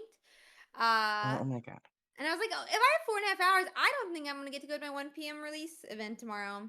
So, and my chat's like, no, just drive anyway. So we were talking a little more. And they're like, okay, actually, just save your luck for Monday. But I'm feeling greedy after looking at that, watching that box. Right? It makes you want to open stuff. I want to open a box. You same. But I haven't Tragic. gotten to go to events in France at all. Are you going to go tomorrow at all? Or do you have any plans for the weekend? No. I'm probably Tragic. not going to go until like maybe December. Maybe. Then I will for sure be in for the regional in February for sure. Mm-hmm. That makes sense. But yeah, I sent you a DM. Yeah, I sent you the deck list on Discord, I believe. So are you gonna do any in-person stuff or just like, I was like, are you gonna buy singles or are you just like not gonna do any in-person stuff till you said December? Yeah, I want to really, and I think I'm gonna focus. I want to really focus full energy on, just online stuff. Like, I want to like write, guides and articles and stuff. I already do coaching, but I want to really focus on that. That's exciting. Oh, so literally just online stuff, until the start of the year, basically. But the thing that scares me is we're gonna get reveals for the next set pretty soon. So and we're all gonna start deck building and playing with those cards. It'll be interesting, yeah. Mm-hmm. I was like, it'd be interesting to see what they decide to like like what people will do with set 2, especially because like we'll only be on set 1. Like we'll have just received set 1 at least worldwide. Physical cards. Oh yeah, are you gonna go to a bunch of events? I'm gonna try to. Yeah, I'm gonna go to the locals all weekend. Or no, maybe I won't, but my goal is to like get to a local sometime soon. And then I am going to, there's going to be a 3K in New Jersey that I'm casting. So I'm going to fly up there next week. Then I'm going, I'm excited for that one. And then I'm going to go to CCS for the 10K there at the same time as the, whatever the thing's called. Oh my god, the same time as the SCG for Las Vegas 10K. Then the next weekend, I don't have anything planned. Following weekend, I have Houston that I'm going to, and the following weekend after that is Orlando, which is a 20K essentially. So you're casting that one? Oh no, I'm just going to it. Like I'm just going to all of them. But we'll see. But you got tickets for all of them? That's so cool. Yeah, I have tickets for all of them. I mean, I still have to like flights and stuff. The Orlando one, I live in Orlando, so what are you gonna play? No clue at all. I have been enjoying Annie. Okay, there is an Annie one trick in the chat right now. There's an Annie one trick in the chat. Yeah. I don't play Annie. Never played Annie in my life. I don't know what that is. I don't know what it is. I don't know who she is. The problem is I really like doing cosplays. Ooh, so you're gonna cosplay as... You cannot what? Sorry? So I cannot cosplay Annie. Why not? She's an 8-year-old. True. That, but you can cosplay as like Tibbers. Yeah, that's what we talked about. Maybe I'll still do Annie and I'll cosplay Tibbers. True. And I'll be Tibbers throwing Annie out instead of Annie throwing Tibbers out. It'll be like a reverse ult. But yeah. But so then I'm like, or do I just actually get a like, do a Ori cosplay, Lux cosplay, things like that. But yeah, so I'm just thinking about all of them. Do a You were Kaisa cosplay considering and then play cosplaying Annie. Annie.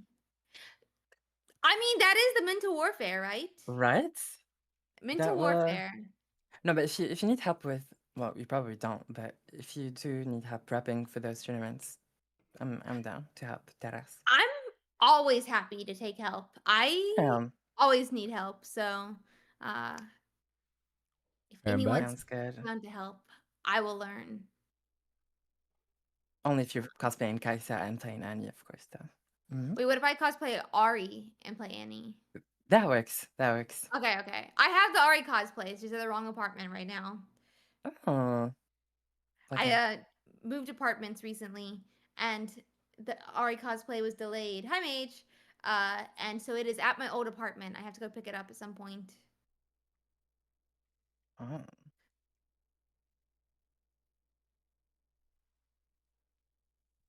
All right, what did I miss? We're talking about decks. Cosplaying. I don't know how to play Kaisa because she's all either bodysuit cosplays or you gotta go like full foam cosplays. There's no in between. True. So somebody asked why I don't want to cosplay Kaisa. That's why. Yeah, fair enough. If I want to bring Annie to an event, Soul says he'll coach me. Let's go.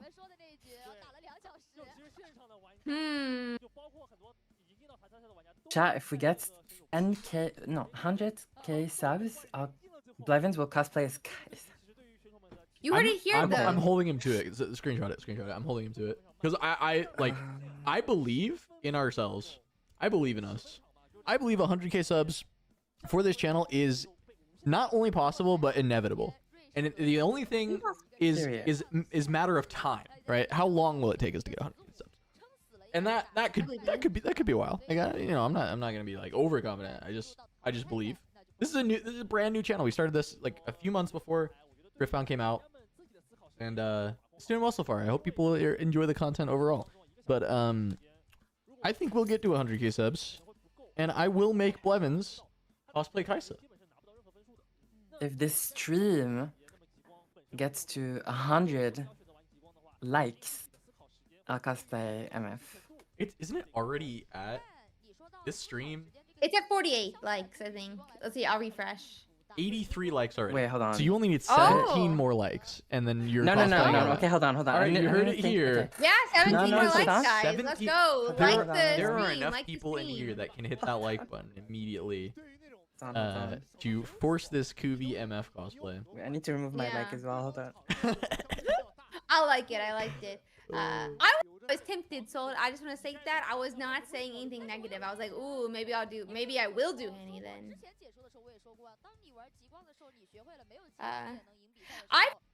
If we hit 200 likes on the stream, he has to do it twice. There we go. So maybe we should even get 200 likes here, guys. You'll have to cosplay both of the MF arts. Which she's got an alt art. You have to do both of them. I'm just looking at this over number. This is a really great over number. Oh, the one you opened? Yeah, the MF one is real nice. Probably a deck I'm not going to play. Maybe I'll trade it for a different one or something. Because I don't know that MF is. It is to 94 now. We're almost there. Oh my god, y'all are the best. Y'all are great. Just all we have to do is threaten Kuvi with a cosplay and immediately. Get the likes. Yeah. Yeah, everybody sub while you're at it. So we can get to 100k eventually, right? Everyone counts to get Blevins in the Kaisa cosplay. I mean, you would rather see Blevins in the Kaisa cosplay. It is probably funnier because you'll just look good. That's whereas Blevins will look amazing. not as good as Blevins. Exactly. Oh no. Wait. Let's see. Wait, Ursi, you play Anybody? League? I played. You said did I play League? Right? Like right now? No. Oh.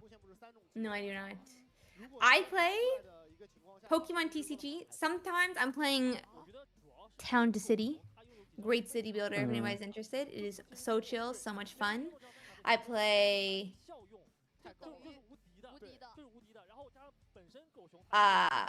organizing a new apartment. That's a good game. It costs a lot of money. I need to buy a couch.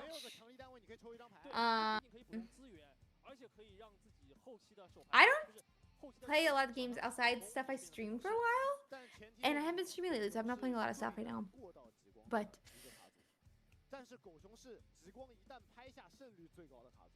yeah, organized apartment is definitely pay to win. It's a pay to win game, and there's no way to get around it. I feel like maybe you can like get the discounted pay to win, but still pay to win.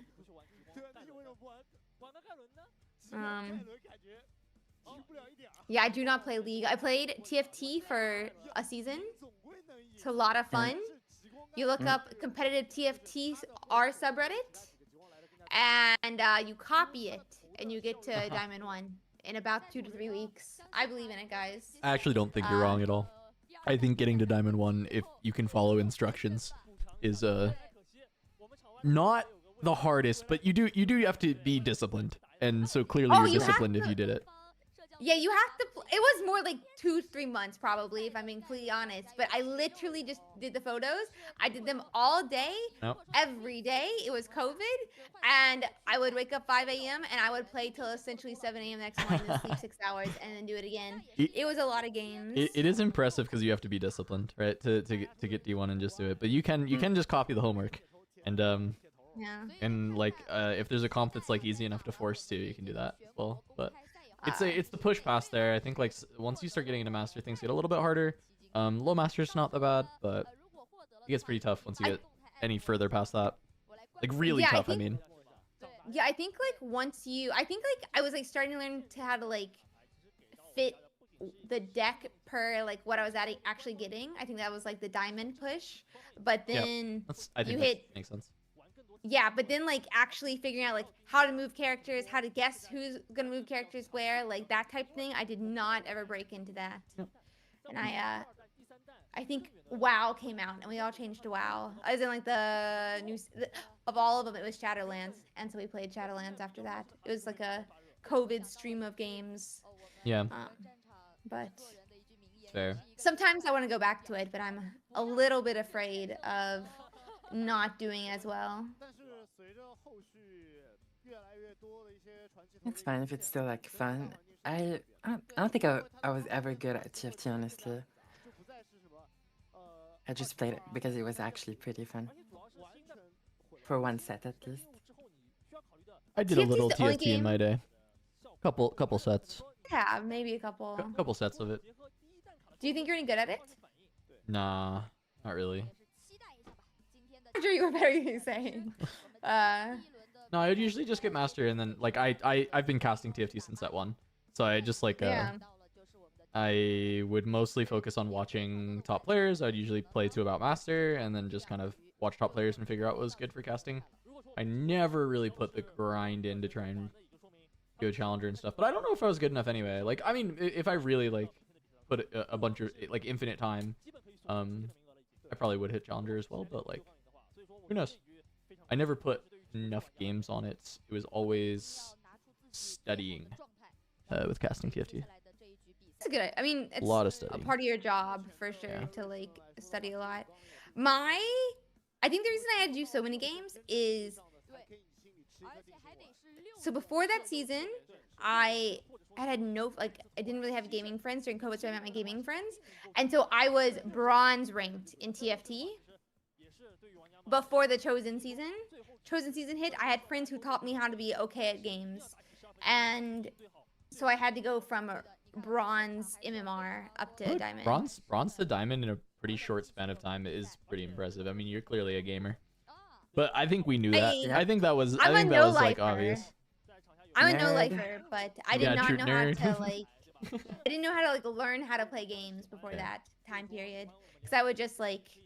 I remember I would like do like 2 of every different things. I would just get as many things as I could. That was not the way to do it. How many rounds on day 1? It is 8 rounds day 1, and then it sounds like what I'm hearing it is a 128 cut for tomorrow. So. But it's whenever the last game, the round finished with like 23 minutes to go, and the round before that had like 50-minute overtime. So we are gonna have a long break here, and they seem to know so as well because they were doing like crowd. Yeah, they did side content. Yeah. Yeah, they were doing like side content. They had like people come up and like do rock paper scissors to pull like pieces of like sheets off of a gigantic card, and they were like trying to guess what the card was as they like anything to not have a side game. Anything to not have another table being streamed. It does seem that way. But it looks like maybe maybe they're getting it going. I hope so. It looks like this is getting around. Everybody's getting the cards out. So usually Feature is like a couple steps behind, but actually we can see Feature behind them. It does look like they have 2 Feature tables though, right? That's a feature table on each side of the stage that we're seeing here. Yeah. Unless those are. Yeah,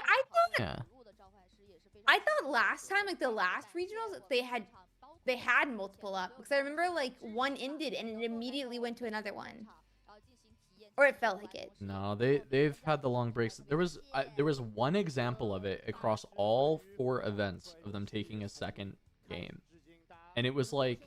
We were like, oh, this is great. They finally fixed it because it was in the second event. The first event, they never had it. So the second event, they like had this one example of going to a second game. And we were like, oh, nice. And then it never happened again. And so it was the hope that maybe they'd have that by this event. And then we thought they did the delayed thing. But it turns out they just did what Ursi was saying Pokemon does, which is like they just skipped around. And they just started at round 2. Yeah, Pokemon starts round 4 or round 3. But... same thing though, Pokemon also only does 1 match per round. Yeah. So maybe we're matching the Pokemon stream mindset, it sounds like, I guess, over time, but I don't know. Pokemon games feel like they always go to time though, especially the featured match. But sadly it is a part of the Pokemon game playing time. As much as we can avoid matches going to time, I'm going to be happy, but it does feel like Riftbound is a game that's going to have some time issues. They seem very long, but they do seem like you have actual wins, though, because of the... Like, it seems like I don't know if the points thing is, like... I mean, getting an actual winner is good, but I'm really scared at how abusable the system is for trying to win in, like, the going to time scenarios, with it being points as the breaker. But I don't know what a better breaker would be. I just am worried about the abusability of it. I can agree there's some worries about the abusability. From someone who is used to, like in Pokemon, people abuse timer, like it's like an unsaid secret, but it is a said secret at this point. People like pick decks that you can make your opponent do a best of 1, essentially. Yeah. If you know you win, and then if you think you lose, you force a tie by just playing super slow. And so in like Pokemon, people abuse the timer to either win or get ties. Yeah, I hate that. Think, yeah, it's like which is better, because like in games that may have like a lot of may like naturally run to time, which it seems also to be Riftbound, like which maybe you have to pick one or the other. And I don't know which. I don't know. It's so interesting. So like. With playing Fab, I don't think that their draw system is like particularly amazing, but there is like the one good thing about it is draws are just like ubiquitously bad. Like it's basically a double loss if you get a draw in Flesh and Blood. And so both players are heavily incentivized to never draw. Like you should you play lightning speed if you think there is a chance that you could draw, because it's just going to be like worse than the loss for you, pretty much. So I do like that in the incentive, but then also like the fact that draws are like worse than losses or just as bad as losses is also like not necessarily ideal. I just like that it incentivizes people to play faster, so that they don't draw. What is it that incentivizes it? Oh, and it's 100 likes. Good luck on your misfortune cosplay. Goofy. Hey, nice, Goofy. Hey, nice. I think. Wait, what did you say? We hit 100 likes. It's on the internet forever, Goofy. No, I said something about the. It's on the internet forever. It's on the internet forever, Goofy. It's okay. It's okay. Don't worry, we'll screenshot it for you. So I will see you at the first big Riftbound event that you're at, Goofy, dressed as Misfortune. Sounds good. My God. Sounds good. Deal. What? Chad, if you hit 200 likes, he'll have to cosplay both day 1 and day 2 the different misfortune arts. You already agreed to it earlier, so I totally heard Goofy say that. Yeah, I totally heard them say it. He didn't disagree earlier when I said it. Right? Anyway, about that draw and people playing fast, I agree. It pushes people to play fast. What is the flesh and blood incentive, I guess, to play fast? It's basically a double loss if you draw. Like you just both lose. So you want to get the game to a conclusion. So you're incentivized to play fast. Is what do you just like both get 0 points for tie? Or Yeah, like what yeah. You both basically just lose. So there's no incentive to like trying to stall out and draw because you'll just both lose. But are games naturally fast in Flesh and Blood? Because like just like as like a yeah, I think it's best of one. You have an hour. Best of one. Oh, it's best of one. Give it an hour. Yep. So games are long. That makes sense, then. Games are long, but yeah. In best of ones in Pokemon, if you tie, it's 0 as well. As in like if you don't have a winner. But wait, double loss encourages holding opponent hostage. Why would that encourage holding? Like, I think wanting you both to lose instead of only one of you to lose in the game. I think that would just make you a bad person if you want to hold them hostage, because it's just like, yeah, either detrimental to yourself and the opponent. You both take the loss, or just one of you takes the loss, and you're playing a game with someone.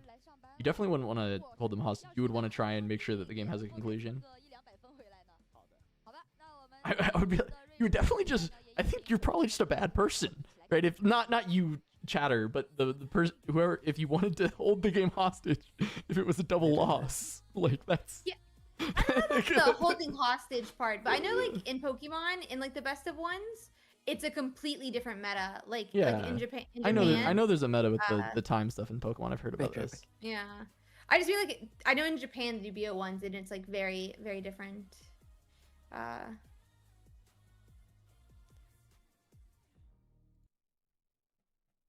Oh, we got game. Ooh. Here we go. Okay. We're locked in. Wait, is it the same? No. My bad. All right, so what? Round 6. Very exciting. So at this point, I mean, I'm sure the decks are starting to shrink to more and more Kaisa stuff, but I wonder if we have anything interesting that they've been able to snag for these top tables. Yeah. I mean, we got still haven't seen a Teemo. Yeah, got goat. Got the goat. I'm hoping maybe some Teemo. Maybe it's Teemo time. We had a Teemo on stream, just not. Yeah, just a guy in a Teemo hat. Yeah. Playing Yasuo. You know, closet cosplay. That's good vibes, honestly.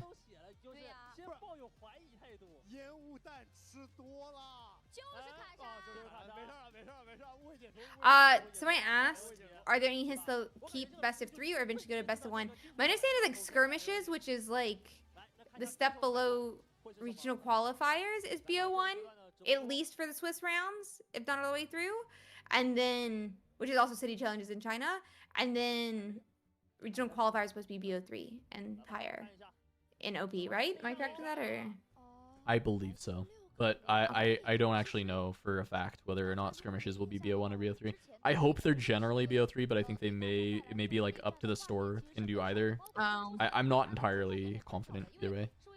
Okay. We've made it to the promised land. The top Kaisa tables. mirrors have begun. The Kaisa mirrors. We've run out of fun decks that are undefeated. I mean, Kaisa's fun, but like, you know, we've run out of 4 fun decks that are undefeated. It's Kaisa time. Yeah, at least it's like a skill-intensive mirror. It is. It is in fact skill intensive mirror. Which is better than some of the just like high roll decks where it's like whoever hits the high roll first. I don't want to watch more Aurora mirrors. We saw enough of that over the 4 weeks.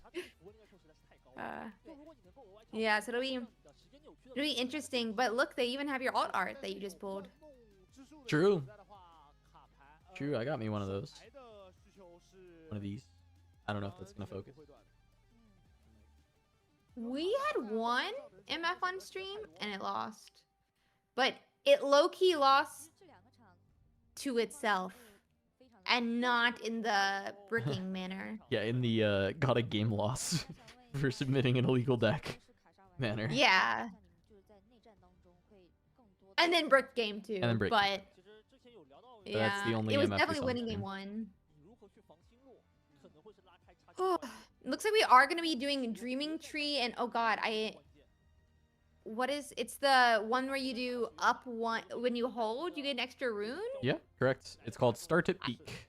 Start to Peak. There we go. So there's no Dreaming Tree. If you play a spell essentially onto a friendly unit at Dreaming Tree, you get to draw, which is really nice. Well, Kaisa draws a lot, but in general, you don't draw a lot in Riftbound. And then the other one helps you offset some of your mana losses if you hold it, which means you control it all the way to your next turn. You are able to channel 1 rune exhausted. So you won't be able to use it that turn, but pretty nice for ramping overall. Ooh, Time Warp in hand and a 2 cost.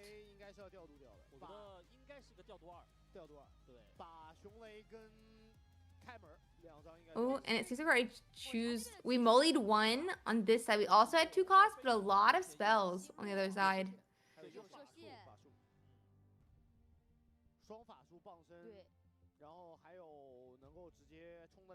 I wonder. It sounds like she actually just like kept her entire. Oh no, she's sending 2 back, but I can't tell if. Wait. I only needed to BRB for it to start. Yeah. Sorry for interrupting. And Yeah, there was exactly. I believe Sold is right, and there was a magma worm in the hand of this cosplayer. Did they ship it back? What? Do they have magma? Is it still in hand? Is there a magma worm still? Which one had magma worm? Kaisa player on the left. I think she had a magma worm.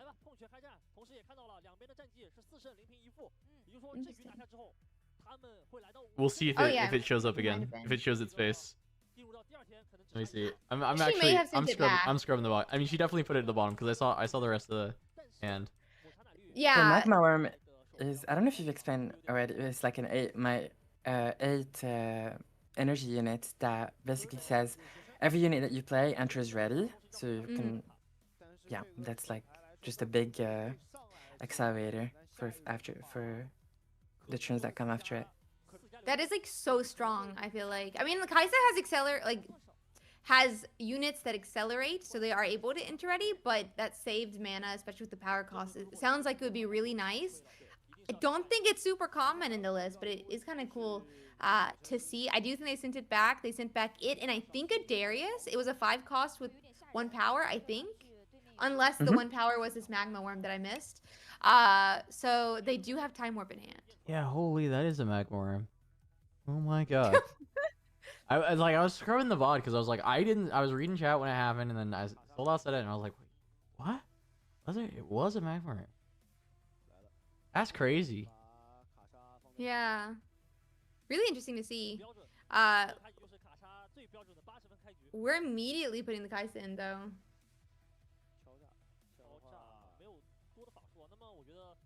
I really like the Nexus Knight runes. Agree. Yeah, I was saying I like them more than like all the others in my opinion, I think. Same. I agree completely. It's not a common opinion though. Apparently, a lot of people. No, I also like them. the Nexus Knight ones more. In this call, it's the common opinion, but I've also mostly heard people say they prefer the ones that comes with the box. I'm very surprised at that Tagon's that battlefield. Not Tagon's Start peak. Start Startive peak. Yeah. So it says whenever you hold there, the person who holds there gets an additional rune, so ramps one, channels a rune. I'm very surprised to see it in Kaisa, to be honest. I saw it in Kaisa before. Now my understanding is it's good into Yi. It's interesting. Are you like trying to get to maybe your warp and stuff earlier? But my understanding was like you do that one. Like the list that I saw was like you do that one and then the one that like draws one, and it like helps offset versus Aurora Yi. I don't like fully understand why. I just know that was like. Oh, versus Aurora Yi. Yeah, because I was like Yi, like normal Yi would actually just be like happy to see start to peak. Because they would just like try and hold that and then get the runes themselves. But against Aurora Yi, you could ramp up to your time warp faster and be able to just like end, which is an interesting idea. True. So conquering a battlefield automatically gives a point unless you're only conquering your first battlefield and you're at 7 points, in which case you only can get your 8th point by having both or getting a point by holding or other stuff like effects, but you would draw a card if you conquer a battlefield and you're at 7 points. Yep, if you can't win by the conquer, then you draw instead. Like you're at 7. Yeah. If you can't score the goat point. is goading. Goat is double. goading. Yeah. Cleave Darius. Clearing both.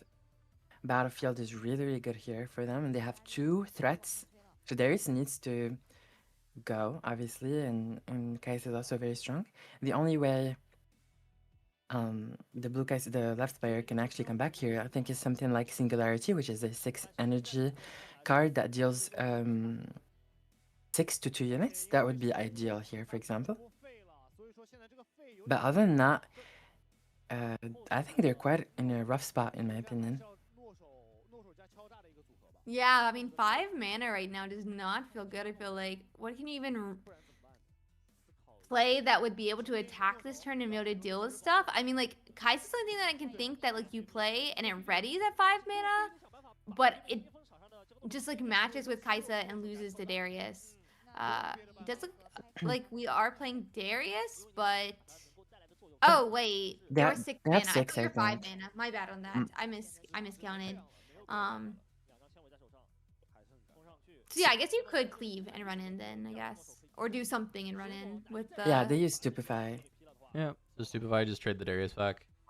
Yeah. I don't think they drew from the Stupefy. They did. Did they? Yeah, they grabbed this Watcher off the top. They drew very fast after casting it. Okay. Do they have a second Watcher then? I think there should be 2 Watchers in hand, yeah. Oh, that's why, okay. I think because, so. Yeah. Yeah, yep, they do. Okay. In Riftbound in general, but specifically in this matchup, points are very important. So getting to the breakpoints of 4 and 6 are crucial. The first player who gets to 4 has quite the advantage. The first player who gets to 6 is really advantage. Depends on the board, of course, but in the mirror, points are very important. Or rather, points like breakpoints, so 4 and 2, 4, 6.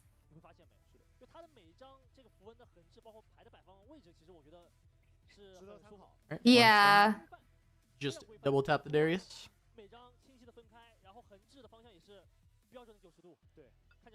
What is double tap Darius? Yeah, just the falling star. Put both of the... Oh. Yep. Okay, I'm following now. Both of the attacks on it. Or both of the damage amounts. Oh, this one Nexus Knight's blue rune that she's got is bugging me because she has the perfect set outside of it. Literally. Oh no! There's just one one That's normal tragic. rune hiding in there. Recycle it quickly. Yeah, gotta quickly, yeah. Gotta recycle it. Just make the wrong play, recycle it, please. Time to play Watcher right now. Just literally right now. It's required. Ugh, wrong card. That is not the Watcher. Probably correct card, but... Alright, and Falling Star. Fallen Star is one of the strongest cards in this set. It's a spell that deals 3 to 2 times, so it could be on 2 different units or the same one. And it doesn't have to be the battlefield, correct? Yeah, it could hit Correct, base anywhere. or either battlefields. Yeah.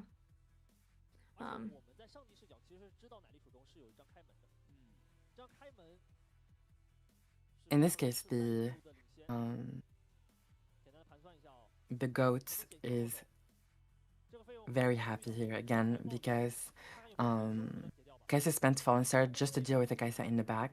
If we have anything to go on to threaten that Darius, trade it. Like it could be a do I have mana for Watcher? We do. So it could be a Watcher, it could be another Darius accelerated, it could be a Kaisa plus a cleave. Anything here that gets the point to 6 would just be game winning.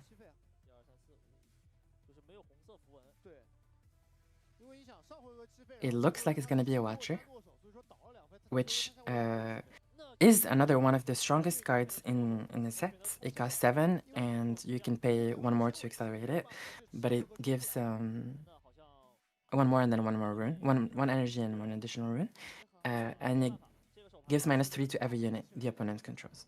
So it's a very, very strong card.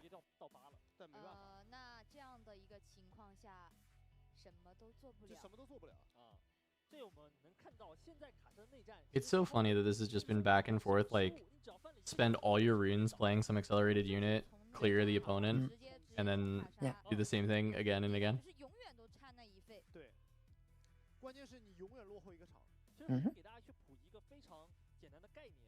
Like, no spell slinging between these two. Just play Kaisa accelerate, run in, draw cards. Okay, play Darius, kill Kaisa. Okay, play Darius in response, kill Kaisa, kill Darius. Watcher, kill. It's just units back and forth. And our goat here had the point tempo, so it's just over. Yeah, we'll have to see if she can bring it back game 2. But he just kept really nice control of the field, it felt like.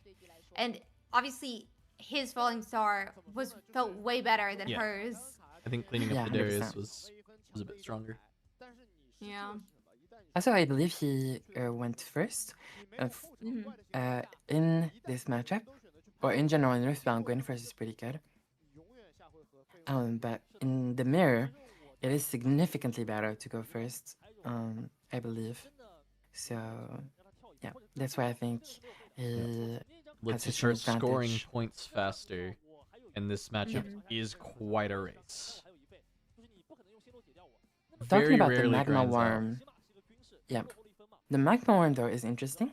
I think it's an underrated card just because 8 Might in the back is really hard for Kaisa to deal with.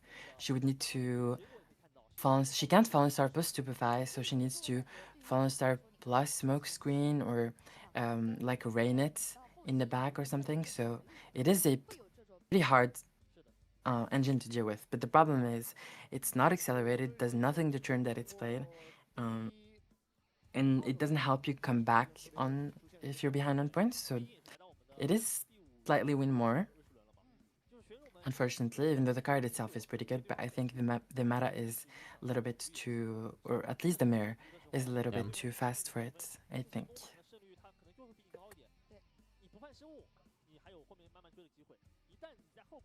Yeah, I could like definitely see it being like too slow because obviously it doesn't really do much the turn it goes in when he costs 8. So yeah, you need impact on the board almost instantly. I feel like in this meta, if you don't, pretty rough. Yeah, exactly. And I mean, I guess like maybe you could like a 2 cost in, but like that's not really going to do much, even if it is like immediately readied. So doesn't. Yeah. It seems like a strong ability, just doesn't seem like it starts doing enough fast enough. Sadly. Let's see what battlefield. I guess I think she was the one who had Dreaming Tree, and then he was the one that had Start Tip Peak. I believe you. Yeah, I think so. I think that is correct. Starting with start tips is also very interesting because you don't know if you're going first or second in the first game. Yeah.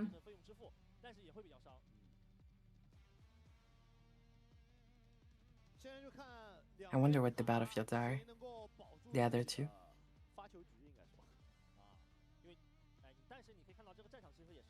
Wait, also Yeah, it was like a city challenge yeah, list. she's also playing Star Tip.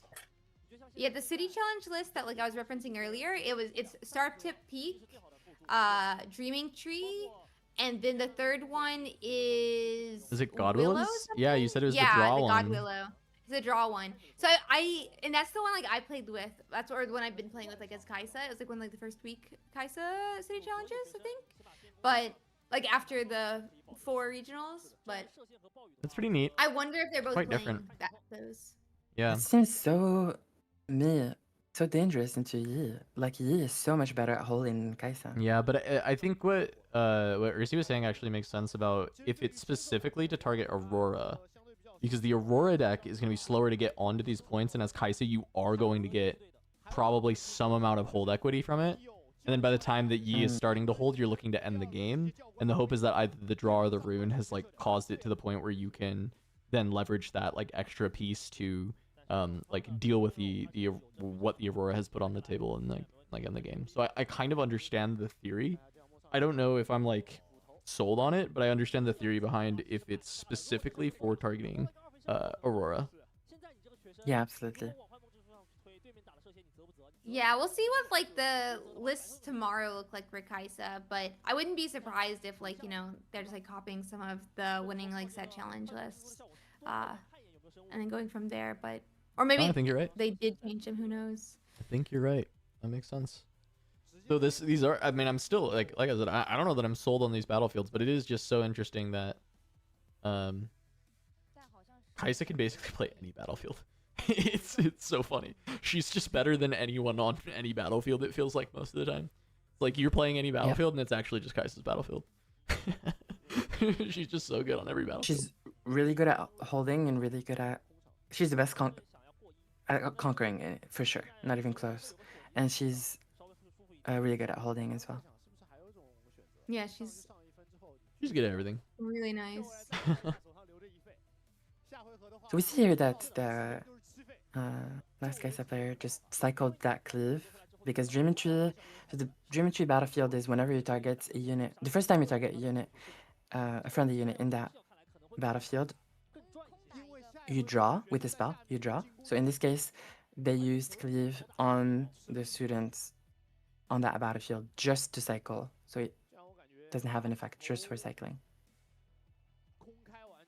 Yeah, kind of sad though, not getting another card on the board their turn too, in my opinion. Like, Cleave we get to draw, but Kaisa is on, you know, like could have been played from the champion spot. But maybe they're concerned about something.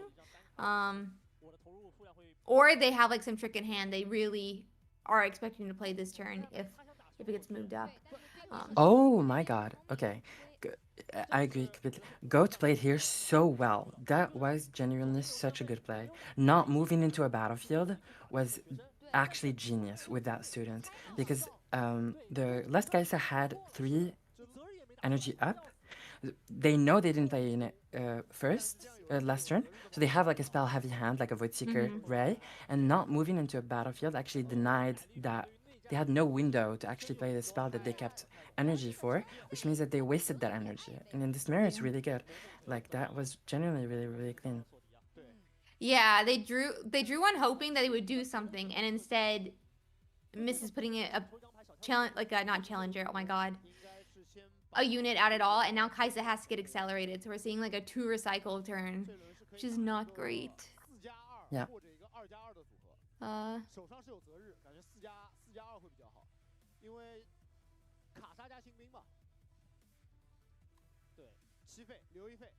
Right, yeah. Now that she's tapped out, finally can start moving in. Have to deal with these this Kaisa as well. I can't see exactly what's in the hand. I know we've got the Acathian Rain, and then gonna just start with Stupefy. So this actually will create parity between the student and the Kaisa. So if he plays one additional spell, he'll actually be able to start winning that. And I think there was a retreat on the side of the Kaisa on the left. Yeah, there that's also right. are here, but is that 3 retreat in hand or just 2? Yeah, two for Goat. But I think there's one on the other side. There is, yeah. I think our left hand side player has one, and she does have a mana up, so she could use it this turn and get an extra mana. Doesn't feel great when you just accelerated your Kaisa though, but at least it's a mana back. Okay, so he's retreating the Poro just to give this the extra rune, which I think is kind of reasonable. You already got the Conquer with the Poro. You have the runes to replay it. It's a little like negative tempo, but it does ramp you. So it's kind of reasonable to do. Not a lot of pressure out right now, but actually no, there's really not any big ways to get blown out, because even if Ray exists, because you're playing this proactively, the student's gonna go up to 4. So Ray, which is the 1 cost spell that could come through, only does 3 damage. So you're actually pretty safe to be able to do this. And then even if the Ray comes through, you could still just trade the student with the Kaisa. Yeah, absolutely. So yeah, we're gonna. Oh, look at the stack appearing. Just saying. Yeah, the new stat graphic. They've used it very cool. rarely, but it is cool. They're both doing the retreats. It is slightly beneficial Wait. for.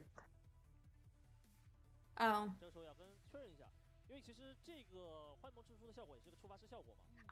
I thought he used it on the Poro earlier. Yeah, he did. And then the blue Kaisa's left Kaisa used retreats on Kaisa on that Dreaming Tree battlefield. So, Yeah, and then he did another retreat. I thought after that. no, the stack was just the 2. both players played Oh. retreat. Okay. My bad then. I was like all getting good. confused because I was like, yeah, okay, that makes sense.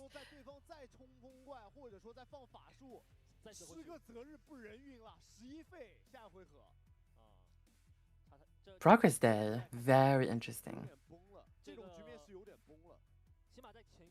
For the record, neither Magma Worm or Progress Day were in the City Challenge list of the battlefield I'm mentioning, so she did at least change some of the cards. Yeah, If Progress Day that's is what it's a from. 6 energy, 1 power, 1 blue power, and it draws you 4. It's just like a big draw spell. Usually it's pretty slow to play. Especially we see now how crucial it is to fight for points and battlefields, not let the opponent get hold points, stuff like that. Which means that you have not a lot of spots, windows where you can actually play that spell and draw. Especially because Kaisa already has so much cantrip and so much draw, they usually don't find a good spot for it.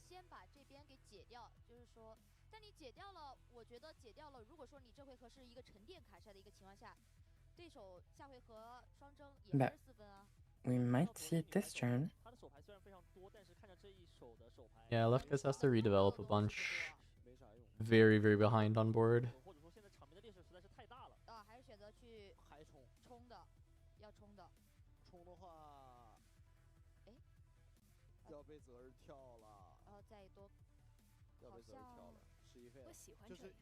I'm trying to find the way back in. I mean, there's this like a Acathian Rain in hand, which can kind of start to get you back.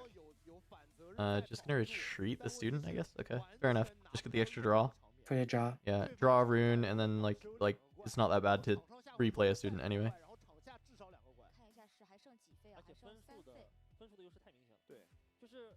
Because like there's no shortage of cards. This like Poggers Day is gonna rot for sure. Yeah, it can be hard to play. You have to own a battlefield to hide something. Correct. Yeah. Just heads up. Yeah.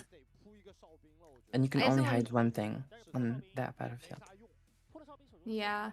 I have someone in chat who's like learning while we're watching. They asked, I was wondering, since Teemo is a unit which can conquer a battlefield and be hidden, can you technically play it on turn one? Because I'm assuming they mean like hidden. Yeah. No. But you have to own the battlefield, yeah. Correct. Yeah. Yeah. So you have to own it by having the unit there. Then you can hide. Yeah, and finishing the showdown. You can't like hide mid. I don't think you can Correct. hide mid Correct, yeah. showdown, yeah. And the turn you hide it, you can't play it. Yeah. But you can And play it you- on your opponent's turn right afterwards. Correct. Yeah. But Yeah. And you can only, if it targets anything, you can only target stuff within the battlefield where it Yeah. is hidden. Gains here in any targeting that it does. But if it's a gear, it goes back to your base, and in which case can target whatever. Right. True. Just to mention that, because the Zonia thing always confuses me. I'm always like, I feel like Zonia should only be able to work on the guy in that specific battlefield, but that's not how it works. Game has a lot of really Mhm. complex, nuanced stuff. Even though baseline learning how to play Riftbound, I think, is not too hard. There's like a lot of weird little funky things that you gotta learn over Yeah. time as well, that you get used to as you play. I mean this as a compliment to Riftbound, but I definitely like, as someone starting to play like Riftbound, and like I don't, at least like at the beginning, couldn't focus as much time to Riftbound as I wanted. The ability to like, how easy it was to get into it, I really liked, and the fact that like some decks you can face roll, I liked. When I played Lurkana, and I could not like put as much time in because I was like streaming Pokemon at the same time, I just like went to every game being like, okay, I'm just gonna lose this. Who cares? Like I have no chance no matter what. I'm just here for the vibes, you know. Like, but like in Riftbound, I feel like you can like find outs, I guess, is where I'm at. But it sounds bad, but like I think you need a little bit of that ability to like high roll sometimes. Or Yep. I'm not really sure high roll is the correct word there, but I'm sure people kind of hopefully understand what I'm saying. I've been up over 24 hours. Sorry, guys.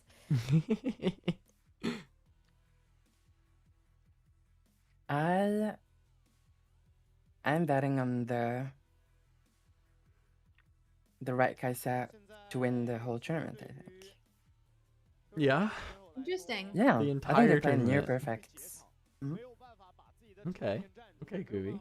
We'll see if Argo is making it to day 2, let alone winning the whole thing. Already has a draw, right? 4-0. Yeah. Yep. But here again, Where's it? they're Where's on it 4 win draw points. loss? I don't It should can't be. read Chinese. Usually Oh, draws. I Some mean, can I'm try, gonna some Google can't. translate it really quickly here, but normally I feel like draws last. That's what I thought. Because if you say 4-1 and then suddenly you're like 4-0-1, but the last one still the losses, Yeah. it gets confusing. Yeah. But I use my phone to Google Translate, so I sent it to my phone. Let's see what it says.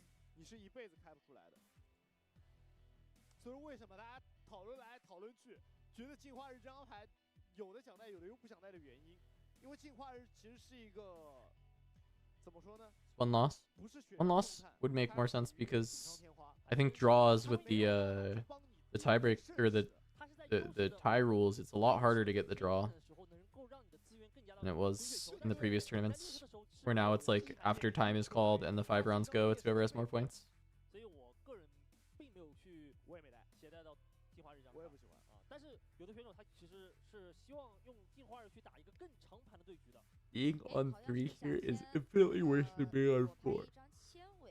Usually in the Kaisa mirror, that's true. 现在的问题来了，就前面 On average. 在这里反出来了，你的费倒太多，导致你没有办法在这轮 So Google, really quickly, because it did not do it from how blurry it was, says win-loss-draw is common in U.S. sports, while win-draw-loss is standard in international soccer.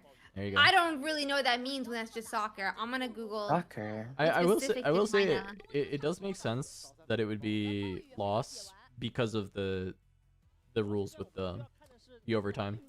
Like, it's really hard to get a draw with those overtime rules. Yeah, So that's I what think I it's was more thinking likely too in that it's a last loss. game. Wait, I just thought, I agree that tempo matters, but I'd be confident that if you trade, you will pull ahead in tempo on a later turn.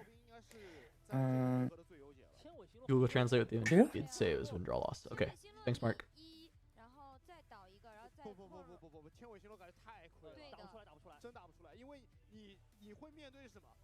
My Google Translate says the Draws, last okay. symbol says to carry on one's back. So I'm gonna stop trying to Google Translate. Well, that sounds like a loss. I would argue sometimes you carry your card game tournament run on draws, so you never know. But I'll believe Mark who True. got translate to actually work.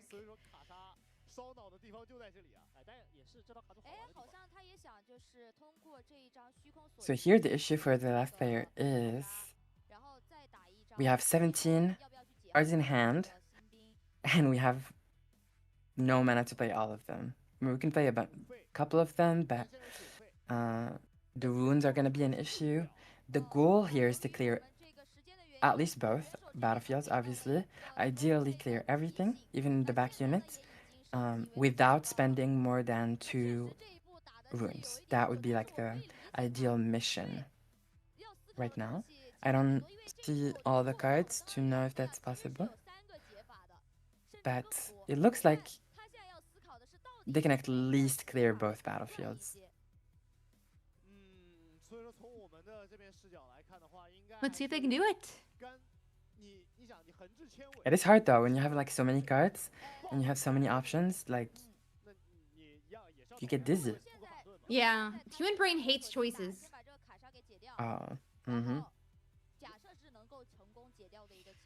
But I love choices and I play really fast, so I never worry about any Yeah, stuff yeah, like that. Kuvi and playing fast. Yeah. I've heard that before.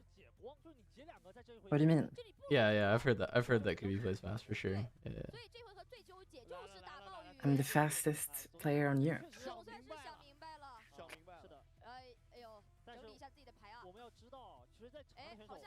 Well, this is Kathy and Rain though. Yeah, this should be a board wipe. Board wipe time. Board wipe gives you a chance. But yeah, having to fully tap out a board wipe, not really getting to develop anything. I believe there's still just like a ton of cards in hand, but yeah, this is the issue should be with enough board wipe without refill. Yeah. Here, because there's a Poro has deflect, and deflect makes you pay 1 rune whenever you target the unit. So this rain is gonna cost 3 runes, which is unfortunate. So it deals 2 6 times, and it costs 3 runes, but Kaisa can pay for 1. So usually it only costs 2. In this case, since they have to target a Poro, it will cost an additional 1, so it will cost 3. Which is slightly unfortunate. Yeah. Let's see here.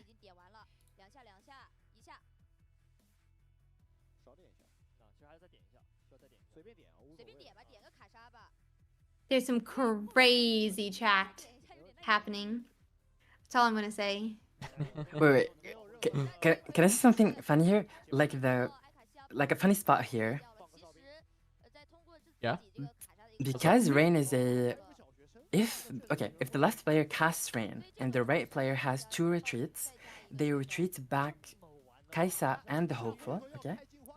As a reaction to the first trigger of Rain, not even the targeting. Yeah. So the blue Kaisa, the left Kaisa, has to actually target Poro 6 times. Yeah, but with the new rules, you can decline to pay the deflect, and then it won't do the damage. And now you don't have to. Unless it's just abilities, or if maybe it doesn't work with spells, but I think you can decline to pay the deflect, and therefore it will not, like, it won't deal damage because you declined to pay the deflect. But I think you can still do it. Does it work for each trigger? Like, can you say I'm dealing 2 and then the other ones I'm declining? I believe so. I'd have to reread the new rules. I want to make sure that that is correct, but I believe that is how the new rules work. It was the most recent rules update. Sold is, you're saying, is just triggered abilities? It doesn't work on spells? Yeah, I need to read it again. It's brand new, so I don't. It was the most recent like core rules update. Megan says it's for each individual trigger. Interesting. How much would you pay deflect cost if you rain Kiana twice? So you chose her twice, so you would have to deflect twice. And then rain costs 3, so you would have to pay 5 runes total. But Kaisa can pay for 1, so you would have to pay 4. Someone in my chat says, for mandatory triggers, but Kathy and Rain is not one, so you can force it. But I don't know if that's how that all works. I'm just reading all points of views out loud, so that they're all included. Yeah, I'm like trying to read through the most recent update to see if I can find the like exact thing. Wait, don't you pick a Kathy and Rain target on cast? No, actually it is... Rain and a Fallen Star work this way. So you actually cast the ability, you say I'm playing this spell, and then the opponent gets a window to react. And then you pick targets. That's how these spells work.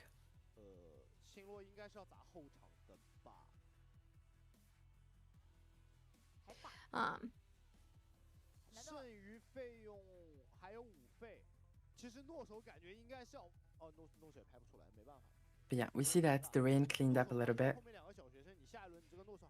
of units, but it was not enough. Yeah. Yes, sorry. I was gonna say, people are talking about the magic shield in the the Bilibili chat. I assume that is deflect, but I think I like the name magic shield better. It's cooler. Way cooler.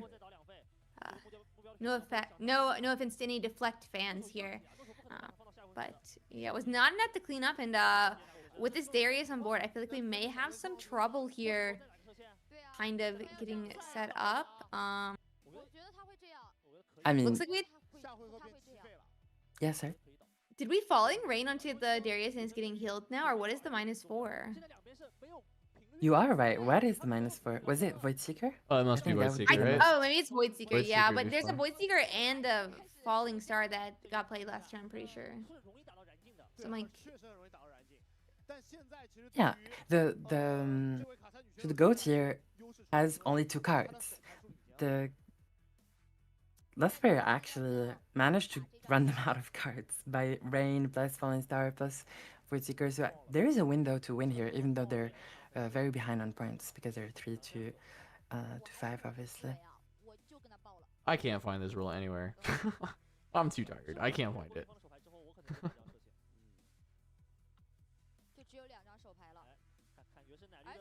But it seems like Chad is agreeing with my initial call, so we'll go with that one. Where you can decline the deflect trigger and then it just won't do the thing. yeah, my chat's also agreeing now. The one who said no is saying they just check the rules. Reflective triggers are considered as triggered abilities, even when they're spells. So indeed, you can decline the cost, such as defect. Yeah. Deflect, Yeah. not defect. But yeah. But it is, yeah, it's from the newest patch notes. If I think so. I was scrolling through them, I couldn't find it, but I know it's in there. Supposedly, it is under reflexive triggers are considered triggered abilities. If that helps you, like, yeah, that makes control sense. F at all. But yeah. Oh. Okay. Yeah, we still have a full hand over here as the left Kaisa. But we have considerably less energy than right Kaisa. Right Kaisa is at, I think, at 11 energy here. No, full 12. He's just running. He's running 7 blues and 5 reds. Or they have it numbered incorrectly at the top. So he looks very happy. I don't think this is a good spot. Like, only 2 cards in hand is gonna be rough unless they're like cantrips, but if they're not, if they're like regular units, I think they're in a. What Let's- happened? oh, Because judge we got a call. judge call. No clue. But the left player is playing a little bit too fast on the actions and reactions from what I've seen. I was looking in the rules document. I didn't see what happened. 真正进入之后，我们再去同步给观众。但是需要提醒大家的就是，到这个阶段，大家可能精神都会比较累，但是像这种小细节一定不要忘。这个太重要了。Someone's saying they think she drew an extra card at the end of the turn. We see. 对，我这个射线一定会打。但是如果我知道他是4的话，我一定不会打，等到下一回合再打。是。I have a question with how this stuff works, but yeah, I think that's basically my statement. Because you never shuffle in this game. Yep. Technically, if you haven't done recycles, even if you have done recycles, you can restore game state at any time because you would just be able to reshuffle because technically the top card is just a pretty random easily. card. As long as you grab the you have to grab the recycles from the bottom though. Yeah, you have to pull the recycles from bottom. I don't even know if she's Then you can recycled stuff. shuffle. I guess That's so where like, that's where it gets technically hairy. Because you don't shuffle, it actually like it gets hairy because there's like the recycle cards at the bottom, so they have to know exactly what's at the bottom. Yeah. But if your deck hasn't recycled anything, then easy enough. What? Easy for Wait, game state. I rewinded to look at what. Can you? This is crazy. What is going on? What happened? Give us the deets. It is time for reporter there's so Kubi to... Okay, many things, we many got on weird the things floor with reporter happened. Kubi. Literally, the first thing is, I don't know how to do a reporter voice, so I'm sorry. But the first thing is, the student shouldn't have died to Ray. So the right player played Ray on student, which technically should have been like at least 4 or 5 mites. So it shouldn't have died, and then it died anyway. So it shouldn't have happened. Maybe left player forgot the 3 triggers. But the weirdest thing is, I'm looking at it right now, is so left player played sentry from their hand, okay? Then cut the trash pile and put the sentry inside the trash pile. Why? No idea. Like just like that, just put it on the board and then into the trash, like.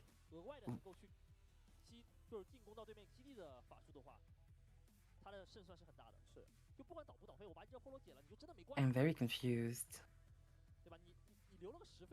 Are they... Is what's happening on the screen them continuing, by the way, or them replaying what just happened? I wish I knew. I think they're just continuing here. I don't really. Wait, you're saying go? My go only has 2 cards in hand? Yeah. He's had a small hand for a while. Oh, it's Doom then, for sure, right? Like there's just like he just like does not have enough points to win through this like giant hand. It looks like he's like complaining about like the did she do something again? Complaining to the judges. Uh-oh. She's just nervous more than likely, but yeah, is my guess. Is my assumption. I don't want to believe anybody's doing something on purpose, but so maybe I'm like too optimistic in general, but he does seem to be complaining about something. Yeah, I don't think I didn't see doing anything. actually anything on purpose. I mean, why would you put your sentry in the trash on purpose? Yeah. I don't think you want to do that. I think it's just like nerves, probably. Yeah. And we see one of the cards. Draven. Yeah. Yeah. One of the cards that the goat had was Poro, which means that it's gonna be pretty rough in terms of We're getting a game 3, most likely. hands. Yeah, most likely.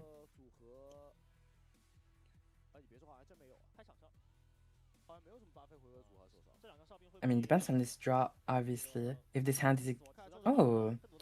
Rain can slow down the game. Unfortunately, they have... So the left player has a bunch of units in hand already. So Rain doesn't really do anything. It just delays by 1 turn. and they can repopulate, which is not good.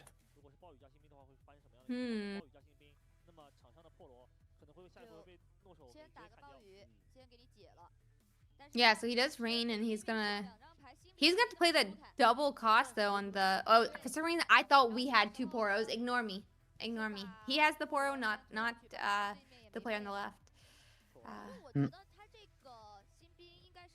She gets to draw even more. She's got like 10 cards in hand to his 1. So Yeah. Without playing Progress Day, by the way. yeah. Progress Day still routing in hand. Maybe Progress Day has a passive that says. You'll never need to play me. You just draw infinite cards. Mm-hmm. Chat says Kubi cursed his pick. Yeah. Literally though. We've had a lot of my curses. goat is checked out. He's like laying back in the chair. He seems. That's my upset. goat. That's my goat right there. Oh, he's so nice. He's so done. He's so done. I would take a nap too. I would be thinking about game 3. This is if you're trying to min-max and you want to win in the tournaments, you keep playing because maybe the opponent just has to leave or something, emergency, and then you win for some reason. But here you actually start thinking about game 3. About sideboarding, about what I'm already playing game 3 in my head. No, I mean, Kubi, what do you mean? This game is over, but it's over for my goat because he's just. Yes, that's what I'm saying. Because he's just gonna top deck the Watcher and then end the game. Oh, It's actually just over. Of course. Like this is what you don't understand. Is he's already won. He's already won the game. Of course. I can see that. Sorry. The Watcher on top of the deck. This is Look, capitalism. she's 0 cards in hands. She's tapped out. She's tapped out. She got 1 card. Watcher just wins the game. 0 cards in hand. Top of the deck is Watcher, and my goat wins. Our goat. Okay, well. Oh, it's not. Well, it works. It works. Hold on. You can go with hopeful and then draw with the tree. Oh, you yeah, still have that's it. true. You still That's have it. true. You That's still have true. it. Yep. Yeah, my goat's still alive. Another look. Wait, was that a Darius? Yeah, that was a Darius. I think it was a Darius. I think he just won. I think he just won the game. I think my goat just won. That's my goat right there. Wait, how's it? Don't kidnap my goat. It's my goat. That's my goat. That's my goat right there. No. Mm-hmm. Guys, it's everyone's goat. That's our goat. I'm gonna be honest. I wanted her to win. Oh no, different red card. Ooh. I think.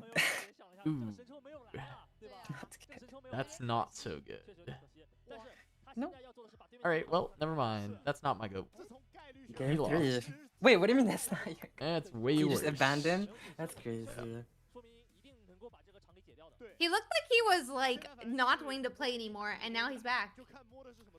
If that was my goat, my goat's grabbing the Watcher the first time, or they're grabbing the cleave into like a Darius, and then it's easy clap. He's still won? No? How would he win? How would he win here? He's got no cards. Yeah, no. This spot is rough. She just mops this up in 7 different ways. Yeah, literally, basically, I think literally statistically impossible unless they're maining like a Kaisa and the accelerator. Wait, how can she not kill this? She's got 9 Maybe ways to kill this 4. unit. You got only a 4. 45 ways to kill this unit. Literally, just I can kill this unit 40 different ways with my hand. She's got like 2 Dariuses, a Sky Splitter. She's got a Watcher. She's got. Let's be honest. You're just eating it. Eating the card. True. Yeah. You just eat the card and you win. Eat the hopeful, you win that way. She's gonna do Darius Sky Splitter. That Your makes Darius skin sense. looks like. Yeah, cost 3. Yeah. There you go. And you can pay with Kaisa. The Sky Splitter is a Where did energy you- card spell. Sky Splitter first. Where's the Sky Splitter? Sky Splitter there. You don't move the Darius yet. Yeah, I don't know why she with the Darius already. That's okay. Playing a little too Wait. fast. That's fine.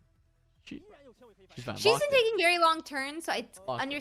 at least she's speeding up right now. But at the same time, it's a little confusing.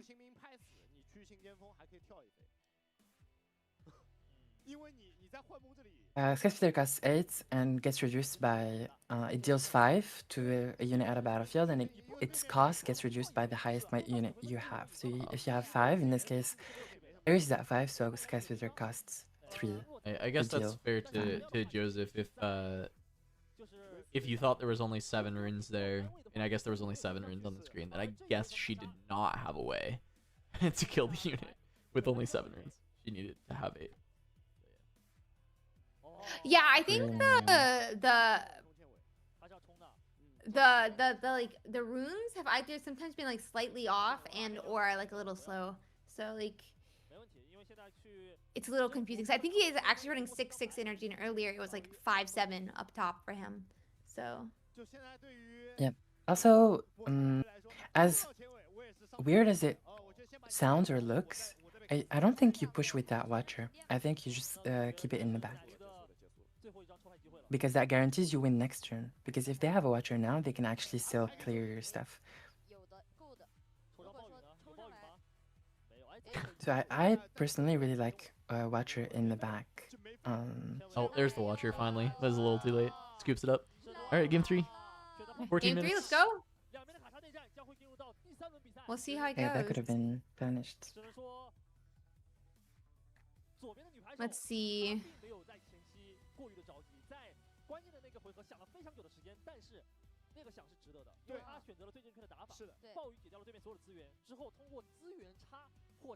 Megan is feeling very vindicated about not liking that first retreat right now.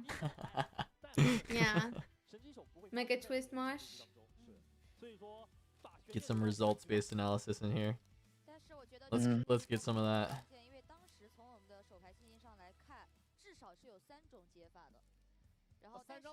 Let's see here. How thick is my accent? Define what thick means in an accent. How...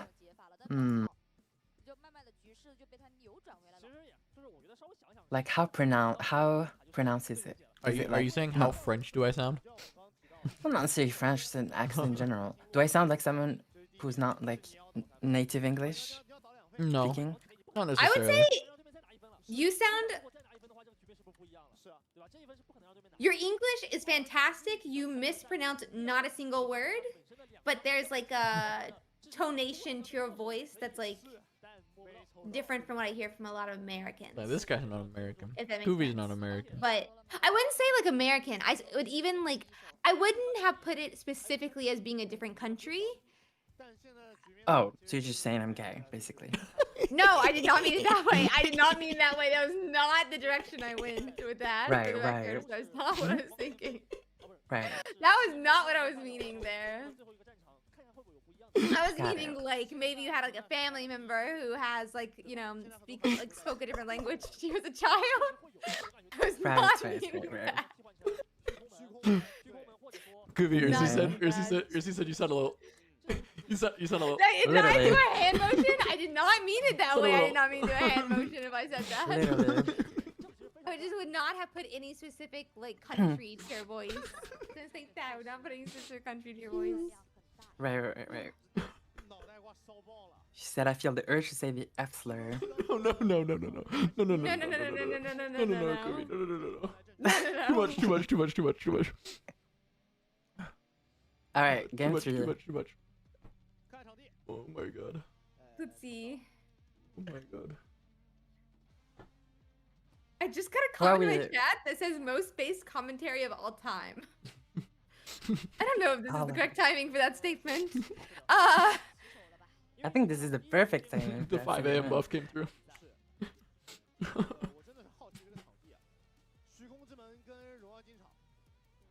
These dice are really good. Like you can see exactly what the numbers say at all times. I need to get dice like this. Yeah. For when I play. I like want these. to know where they got their dice. Who are we rooting for? Who are we betting on? That's my go right there. Is it... Which one are you saying? Right. That's my go. I want Bill play on the left to win. I want her to win. She is clearly very nervous. So it would be cool for her to pick up Yeah, the win. she is for sure. 好像有点难受了。我看他这个表情好像是换完回来的了。他换完回来是诺手加德莱文加星罗加邱大。 And then one of them has the overnumbered Kaisa, and the other one doesn't. So But because of my curse, if you think someone's the GOAT, they automatically lose. oh no. This is my Oh. curse that I bring to the table. Bailed out the Ravenbloom, the hypest Ravenbloom student messes up. 太难受了。 You see him? My goat knew this game was over unless he top decks the Ravenbloom or like a 2-drop. Like any 2-drop would be 也 fine. 在为他而感到 Yeah. 开心啊。 这叫小。 What are the 上一把没给我 two different 该有了吧？ battlefields? Battlefields. One's Void Gate, or is Yeah. it a different purple? Yeah, one? it No, is. it's Void That Gate on the is. bottom, and then it's Arena's Greatest, which is the early point, the free point. 对于奶酪而言， Neither player, or one of the players doesn't have a point, so I assumed I was incorrect. No, it was yeah. Um, Goat went first. Oh, she didn't trigger Arena's. She missed it. Oh, She won't get it. no, she's not gonna get it. There's no way he's giving it to her. 很清楚，不会错。 That's I so don't feel bad. like that should be. 骨头小学生过 I hate. A trigger, I but hate, it's whatever. I hate, no, I also hate this. I actually really hate that battlefields are like 那他为什么？ triggers. Like it's like it's a mandatory trigger. It's not a may. It should just happen. And it's like such Why an is- easy game state thing to correct. And I really don't like that Yeah. it doesn't just get corrected. I ranted about this in like the other tournaments. Stuff like this, I I don't don't think this is something that should just be missed. 了。 But I that's what it also- is. 太棒，落后 I there's this thing in Pokemon where when you let something like this happen, both players Yeah, will yeah, have. yeah. Well, like, and I don't know if that happens. I do here think too, I do but- think both players would get a warning on this, for failing to maintain game state. But like also like you like it. Yeah, it's not enough to keep. Yeah, I mean that people we going. still try to fix game state afterwards, so she would be given. I feel like given the point, but maybe Yeah. I am giving too much credit to Pokemon. But like I don't like that because like definitely like, when you're super nervous, especially game 3, especially when you're like if you're a less experienced player, it's a lot harder to like keep up with what each of like the battlefields do and things like that. Yeah, So. I like how Fab does it, even though it's like theoretically a little bit more lenient. I think it's just like a hard game, very competitive game, but it's like mandatory trigger like this. It would basically just be both players would get warned for failure to maintain game state. And if it's easy enough to just fix it, you would just fix it. Yeah, so that's what like you should do. so like they'd both get the warning, and then like the point would just happen because the point's just supposed to Mhm. happen. Like this is not. Yeah. It's not an optional trigger. It's not like she can decide to not get the point, but Yeah, like I don't know. There's also I don't know. I'll be quiet. no, I definitely no, it's okay. don't like that. It's I soapboxed about this a lot on the other co-streams. Like it's something like I'm willing to continue to like soapbox about, and I think like at Houston, like I may try and find whoever's like in charge of the like rules program and stuff, and just at least like ask why this is like the consideration.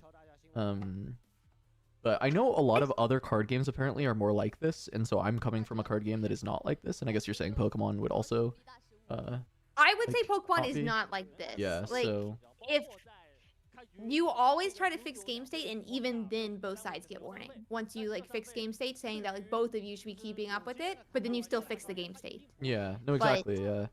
So I feel like I don't know.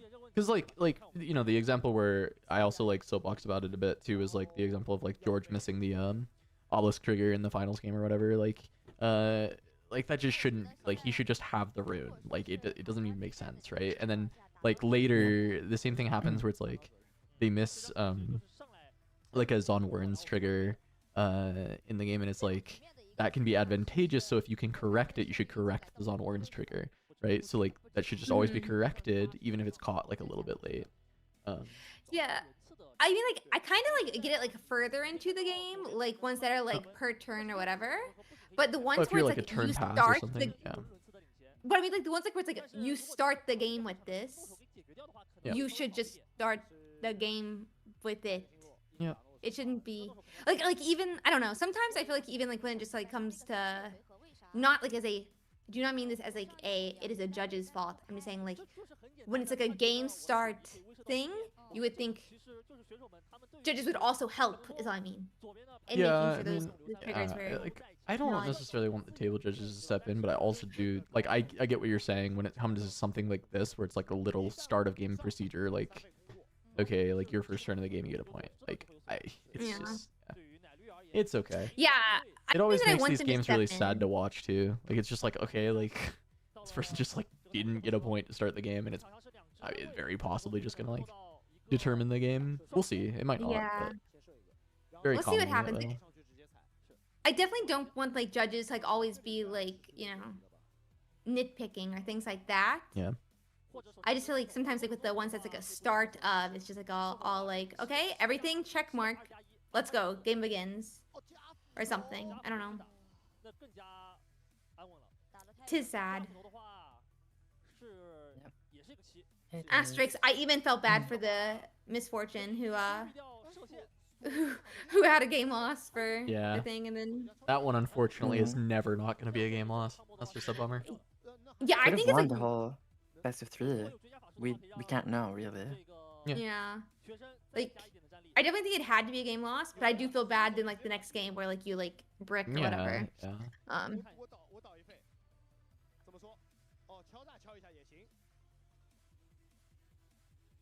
Yeah, pay deflect costs on that. That kind of sucks. You can pay with. No, Kaisa's already been used. Oh yeah, okay. Mm. At least I think so, unless I missed it, and this was just used now. But... How did the student take that much damage? 5? It's on Void Gate, and it got Oh, true. Okay.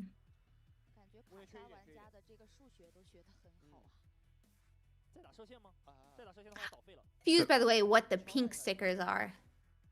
So that's Assault 3, so it's because the cleave was played on there. Okay. Cleave is it's just like a little token to denote that. That makes sense. Because we're also using +2 at the same time, in my head it's like, is that a +3? I can't really tell or whatnot, but it would be just +3 then, okay. It would be +3 after. +5 overall then, I guess? +6 overall, because this Stupefy hasn't resolved yet. It's just playing in action speed, that shouldn't. Yeah, that's not how that works. The stack is still open, so it would need for the Stupefy to resolve first. Look at the stack! The stack has reappeared! Yeah, stack doesn't work like that. Can't do that. Ooh, that array is actually really good. Huge trap deck. I am for the goats. For my goats. One more round after the... No, this is only round Are they 5, getting so we have extensions 2 for all rounds this judge stuff? Because this timer's running real thin.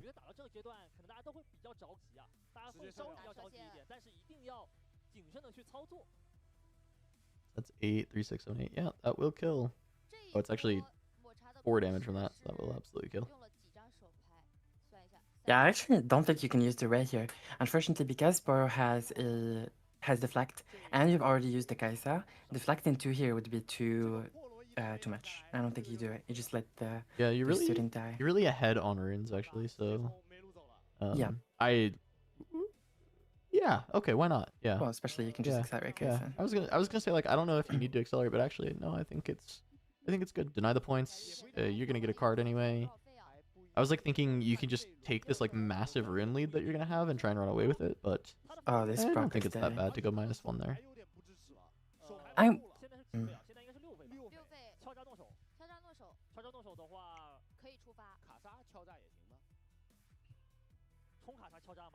Okay. So if this is 6 runes, this is gonna be Kaisa accelerated plus Stupefy, I guess, and that's the idea. Yep. Yeah. Exactly. Draw 2, get a Kaisa on the board. But my goat's got Ray, which is quite good on Void Gate if Kaisa's sitting in Void Gate. Yeah.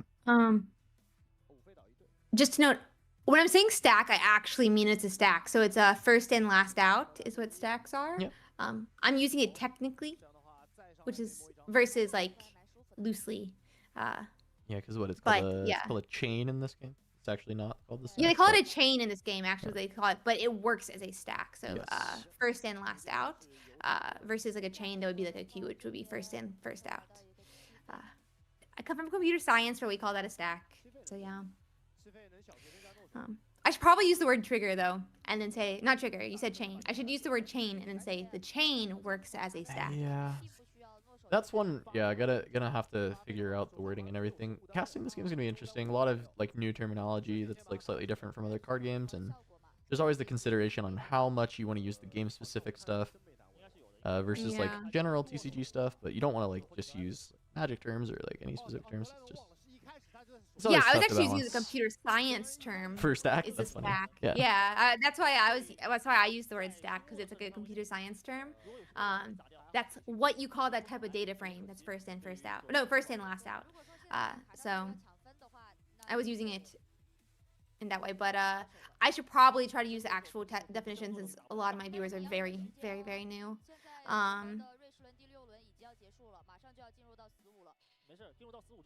Yeah, it's called chain in this, but it's a chain that is a database of a stack. If anybody's in computer science, there you go. Nerds. Is Magic a stack or Yeah, a it's a Q stack. stack? It's a stack. Okay. 然后你进化日的资源将会在后续长盘的对局当中给你优势。是，我觉得这个是开进化日的时机，确实是个比较好的进化日时机。时间也即将结束了，那应该是从凯撒选 Let's see here. 结束以后就开始正式进入到。Unfortunately, 没有，他只是先活跃嘛。哦，先活跃。 that missing point is gonna be crucial because we are on 3 here instead of being on 4. Yeah. Okay, it looks like they do have a judge Or we're gonna be extension because the time is coming up, and then they're not on the 5 turns yet. Unless they're starting it now, turn 0. Okay, no, they did start it. I thought they were gonna have a little judge extension, but I guess not. Yeah, it looks. We see the 1 out of 5 and then the thing. Looks like a falling See- star. Yep. Yeah. Morning, Crow. Do I think you've been up all night? Feeling your sleep schedule? 很难处理啊。所以我真的我的想法真的跟是一样的，我觉得这一轮是一定进化日。What is the unit in the arena's greatest right now? That's Draven. Draven. That's a Draven. Okay. Yeah. He's pretty small, but he grows whenever you get points. Yeah, he's points plus 3. I think. Yeah. So he costs 5 and he costs 3. He costs 5 energy and he only has 3 might. But his effect is, if you have, for example, 4 points, then he would gain 4 mites, and he would gain plus points, plus mites, based on the points. That makes sense.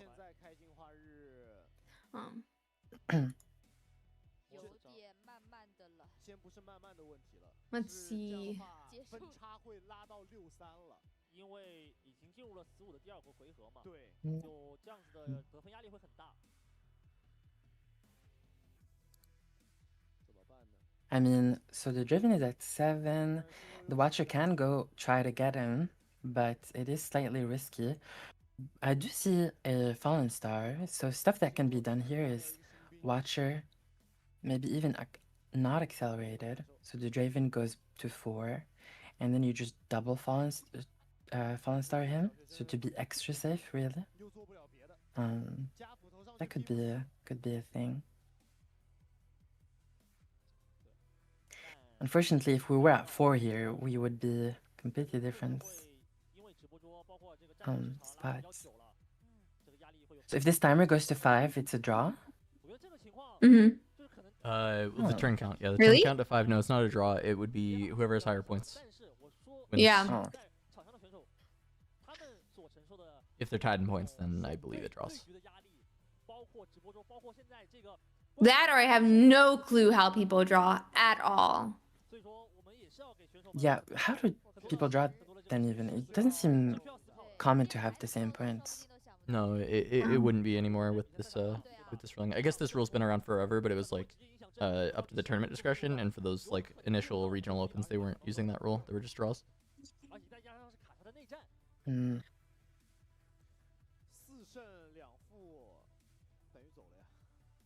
Okay, is this me playing or? Yeah, I think so. Slow playing.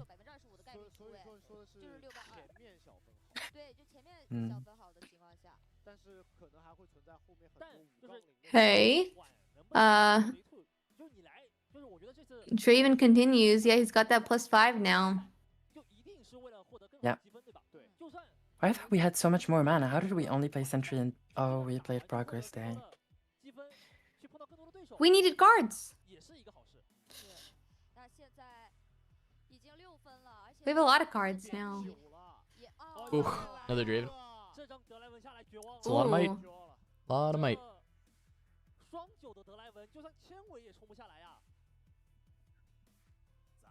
Let's see. 现在有一把。哦，不行，没用，费不够的，费不够。 Poggers Day mentioned. Even played, I think. Yeah. Yeah. Not Yeah, just this mentioned, but in the discard pile. Even Rain here doesn't clear. The only card that clears here is called Unchecked Power, and it's a 7 energy card that deals 12 to all units on all battlefields. That would be the only out for the left Kaisa player. Other than that, it looks pretty doomed because those Dravens are huge. Yeah. They're so big, I keep forgetting that they're not 6, they are 9 each, and that's 18 power, not 18 power, 18 might. He just got told to stop thumbs upping people. I think he did another thumbs up, and then the judge tapped him and told him to put his hand down. But let's see. Watcher Star clears the Dravens. Not really. I mean, you would have to Watcher. Does it? No. Oh yeah, it does actually. Watcher accelerated plus Star. So you would have to accelerate Watcher onto the Draven. I mean, accelerate Watcher, then Fallen Star, then go with Draven, then with Watcher. Then you conquer both battlefields, which is genuinely not a bad spot, I think. That left Kaisa can actually win from here if both battlefields are cleared, turns. Which... Yeah. It's turn 4 right now, and then it goes over the goat. It's done. Oh, so he's won, yeah. Well, it would have been draw if we haven't forgotten that point. No, so he'd have sad one to more say. turn, so he'd just have to score one more point. Oh. Then be over. If he couldn't score a point, I guess. It'd be a draw. 或者还有个什么情况，就是我场下有一张哨兵，我让哨兵上来探，你锁敌打不打？你不打，我分拿了，我 Let's see here. 千尾拍下来，经过砸掉。 I hope it doesn't matter. Let me put it that way. 是能够去完成双针的。 Retreat doesn't actually do anything here. 一定能完成双针，但问题你完成双针。 Because Draven is not accelerated, so it won't get us the point. But it doesn't matter here. We can only go to 5, and 6 points is over. And that's the last turn. 所以说把这局可能说会还有悬念的对局拖到了15，那拖到15的环节当中，奶绿的先手占有绝对优势，我先手就是分比你多，并且还存在自己的一个后手失误。但没关系嘛，就是比赛也是可以来学习的。对，就是通过回去可以也复盘看一下，或者说在下次对局的时候，不管是触发还是什么，就是做的更加精进一些。因为我记得我开局的时候就说，我会发现右边奶绿选手他的打牌是比较规范的，他的打牌在一开始的时候，不管是符文的摆放， There's a Stupefy to actually just trade. Draw into maybe some kind of removal. 两位选手都很有竞技精神啊，战至最后一刻。 Yeah, he still just has like Void Seeker up. 反正先把这2分。 Still just play that with the 3 open. Someone says the +1 on student. I don't know what is exact mentioned towards though. Yeah, so student should be on 3. Because student is the 2-drop that gets +1 might whenever you play a spell. Since left Kaisa player played Fallen Star, we should have gotten +1 on the student, which we did not. Because we just forgot. Would have mattered there for the Stupefy, but he would have just played the Void Seeker probably. Yeah. Yeah, left Kaisa. Honestly, I would have been so tilted after missing my Arena's Greatest and played so poorly for the rest of the game. Yeah. So I totally understand missing a lot of triggers like this game after something like that, like completely throwing you off. Cause like you could even see, I think it was like turn 3 or 2, she notices it. She like there's like this whole like back and forth where like they kept giving her the point, taking the point away, giving her the point, taking the point away, and then it ended up just not getting the point. So even like just like that type of back and forth, I just feel like I would be like so thrown off for this game. But so missing a lot of triggers, I would miss a lot of triggers too. Well, All right, there it is. Yep. The win for That's my game. Goat. Your goat's the goat, guys. That's my My goat. curse was not strong enough. Thumbs up to the crowd. They can't stop him anymore. The game's over. I mean, I think they're here with their group of friends or something. There's a bunch of people cheering. They kept showing like the front of it. I get thumbs up at the end. I definitely agree you're probably not supposed to do it like multiple times during the actual like turn and stuff. 'Cause then it can be like a little insulting. A little BM, you know, but like at the end, I think it's fine. But middle of game, not so cool with it. Yeah, very solid. 但其实对于一直玩卡车的玩家而言，其实刚刚的内战看起来还是比较，就是会你会发现到很多点，对，比较习惯这种对局。那也到了我们 K 牌评选环节，怎么说，两位？ My stamina point just reached 0. Sleep well, HK. Sleep well. We're here for another 3 hours minimum. 3 hours. There's 2 more rounds to go, and they're 90 minutes each. Rounds are only 60. 50. Oh, they're only 60? Yeah, but For some reason I thought they were more than that. My bad. Is it pack opening time? Is it I mean, I string can cheese? go grab another box. Oh, Go grab another box. if you plan to open it, yeah, but don't like open it. I mean, no pressure. We can just sit here and chat though as well if we don't want to open packs. I'm completely cool with that too. I'm gonna quickly BRB. I'm drinking too much Monster. The sun is officially up. The sun is officially up here on the East Coast. It's time to start our day, guys. Get ready for your release games. It's time for our release matches. Yeah, people are gonna be getting home from their release events, and then when we started the stream, and they're gonna be going to their morning release events when we end the stream. Okay, I've been told the reason I think it's 90-minute rounds is because it is when Kuvi's playing. That's so funny. What? Go get your brie with your jam.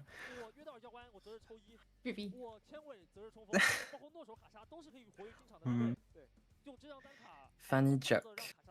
Wait, everyone's. It's just me and you, chats. Do you want to ask me anything before they come back? Make sure to keep the chat safe. No running with scissors, guys. Bye. Alright, I'll babysit. Alright, ask your questions quickly. Your weird questions. We won't talk about them, I promise. I won't out you. We'll keep it a secret. And then we're gonna spam in chat so that the text is like up there so that they don't see it, okay? What's your weird food combo you like? I don't eat this anymore because we're in our healthy eating era, but I love fries with ice cream. That sounds crazy. Yeah. Yakuruke.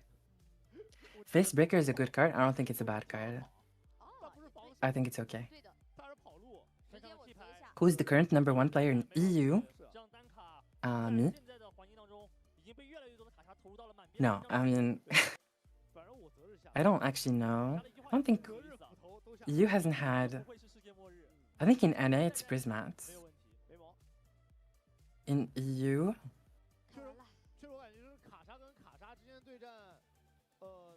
Who's a good EU player? Apart from my testing group.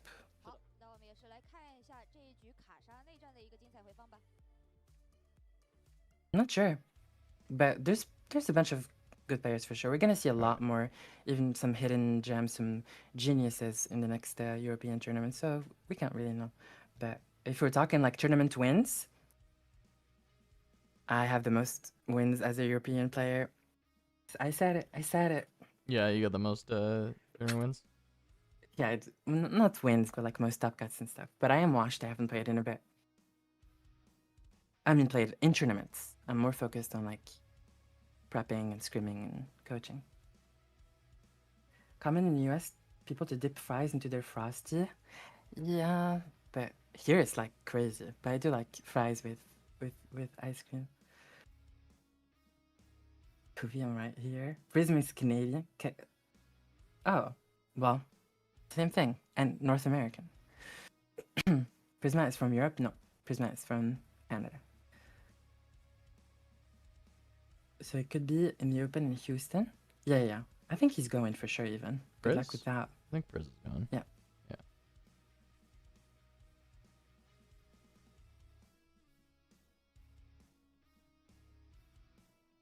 But there's a lot of, I mean, no shade, but in LOR at least, European players were significantly better than any players. They had better Worlds results, that's for sure. I mean, true.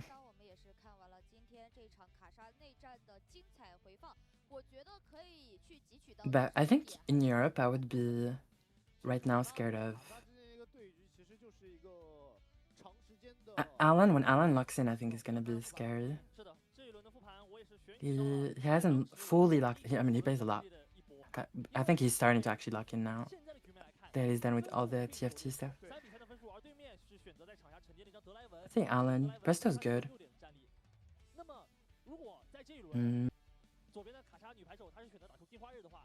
Freaks, Randy. Other than that, I can't really think of any more.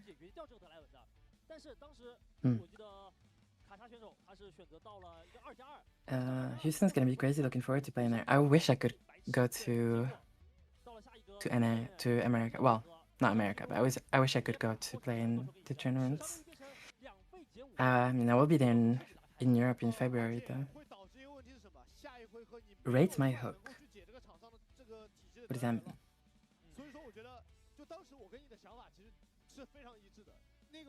Oops Kaisa Yi are banned tomorrow. What are you playing? I mean, I'm not playing Kaisa Yi anyway.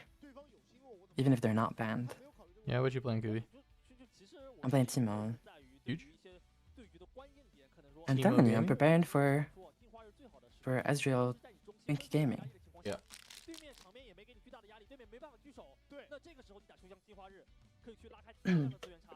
Someone says, what is the size of the cards? My understanding is I think you can use the same sleeves you use on Pokemon cards, but I don't know what that size is. Just standard TCG. Standard TCG size. There we go.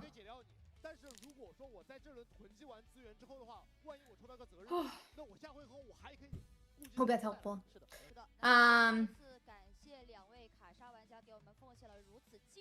Hello. All right, we can do a couple packs. We'll do a few. Okay, let's hop over and watch the pack openings. A few packs.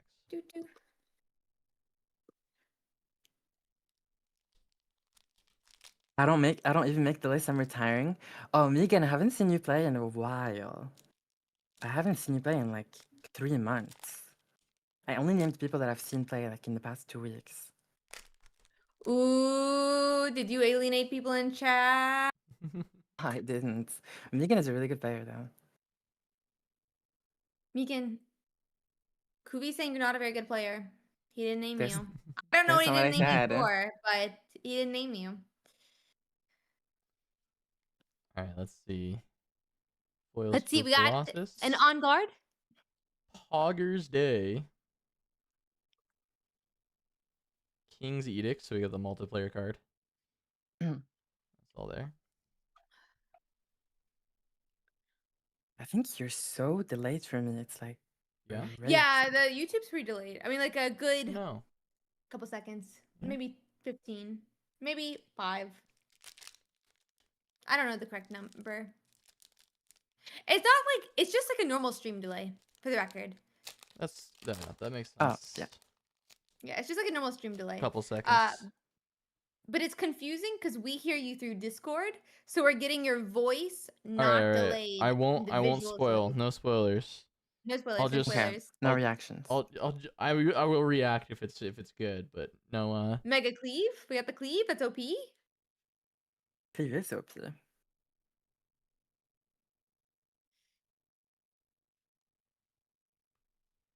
Kog'Maw. Let's go. Ooh. Ooh, Blitzcrank. Okay. Oh, what does that mean? Oh no, it is. Oh, it's Green Ari. Alt art. Alt art is really good though. What? Green Ari. Yep. Oh, is that the alt art? Oh my bad. I thought it was just Green Ari. Yeah, the arcade skin. It's pretty cool. What does the normal Very skin cool. look like? It's just a base skin Ari for green. Yeah. Okay. Honestly, they did so good with like all the arts. One of my viewers, he decided he was gonna play Ari if he pulled a specific art of Ari. And a couple days ago, found out he's been saying it about the common art Ari this entire time. So I think he's gonna be playing it, is my guess.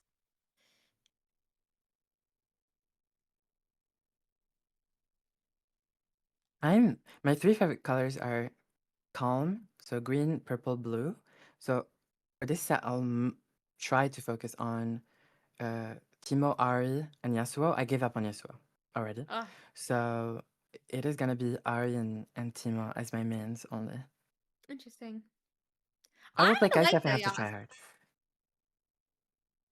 You like Yasuo? Yes, yeah. Alright, nice. And then I like like how he played the last couple of the one game he showed here. Yeah, it was pretty You know what I cool. mean? Volley Bear. I hate what they did to Volley Bear. I will say that about this game. Really? Mm-hmm. Why do they have to make him like this? He's so cool in the game. And I'm using hate very strongly. I think it is very cool what they did to Volley Bear, but I don't. It's not my cup of tea. Who's your favorite like designed legend then? Designed legend? Yeah. I like. Legend like design wise. Oh, wait. Design wise, being gameplay design or art design? Oh, were you talking about art in volley? I was meaning how they have him posed in the image. He's all Yeah. he's stanced up. He's a anthropomorphic Volley Bear. You need to get the furries. You don't understand. We need the audience. We need the furry player base. How do you get We them? have the dog one for that. Wolverine. Dog one. All right, nice. Wolverine. Nice. Got an epic. Go alongside my alt art version. Oh, Woo, woo. you can play set now. Let's go. You have 2 of them. What is the guy? He jumps and starts swiping, and he pulls his own health up in the game when he's using his ult. Warwick, yeah. Warwick is our anthropomorphic anthem. I just like Volley Bear how they have him in League of Legends. All right, we got one more pack as this countdown finishes up. Let's see. Young, I just talked about you, buddy. I'm calling out the Teemo alt arts overnumbered. Overnumbered Ooh. Tito. We just finished round 6. Yeah. We have 7 and 8 to go. I just told them about how you decided if you pulled the common art Ari, you'd play Ari. Ooh. Karthus? That's Ladros. No. Wait, there's that fake card. Yeah, Tide Turner. Fake card. That's the wrong Tide Turner, guys. And then you go, no. All right, there we go. Them putting token in the last slot. I'm gonna be honest, Riftbound, it's the most toxic thing you could have done. You're like, give me the over-numbered signature card token.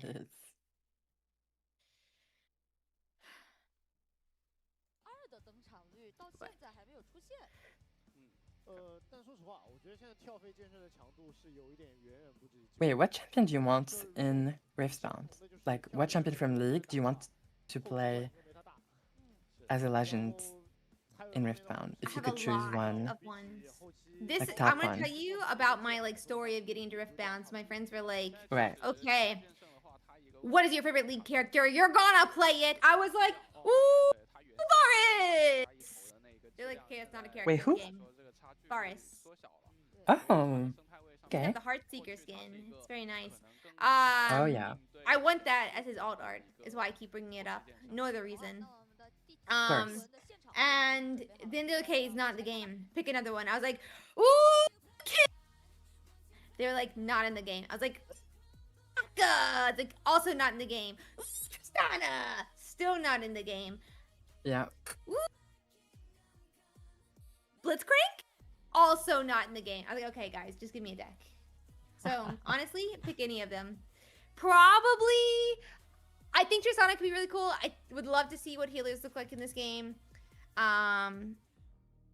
I really, really want Heartseeker Varus, if only because it's been my meme the entire time that I have like been talking to people about Riftbound. It's like my icebreaker. I'm like, I really want Heartseeker Varus. Have you seen the skin? That's my like icebreaker. That's my icebreaker. Yeah, actually, when I was in high school, a girl gifted me it on Valentine's Day. Wow. I did not read into it at the time. You should have. I didn't realize it. I was very, very, very innocent. I was like, OMG, thank you. I started playing League of Legends as well. Because of her. The because of her. Oh my god. No, because of her. And then she, like, I was her support. And then she gifted me on Valentine's Day, and I was just like, OMG, this is my first ever skin. Thank you. Because I didn't spend money on stuff, and I just didn't read into it. Sad. My whole chat knows exactly who I'm talking about. I'm gonna get her into Riftbound now, by the way. But nobody's allowed to tell that I say this story whenever y'all meet her. I'm gonna let you know right now. We gotta play it chill. Yeah, we'll play Just cool. the three of us. We won't. Yeah, nobody else heard. Nobody else heard. Yeah, no one else heard, guys. No one else heard. So this is round what? Round 7? 7. This is 7. Let's do this. So this 2 more. Let's see what we get. Okay. Are we gonna get Kaisa? Are we gonna get Yi? Are we gonna fading. get? I'm struggling. We got this. We got this. I was fading around the time that Kubi showed up, but I'm back. We're here. We're on our 27th wave. There we go. Let's do this. I'm locked in. Do not worry. That was a different girl, Young Monk, that I had Olive Garden dates with. We don't need to talk about. We don't need to talk about my high school days. Okay. Garden dates. Yeah, I had a friend that I would take out to the movies constantly. My dad would coach me on how to steal the bill before it would arrive, so she couldn't pay it. But I just went to the movies together in high school. It was a great high school experience. You're getting fun. For dating. Didn't realize it. I just thought I was helping my friend pay for the dinner. It was fine. That's funny. Let's see. Are you gonna get her into Riftbound too, or? No, that girl we don't talk to anymore. But the girl that I played League of Legends with, she and I lost each other for like 8 years. And like 3 to 4 years ago, I thought I found her, and I followed this random girl. I was like, man, I feel like I know this girl. She followed me back. She's like, how did you find me? And we've been friends again ever since. That's so cool. Yeah.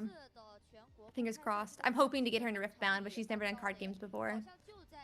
I think it'd be a good one though. She's a League of Legends girl. She plays League of Legends. Yeah, I feel like League. It's a good way to try and start.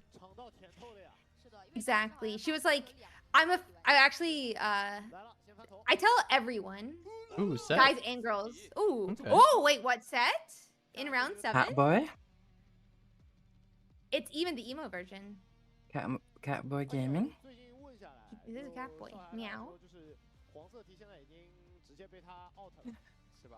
Should you should have like the channel rewards or except for that. You don't meow for free. I'll be honest, sometimes I meow For without realizing free? it, and then I have to sit here and go, wait, chat, did I just meow again? And they're like, Ursi, why do I watch a streamer that accidentally meows? Oh, we got Catboy against Twink. Victor against Set, which is gonna be cool. We haven't seen. I personally haven't seen either of these. So. Not We been. saw Victor. Yeah, we did have Victor versus Yasuo earlier. We haven't seen a set on stream, but Nope. I'm not surprised that there's like a set winning or like doing well. I think the deck is. I'm pretty excited to good. see it. My understanding is Set is not doing as well with the Time Warp, like in the meta, since Time Warp is in the meta now. But so I'm really excited to see it. You know, I'm assuming in a position to make day 2 if we're seeing it on stream. Yeah, it should be. They shouldn't show anybody who's eliminated. It does look like one of them is. Wait, was that Dreaming? No, it's the one that you can spend a buff to draw a card. I think, right? Or was it? Isn't that what that one is? Yes, Monastery of Piranha. Yeah. And then we got Trifarian Still War got Camp named. as well. And then Trifarian. So Trifarian, I think really strong for Victor. Yeah. Because Victor wants to go really wide on the board, so it can really capitalize on all the +1s that it's gonna get. Meanwhile, I forgot the name again about the buff that draws, but I just feel like it's so safe for Set to play that because basically no one else runs buffs. So No, I agree. both. And then one thing I saw Tog doing that I really liked, and I've seen a couple other sets do it as well, is you have Cythria of Cloudfield, or Cythria. I don't know if it's just Cythria in this, whatever, Cythria in this game. And then you play her in game 1, regardless with Monastery, and then you can side her out. Yeah. And I like see it. that, yeah. I like it quite a bit. Just to utilize the draws because she just gets so many buffs. It's really easy she to just does. dump them. I think it's pretty nice. And she like self rebuffs so easily Yeah, to an and extent. there I she mean, is. Yep, there she is, like you just said. So we do have our 2-drop. I think it's 2-drop. Yeah, 2-drop in hand. I don't know if we're going first or second, but I think we have a pretty nice hand for the start. It looks like he may not even be mullying. I don't know if we are going to get to see the other side here, but nice start for the set. I like the Well, hands, starts. honestly. Oh, we are It's mulling. either I like ditching the monk actually with like. Yeah, me too. It's pretty redundant in this hand with Pookie and like Cythria. Like the monk's usually nice, but like this spot is just pretty unnecessary. Yeah. The other option would have been Pookie instead, but the monk is fine. Full keep was also fine, yeah. Both are very good. It's one or the other though. I don't think it's both. So like, you just like pick one, you dump it. Yeah, since we're in Monastery, so having like extra buff cards means you're just drawing with them. They're pretty good, but yeah, absolutely. Ooh, Singularity is really good in intersects. Huh. Looks like we have plenty of 2 cost too. Yep, there's our Raven Blooming Golden Pass. 3 mana, buddy. Okay, cool. I'm afraid that they're gonna miss their triggers now at the beginning. Yeah, going second's like Oh, yeah. way worse for Set this game. Yeah. He just has to waste the rune.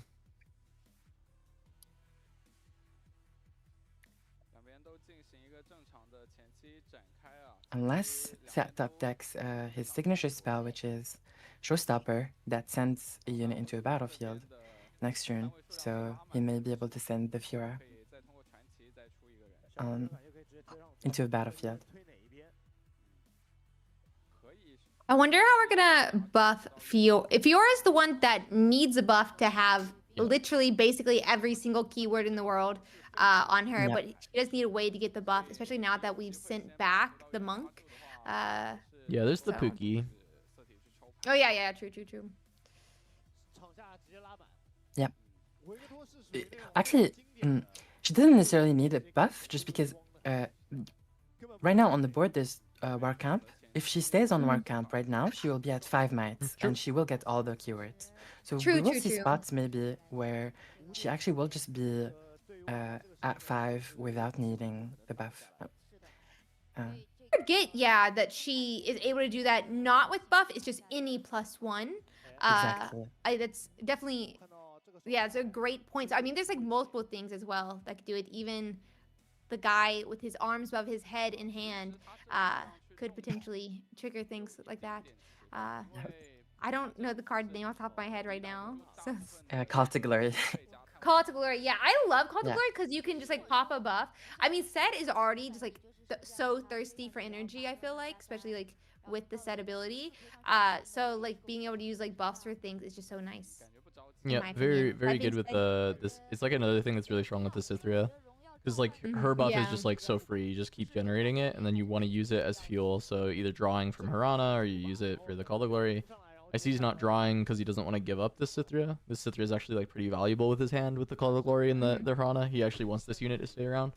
So like I could even see him set abilitying to keep this Cythria alive because he actually just like really wants to have that buff like engine around for Hirana.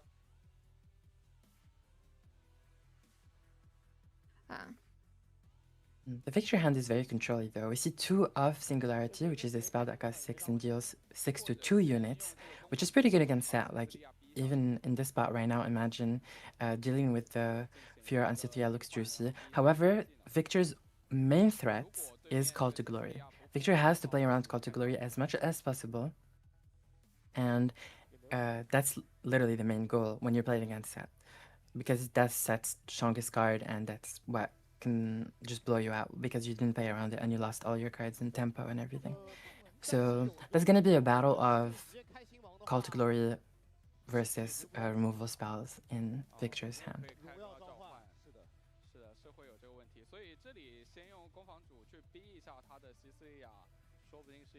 But he has a point advantage, which is pretty good. If the Cythria dies here, as in the Set doesn't save the Cythria for some reason, there is a call in the Victor's hand as well, which is 2 energy. Both players kill one of their units, and in this case, the Set will have to kill the Fura, which is horrible, obviously, for them. Yeah. Pretty rough, pretty interesting spot for a Victor, I think.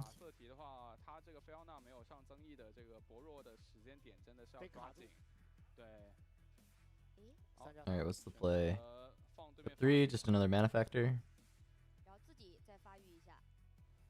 Yeah, I think this is just like a random note for people, like especially my chatter learning. I think it's really interesting. We've seen like we see a lot of different types of chosen champions. I think chosen champions is like such a strong mechanic. But we saw the Yas, who's like a game finisher. We see Kaisa, who's like kind of just like an attacker to some extent with like card draw. But then Set is kind of like up like protect the king moment, where it's like he's so strong, he's so good, but you just want to keep him alive no matter what. At least in my opinion.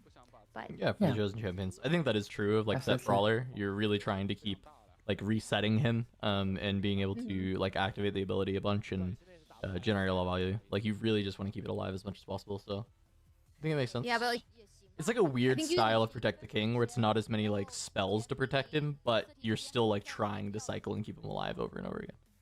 Yeah, exactly.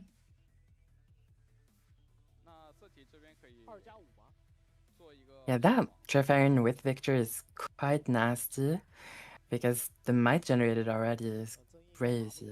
Like we have, I don't know how Set can break into that.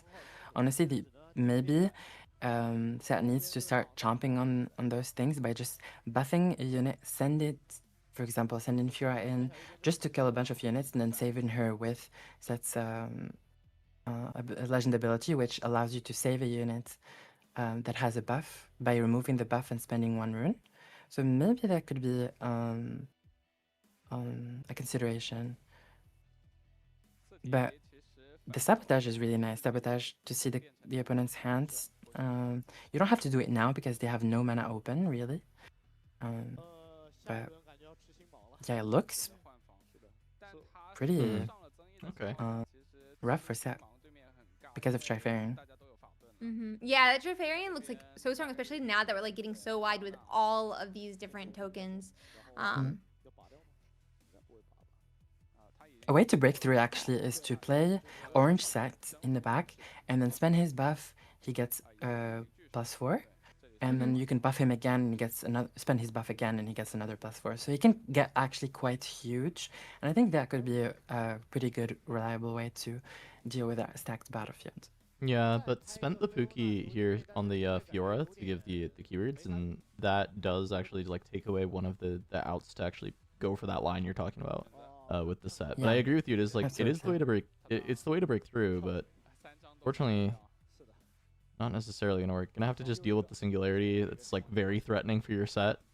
And knowing that there's a second one, you have to be wary of that when you try and actually play out this brawler. Yeah, it's definitely gonna make you think twice. Let me just.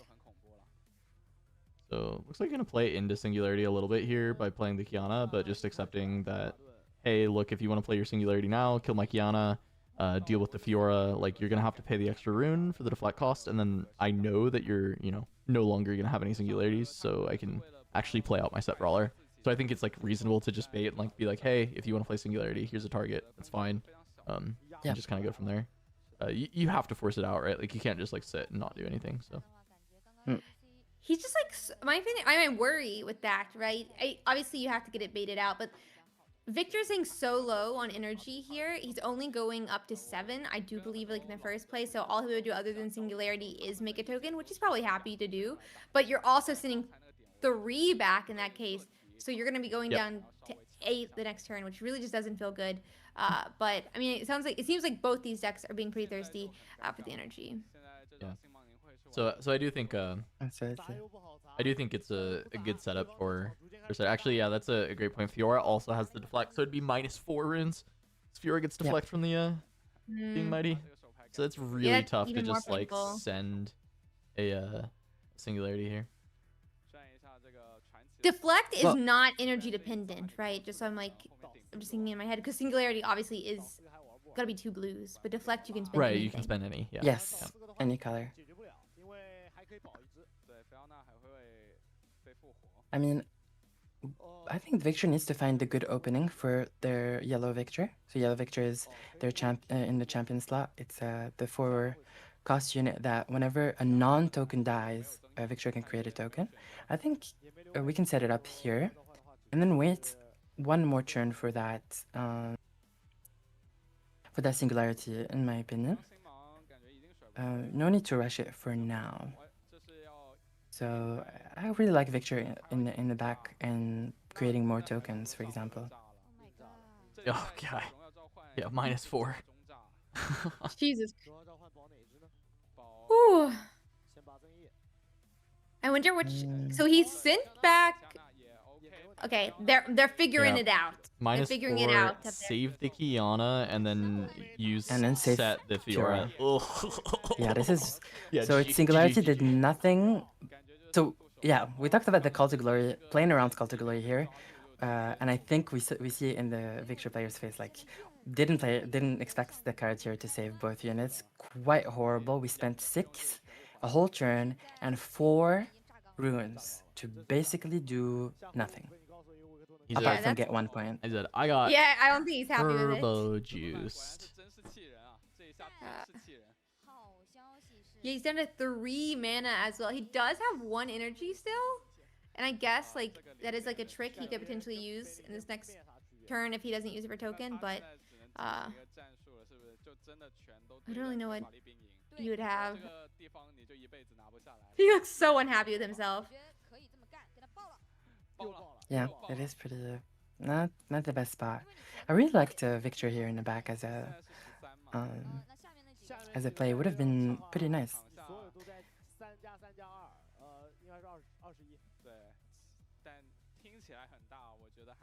Victor is still on a good battlefield. Trifarian also still ahead on points, so it's not like catastrophic for Victor. But yeah, being on 3 runes here, going to 5 is not ideal. Yeah, not ideal. As I like how Billy put it, Victor exploded. Yep. I just think that's really funny of a response to all those not a better way to put it. Yeah, goodbye. Goodbye. Looks like we are trying to figure out, like, decide what to do. It seems like he's moving some of his stuff back. It looks like he may be moving all of it back. Nah, just commit. Just go. It's too late. It's too late now. Just put everything there. I'm not sure if it's the correct play, but I'm just like what are we doing? How are we winning this game? Just put everything there. Just you know. Okay, he's gonna wait for a grand stratagem. He's gonna wait for stratagem and like try and win off that, I guess. But I don't know if this works. We're only at 4 though. If we go to grand stratagem with this. True. Yeah.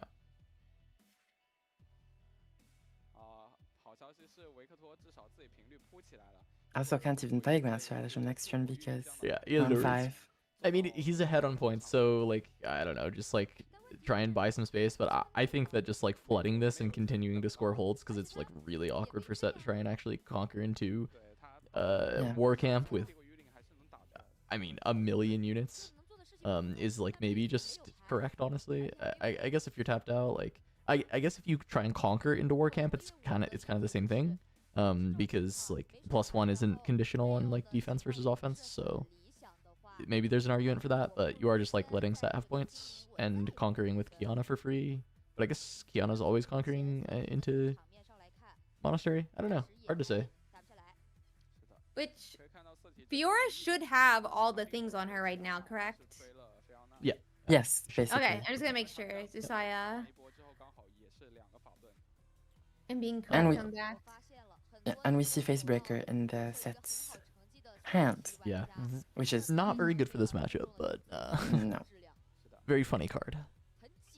Mm-hmm. Dude, my light changes so much with the sun up. Holy crap, I'm too bright now. I'm literally... I thought I was white, but my entire stream is white now. Oh my god. It's so bright. You're in heaven. I'm an angel, guys. You're lucky for me to be here. Period. Blessed. I'm sorry, chat, that I said that. I'm memeing. I'm memeing. Yeah, Victor still looks unhappy about that singularity plays. Hopefully they don't tilt for the rest of the whole match because of it. But those two Fioras, yeah. Those two Fioras get +1/+1 each, and they get deflect and all the other triggers. I mean, all the other keywords. Yep, Cythria finally being able to just use one of those buffs for a draw and will finally be sacrificed, I think. She did her job. Oh yeah. 2 cult weeks, not that bad. Not bad at all. That was Watcher, which is just like entirely unplayable until unless you wait a turn. It's not that. It's interesting. It's like you want to. God, you want to wait for Watcher, but you want this Watcher to be able to be played when you're at 6 points. Do you need to clear the Cythria with just one of your units first off? You have double cull.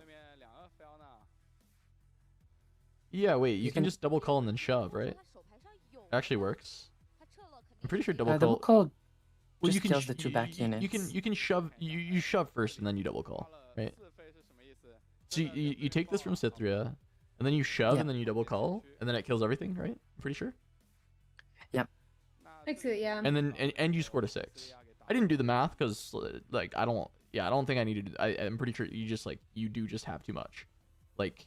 So Fiora is 12 defending right now. Wait, there's on no that way battlefield. that playing Victor is correct, right? I don't think so. I mean, I guess you might still just win this way anyway, right? You just shove.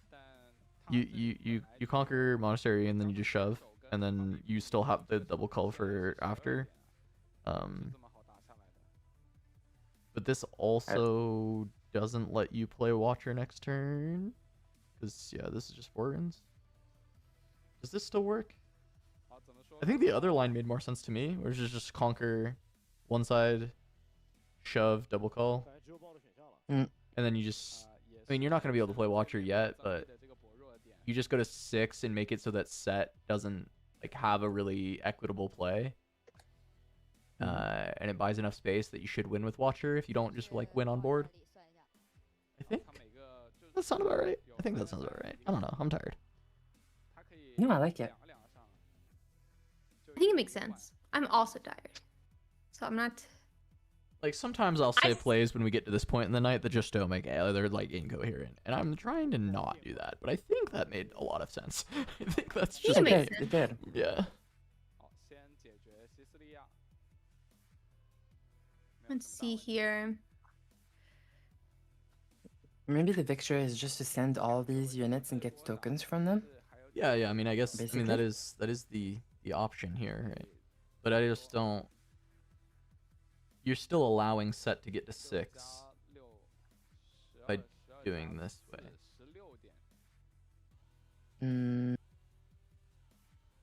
Yep. Maybe not. But then maybe, you're betting maybe you on can't get a 6. finishing the game with the double call next turn, maybe? Yeah. No, exactly. Like I think this probably still wins. I just don't know if it's like if it's optimal or not.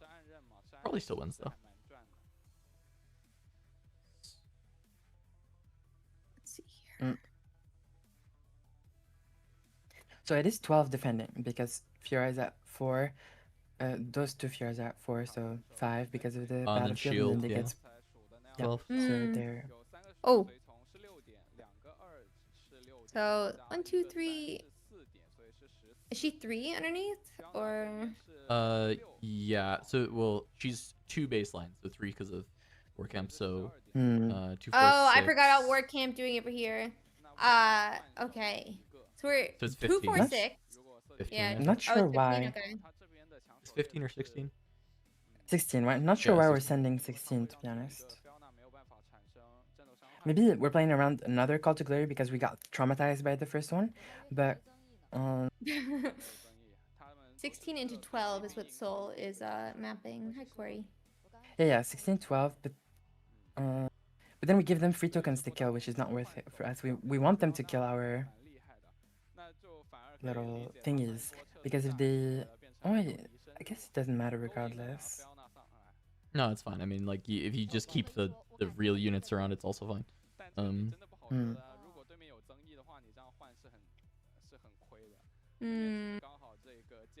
Yeah, you can do these in 2 units and just leave the captain, I guess. Yeah.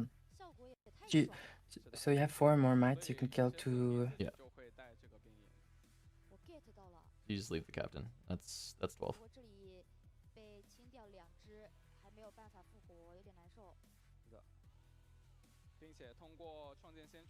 Yeah, I mean, I think Victor's winning. This position is still just like so strong, but I'm like wondering if this did give an opportunity for Set to do anything, but I think double call is just like always winning on the next turn.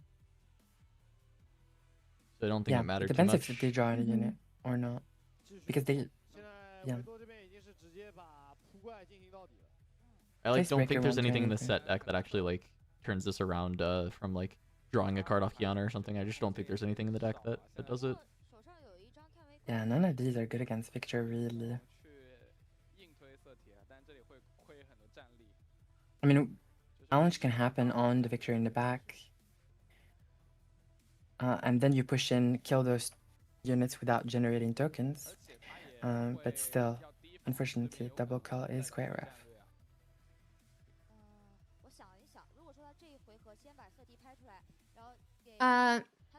Yeah, it definitely feels like a bad position to be in.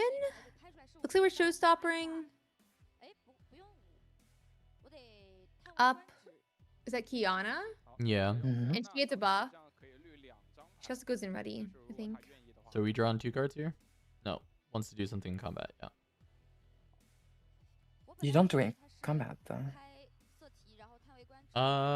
Yeah, this works. Wait, no, it doesn't work. It doesn't work at all. Never mind. No, it doesn't. That doesn't work. If you do it in combat, you'll lose the key. Yeah. That'd be like tragic. Yeah, because damage heals at the end of showdowns. So. Draw 2, I guess. First mate. Oh, wait, you can retreat Kiana and then send her into the other battlefield then. Mhm. Yep. 作为目标还是来的挺及时的。要是再多一费就好了。只是他这里争议把他 So the other battlefield has 4 and 2, so around 6. Kiana is 6 herself if she goes to the other battlefield because she's 5 now. So what can be done is to send the little Pookie just to trade that little token, bring back Kiana. I mean, that happens first, always. Yeah, I mean, Pit Rookie's already used all her value, which was buffing like 3-4 turns ago. Yeah, this I definitely sequencing's think cool. like Sorry, I go definitely ahead, think like being able to knock something out like you're saying, Kuvi would be like really smart. Okay, so Yeah, this the is a really token. clever use of game mechanics, right? So you play the challenge to have the Kiana kill the victor, and then you send the Pit Rookie in to trade, and because all units heal after combat and at end of turn, because the combat happens, the Kiana now heals that damage from the challenge, and now the Kiana can go in with the first mate readying her into the war camp to conquer that. They did forget to score from the first conquer, so now they gotta do that, but it's on the same turn, so they're supposed to get it based on from the rules. I'm pretty sure they're supposed to get that point. As long as they remember, they should be going up to 6. Unfortunately, double call will kill Yeah. both. They still they're not beating double call. Oh, maybe we go to 6? Yeah. Yeah, there you go. Okay. Unless we double deck sabotage now, and we sabotage the victor hand, get rid of a call, and Yep. The sabotage that would would have have been able to worked. do it. But... 但我们刚才已经看到维克托手里是有2张清理门户的啊，所以下个回合 Yeah, really clean play from the set though. Absolutely. 对，就结束了。是的。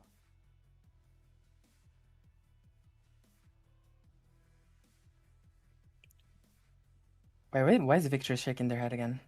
Like, do they still think they're losing this? There's no. They're not losing No, this. there's no. Come on. Let's see. Yeah, a lot of tokens for sure. 好，过了，那这里我感觉就直接打2张清理门户就结束了。嗯，甚至先只用打哎1我张，就打1张吧。We have a coal in hand now. A coal, 2 coals, and a hidden blade. Yeah, double call just ends the game. 我的意思是说，就是至少在赢，就是反正都要结束了，不如让对面抽2张。Peace and love。太 peace 了。 Yeah.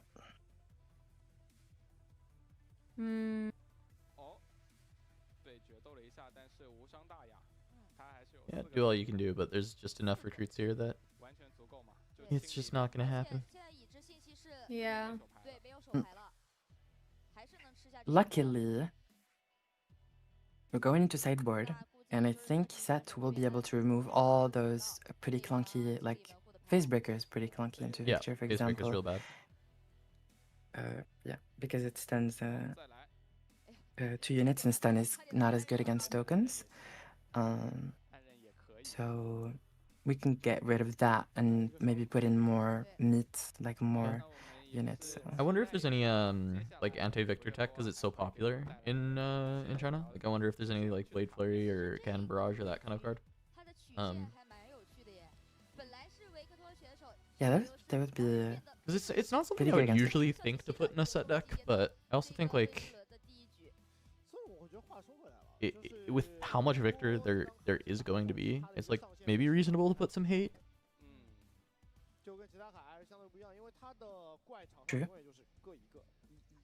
Damage assignment in this game, at the end of a showdown, I guess the word is, it's like I have 5 damage, you have 3 damage, and they decide where the 3 damage goes, and I decide how the 5 damage goes. Yeah, you decide where your damage is heading. Yeah. The damage you're dealing, you decide where it goes. You do have to fully assign to a target before you move on to another. Like you have to fully kill one, but like obviously you would want to do that anyway. But yeah. And then all damage is healed at the end of the showdown. Correct. Yep. If things are not dead. then they will heal.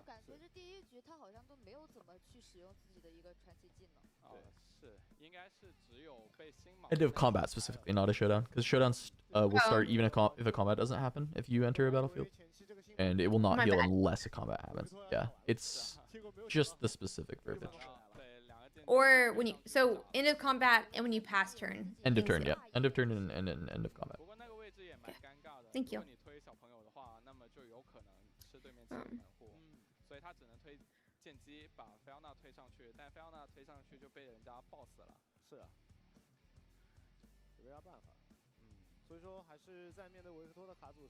Let's see. I mean, we're gonna get into game 2 here. They're getting to do their sideboarding. Are there any cards that either of you hope either the victor side's in or the set side's in? See, I mean, really, it's more about getting that face breaker out, and then I do think if there is hate, that could be really neat to see from the set side. But usually, the like hate cards in their board are like anti-Kaisa and anti-Aurora cards, so there's not like a ton of room for anti like Victor in the board. And because of that, the cards that they'll put in the sideboard are actually pretty useless against Victor. So I'm hoping that they've got at least something that they can take the face breaker out for. Because things like Unyielding, which is like prevent spell damage from happening, is obviously not going to be useful here. Things like Salvage to deal with Aurora, not going to be good here. So makes sense.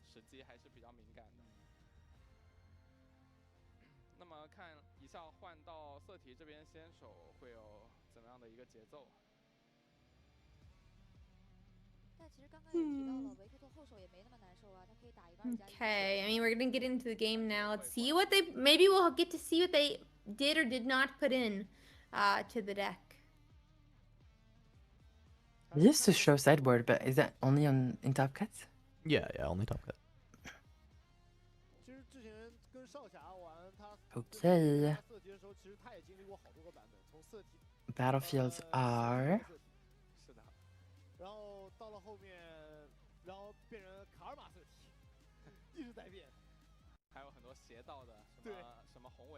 Oh, this person is from the team Aiputo is from. Yeah. Well, Ace is from.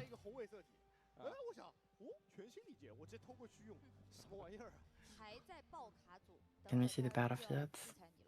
Yeah, let's see what they. Trifarian. Okay. I get it for the Fiora.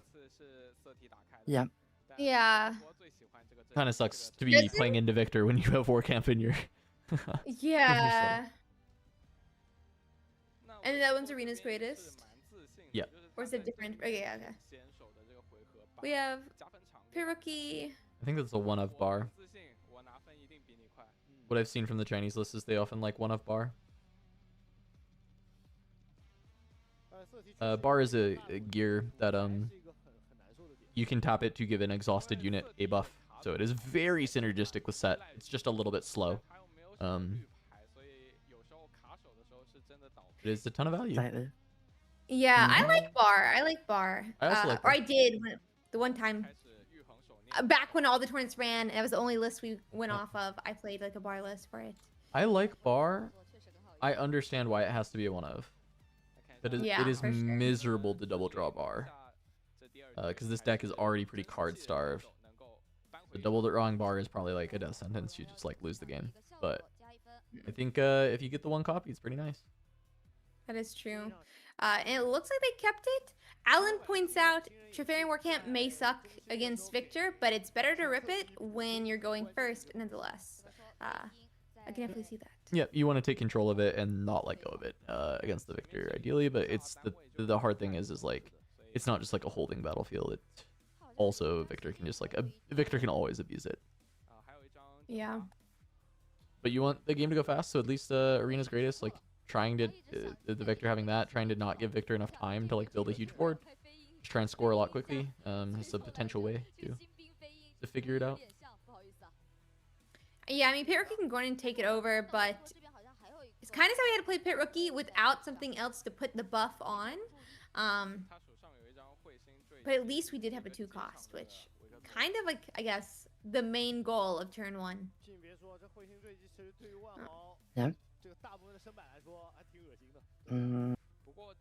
The hand isn't bad, honestly. We have a bunch of buff stuff. We have a bunch of buff targets.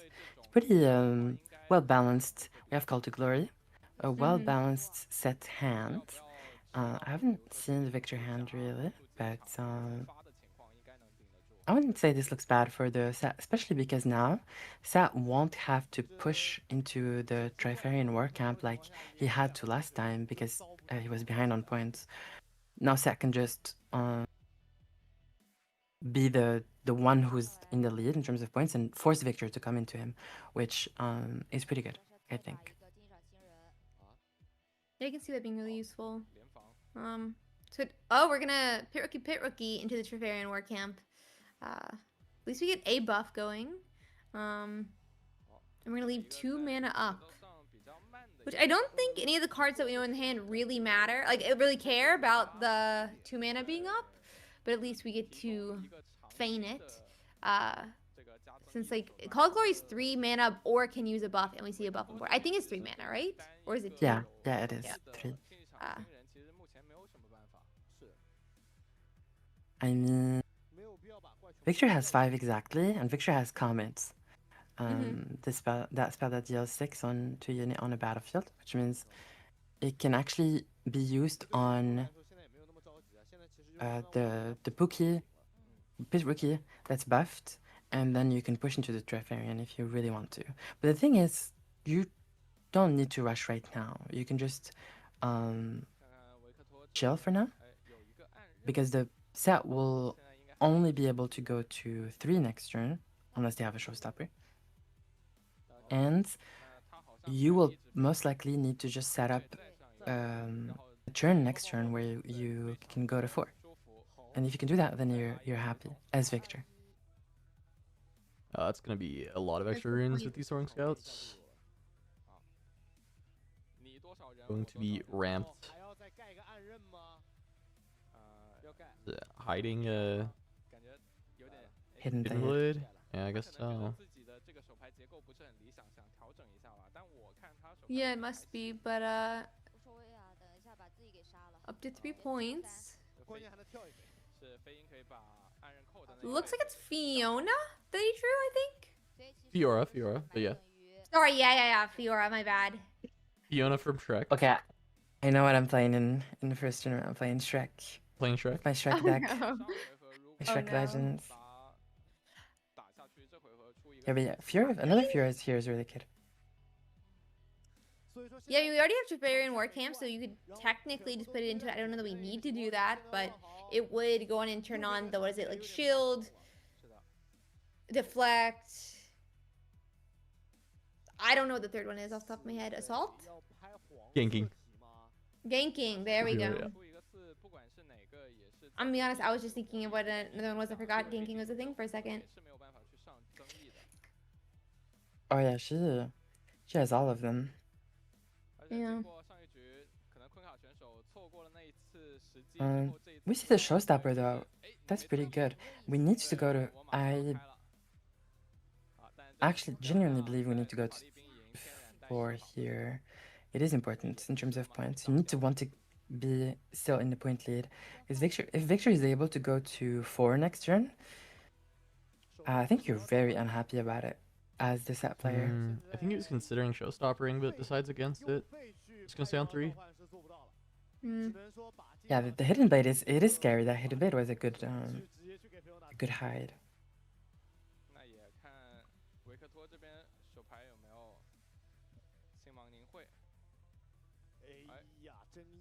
He's got a comet. I didn't see the rest of the hand. Comet Watcher, students, and It's just 3 cards. 4, I think.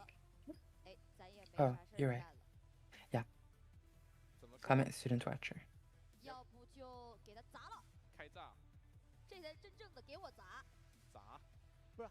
Question is, do you want to go to 4 here as Victor? And I think you do. Fiora does have deflect, so you will jump by 1. So if you do that, you won't be able to watch your next turn accelerated. So it is an interesting choice to make.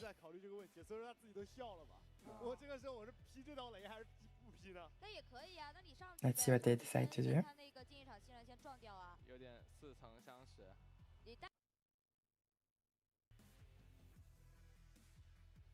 Let's see. He's doing math right now. Hmm. I mean, if he like went all in just what he has, it's like what 6, 7, 8 right now versus a 4, 6, so 10. He has 3, 4, 5, 6, 7, 8, 9. Is 9 at home versus 10.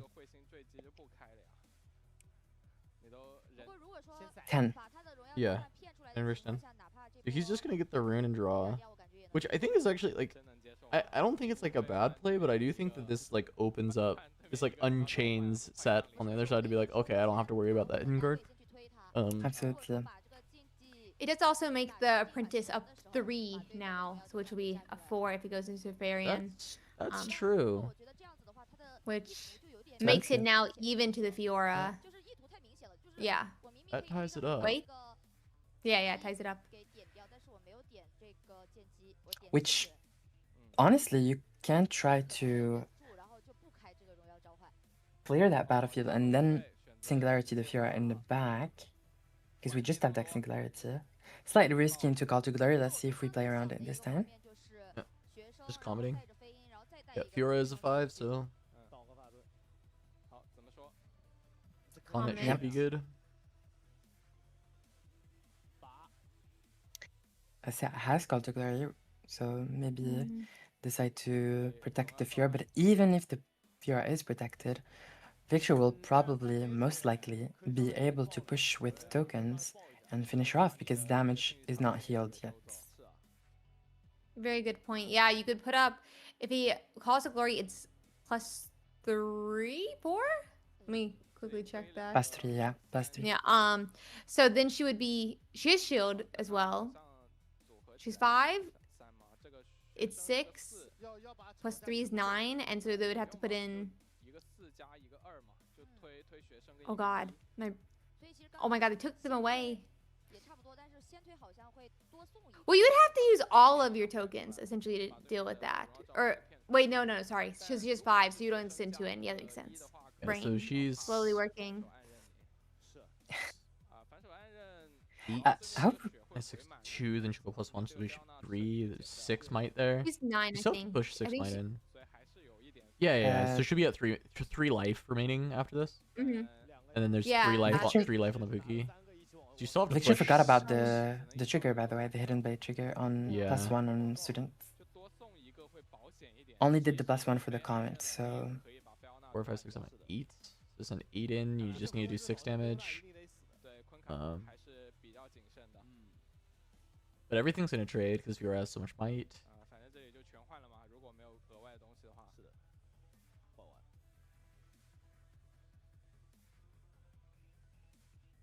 Fiora does get +1 from defending still because she's still Still mighty. Yeah, but it doesn't matter.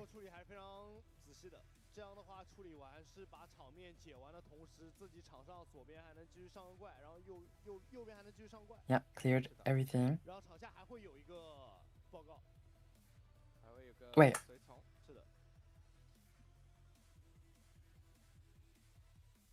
Was I just imagining things? Didn't that Fiora didn't have a buff, did she?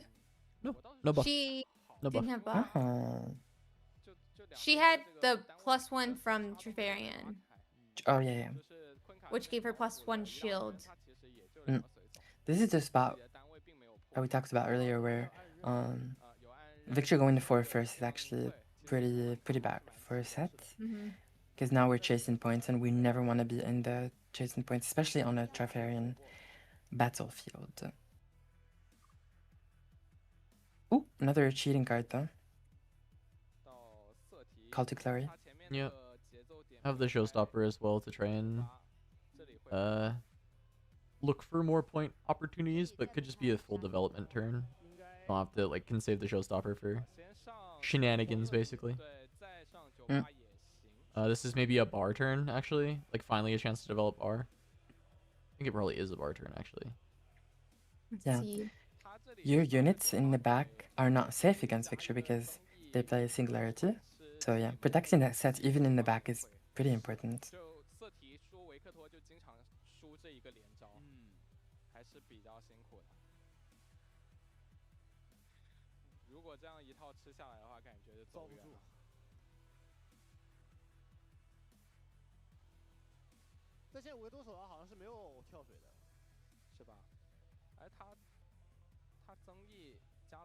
Are they thinking about which one to give the buff to? Would be crazy to give it to Rookie, I think. So showstoppering.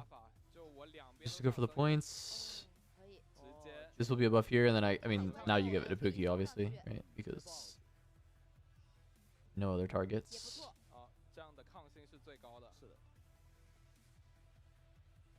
Yeah, you have 2 units with 2 buffs, and you're trying to hold.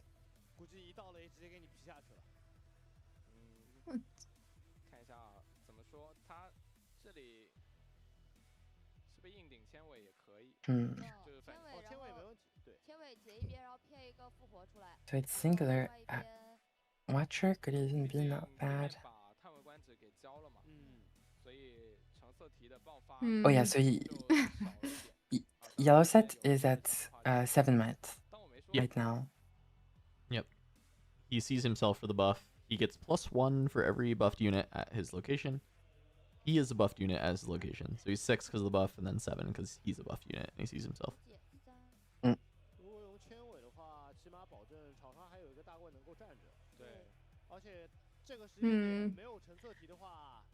If Victor had 2...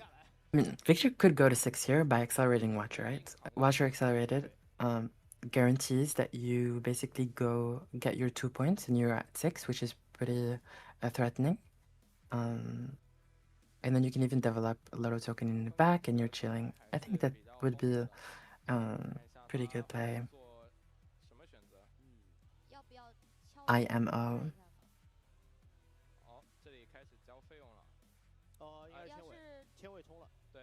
We end up doing the Watcher.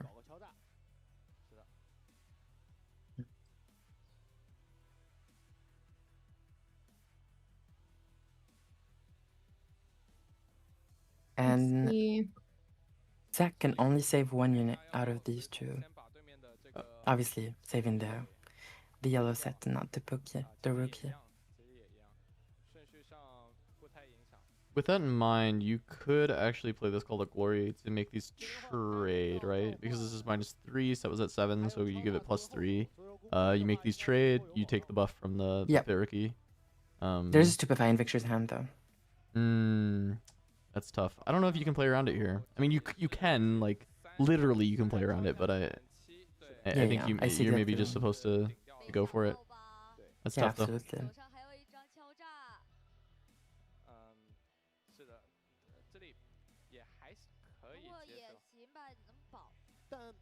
Yep. So we go to Society's at 7, goes to 4, goes to +3 with Call to Glory, back to 7, -1, goes to 6, and then it just dies. Dies and then goes in the back with Set's ability. Yeah, it's tough. Yeah, and at now, least we have the ability to save. Yeah, and now trying to get rid of this Thousand-Tailed Watcher is gonna be really hard. I think he had to go for it. Last card in hand, like it's really important that you actually trade the Watcher, and not being able to get it is probably a bit of a doomer. I think, yeah, using Showstopper was slightly greedy, IMO, last turn. Yeah, I'm not sure that I agreed with that that exact line, but at least on this turn, I feel like that's what you had to do. Yeah, absolutely.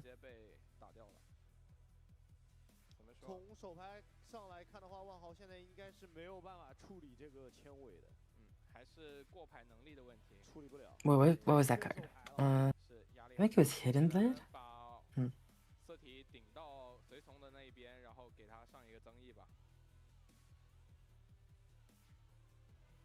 Move in, go to 6, at least get a buff with bar. But I just don't think there's anything really getting you there. You're down on points.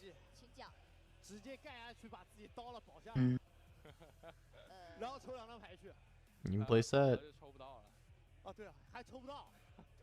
Play brawler. It's his buff. 没记了，算了。怎么回事？ If somehow Victor can't get through your kingpin, maybe there's a win con. But Let's see. you have Hidden Blade availability.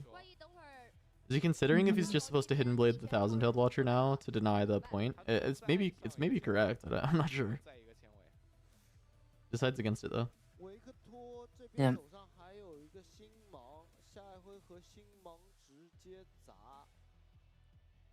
Victor doesn't have any unit in the back though, so Yeah, it's not guaranteed over, and not at all. the brawler is still very, very good. Though that singularity might be an issue. Yeah, Hidden Blade is Okay. okay. Okay. mean, that's fine. You can Yeah, still that makes save the sense. set, but then the singularity follow-up is pretty Yeah. backbreaking. Yeah. So doing that to trigger the set and then killing both. Yeah. Is pretty good actually. He's thinking if he should trigger it. I wonder if he's thinking about exactly singularity. I mean, this guy's really good. This set player seems like very, very strong. So like, I wonder if he's considering. He's like, okay, if this is singularity, I lose on the spot. If it's and is there anything else that it really can be if this is being cast right away? You could let this die, draw 2 cards, and then you don't lose the single. Yeah. Oh my God, this guy's a genius. Oh wow. I love it. He's so good. Yeah, I mean that's a really good call. That's a really good call, I think, by our player here. Oh, he goes for Faye. Merfolk instead. And it is lethal here, so he unfortunately has to Hidden Blade it. Yeah. Also, kind of unfortunate. If he had saved his set, he ended up drawing into the unyielding, which Oh yeah. Which would have which actually would have been worked. so good. Yeah. It's a bit unfortunate.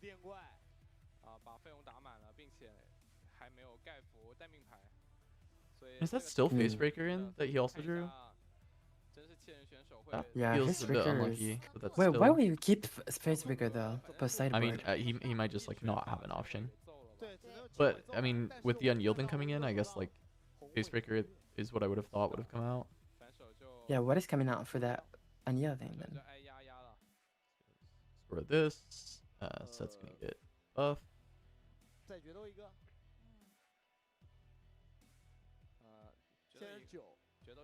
And then only a bunch of spells. Yeah, and we see stratagem in the Victor hand, so gonna be pretty hard to deal with. Okay, in theory, if you kill one of these 2 units, though, the Facebreaker can survive through like the stratagem. Oh Just, my like, god, whatever that's else. actually so smart. So, like, you do this, you Facebreaker, and then you hold off of Facebreaker. That's the win con Yeah. now. It's actually the out, and honestly, it might work. It might work here. The spread is really good.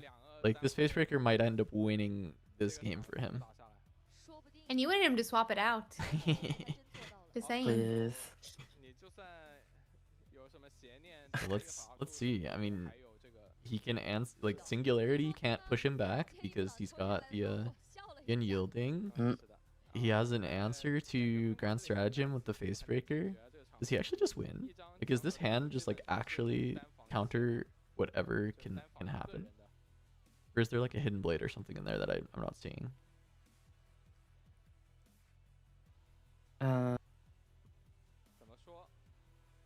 No.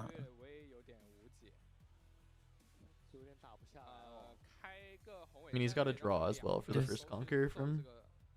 Yeah, you always do that, I think, just to check what But you yeah, draw. it doesn't look like there's anything that actually beats Set's hand here. I think Set's gonna win this game. Which really is funny. crazy.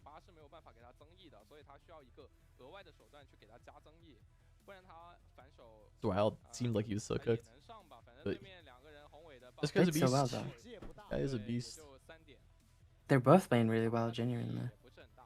Well, Yeah, last game the Victor punted a little bit, but I Yeah, don't think this game there's been really any issues. no. 开心盟，这是开心盟吗？哦，好像是宏伟，开了宏伟。倒了3。It's a good game to learn what makes the matchups strong for. Stratagem got played. Yeah, for example, here you should definitely because. Okay. Oh, shove both. This this beats Facebreaker. But why we But you don't win though, right? Yeah, you just let it go. She's crazy. I mean, is the victor? First call. It's just that gets there. Oh. And he ripped it off. That was so raw. Yeah. So rough. That's raw. Yeah. Well played for both of them. You got that there. was really well played. For real. Great games by both of them. That's wild. It That was is super wild. exciting. Alright, Victor takes the 2-0 at the end. I Let's wonder see, what is our one more last round game's gonna be. Yeah, one more round to go. It's always Kaisa Yi. Always Kaisa Yi at the end of the day. It's our first Kaisa Yi of Yeah, it'd the be fine. entire It'd be day, fine. though. Get only one for the 8-round day. Not bad. Yeah, it's not bad. We actually have we even seen a Yi today? No Yi on camera. That's interesting. I'm sure we'll see. Someone it. said. Sorry. No, go ahead. Sorry. You go. Huh? What were you saying? Oh, I said someone in chat said maybe I'll finally understand what Sets does after this. Do they Like- understand? Yeah, his ability is pretty complicated, but basically it just saves a unit that's buffed by spending 1 rune. So you de-ramp yourself by 1, recycle a rune, and then you save a unit that's buffed, and then so you remove its buff, recycle the rune, and then bring it back to base. Sorry. Yeah, I What were think you saying, that's Arcee? really cool with his like ability to like save the buffed characters, but then like sometimes you just get baited in like especially like when you're first playing set or when you're a newer player into just like trying to save every single character that dies, and then you have no mana. Yeah, can happen. Can be an issue you run into. I mean, there's even the spots where you get baited into it, right? Like we saw there, like the Victor was trying to bait set into saving the yellow set so that he could just singularity and clear both sets on the backline, and smart to hold back, even though there would have been a big reward with the blowout from the unyielding. Yeah. I think that it was a reasonable out to like not play to that and actually just play to keep the brawler alive, because it was like definitely had outs to win with just brawler. Yeah, I think it was a good idea. Even if in the end we ended up losing, but I think that was like a really nice play by our set player. Yep.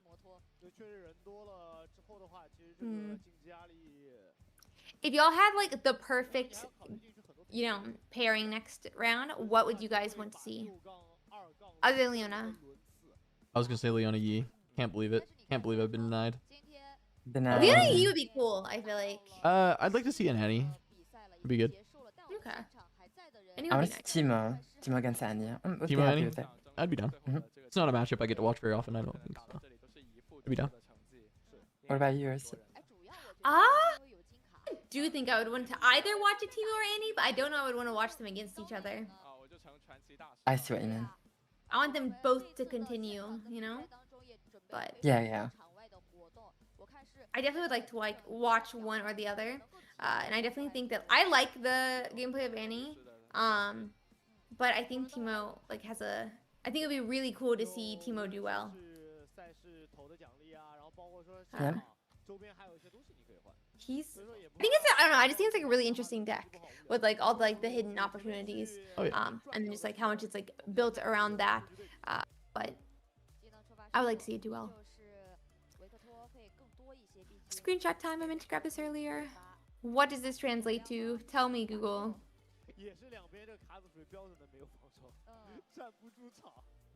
由于我们是2-0结束了本场比赛，所以说真是7人选手这边呢是没有平均胜利回合数的。是的。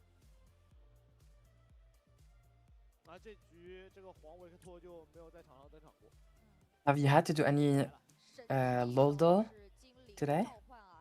No Lodel today. What is that?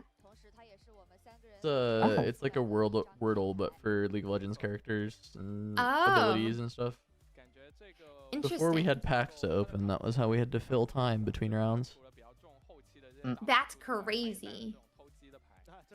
But I don't know, what was the It's pretty hardest? fun. Lordle? Loldo, yeah. It's pretty fun. Lordle. Interesting. Yeah, so first one was legendary triggers. Victor had 7, obviously. I mean, every single turn you like trigger with Victor. Yeah. Second one is spell damage, which is Victor. He had Yeah. 6. The last one is the average number of winning rounds, which is toxic because Arset had none. I remember winning round. I think it's number of rounds to win the match. It is the Kuvi and I see. AI Kato, I think, is saying hi from my. Oh, Aikata, what's up, buddy? Aikata. I've been seeing him tweet about some Riftbound, and I'm wondering if I'll get to meet the boy sometime.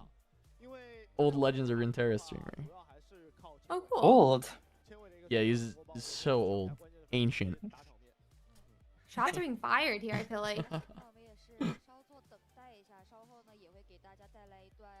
I'll be at Houston. I'll see you there. That's sweet.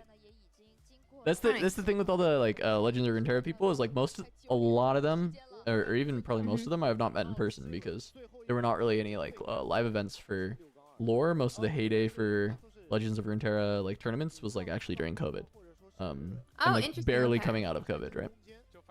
So there weren't really any live events. The only one of the World Championships was cast live, and the players didn't go. The players played remote. So didn't meet most of them. I've met a lot of Legends of Runeterra people playing Flesh and Blood because a lot of them moved to Flesh and Blood afterwards. So I've met a lot then, but there's gonna be a ton more for Riftbound, I think, that I'll get to meet. And Kate is one of them. So. Yeah, it's really exciting. I think it's like so much fun when you get to meet people that you've been like playing video games with for so long, like in person. And then I don't know, just getting to like meet the community is always super nice, and I think like brings like a lot of like humanity to a scene sometimes, if humanity is even the correct word. But like a lot more faces behind the screen, whatever. Yeah, that part scares me a little bit, but it's gonna be fun. Meeting people. Yeah, From I think the it'll be LOR fun. scene. It'll be my first time meeting any of the people from LOR or League. I didn't play really either, but Aikaido says they won their release event, so they might be the best to have ever touched Riftbound. Period. Period. I believe it. Might as well play the Pokemon theme song.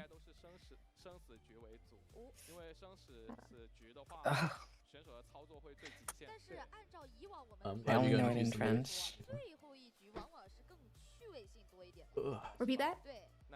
I said I'm glad he's going to Houston. It'll be fun. Nice. It'll be fun. One more round. One more.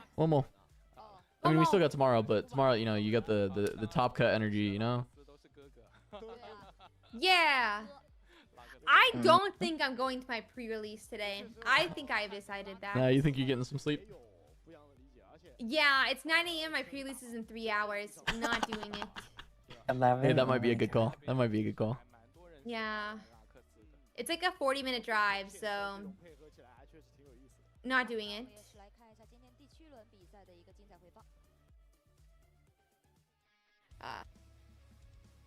Are we into it? No, we're about to recap. Little recap of a nice little break. I'll step away for a sec. Do some jumping jacks. Yeah. Run a lap around the apartment. Waiting to clap. So why is Alan? Okay, Alan.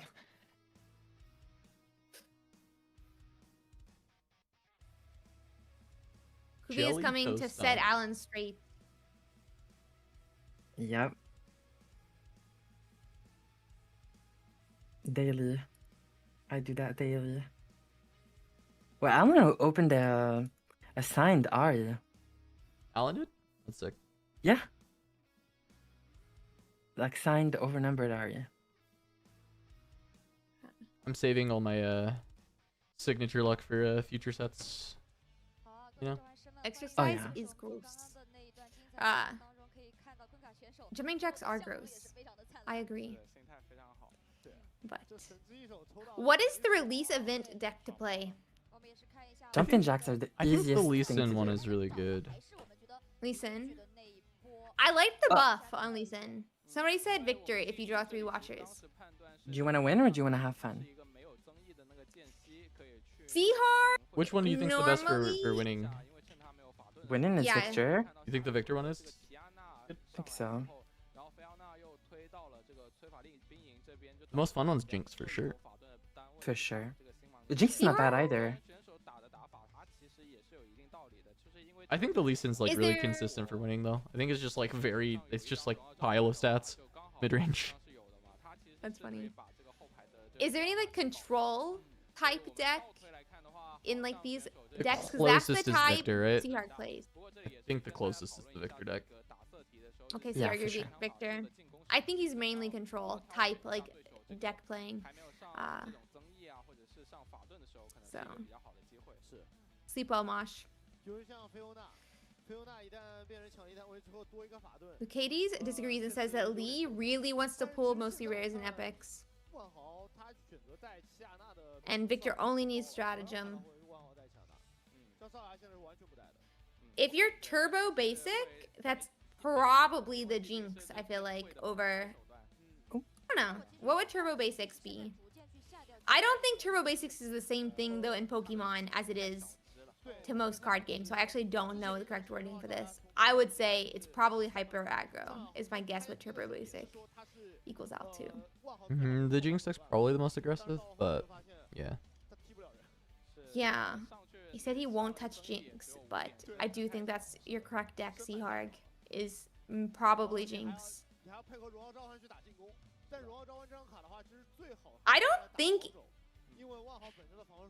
Seaharg, you're not asking Goof the correct question. I don't think you can build Yi at the release event. He's saying what deck you should build to play the game. Oh, just total, not release. He's going to a release event, is what he's doing. Yeah. But I think he asked George what deck to play, and George told him to build Yi because Seaharg asked him the incorrect question. Yeah. Is my guess. All right, 5 minutes. I'm doing a lap. I'm doing a lap. All right. Do the lap. Do the lap. We got this. Okay. I like Yeah. that He they said. added the timer. I'm glad they added the timer too. It's very nice. Mm.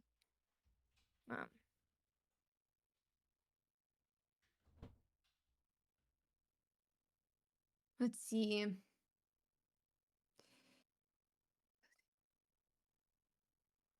Yeah, I think Victor's play for release. In general, you should probably build Yi, but you need to find proving grounds to build Yi. Are you getting proving grounds for your local? I'm watching the turning them sideways chat too, so watch out. How many what's it called likes are we up to? Because Kubi may have to do a double cosplay. Oh wow. Guys, you're still at 104. What is this? Nobody's been adding likes here. If you get 200 likes on YouTube, Kubi is gonna cosplay both days at an event. Kubi, can you speak on the Kaisa deck? It seems like they're a really big fan of the cards there. Can you speak on the Kaisa deck? It seems like they're please. I think just Kaisa is very strong. Some of the cards are suspiciously balanced. I think Student is very suspicious. I think Watcher is very suspicious. I think Student should be a 1 might unit base. I think Watcher should cost 8 base. I think Fallen Star should be deal 2 to 2 units and only 1 power. I think Darius should cost 6. There you go. Huh. Instead of complaining and actually like provided examples of how the cards could be balanced differently, maybe. Yeah, so some of the Kaisa cards are very, very, very strong, which is fine. Like, having strong cards by design is not an issue. Like, totally okay. Some cards should be designed and balanced to be strong. But when you put all the strong cards together in the same color combination, then it's somewhat of a small failure, in my opinion. What is your thought about it being a strong deck, though, that is very, like, skill expressive versus, like, Yi being a strong deck, but more face rolly? Oh yeah, I agree. I think we had a lot of I don't know if you can think of examples like this in Pokemon, but in LOR we had decks that were absolutely tier 0, but they were pretty hard to play. I think one of them was which was Ari Cannon, I think. Okay. That's the first one I can think of. I think that one was one of the hardest decks to play, and it was tier 0. It was absolutely broken if you play it perfectly. But that's a lot less problematic than an easy deck that's broken, obviously. Because an easy deck that's broken, then anyone can pick it up and it will steamroll everyone, right? Kaisa, I don't think Kaisa is like that hard to play, genuinely. I think I wouldn't say she's the hardest out of all the legends that we have available, but she's pretty hard to play, which is fine. But I see what you're saying. I agree completely with what you're saying. Yi is very easy, which makes sense. He's a Proving Grounds card. So I don't think he should be allowed to be near Kaisa's power level. Okay. At all. I'm back. Yeah, that's like more my feelings. I will say in Pokemon, I think I mean this in the nicest way to Pokemon. I love Pokemon. Pokemon, you're my bae. Please don't hate me. 99% of I'm gonna say like 75% of Pokemon decks all have the steamroll capability. So like I'm like very used to like a lot of decks in Pokemon like have like very low floor, skill floor, but can have very high like skill ceiling. So, but yeah. I know like for a while like Charizard was like tier 1, but Charizard is literally just like slam your face into the table. And then like all the skill expression came in like the last 2-3 turns of the game. Maybe not all. People are gonna say be upset with that statement. But there was skill expression in the deck for sure for like top tier players, and I think like set them apart. But definitely very, very new players could pick up Charizard, and if you did not like even like the top players could be steamrolled by it. Let me put it that way. If like everything went well, and I think like that happens more often. Yeah, as Seahawk puts it, I would say semi close to top decks are just eating crayons and playing cards. So, in my opinion, like from my experience, it's something I'm used to. So maybe I'm like desensitized to like having like it for new players to be able to still play a deck that is very strong and skill expressive for top players. But sometimes I think that's good to like just for like new players, especially like in set 1, to like be able to learn how to play. So I don't know. I have like mixed feels on it, I guess. And also, I'm kind of rambling, but no, that makes all of it made sense. I know, like I would say, like some of the more skill expressive decks in Pokemon still have like the steamroll capability, but a lot of skill expression can come from decks that take so much time, even when you're playing the correct pace of play. Because you have to like so many actions. Like Pokemon, a lot of like the skill expression comes from like thinning your deck, thinning it correctly, doing more turns than you should, and stuff like that. Yeah, I actually was thinking of Guardian, Bolt, Seaharg, or their what is going on here? damage. They're doing some giveaways. Yeah, what? They're giving away a world. Yeah, I think they throw in boxes. I don't Wait, think throwing they're picking the boxes? boxes. No. I will go catch one. I think they're just picking someone randomly from the crowd to gain something, to win something. Like it.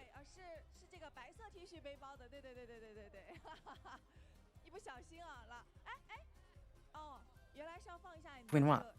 A box. a world's box. 贝贝。贝贝啊，两个人的名字都非常有意思。好了，那同样的，我们8分快答呢，就是谁举手比较快。那我在念完题目之后，你们才可以举手。如果说答错的话，是对方记1分。准备好了吗？两位可以稍微往前一点点啊，让我能够看到你们。You did not used to play this game, buddy. The game dropped today. Well, I guess yesterday now, but today from the last time I woke up. 高原噱头。Yeah. Today from the Yes. last time I woke up. You didn't used to play this game. Oh, they're doing a quiz. And then the winner gets a Oh, they're box. so fast. They're so quick. 守护者。 This game came out yesterday. It is a new game. The way. Can someone tell us what the quiz is about, please? I want to know if I could. Let's see if I can get. I'm gonna read chat. I'm gonna read chat. They're talking something else. He took the mic from her. Oh my god. She doesn't seem to be happy about it. 错误是3种。原来什么都不做也可以得1分，所以现在你是2分了。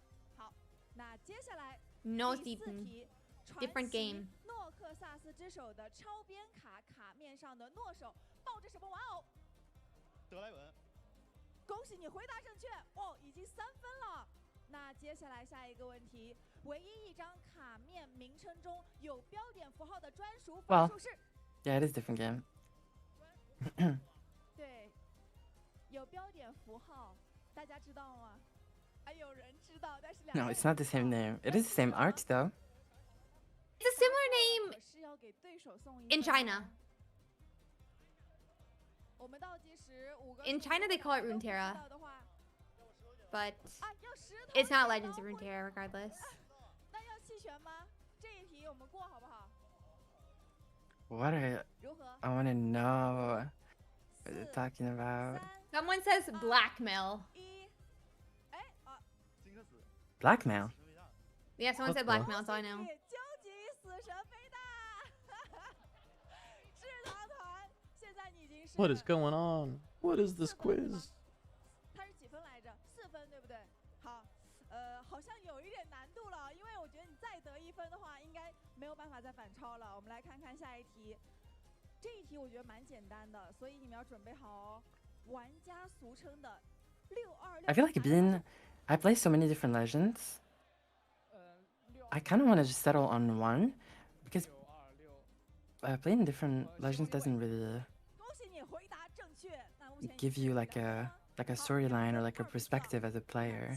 Like if you main one thing, like one legend, like whatever Ari or Annie or Kaisa, then everyone will like you will be known as that legend's player, you know.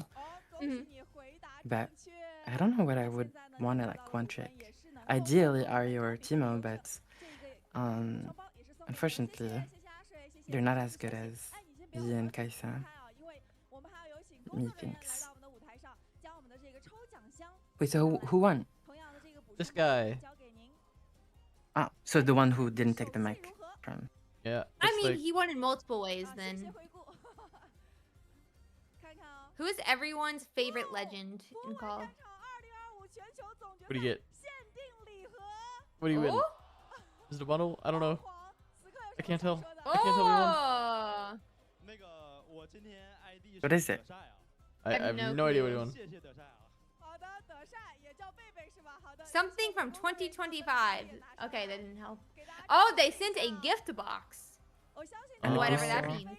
Okay. World's bundle. World's bundle. One of World's bundle. Oh my god. Nice. I think. Yeah, I think that's World's bundle. Hi. That's big.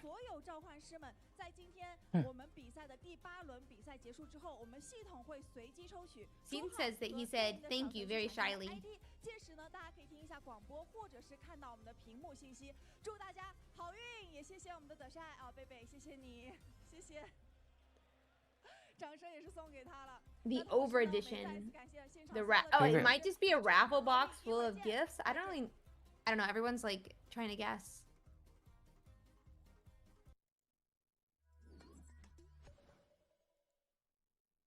各位召唤师们，大家好！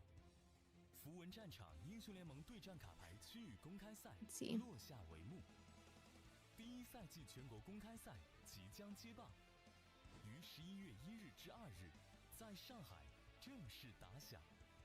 作为国内首个全国性赛事，本届公开赛将汇聚2048名召唤师同台竞技。Okay. 3 more minute break. 3 minute break and then we go. Okay. Then we go and then we go.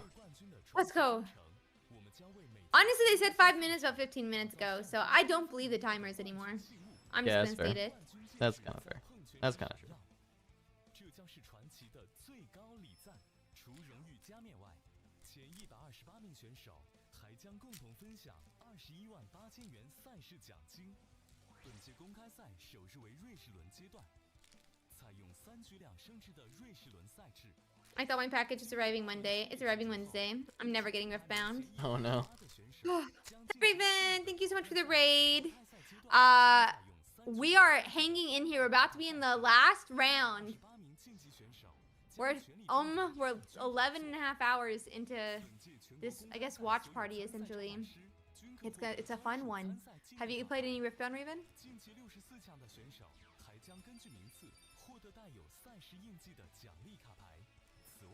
为鼓励召唤师探索更多构筑可能，加强召唤师与自己牌组之间的羁绊。自第一赛季全国公开赛起，将设立传奇师奖。在大型竞技赛事中，使用同一传奇英雄取得最佳战绩的选手，将被额外授予一张3D 立体效果的金属传奇卡。本届公开赛现场设有丰富的互动体验环节。 除了大家熟悉的教学体验、争锋竞技场、现开集点赛、4人乱斗和城市挑战赛之外，我们还特别推出传奇征召、无限火力、2v2 与未来可期赛，让每位到场的召唤师都能感受到多样化的对战玩法。召唤师们仍可通过参与公开赛及场外活动赢取积分，兑换各类精美周边礼品。此外， I am no longer locked in. No longer locked in. Someone from my local just asked me if I'm still going to the release. Oh no. Should I go to the release? You said it's a 40-minute drive. It's in 3 hours. And this is gonna go for another hour-ish. I gotta redo my makeup for my... Oh god.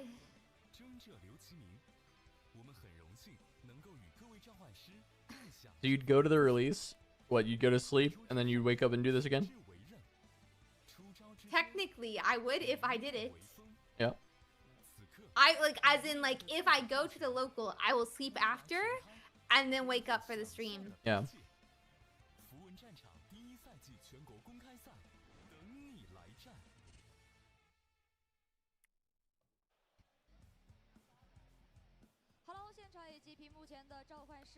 All right. Here we go. Last game. Last game. Let's do this. Chat letting you know now. I'm speed running stream end after this round is done. Thank God. I'm gonna get some what sleep. did I say? I didn't say that.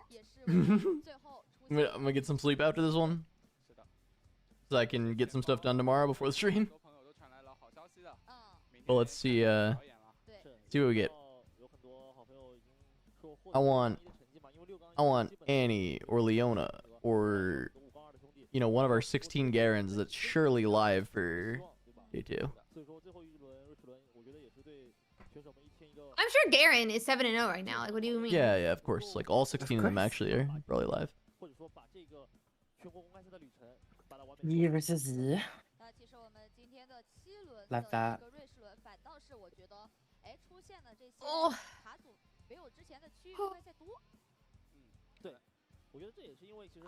We have been streaming 11 and a half hours essentially, and we have another hour around. Yeah, we might make it to 12. Might make it to 12. Might. Oh no, the YouTube will cut the VOD. Oh no. At 12 hour, yeah, you can't do 12-hour plus on YouTube.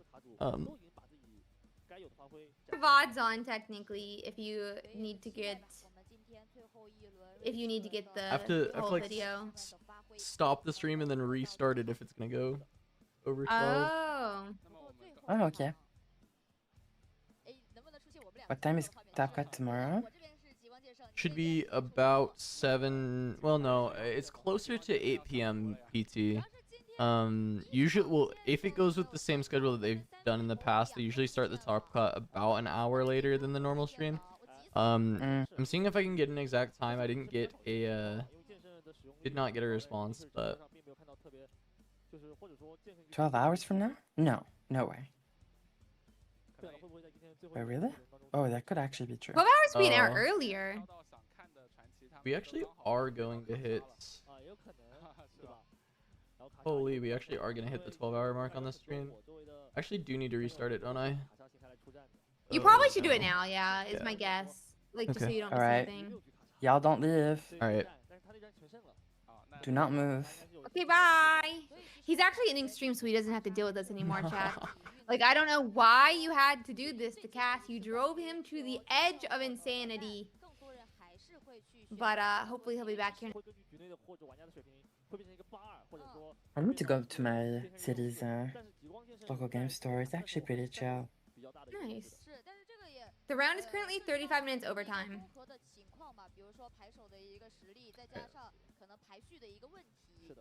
And then he has a cup. Good luck. I was at Pokemon till 2 a.m. yesterday, buddy. I mean, he's what he says. What are we doing here, buddy? We're here at 9:15 in the morning. Are you gonna go sleep after this? I'm debating what is the correct thing to do. I don't get What if you products tank till it and Wednesday stay up? now. I'm not tanking it till Casanova, to the new stream. Not Yeah. tanking it till Top No, no, Cut, no, that's no. for sure. No, like you think, like, no, not that. Like you. Oh, it is at 8 p.m. Okay, so. It's the thing is now there's a couple. Anyway, I'm not gonna finish the whole story of all the problems, but definitely debating sleeping. Also, kind of, I have 2 card shops actually that I potentially could get card stuff from, but I have to call one and ask them their prices. And the other one I know has good prices, but it's a 40-minute drive.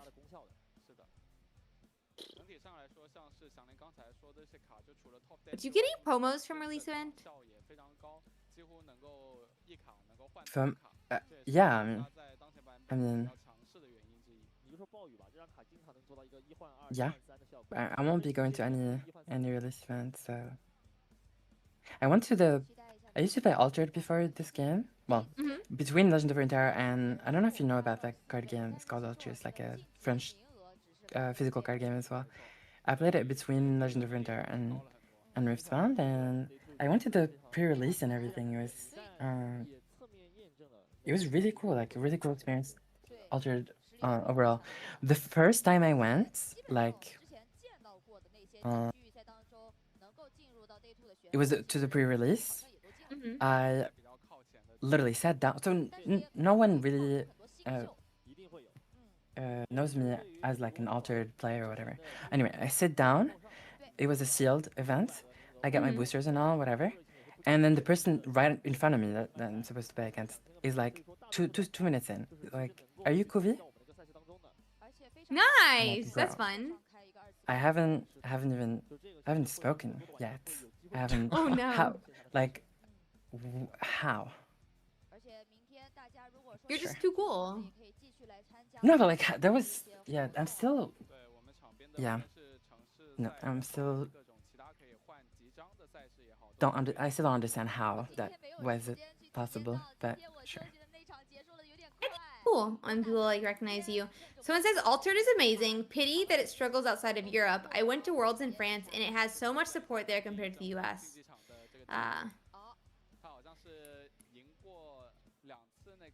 Yeah, I played a lot. Altered is honestly one of the best games I've ever played. Really, TCG is like it's really well designed, very cool game overall. I think.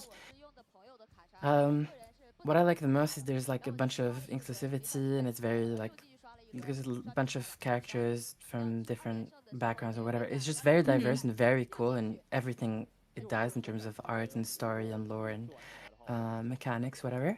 But even that aside, it's still a very good, well-designed game. The issue that I have with it is it had this concept called uniques, which is a card rarity. If you open a booster and you find a unique, it's a version of a card, for example, a Kaisa unique. If you find a Kaisa unique, then no one else in the world can have the exact same card with the exact same text and stats. It's cool until you're in a competitive setting and you're like, yeah. okay. That can be annoying, actually, I feel like. Yeah. Why are they doing this to us? Cool in a collector standpoint. If it was competitively viable, I think it would be, yeah, kind of pretty bad. Kaido doesn't like it. He thinks it's cringe. Well, the thing is, they're actually balanced. Those uniques are balanced by, there's like infinite amount of them, but they are balanced by hand. So they make sure that there's very similar ones, but there's never going to be one that's exactly like the other.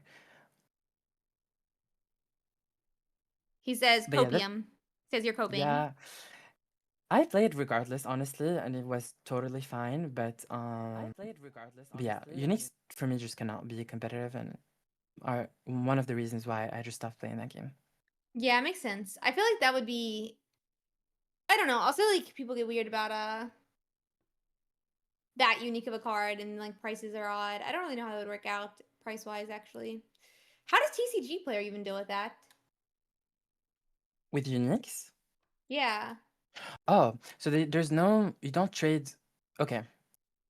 Oh, I guess it's card. Sorry, it's card something in Europe. No. You're a card market. It's not even that. Yeah. You actually don't. Altered was not trade anywhere else but in really. Now they have their own marketplace. Oh, like literally, that's cool. the game has its own marketplace where you can trade on there. So cards had like a QR code right at the bottom right, which kind of, so for some people looks kind of ugly, but I didn't care. So actually, you don't own the card physically unless you scan it and it ties to your account online, and then you own the card actually. Which actually allows you to, so if someone, for example, Casanova owns a card and I'm in France, I can, they can send me a picture of the card, I can scan it and own the card and then print it. Oh. Yeah, you can ask for them to print it and deliver the card to you. There's a bunch of systems that are pretty cool like that. And yeah, there's a marketplace where you can actually trade cards. That's so cool, though. Yeah.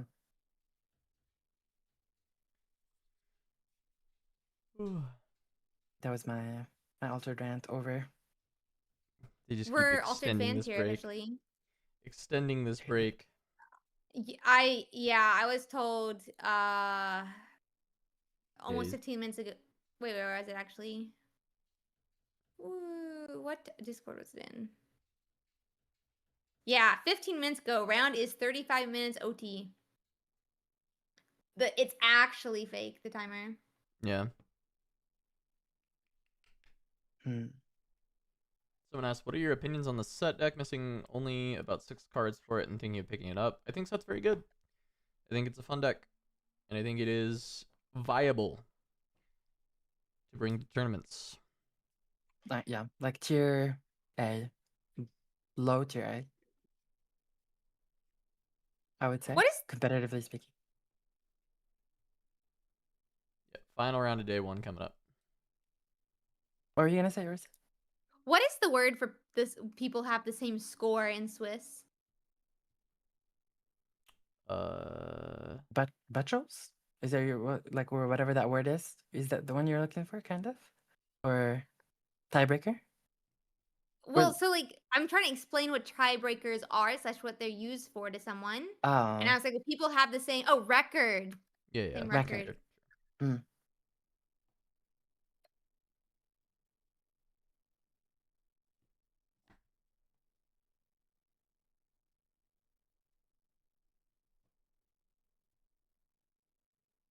What's the secret OP play to sneak a metal card in Houston? Let me look. It's definitely not Kaisa. It's definitely not Yi or Victor. I would actually say Lee Sin or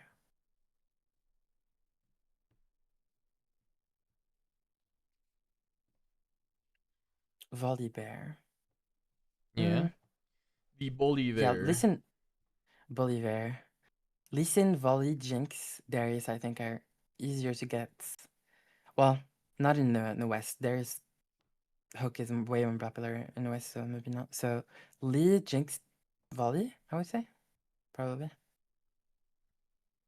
No one plays Lee, really. And I don't think Lee's that bad. It's just a worse version of Yi in every way. There's so many leaders that I think are just a worse version of Yi. Oh, all of them? I mean, that's also not false, I guess. But I mean, like Annie and Kaisa have nothing similar to Yi.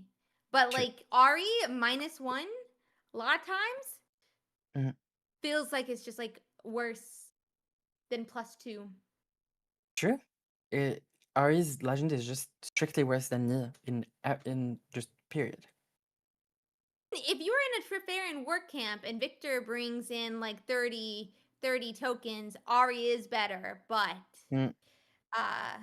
technically, right? Yeah. No, I mean Ari becomes better at the third unit basically, and then it also is like contextual on it if you have multiple things defending, like stacking things. But yeah, but I feel like most of the time Yi is better. Like in most actual use cases. It's easier to activate the full power of Yi than it is to activate full power of Ari. Yeah, exactly. But so like I would say like Ari is a worse version of Yi, but I don't feel like Annie is a version of Yi at all. Yeah. Kaisa and something both MF and Kaisa metal. My plan. Huh? What? I have no clue. Randy, could you repeat that? Like play Kaisa. I can translate Randy. Play Kaisa and just win the tournament, and then you get the metal Kaisa, and you get That's a good plan. Yeah, I think if you win the tournament, you would get the metal card. Yeah, play Kaisa and just win. Yeah. Win the whole event. Literally just win. I think that's a good play. Good play. I shouldn't have said Volley to Aikaro. The only furry character. It's over. He's actually gonna play him. I mean, Set's a cat boy. Unless yeah, but it's like in which case, not. Cat is just like human with cat ears. Like I have cat ears. That doesn't count. Meow. Oh. Well. Free again? There used to this is a Pokemon Pocket. It's a little cat and it's cry for help, and every single time I would use it, I would. Oh wait, that was convincing. Thank you. I actually really worked on meow as a child. I'm not kidding. I was really into meowing when I was a little kid. I thought I could be a cat. I love cats. I thought I could communicate with pets one day. It didn't work out. I never learned their speech.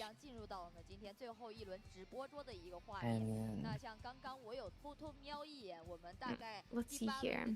That would be a cool superpower. I wonder if we're gonna see the timer again. Who wants to bet we see timer again before the next game? Please no. I have a feeling we don't. Maybe. Starter up. Let's see the game here. Who will it be in our round 8?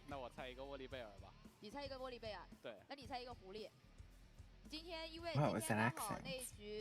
I'm from the south, so I don't know. I decided to rip the southern accent. I'm from Georgia / Florida. Wait, okay. Do a French accent? Oh, bro, I don't even know what French accent sounds like. Like a French person speaking English. I don't want to do it.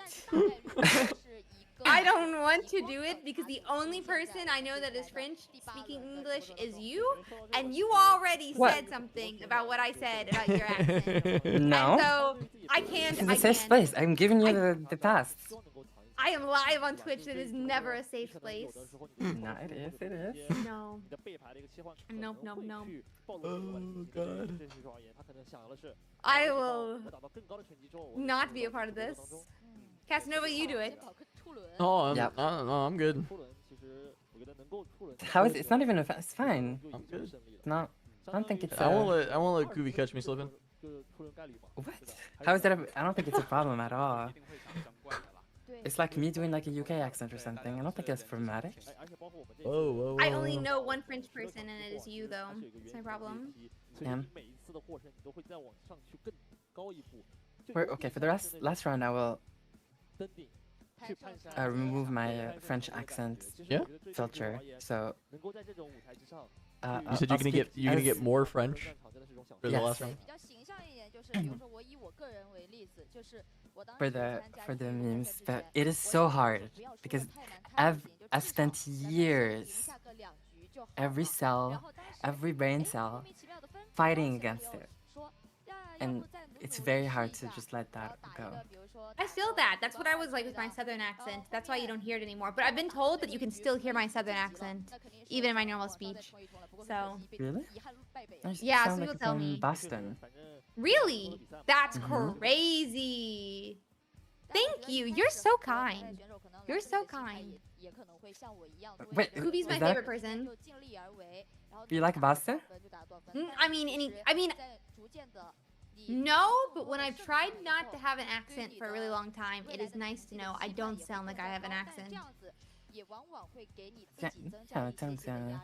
Boston. Yeah. I think Boston's pretty like no accent. It's just American, I think. Right? There's a What pretty is Boston? stereotypical. There is a Boston accent. stereotypical, like Oh, Italian. I definitely kind of don't American have. I don't Italian. have that accent. That's for sure. But yeah, my accent is more like, "Hey y'all, how are y'all doing today? I hope you guys are having a fantastic day watching this game. And oh my God, just bless their heart. I wonder how they got into this position." Okay, that actually sounds. That's Georgia. That's Georgia. Georgia. Oh my Georgia. God. Yeah, I'm actually from Cowpoke Island. That's where my family is from. I'm not kidding about the name, by the way. No. Well, I'm kind of kidding. That but not sounds really. pretty real. Kidding. Oh, here we go. Okay, Okay. let's do it. Final round of the day. Final round. This is the final round. You did get more French. 这位选手叫小八超人。哎，这个感觉小八超人，包括看衣服上也是啊，对吧？ Akaido is guessing Kaisa versus Kaisa. I would not be shocked. 高手，对吧？当然，来到我们 I think we've already seen a Kaisa versus Kaisa. I want to see a Yi. I've never thought I'd say that in my life, but let's see a Yi. Please don't manifest Yeehaw! that.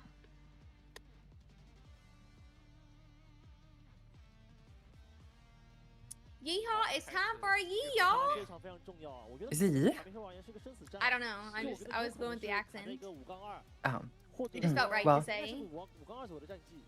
Wait, does he have mice or cats on his sleeves? 另外一边很轻松， Or is it 可能是 a white fluffy dog? I can't tell. 有没有可能人家就是心态好？高手的气质，心态会比较稳一些。高手就其实来到这里，我感觉就是 These guys have very opposite energies. I agree. The sweater is going insane. I think he's wearing 2 different sweaters. In fact, that's how insane Wait, it's this going. sweater goes crazy. Yeah, I'm trying to figure out. Do we think it's dogs, cats, or mice on his sleeves? As in, like the sleeves of his sweater, not the sleeves of his cards. Okay, I'm not even gonna look at chat. I need to guess. I think they're bears. Am I crazy? You think they're bears? Yeah. I could see that. Those look like bears. On the sleeve? Yeah. Yeah. Those look I like kind of bears. see the bears. I kind of see the bears. They may be bears. Some might say they're Ursidaes. 我觉得我是他，我已经反复品味了。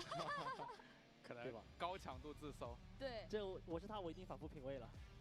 毕竟每只是一可惜看不到波弹幕版 Let's see 本 what. I'm still waiting for them to flip their cards open. 啊， Over. 都有剧烈的 Not 欢呼 open. 声啊。是的。 Open, eating cards, flipping cards 虽然说 open. 虽然我们是戴着耳机的， Damn. 但其实现场观众欢呼的声音还是会有一丝丝传到这个 I'm guessing. We've not seen an Annie. I would like to see an Annie, but Mm-hmm. I'm guessing Ari against Kaisa. have we already seen that? Yes, it did not look pretty for the Ari. Yeah, I would Blue Ari, agree. not green. Ari's ability just basically doesn't matter, it feels like sometimes, into Kaisa. Especially depending on how many spells they have. Because True. my brain doesn't work. 因为其实我们直播桌上，一般来说等待这么久，给大家解释一下，因为我们可能会涉及到。Did you ever restart your stream, by the way? 直播团队 Yeah. 所以说这个是 I'm not- It's still saying It it's still listed. says Am I 12. I'm just correct? gonna hit a record for this last game. We'll pop it up there. Just making sure. Yeah.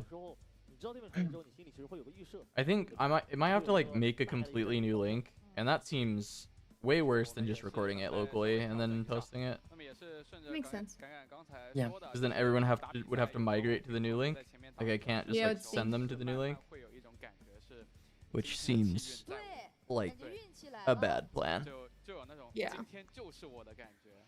那么不得不说我2次这个可以说电赛的体验，就是瑞士轮全胜，我感觉今天气运在我，淘汰赛直接1轮游，已经连续2次了。那这个气运还不够强。 So we've got the final round of Swiss here. Well, I guess I don't actually know. I don't know if they're doing any more Swiss tomorrow. The final round of day 1 here at the Shanghai National Open. Had a lot of fun all day, a lot of cool games. But now is the question on all of our mind: what winning in are they showing? Is it just gonna be Kaisa's? Is there a fun deck that's been put on the stream? Hopefully we'll find out in just a second, because they cut back to the analyst desk when the players were seated. So now I'm concerned, but it is what it is. So, my understanding, we could be wrong. There's a little bit below 2,000 players, it looked like, according to one of the graphics. So I'm going to say, there's supposed to be like 2048, but I'm going to say it's like right below 2K. The cut, in my understanding, is 128. But we could be wrong. So asterisks on every single thing I just said. Alright, fair enough. But yeah, I'm very excited for our final Swiss round of day 1. Oh yeah. I'm rooting for Bear Sleeve. 好啊，那又是重新回到了我们的选手画 Kind of 面。 am as well. 那这回是 12 hours from when we started, Kaisa, and here she is, 使用的 Daughter of the the Void. queen. Daughter of the Void versus? But is Bear Sleeves gonna be on the bully there? Wait, what if he Oh, is? that That'd be would be perfect. that would be so cool. 五官员选手使用的 Oh, it. Look at Oh my that. god. Look Oh at my that. god. My Why hero. is there a Volibear that is in contention for day 2? Let's go, What? baby. It's not that bad. Wait, I hold think on. he's Oliver I'm with doing the the metal one. bear sleeves, With the bear sleeves. rocking the original art Volibear from the Macau Open packs. 但我没有珍惜， Oh, 被我不知道放哪儿了。 now that is blinged out. 正式的去 That's what I love to Cat's see. very happy. 的这个公开赛上面。 And Alt Arts champion Volibear as well. Yeah, this Red guy's Velvet. trying to win the Volibear best of. 以前的 And he's 卡包括 probably 以前的台面 doing 你 it. 看到无人战场的进化，你能看到这种 Yeah, I think he may. I think he very well might. I think he may have already, but we'll have to see here. Exactly if he wins it or not. I can't believe they got this final round though. Very hype. Okay, is that start? Yeah, more star tip Kaisa. Yeah, Very and the interesting. other one is. 是的，因为狗熊其实它并不需要 Da-na-na-na. Oh, using the world's bundle ones. 那肯定得排上 Ooh. Get the Oh my world's bundle God. aspirants. 场地卡。 This is Interesting. the most blinged out person I've ever seen. Like, everything is. Oh my 这张 god. 潘胜场街，如果我没有记错的话，应该是北京。因为我们这次3张收录在 I 里 mean, 面 you 的战斗 you 都 did 是 say that 根据这一次我们 this Kaisa battlefield is good against Aura, so maybe this is a Volley Aura, so maybe we'll get to see it in action, where it actually benefits the Kaisa for holding early. 我们北京有长城嘛？ Yeah, that would be nice. What is Aspirant's ability again? I gotta check this. +1, so it's you gotta play to 9. Ah, yeah, okay. Yeah, okay. Yes, this one times at the win con a little bit different. We're pointing for 9 points here, and then start to peak, for those who don't know, is if you hold, you get to channel 1 rune exhausted at the beginning of your turn, so it helps ramp up your mana. So let's see if it's gonna be Aurora Volley Bear. 贝尔这个船，哎，直接在主牌里面就有建议被扑倒。 Unyielding main deck. Okay, this person is ready for this matchup. Let me tell you that. Unyielding and ramp card. So catalyst. Not bad. In the hand. Yeah, pretty good start. We just need to find Aura. 对玻璃贝尔来说，其实还可以，就只有一张催化神石也还可以。对，因为后面其实就会打出生物了，像这些5费的。 And Kaisa, I believe, just mulliganed away the